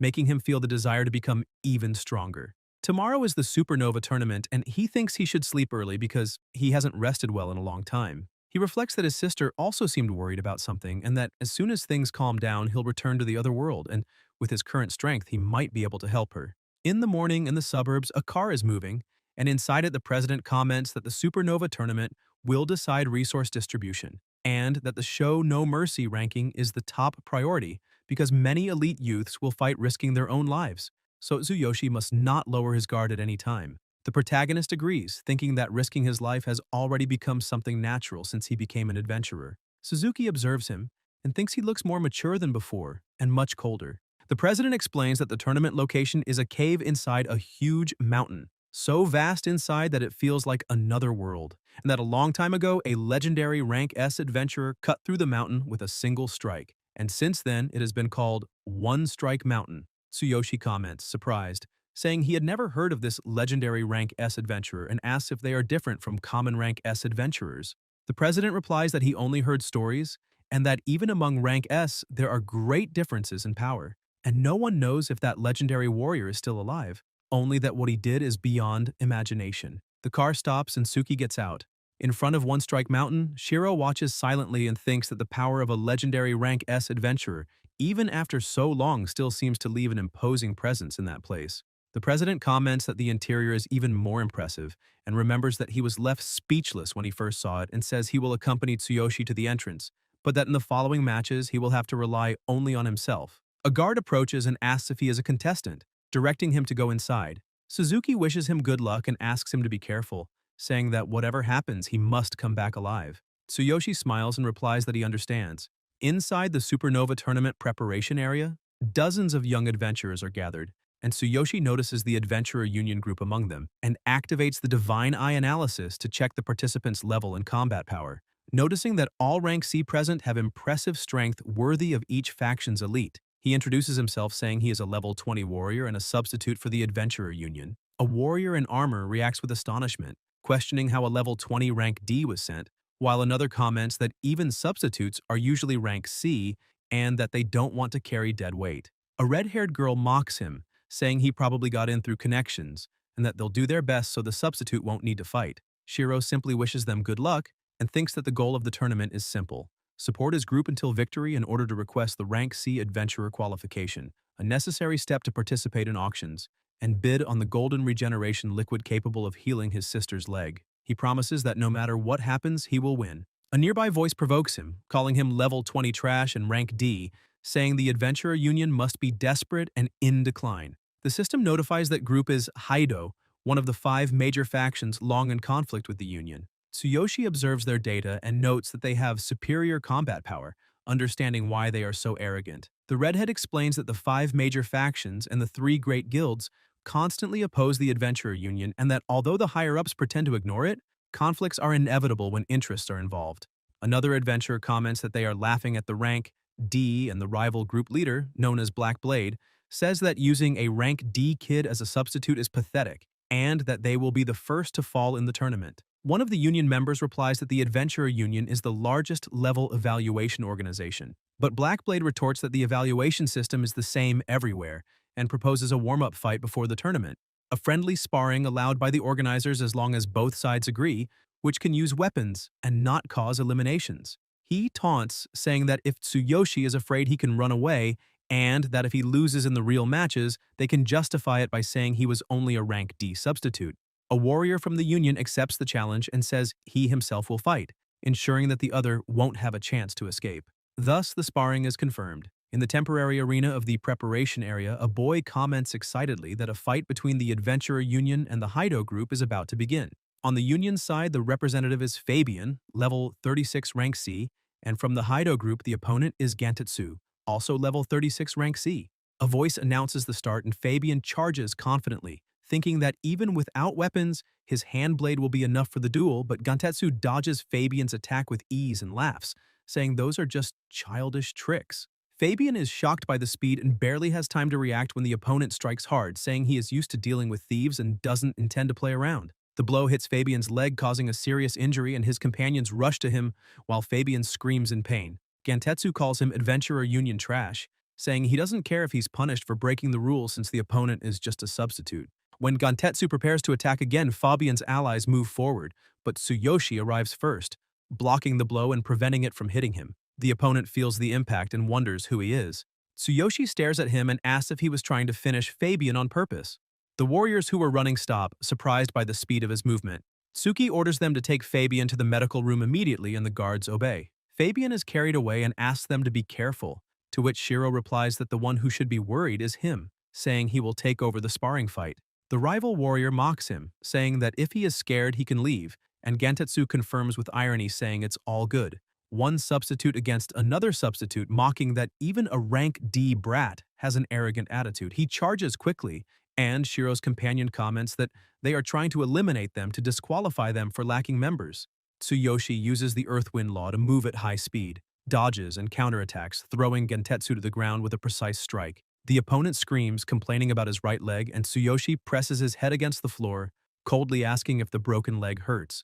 The ground cracks around from the impact and the system notifies unconscious, combat ability lost, unable to participate in the tournament. One of the opponents asks surprised if he wasn't rank D, and Tsuki replies that now it's fair, asking if they still want to continue. The enemies remain silent, only telling him to remember that. Around them, people murmur impressed by his strength, commenting that he broke a leg with a kick and knocked out a warrior with one blow, and that it's impossible to believe he is rank D. Back in the Adventurer Union's preparation area, the redhead thanks him for avenging Fabian and asks what his real power is, because there's no way a rank D could fight like that. Shiro simply says he couldn't ignore it and intervened, confirming that he definitely is rank D. The redhead comments that since Fabian is injured, he will have to fight in his place, and Tsuyoshi agrees. She then explains that the tournament has around 120 participants, but only the 60 with the highest scores advance, even if more than half meet the approval criteria. In other words, it's not enough to just meet the goals, you must score high. Each defeated monster grants points, and there are two modes, normal and dark. In normal mode, defeating a monster gives 1 point. In dark mode, only shadow monsters appear and they are worth 5 points each. Every 30 seconds, the number of enemies automatically doubles, making the fight extremely difficult. The warrior warns not to be deceived by the points from dark mode and recommends the normal mode since the monsters are generated according to the participant's level. Since Tsuyoshi is level 20, both the normal and dark monsters will be at that level, but the shadow ones are much stronger. Many competitors who chose dark mode were defeated in a few minutes. The redhead confirms, explaining that the normal mode is also exhausting, since the number of monsters constantly doubles. Even if it starts well, endurance drops over time, and it's easy to be surrounded. So the test requires not only strength, but also endurance and strategy. And a full hour of combat is something terrifying. Tsuyoshi asks what the historical record is, and both reply that a long time ago, an Adventurer Union fighter chose dark mode, lasted 45 minutes, and scored 1,500 points, defeating 300 shadow monsters of the same level in less than an hour. That man became the youngest rank S adventurer in history. The warrior says that if an ordinary person chose dark mode, they wouldn't last even 10 minutes, because the monsters multiply far too quickly. It's practically a nightmare. The redhead agrees and says that even as a battle priestess, she wouldn't last 5 minutes, because creatures of darkness are incredibly strong, and once they start multiplying, the fight becomes impossible to win. The protagonist smiles and finds it all interesting. At the Supernova tournament site, already in the competition area, Tsuyoshi observes the immense cave before him and asks if it's really a real simulation cave and not just a projection. The redhead explains that the mountain called One Strike Mountain was created by a legendary rank S adventurer with a single blow. She also says it still holds a mysterious energy that neither modern science nor even rank S adventurers have been able to decipher, and that this energy naturally generates simulation caves like that one. Suddenly, the ring on Suki's finger begins glowing, and he wonders what's wrong. Meanwhile, the competitors start entering the dungeon. The group's warrior says they will do their best to stay in normal mode and remain calm, reminding that when enemies begin to multiply, they must not panic, must keep distance and defeat them one by one. The redhead agrees, saying that 1 hour of extreme combat is enough to test any adventurer, and that even at level 20, creatures of darkness are absurdly stronger. If their number doubles, they will be finished, especially now that they already lost a member, leaving only the three of them. She says they will do their best, and the warrior promises they will work together to achieve a good placement. Shiro looks at the ring again and notices it is trembling, reacting to something he does not yet understand. The system then requests difficulty selection, normal mode or dark mode. Tsuyoshi thinks normal mode would be safer, but upon confirming the choice, the system notifies that the selected difficulty is dark mode. He comments that unfortunately now his enemies are the shadows. The system registers supernova tournament location, simulation cave, dark mode. Tsuki observes the environment and says he didn't expect it to be so spacious. The system displays the mode's mechanics. Every 30 seconds, the same number of shadow monsters as the survivors will be generated. If they aren't eliminated quickly in half a minute, they will be 2, then 4, then 8, and so on. He understands why dark mode is called a nightmare, something impossible for normal adventurers, but perfect to test his new ability. The countdown begins. A metallic sound echoes and an intense light illuminates the area, and ahead, a colossal monster appears. Shiro watches it with the divine eye and confirms that it is level 20 with 8,000 combat power, far above the normal for that level. He smiles, saying it is convenient. The ability's range is 300 meters for 10 seconds, and even from that distance, the attack is still effective. He analyzes the clearing below at 238 meters, a flat terrain ideal for using the new technique. Using the law of wind and earth, Tsuyoshi advances quickly, gliding through the air toward the enemy. The system notifies that 30 seconds have passed and darkness will double, and Tsuki says that now there are 2 monsters and decides to finish both at once. He gathers the power of the laws of earth, wind, and thunder, declaring that he will defeat them all in one go. Lightning crosses the sky and descends over the monsters. The enemies watch the storm forming, and before they can react, they are struck directly by the bolts, causing waves of energy that shake the ground. Tsuyoshi watches from a distance and says that outside detection range they cannot locate him, making it a safe position. The lightning attack lasts a full 10 seconds, and the system notifies that 2 level 20 shadow monsters were defeated. Tsuyoshi concludes that by keeping distance and applying the power of the law for 10 seconds, he can easily eliminate shadow monsters of the same level, finding everything increasingly exciting. In the Supernova Tournament judges area, the system announces that representatives of each faction were chosen by lottery to evaluate the performance of the new adventurers. A mage says the basic test has begun, and all participants have already entered the simulation caves, noting that, as always, this test will eliminate half of the competitors. A young man says that if everything goes well, the first phase should end in about 30 minutes. The monitors display statistics, and only 18 of the 100 participants chose dark mode. An archer observes that it is understandable, since rationally assessing one's own capabilities is also an important skill, and if half of those 18 manage to pass it, will already be an excellent result. The adventurer comments that most arrogant youngsters always underestimate dark mode, but the truth is that in it, monsters appear every 30 seconds and are much stronger than normal ones, so it is common that no one lasts even 10 minutes. The system begins issuing elimination notifications in sequence, and a female adventurer notes that 10 minutes have already passed and several competitors with insufficient scores are being removed. Her partner comments that at this pace, many more will soon be eliminated. An old judge asks about the 16 remaining participants, and the boy beside him asks if any of their allies were eliminated, saying it may be best to just send him to train more. But the old man replies that is not the case and asks them to look at the data of participant Tsuyoshi, asking if there is some mistake. On the monitor, it shows current results. Time of 10 minutes, score of 490. Everyone looks surprised, and the old judge repeats loudly that Tsuyoshi already has 490 points in just 10 minutes and in dark mode. The judges' hall falls silent, and one of them asks if he really is still a rank D adventurer. Another wonders what kind of trick he is using, and if it is some sort of secret weapon. The representative from the Adventurer Union says she has never heard of any Tsuyoshi as an official member, and upon checking the tablet confirms he recently joined as a supplemental member, a mere substitute. This leaves everyone even more shocked. A rank D substitute in dark mode with 490 points in 10 minutes. One of the judges comments that he must be using some high-quality special item, but admits that regardless, the data is unbelievable, and asks if this means Suki may be about to break the record of the youngest rank S adventurer in history. Inside the cave, lightning continues tearing the sky. The monsters stare confused at the electric bursts, and Tsuyoshi, holding his sword, unleashes a sequence of increasingly intense attacks, annihilating entire groups of creatures.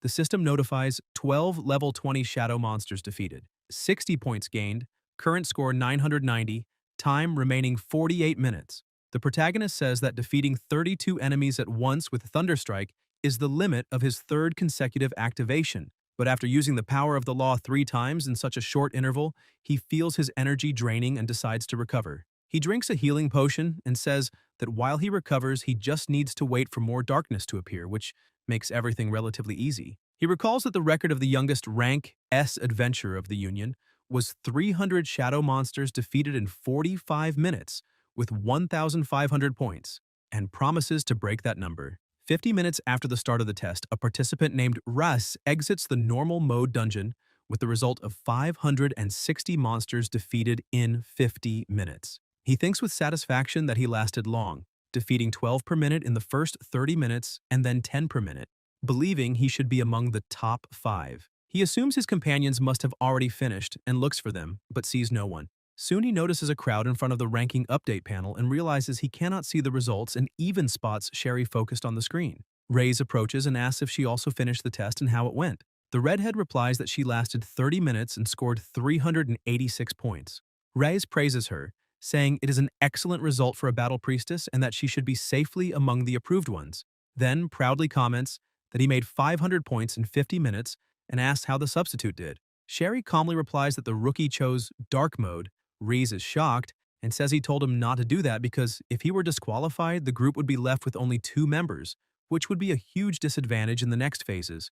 He asks where he is, and when he got eliminated, Sherry answers that he is still inside. Reyes does not understand and asks what she means by still inside.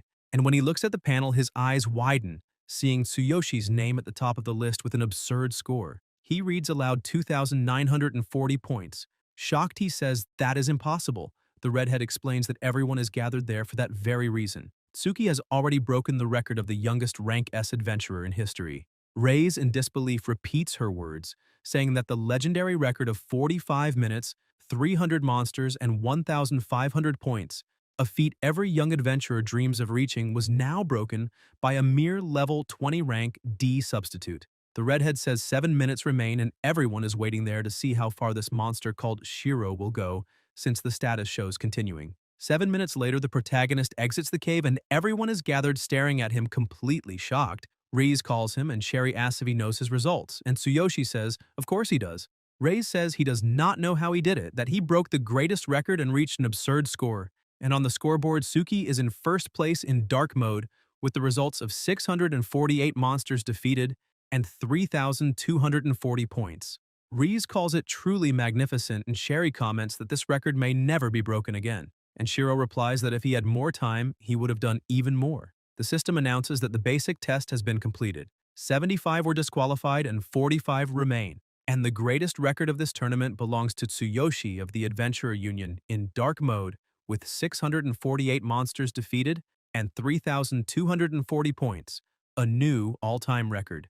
Everyone looks at Suki. The redhead says he is the pride of the Adventurer Union, but must be careful because now he has become everyone's greatest enemy. Shiro replies that he already expected that and can handle it alone. Reyes says he is the secret trump card sent by the Union. Sherry replies that she has never heard his name before and still finds it unbelievable. Their wristwatches vibrate and the system notifies about Event 2, the group cooperation battle, saying all participants must enter the designated caves with their respective groups and complete the mission. In the Adventurer Union's internal training field, Hoshimiya Kenji stands still while the system reports that simulated combat against level 60 darkness was completed in 12 seconds. A voice says that not even level 60 darkness can last 12 seconds against him, as expected of the youngest rank S adventurer. And it is Sesko, one of the 4 elders of the Adventurer Union, who adds that this year's Supernova tournament has already begun and asks if he will not participate. Kenji replies that it is always the same and he only needs to attend the final award ceremony. Sesko comments that the highest record of the basic test was broken. Hoshimiya says he is not surprised since records are made to be surpassed and asks what the score and time were. Sesko replies that it was in dark mode, exactly 3,240 points in 60 minutes. Kenji is surprised and asks how many points, and Sesko hands him the tablet saying to see for himself, mentioning that the kid is already the center of attention. Hoshimiya reads and asks if it is a rank D adventurer from the Union, saying he never heard the name Tsuyoshi, and questioning who his direct rank S instructor is. Sesko answers that interestingly that rank D brat has no direct instructor. He is just a substitute discovered by President Suzuki of the School Adventure Association. Kenji asks about him being a substitute and whether his background was verified, wondering if he could be a spy from another organization, and if anything like that has happened before, and Sesko replies that nothing suspicious was found. Hoshimiya then says to keep observing Tsuki and adds that if he is truly talented, he might be able to open that door. Sesko answers that this time, that door cannot be lost and that he will closely follow his performance. Kenji says he would like to praise him at the award ceremony and also wants to discover who would be stronger, Tsuyoshi now or himself in the past. In the Supernova Tournament competition area, a voice announces that the group cooperation battle will begin soon and that each group must enter the designated cave. People begin to enter, and Sherry runs with her team saying that positioning is important since each group will be randomly transported into the cave and receive immediate missions, meaning they must secure a good position. Ray's comments that with a bad position and a difficult mission they may fail and be disqualified. The protagonist does not respond and simply advances entering the dungeon. Elsewhere, observers behind the glass say that this is where the real Supernova Tournament begins and hope everyone is prepared. Inside the dungeon, the redhead comments that the terrain is complex, with a strong presence of darkness and a dense jungle, and that they must quickly decide the direction. Soon they receive a notification and the system informs them that they have 3 hours to obtain 6 black crystals from the bodies of the designated darkness creatures, and that not completing within the established time will result in disqualification. Reese explains that this is a rare crystal that only appears in the bodies of high-level darkness creatures, used to create equipment and weapons capable of increasing blade sharpness and armor defense, and is sold for extremely high prices in the market. Sherry comments that since they are rare darknesses, collecting 6 in only 3 hours will be very difficult, and that in such a large jungle they are certainly scattered. The protagonist watches closely and the redhead asks for silence, saying quietly that the mental domain she implanted when they entered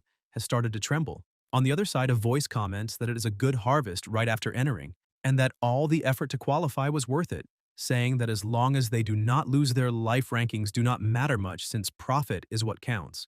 A large man orders the group to move on, leaving a defeated adventurer on the ground and tells them to keep looking for small groups. Sherry whispers for them to leave that area immediately. The 3 walk-in Rees comments that he has heard about participants who make this a business since everything an adventurer carries is valuable, and admits he did not expect to find them so soon. The redhead says that this is not how adventurers should act and that the tournament rules are wrong. Tsuyoshi replies that they are not wrong and that the tournament was designed to make them fight each other. The two look surprised, and Tsuki explains that the real focus is not the mission, but how to survive. Because if the intention of gathering all the groups in the same cave was to provoke mutual elimination, then the objective is clearly to test survival. He says he does not fully understand the purpose, but that the group cooperation battle is actually a resistance competition. Reyes and Sherry comment that if it is a survival competition, then they already know what to expect. Shiro observes the environment and comments that there are several other presences approaching. Suddenly, attacks are launched. Reyes moves to the front and blocks with his sword, asking if it is a surprise attack and calling the enemies cowards, saying that if they are adventurers, they should appear. The Haido group emerges from the shadows and one of them says he told them to remember that. Tsuyoshi smiles, thinking that they came to him of their own accord. In the middle of the forest, the warrior tells the Union adventurer that they have been after them ever since they entered there, and that this would be the place to settle the old grudge, asking what kind of item the substitute who broke the record used, because there was no way a level 20 rank D could achieve something so high without hiding some valuable treasure that would certainly be sold for a good price.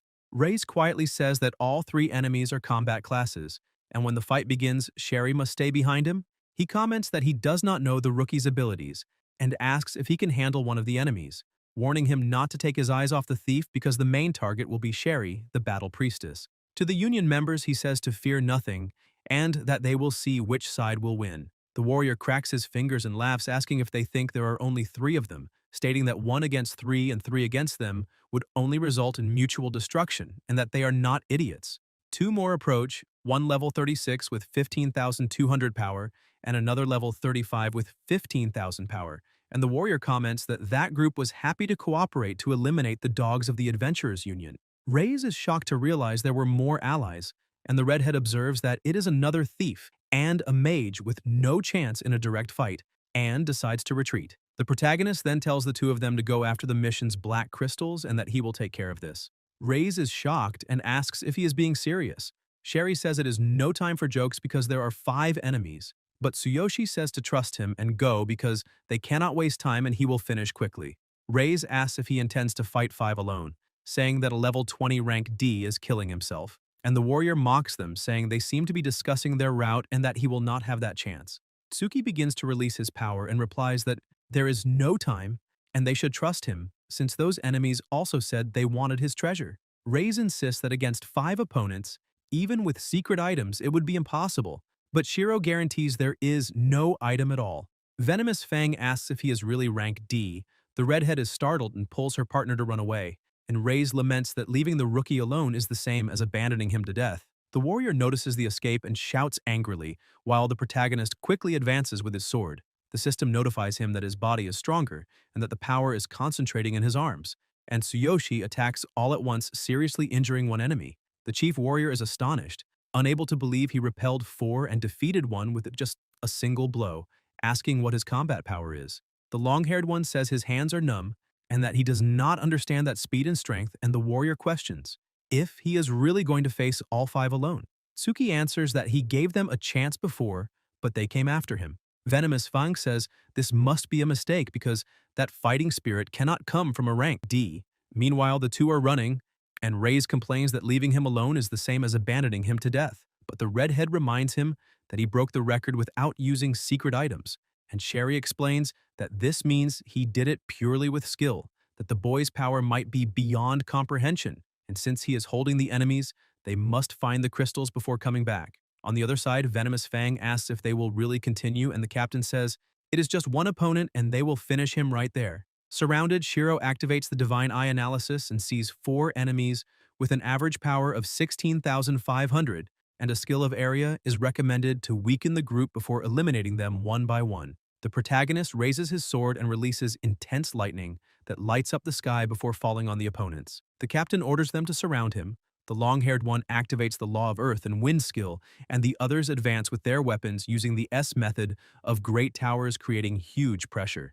Tsuyoshi cuts the attack emitting cold air and pierces the enemy with his final strike. Venomous Fang screams that it is demonic fire, and Shiro attacks another, saying he is way too slow, defeating the rest and ending the fight alone. The other enemy approaches with a dagger from behind, but the protagonist blocks it and suffers only a scratch, leaving the adventurer surprised that it is just a superficial wound. He tries to react, but the sword pierces his body and defeats him too, leaving only the captain, who thinks the opponent is on a completely different level and wonders what his true power would be. Tsuyoshi says he is next, and the captain kneels, begging to be spared, admitting they were idiots and asking what his real level is. Tsuki answers that he is level 20 and rank D, and the captain insists on knowing his combat power. Shiro envelops the sword with mana and stares at him, revealing that his combat power reaches 27,600 something, impossible for a rank D. And then the protagonist defeats the last enemy with a single blow emitting intense lightning. In the designated cave for the Supernova tournament, deep within the jungle, the 5 warriors are completely eliminated. Tsuyoshi comments with satisfaction that the harvest was good. He obtained several spoils and is grateful to have a spatial ring, as it would be a shame not to take everything back. He notices someone approaching, says he cannot stay long and needs to regroup with Reyes and the others. In the depths of the jungle, a monster emerges, attacking with overwhelming force, a crystalline darkness of level 35. Sherry casts a defense buff on Reyes and encourages him to do his best. He manages to reduce 1/3 of the enemy's HP and shouts that he found the black crystal on the creature's chest, calling it luck and asking them to finish quickly. A strong light is emitted, and the redhead warns her partner that it seems to be a new ability and tells him to be careful. The monster charges forward with brutality and hurls Reyes far away. He coughs and realizes that this enemy is different from the others, because even with increased defense, his body seems to twist from the inside with every impact. He understands that this force is lethal, and that a single mistake would be enough to die. The monster attacks again, unleashing absurd pressure, and Sherry screams that she feels a powerful suction approaching, and Reese orders her to raise the shield. He throws himself in front, blocking with his sword, but the impact is so intense that the blade cracks. The explosion throws them far, and Reese realizes that his weapon broke with no chance of continuing the attack. The redhead tries to order a retreat, but notices that her body does not respond until she senses a presence approaching. It was the Shadow Eliminator, level 35 rank C, with a combat power of 14,500. The system warns that although they are not combat masters, these assassins are extremely dangerous for dominating their enemies without them noticing. The Shadow Eliminator mocks, saying that the two of them managed to reduce the creature's HP, which even the three brothers had not touched, calling them the Swords of the Adventurers Union and saying it was worth waiting hidden all that time. He activates Shadow Prison, chaining the monster, and thanks the adventurers for distracting the enemy enough to prepare the trap. His two partners advance. The bald one complains that the purple energy is dangerous and tries to retreat, but the other pressures him to finish, quickly saying the creature is already almost dead. The chained monster still launches a brutal power that hits the bald one directly, and the other comments that they only survived thanks to the Shadow Prison, but that this is a very strange ability. The Shadow Eliminator orders them to stop stalling and finish at once. Reese watches in anger, trapped and unable to move, while the assassin says he knows they are also after the Black Crystal and that everyone has the same goal, only with different bad luck. He provokes, saying for Reese not to stare at him like that because after they defeat the creature, the big guy would be the first to go to the afterlife. And as for the beautiful priestess, perhaps the three brothers would have some fun before eliminating her since she was motionless and unable to resist. Suddenly, lightning falls from the sky, making the group look up scared and asking if those were thunderclouds. The bolts strike the monster and the enemies at the same time, throwing them into panic, and the Shadow Eliminator shouts without understanding what is happening. A sword is thrown and pierces the bald one directly. His partner turns and realizes too late that it is an ambush. The protagonist appears behind him, reinforces his body with mana, and delivers a devastating punch that eliminates him with a single blow. Tsuyoshi faces the enemy ahead, as the Shadow Eliminator asks if he is the man who broke the record. With a cynical smile, the assassin places the dagger on the redhead's neck and threatens him not to come any closer, asking if he does not care what will happen to his companions. Tsuki replies coldly that this was the worst possible move. Shiro summons the hammer, releasing a terrifying aura, and provokes, asking which of them is faster. A colossal pressure dominates the area, and the protagonist watches the enemy intently. Surprised, the Shadow Eliminator asks what ability that is, feeling the weight of power and fighting spirit on a completely different level from his own. The system displays the Divine Eye analysis. Enemy reaction speed, 0.3 seconds, distance of 9 meters. A normal attack would result in Sherry's throat being cut in 0.8 seconds. Tsuyoshi concludes that normal attacks will not work and that he must defeat him instantly to save her. He thinks that if the hammer were smaller, it would be easier to throw until he notices it shrank, realizing that the system was updated and now he can adjust the size by his own will.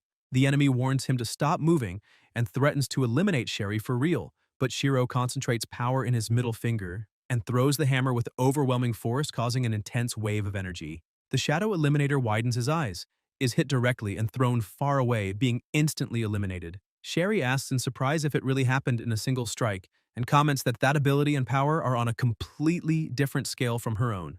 Lightning falls over the defeated enemy, and the protagonist, raising his level, asks if she is alright. His partners are stunned, and Reese asks if he also dealt with the previous enemies.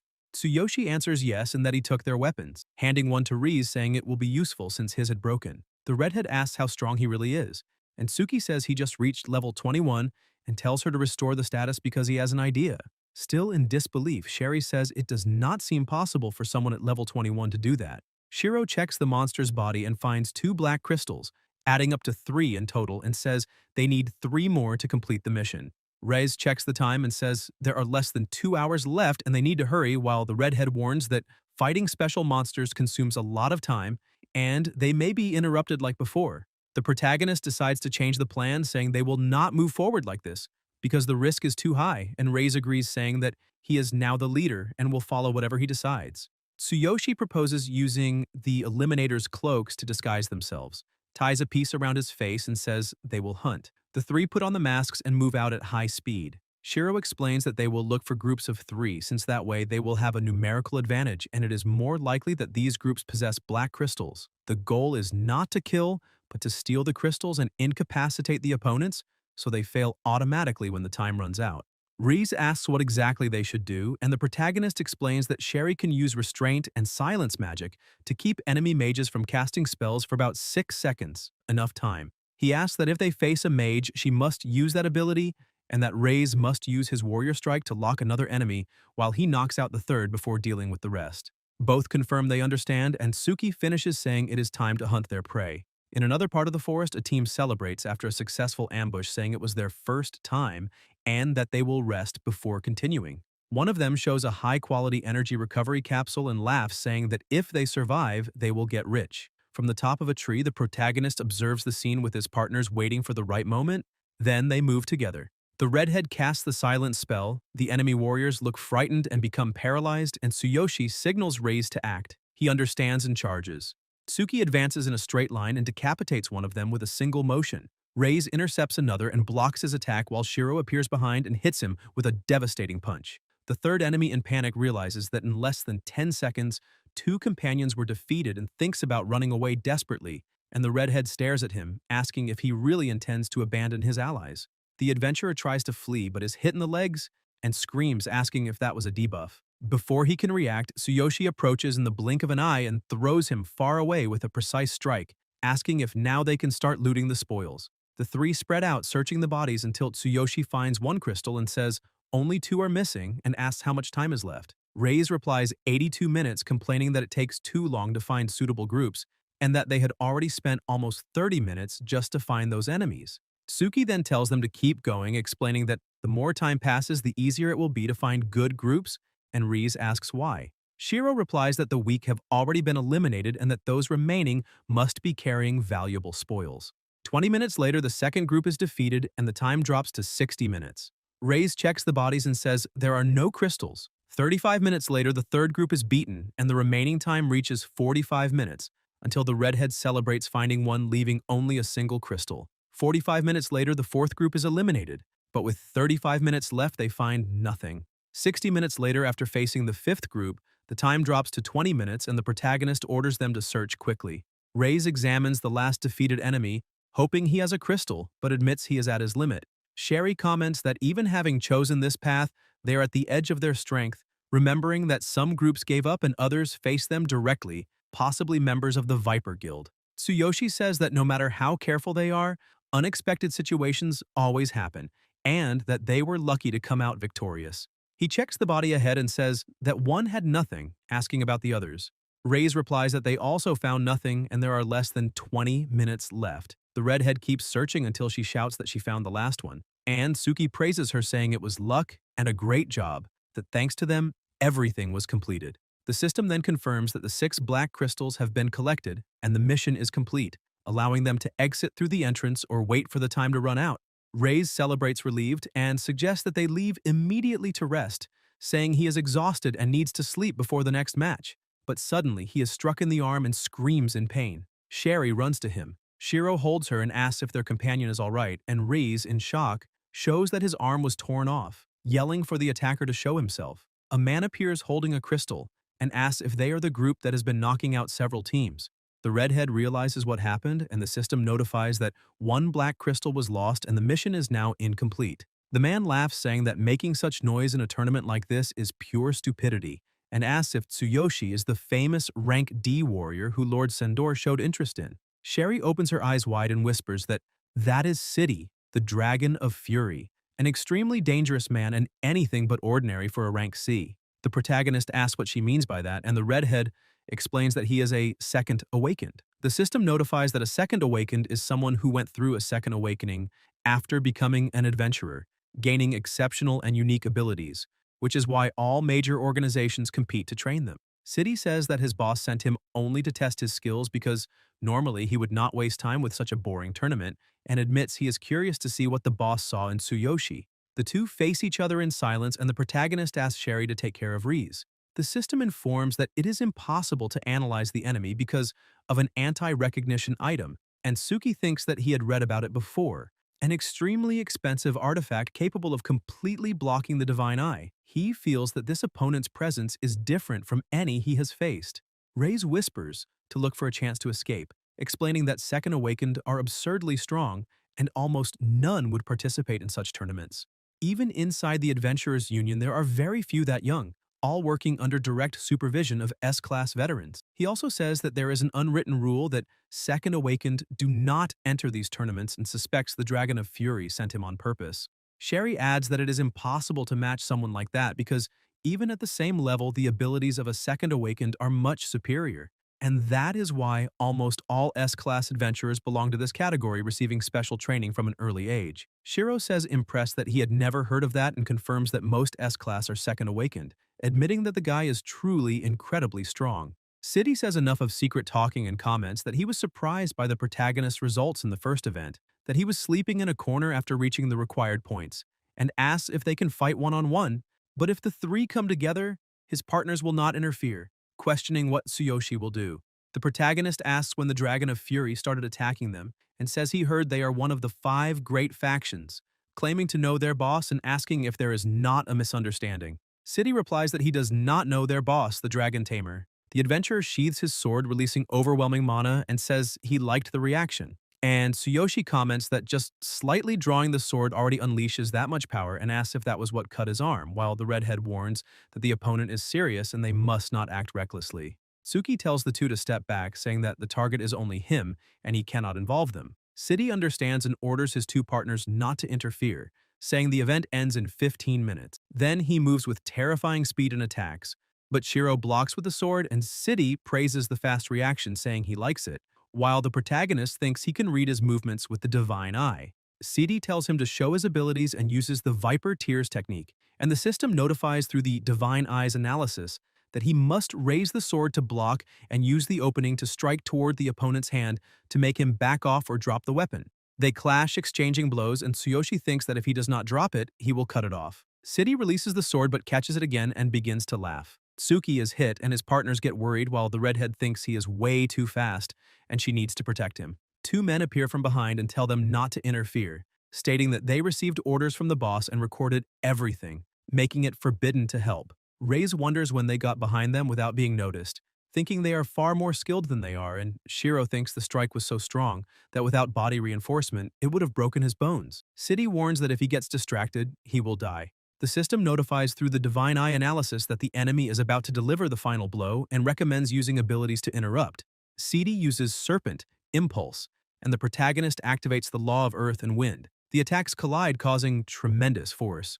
The warriors watching comment in surprise that facing the captain head-on and resisting this much was not in any records, and they question if he is a Second Awakened. The smoke clears and both point their swords at each other. The system warns everyone that the second event has 1 minute remaining. City says he is surprised that a rank D kept up with him, but time is up and they cannot settle the fight now, and Tsuyoshi asks if he does not think this is his victory. The system notifies again that the 6 black crystals have been collected and the mission completed, allowing them to leave through the entrance or wait for time to end. City realizes he took the crystal earlier and wonders when he got it back during the fight, understanding that it was stolen and carried away. Everyone is shocked, and Tsuki says the mission is to collect black crystals, not fight him. Shiro's aura grows heavy as he asks if he wants to fight them, telling him to leave it for the next match. The bald one calls someone and says he sent the combat video, and one of the 5 great leaders, president of Dragon Fury, answers that he saw it and orders City to return now, saying resources do not matter. City answers and says he will not return yet because the next event is solo battles and he wants to fight, and the boss orders him to return because he cannot defeat him. City replies that he has not used his final method yet and says that form can even fight against upper-level darkness, and the boss confirms that that form is capable of it and lets him decide. The bald one asks if they will return after this ends, and City angrily replies that he will eliminate him if he mentions that again, saying it is the first time the boss admitted he cannot win and that he will give everything in the next match. Elsewhere, the president of Dragon Fury comments that it seems time to meet this Tsuyoshi. Don, president of Final Glory and S-class adventurer known as Smile for All, gets excited when he hears and says he did not expect him to notice, asking if the Adventurers Union sent him to approach the restricted area of One Strike Mountain, and says they should go immediately. The president of Dragon Fury replies no, because it seems that not even the Union itself fully understands his potential, and probably still has not seen his real ability, adding that Tsuyoshi might be able to open the sealed gate in the restricted area of One Strike Mountain. On the other side, Tsuyoshi and his team leave the dungeon saying that 45 people participated in the second event but only 12 completed it, while the rest died or gave up. Even after winning, they are not happy. Shiro says that including them, only 3 groups finished, with all members alive besides a 2-person group and a solo competitor. Reyes asks if someone managed to finish alone, and the protagonist explains that they got only the exact number of black crystals while other groups collected more and ranked higher, finishing in last place in this event. The system displays the results. Affiliation Shonkai, one of the 3 major guilds, Skull Knight, black crystals obtained 18. Reese says 18 crystals is impressive and confirms it really was the Skull Knight Guild, the most feared of the 3 great ones. Sherry says she never heard the name and asks if the leader is also a second awakened, remembering that the members of that guild are shrouded in mystery, not even the leader's gender is known. Tsuyoshi thinks that major organizations normally do not participate in tournaments like this since resources are not a problem for them, and that the representatives present must have special motivations. A voice announces congratulations to those who completed the second event and informs that in 1 hour the final event will begin. Solo battles. Each group must define their participation order and the organizers will adjust the ideal matchups.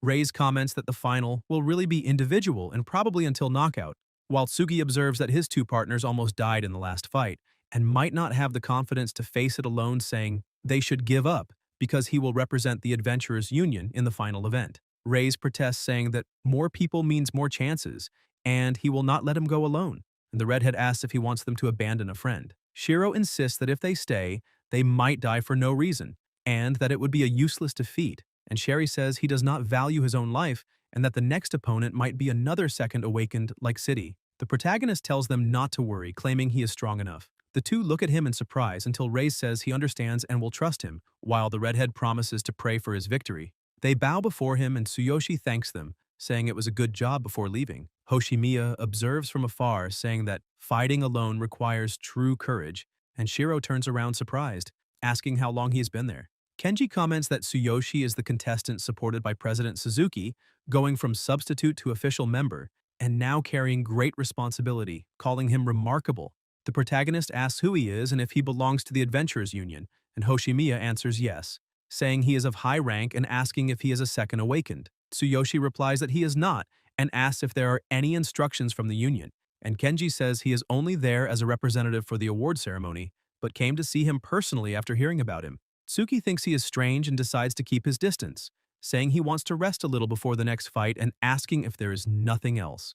Hoshimiya then asks if he's not interested in the restricted area of One Strike Mountain, and Shiro reacts confused, asking what that would be and saying the president never mentioned anything. Kenji explains that someone at Suzuki's level would not know about the existence of the restricted area and says there is still time before the next match, offering to take them there because he wants to confirm something.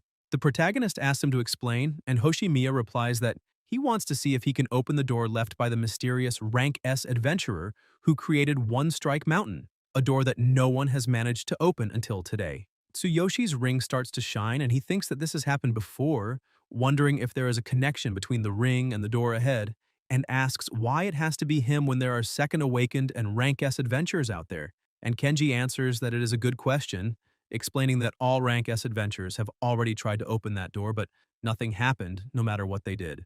The theory is that only someone with a special ability and a direct connection can open it, not through strength, and asks what Tsuyoshi thinks about going there, saying he can take him using his own authority. Shiro thinks that if it is related to the secret of that ring, he always wanted to understand he wants to go too.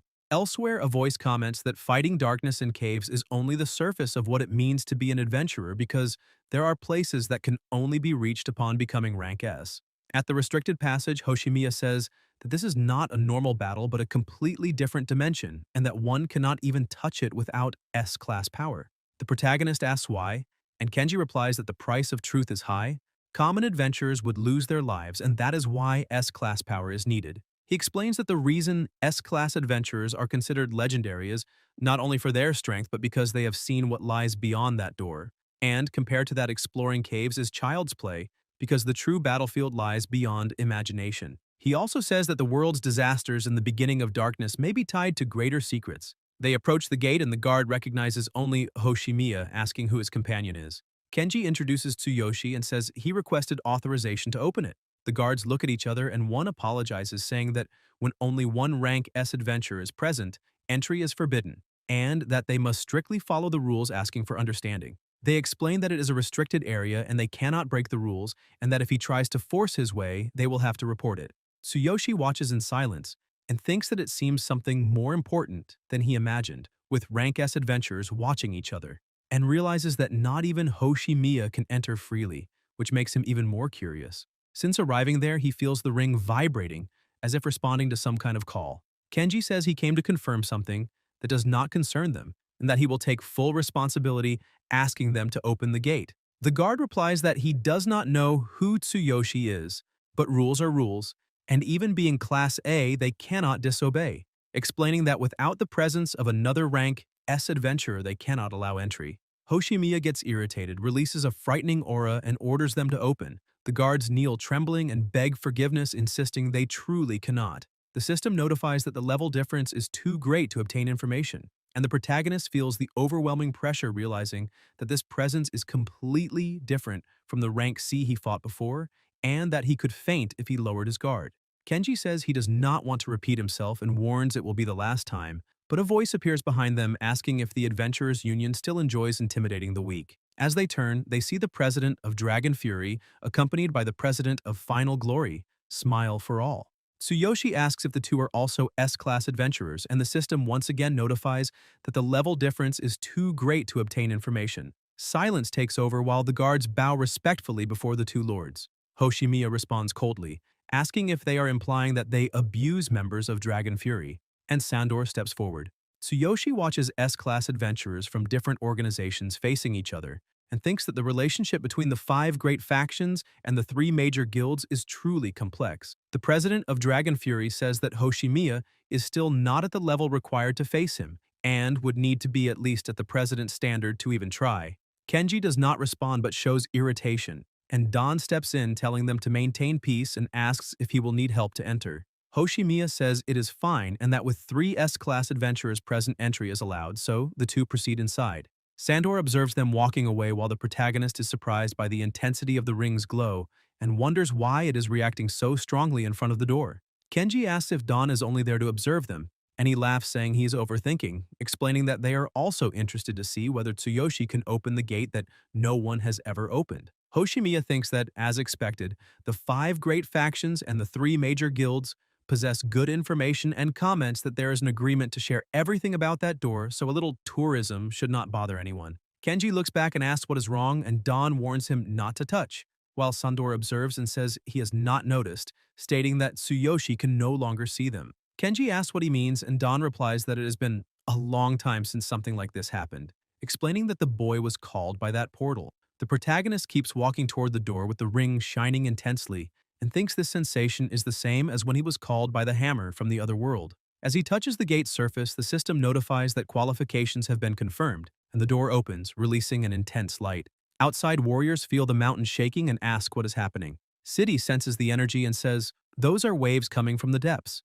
The bald one fears the mountain might collapse, and others claim it is coming from the restricted area accessible only to S-class adventurers. The guards also feel the vibration and warn that there is an emergency in the restricted area, saying in panic that the entire mountain is trembling. Kenji watches in surprise and says the door really opened, and Don comments that it finally happened after so long. The president of Dragon Fury asks who that boy is and tells them to go inside. When they attempt to follow, a barrier stops them. The pressure is overwhelming, and they realize that only certain people can pass through. Sandor comments that when he comes out, they will question in detail what he saw in there. Tsuyoshi moves quickly, crossing the gateway and landing on the ground. As he looks around, he realizes he is on a cliff and wonders where he is, noticing that the divine eye does not work there. Suddenly, a voice says it has been waiting for him for a long time. An old man stares at him and says he is the new bearer of the infinite ring. Tsuki feels those eyes pierce his soul and asks who he is and where they are, and the man replies that it is understandable that he does not understand yet, because he was like that too. He says that in current terms, he would be considered an S-rank adventurer, and that this place is One Strike Mountain from 300 years ago.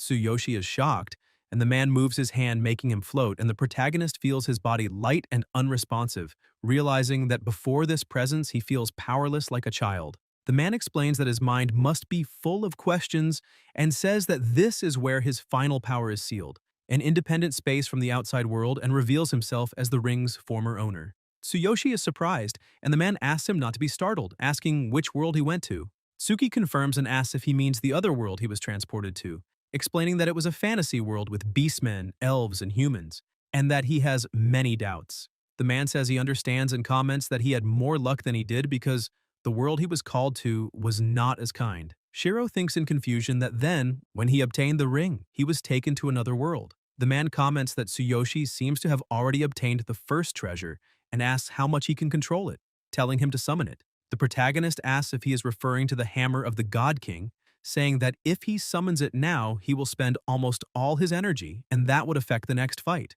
The old man replies that he understands and says he still has a long path to walk, but at level 21 he can use around 20% of the hammer's power, and since he came all the way there, he will answer all his questions. He extends his hand and orders the hammer to come, and Tsuyoshi realizes he is calling the artifact out from inside his body. A strong light appears and the old man holds the hammer, saying it is an old friend and that it has been a long time. He mentions the hammer of the God King, the holy sword of the shining moon, and the star-destroying staff, asking when the three great treasures will reunite again, explaining that in the past he could not control all of them at the same time and wants to know what will happen now.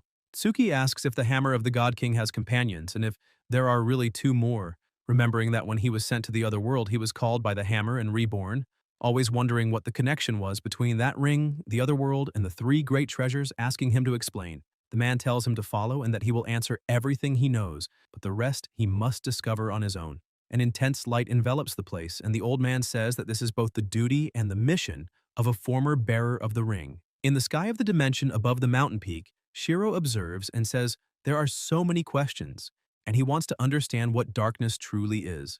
The old man replies that this is a good question, and the protagonist says that there was darkness both in the other world and in this one. They felt familiar but somehow different, asking if darkness exists in every world as an unknown power that parasitizes living beings. The man smiles and says parasitizing is an intelligent way to define it, confirming that darkness is an unknown power, a presence coming from an ancient space humanity has never understood. Tsuyoshi asks about that ancient space and the descending existence, and the old man explains that these entities can only exist by parasitizing creatures from this world, and for example, when creatures from the other world are contaminated, they become what he calls darkness in the current world. Tsuki understands and says that makes sense, that all darkness in his world is formed by parasitized creatures from another world, such as goblins, wolves, and spiders coming through the space.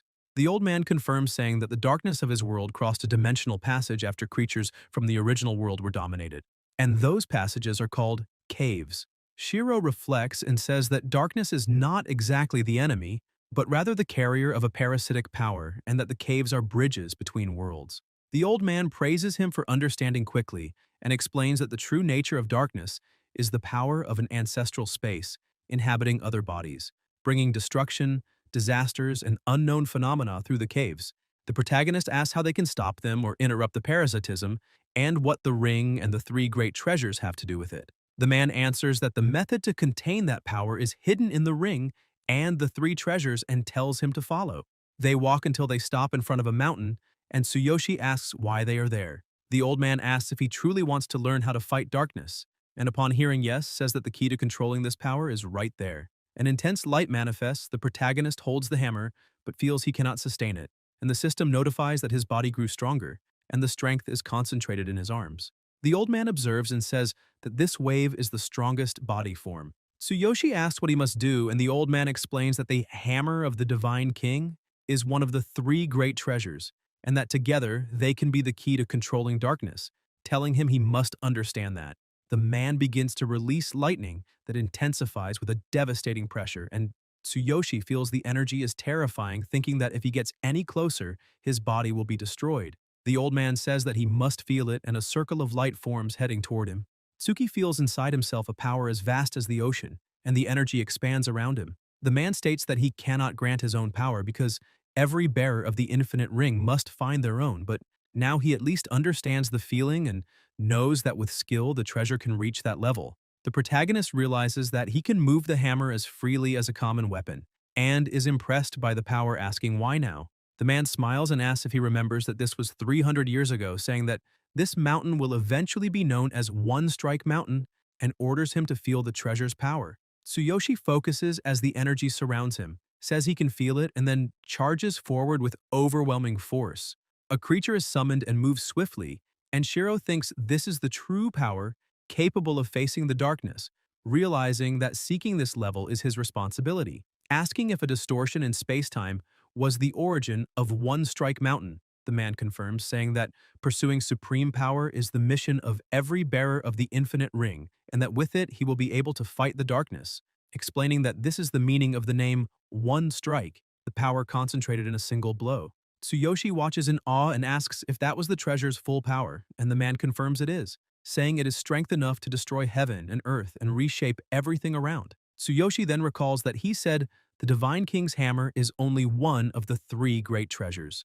The man replies that yes, the three great treasures, the Divine King's hammer, the sacred sword of the shining moon, and the star-destroying staff, always appear in the world to which the infinite ring sends its bearer, what they call the other world, telling him to search for them, unite the three, and obtain the true power. Tsuki repeats that fusion is the real power, understanding that his mission is to find the treasures, fuse them, and use this power to resist the darkness. The man confirms it, saying that from the moment the ring chose him, or when he himself chose it and placed it on his finger, that responsibility became his.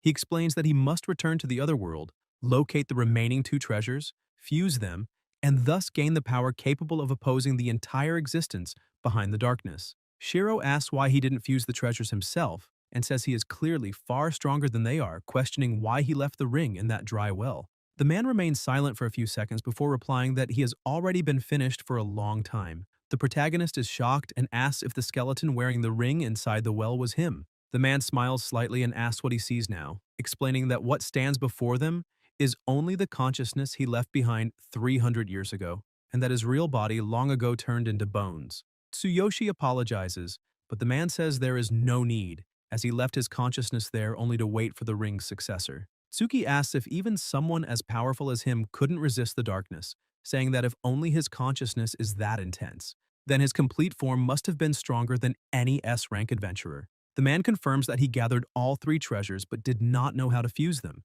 and was defeated by the existence behind the darkness, stating that this power is far greater than he imagines, that it is not simply parasitism but the origin of calamity from a deeper place, and that although he was defeated, Tsuyoshi may have a different fate. Shiro repeats softly, the existence behind the darkness, the fusion of the three great treasures, and the man says he must find his own answers, because he is only a guide. Then he says there is only one thing he can pass on, his final legacy, the Heaven Splitter technique. He explains that by summoning the hammer, he will be able to strike a blow capable of splitting sky and earth. The system notifies that the Heaven Splitter skill has been acquired. Heaven Splitter, summon the Divine King's hammer, and perform a powerful attack strong enough to tear heaven and earth. The protagonist asks if that is the technique that created One Strike Mountain, and the man confirms it, saying that for now, he does not have enough power to summon the hammer by his own will, but with this technique he will not enter a dangerous state of physical and spiritual exhaustion every time he uses it. He says he will grow stronger as the skill develops,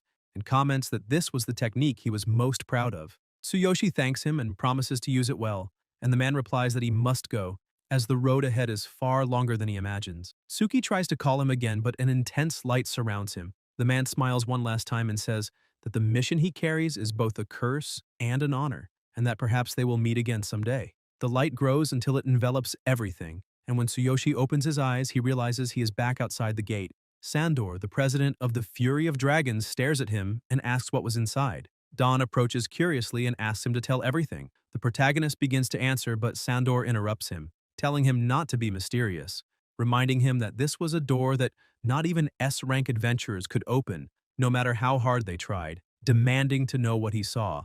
Tsuyoshi asks them to release him, and Sandor observes in silence, noticing that something about him has changed, his eyes and presence completely different from before entering. The president asks once more what was there inside and whether it had any connection to the darkness, explaining that as an S-rank adventurer, he desperately searches for any clues, since the hunt for darkness has lasted a very long time, hoping he understands that.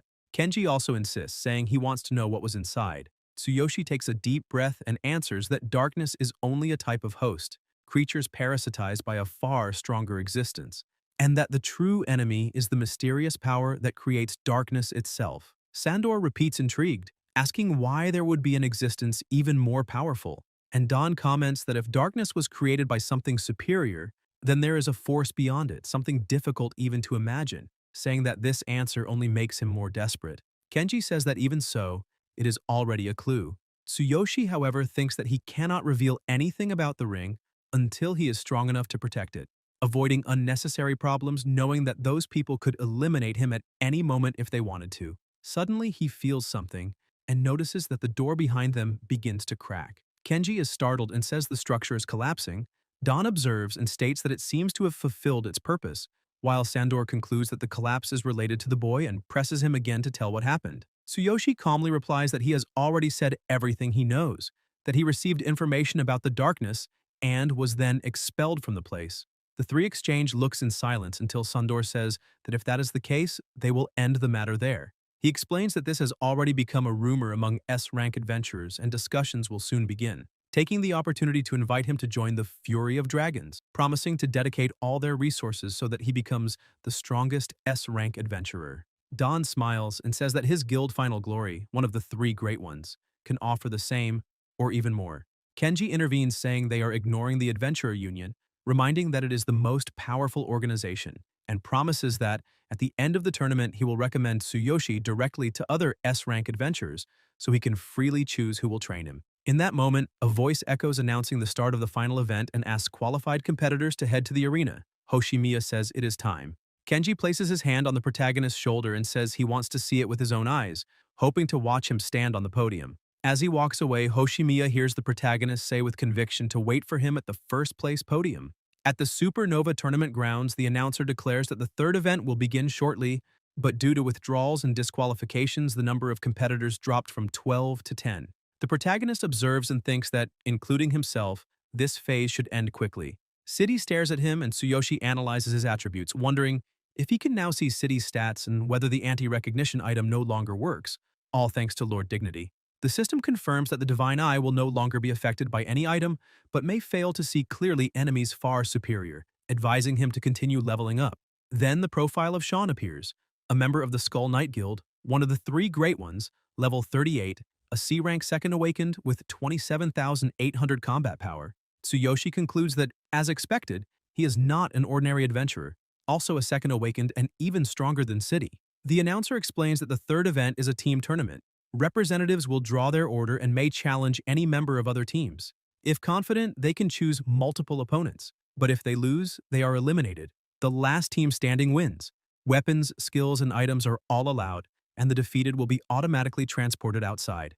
An archer comments that the final event depends solely on skill, and an armored warrior says he wants to see what everyone is capable of. Competitors draw their numbers, and Shiro, drawing third place, thinks he will be able to observe the previous fights. The announcer declares the first competitor, Sean Kai from the Skull Knight Guild. At the judges' table, one of them comments that Sean, a solo second awakened undefeated so far, must be the guild's trump card. The crowd cheers with raised arms, excited for the opening of the event. Sean decides to start by facing the team with the most members and says he will leave cities for later, summoning the three from the Venom Guild to come together. The judge comments that they are known for dirty strategies and for defeating rivals from afar to steal crystals in the second event, but acknowledges that their magic coordination and skills are frightening. City watches and says that Sean seems arrogant but wants to face him soon. A voice comments that maybe he could not win one-on-one, and facing three at once was his mistake. The announcer declares the start of the second match of the third event. The three mages surround Sean, planning to suppress his power with magic, and one of them says that if he wants to die, they will fulfill his wish. Sean unleashes his energy and summons a skeleton wrapped in overwhelming power, mounting his creature. A judge explains that this is the supreme technique of the Skull Knights, an ability exclusive to them. The skeletal monster charges violently, and the masked enemy in the distance recoils, frightened by such power, calling Sean a monster. The strike hits and sends the opponent flying with a single impact, leaving everyone stunned. Sean glances to the side and says the next one is him. In the blink of an eye, he rushes forward, unleashing mana and striking the enemy with overwhelming force. The third mage, terrified, admits defeat and begs to have his life spared, but Sean hurls his weapon and pierces his body, saying that cowards without pride do not deserve to be called adventurers. The announcer declares the end of the first battle. The winner is Sean. City thinks that Sean must also be a second awakened and that he is more interested in him than in Tsuyoshi, and the protagonist acknowledges his strength. The announcer then states that with the first match over, the second team may enter. A massive armored warrior appears alongside his partner. The giant points and says he wants that guy. His partner reminds him that even if Tsuyoshi is skilled, he is still just a rank D beginner and easier to deal with than the previous monsters. The announcer informs that the team must designate their opponent, and the armored man chooses Tsuyoshi from the Adventurer Union. Among the representatives, someone comments that it was a good decision. City is dangerous and Sean is a second awakened. Facing Tsuyoshi is far more viable because, despite his performance, he is still only a rank D rookie, and warriors are disadvantaged against thieves. Members of the Adventurer Union encourage Shiro to do his best. The armored man says he doesn't want to be unfair and will allow Tsuyoshi to choose an ally, but Tsuyoshi replies that since they chose him, they may come together. The audience calls him a foolish rookie, saying warriors have no chance against thieves and that he is merely imitating Sean. But one observer says the logic is true. Warriors attack head-on and thieves ambush from the sides. Complete opposites, and perhaps breaking records has made Tsuyoshi too confident. The giant mocks him, saying that if he wants to die quickly, so be it, and orders his partner to finish him at once. A sword appears in his hand, and Tsuyoshi, unwavering, thinks that he cannot allow the Adventurer Union to be shamed. In the Supernova Tournament arena, the protagonist beckons them forward while gripping his giant sword. The opponent starts to break into a cold sweat, and the partner beside him asks if that really is the fighting spirit of a rank D adventurer. The man in armor tells him not to be intimidated, saying they have already eliminated many opponents and fought their way to this point. No matter how strong he is, the opponent is still just one person. The partner agrees and says they should attack from both sides, not give him time to breathe or use skills, and end it quickly. The armored man charges with his sword in hand. The partner also rushes in and tells them to attack all at once. They advance together, and in the spectator seats, a woman observes and says, "This is bad, that being caught between a warrior and a thief is the worst situation for an adventurer, and that this is troublesome." The partner beside her comments that the collapse power is not something that can be faced head-on.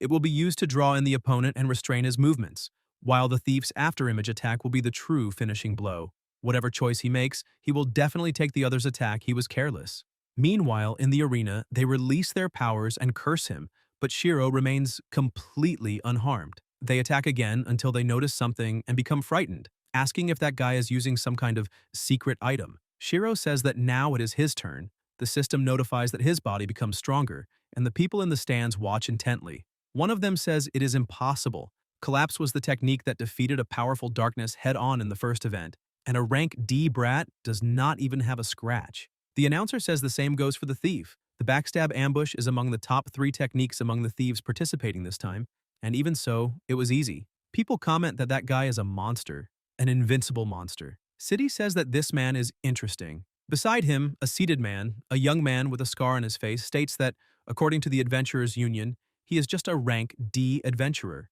In the arena, Shiro is still unharmed and uses the law of earth and wind, moving rapidly. The opponent says he moves too fast and uses an instant dive into the shadows until he looks ahead and claims he has gotten rid of him, thinking that as a thief, the king of shadows, no matter how fast the other is, he cannot even touch his clothes. The protagonist appears behind him and asks where he thinks he is running to.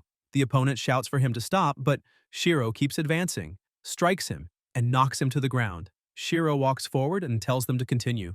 The armored man is impressed by the defense and speed of that power, and thinks that he cannot just stand still waiting for the finishing blow. He has to do it now. He increases in size and shatters his own armor. Shiro watches him and calls for him to come closer. People comment that it is an incredible fighting spirit. The commentator says he recognizes that warrior, a man who fought against an empire and failed to finish it in the first event, but who somehow obtained crystals from that empire, and even with the withdrawal of one member, is definitely excellent as a captain. The young man watching comments that he is going to reveal all his power and fight a battle of life or elimination, and that it will be worth watching. The bald man charges, and the protagonist asks if it will be a frontal attack, telling him to come and face him head-on. Shiro attacks, causing a terrifying, massive impact.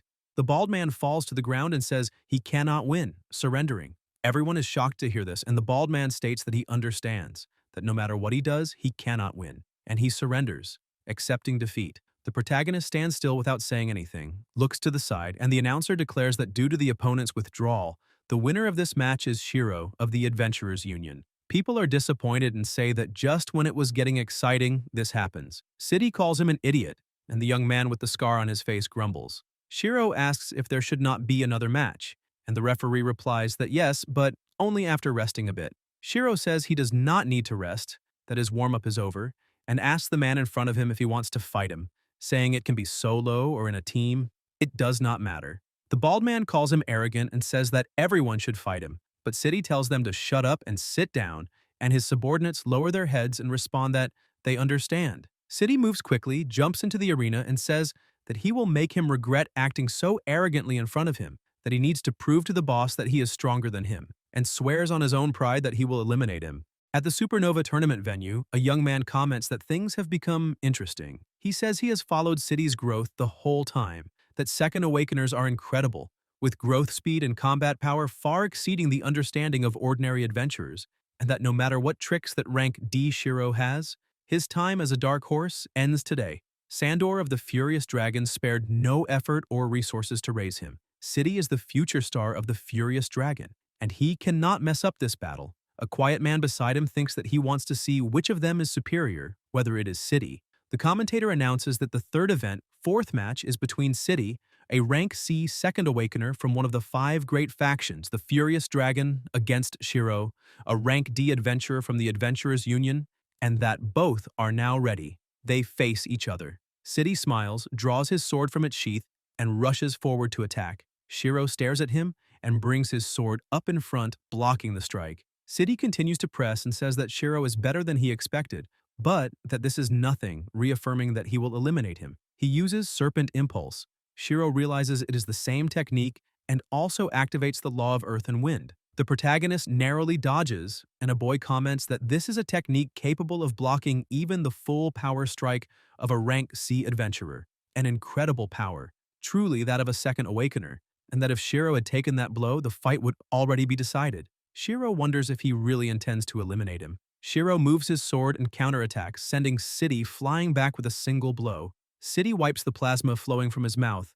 smiles, spits on the ground, and says that Shiro is worthy of Lord Sandor's attention, that this is interesting and makes everything even more exciting. He then states that the warm-up ends here, and that now he will go all out. He sheathes his sword and begins to release an extremely powerful aura. People watch and ask if he is going to use the finishing blow, the one that defeated a higher-level darkness with a single attack. The man with the scar on his face comments that this technique is strong. The protagonist observes, and the system notifies that the Divine Eye has detected a powerful strike being formed, capable of posing a threat, and the aura around him becomes terrifying. City declares final form, and the pressure around them increases tremendously. People comment that the final form is a frightening technique. Shiro also releases a powerful aura around his own body, moves his sword, and injects cold energy along with earth and lightning energy. He unleashes intense power. The sword begins to crack, and then he launches his devastating attack. Smoke spreads, and people ask what happened. In the middle of the smoke, there is still someone standing. It is Shiro, holding the opponent's head and saying that he lost. The protagonist remains still for a moment, then looks to the side and throws the opponent away. The subordinates become worried about their captain, and Shiro says that he is still alive. They carry City away, stating that they need to take him for treatment quickly. A long-haired man speaks on the phone and reports that the captain lost to that guy. The other party replies that this was expected and tells them to return to treat him. The commentator announces Shiro's victory. A young man comments that the strongest young rank C Awakener of the Furious Dragon was defeated head-on by a mere rank D. The team collapses to the ground, saying they thought they were going to lose their lives. Someone enters the arena, Shiro looks to the side, and the man with the scar on his face asks them to announce the start of the next match. The commentator declares that the winner of this bout is Shiro of the Adventurers Union. However, he emphasizes that the competitor has just finished an intense battle, and proceeding immediately to the final without waiting for stamina and energy recovery is risky. The protagonist interrupts him and says it does not matter, he also wants to finish this quickly. People are even more surprised and question whether he is serious, whether he knows who the next opponent is, mentioning Sean Kai. They comment that it will be worth watching. One is a dark horse, the other is a prodigy, and that the president of the Skull Knights Guild is already grooming him as a successor. The commentator announces that this is the final match, and the two move at the same speed, their swords colliding. People grow more and more surprised and comment that that speed of attack and defense does not match a rank C adventurer, especially since Shiro is still rank D. Then they stop clashing swords and pull apart. Both blades are cracked until they shatter at the same time. The crowd erupts, asking whether the weapons really broke and if this will end in a draw. Sean says the warm-up ends there. A skeleton is summoned, wrapped in a terrifying aura, and Kai also summons the Shining Soul. An intense light spreads. The female A-class mage representative of the Adventurers Union asks if that is the true power. The protagonist remarks that the numbers have gone up again. The system reports that Sean Kai's affiliation is one of the three great guilds: the Skull Knight Guild, level 38 Class C Adventurer, Second Awakener, with combat power of 35,000, and Sean states that merely forcing him to use the Shining Soul is already a source of pride, since this is his strongest strike, the defeat of the Battle Soul. A terribly overwhelming power is released, and a young man comments that this is absurd, that without a weapon, he would be finished. Shiro says he needs to try the technique he just learned. He summons a weapon and also releases a terrifying power. Everyone activates their protective barriers as the attack spreads violently. Everything around is destroyed. After that, the smoke begins to dissipate in the same spot. Sean, injured, coughs and says that he managed to hit him. Ahead, there seems to be no one, and Kai declares that he has won. The smoke continues to shift, and Shiro emerges standing, still alive. Sean is shocked, wonders if he is unscathed, and concludes there is only one possibility: that he counterattacked at the instant of impact with his own attack to disperse it. People in the stands are also affected by the shockwave. Kai notices something, looks back, and widens his eyes at seeing a light, thinking that if that blow had hit him, he would have been finished. A mere rank D adventurer already possessing such power at this level makes him imagine how strong he will be in the future, something he cannot even conceive. What he witnessed is exactly that: supreme, pure, absolute strength, something he has desperately fought for since joining the guild, all to become stronger. The commentator, still amid the wreckage, begins to announce the winner of the final fight.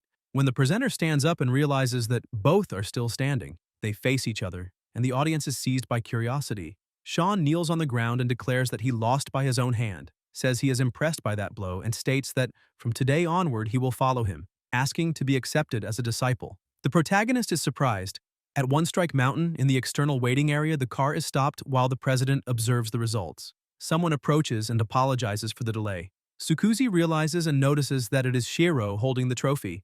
The president becomes extremely excited, immediately hugs him and says he did a great job, thanking him deeply because he saved his position as president and opened the path to a managerial post within the Adventurers Union, all thanks to him, declaring that he will be eternally grateful. Shiro tells him to get off, saying he is dirtying his clothes with snot. Sukuzi backs away crying, apologizes, and asks if he noticed that the Supreme Commander of the Adventurers Union headquarters has just arrived, and that the incredible performance in the tournament led the entire union to decide unanimously that his rank will skip Class C and go straight to rank B, making him the youngest rank B adventurer in the union's history, the first to jump directly from rank D to B. Shiro says he is very grateful, and the president replies that this is nonsense, since it is the fruit of his own effort. The protagonist asks if he remembers what he had asked before, and Sukuzi confirms, saying he is referring to tomorrow's auction, that he handled everything personally, kept the money safe, and that now he has the level and the funds he needs. Shiro thinks that now there is hope for his sister Karina's legs. At that moment, someone calls him Sensei, and it is Sean approaching. The president asks about this Sensei, and Shiro thinks that he stared at him with those love-struck eyes during the award ceremony, remembering that he already made it clear he is not qualified to be called a teacher. Kai replies that he himself knows best whether he is qualified or not, that he decided to follow him starting today, and that no one will stop him. The president asks whether he is not from the Skull Knights Guild and what happened. Sean replies that once he settles things with the guild, no matter what happens, he will follow him, asking him to wait for him. Shiro asks who he thinks he is telling to wait and tells him to get a hold of himself. The protagonist exhales in relief when he realizes the tournament has finally ended, thinks about the Golden Rebirth elixir and swears he will obtain it, mentally asking his sister to hold on because soon she will be able to stand again. At the Adventurers Union headquarters in the top floor meeting room, Hoshimiya Kenji is kneeling and says that those are all the current pieces of information about Shiro. The president of the Adventurers Union replies that he understands and tells him to withdraw. Kenji agrees. Another person steps forward and comments that he has opened a path and that despite being rank D, he possessed all that power, the secrets he hides, and that mysterious strength that resolved everything with a single strike, something truly fascinating. In a building, Shiro thinks that it is hard to refuse a ride from the president, who finally let him go on his own, reflecting that it has been a long time since he walked this slowly, but that this is good. After becoming an adventurer, descending into caverns, fighting and growing stronger, he has not had time to stop lately, and he also heard about his true mission with Lord Dignity. There is no point in overthinking it. His little sister is waiting at home. Shiro looks to the side and notices something, a subordinate handing out flyers, announcing a grand opening, now with special offers, asking people to return home. The protagonist observes her ears and remembers Sakura. Shiro thinks it is already too late to go see her again. Elsewhere, a voice asks if it is true.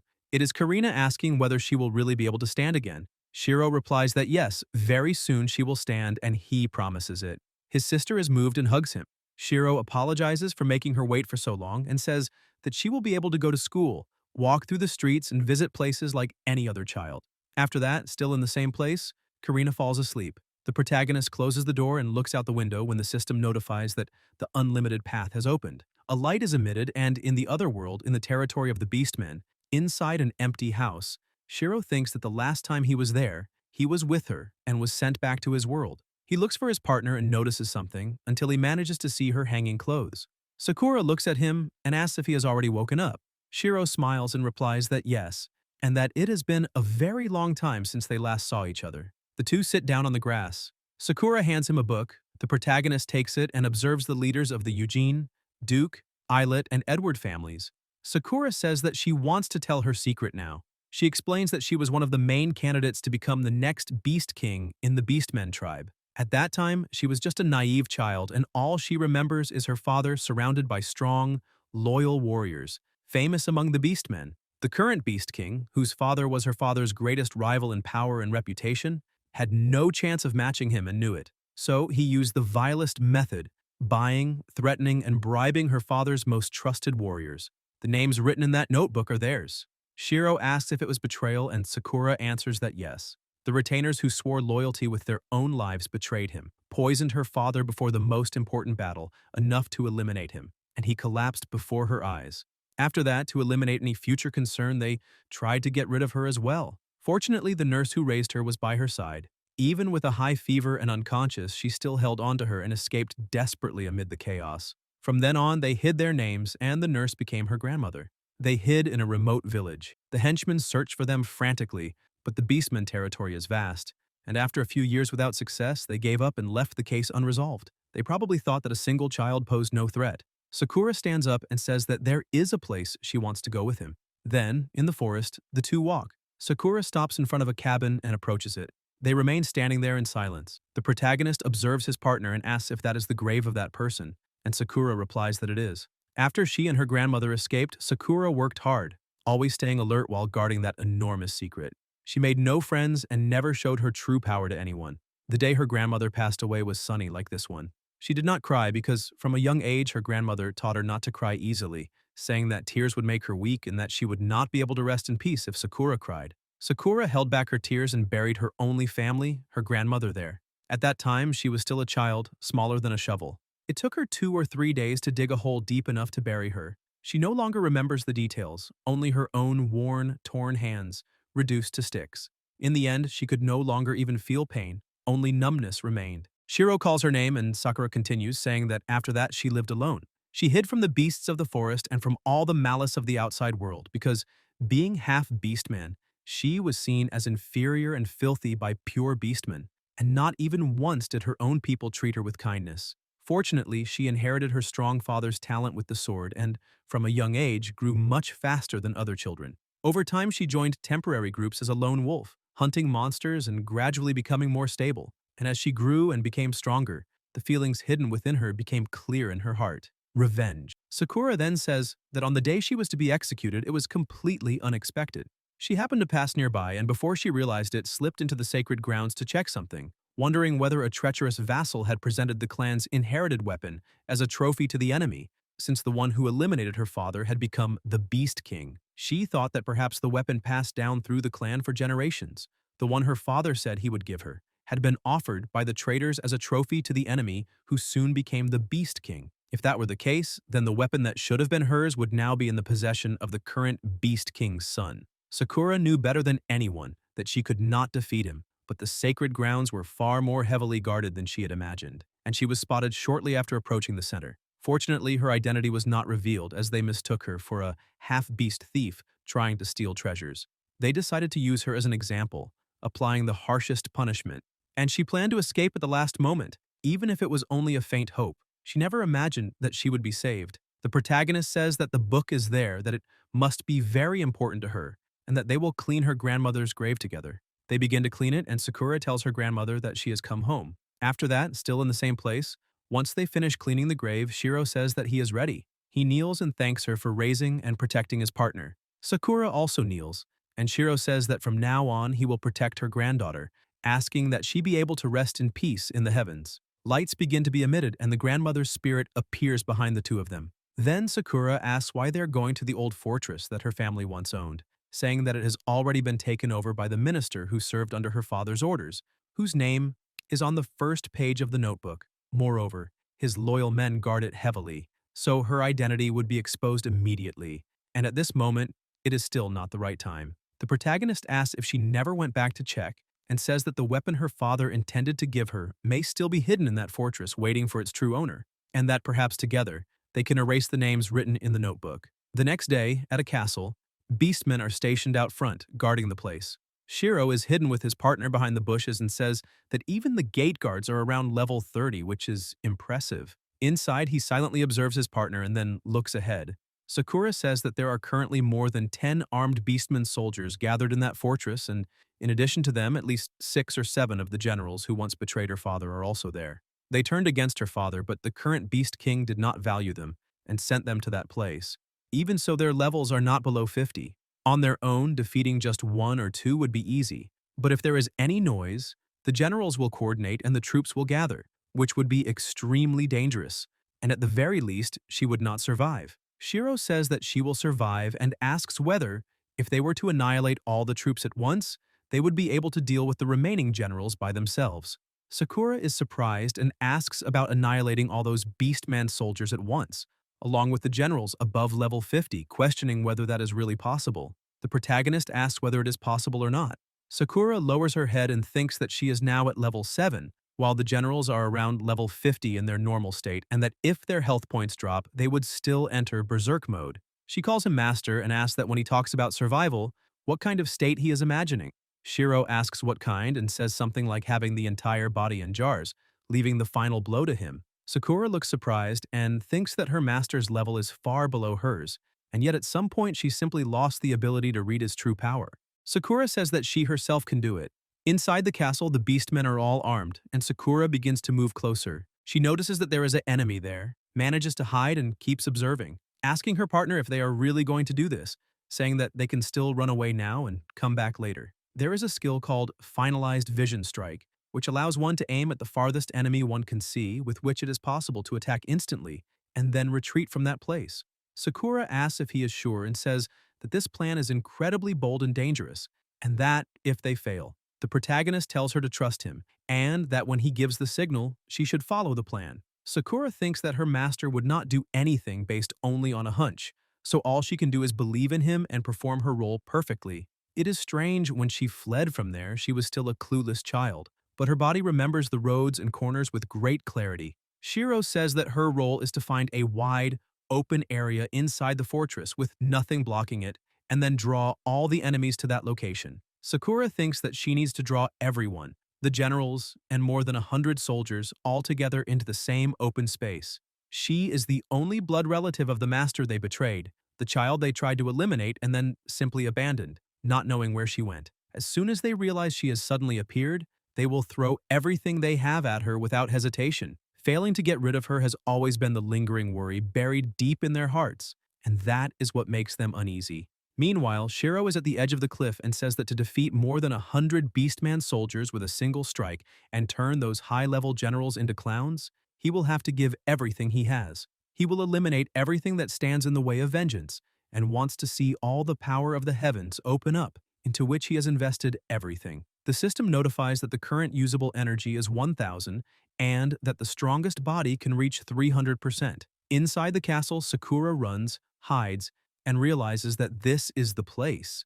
In the inner training ground of the fortress, she thinks that everything will end there. Outdoor training. This is the place of her last childhood memory and where those criminals will meet their end. The beastmen notice her and ask if that is a half-beast. Sakura thinks she has found the perfect stage and asks if they recognized her, telling them to come out. In the armory, a beastman asks what that noise is. In the study, they ask what that presence is, In the watchtower on the top floor, someone asks who is causing that commotion in the fortress. The beastmen begin to attack her, asking who she is, whether she is a half-beast girl, and whether she has the audacity to cause trouble there. More beastmen approach, and the chief asks if she is just an idiot, until the chief notices something, remembers her when she was small, and tightens the weapon in his hand, telling them to wait and look carefully. That face, those eyes, those ears. A beastman observes and asks if that is not the mongrel, if she should not be dead. Sakura looks at them, clearly irritated. The beastmen begin to ask if she is alive, if she has returned, and order the assembly horn to be sounded quickly, gathering all forces at the training ground so she cannot escape. The horn sounds and everyone starts running to the place, asking what that assembly horn is. The chief says it is that girl. They stare at her and ask if she really appeared there, and if she wants to die. Sakura smiles and says she thought he had forgotten her. They leap down, armed. The chief says that she escaped back then, and asks why she returned now, stating that if she had remained hidden and lived out her days, at least she would not have put herself in danger. Since she appeared there, they will show no mercy. Sakura questions this talk of hiding and says she never tried to hide. Everything was to seize the opportunity to massacre all of them, shameless traitors, and take revenge. They scoff at the word revenge and ask how a sneaky half-beast plans to do that, whether she intends to face 7 generals and more than 100 elite soldiers alone, saying that just like her father, she is a complete idiot. Back then, they urged that idiot many times to strike and seize power by force. If he had led them, the Beastmen would have been unstoppable, and the Beast King's throne would have been easy to take. But he clung to useless honor and righteousness, trying to become Beast King through proper procedures. Beastmen are synonymous with slaughter and battle. They tried to persuade him calmly and politely at the time, but the noble father not only refused to listen, but reprimanded them, saying he would not permit such cowardly acts. Since he went that far, they had no choice, and that was why they approached the rival. He was the truly wise one and promised them wealth and honor for life if they took care of her father. Sakura listens, lowers her head, and says that for those things, for wealth and honor, they poisoned her father and betrayed him. The chief asks if that was betrayal and says that if they had followed her foolish father, even if he had become Beast King through proper procedures, asks whether they could have gained wealth and honor, stating that absolutely they could not. He says they followed him, risked their lives, put themselves in danger, and asks if that was wrong. Everyone begins to question whether they were wrong and say that fighting with one's life on the line and gaining nothing is not worth it.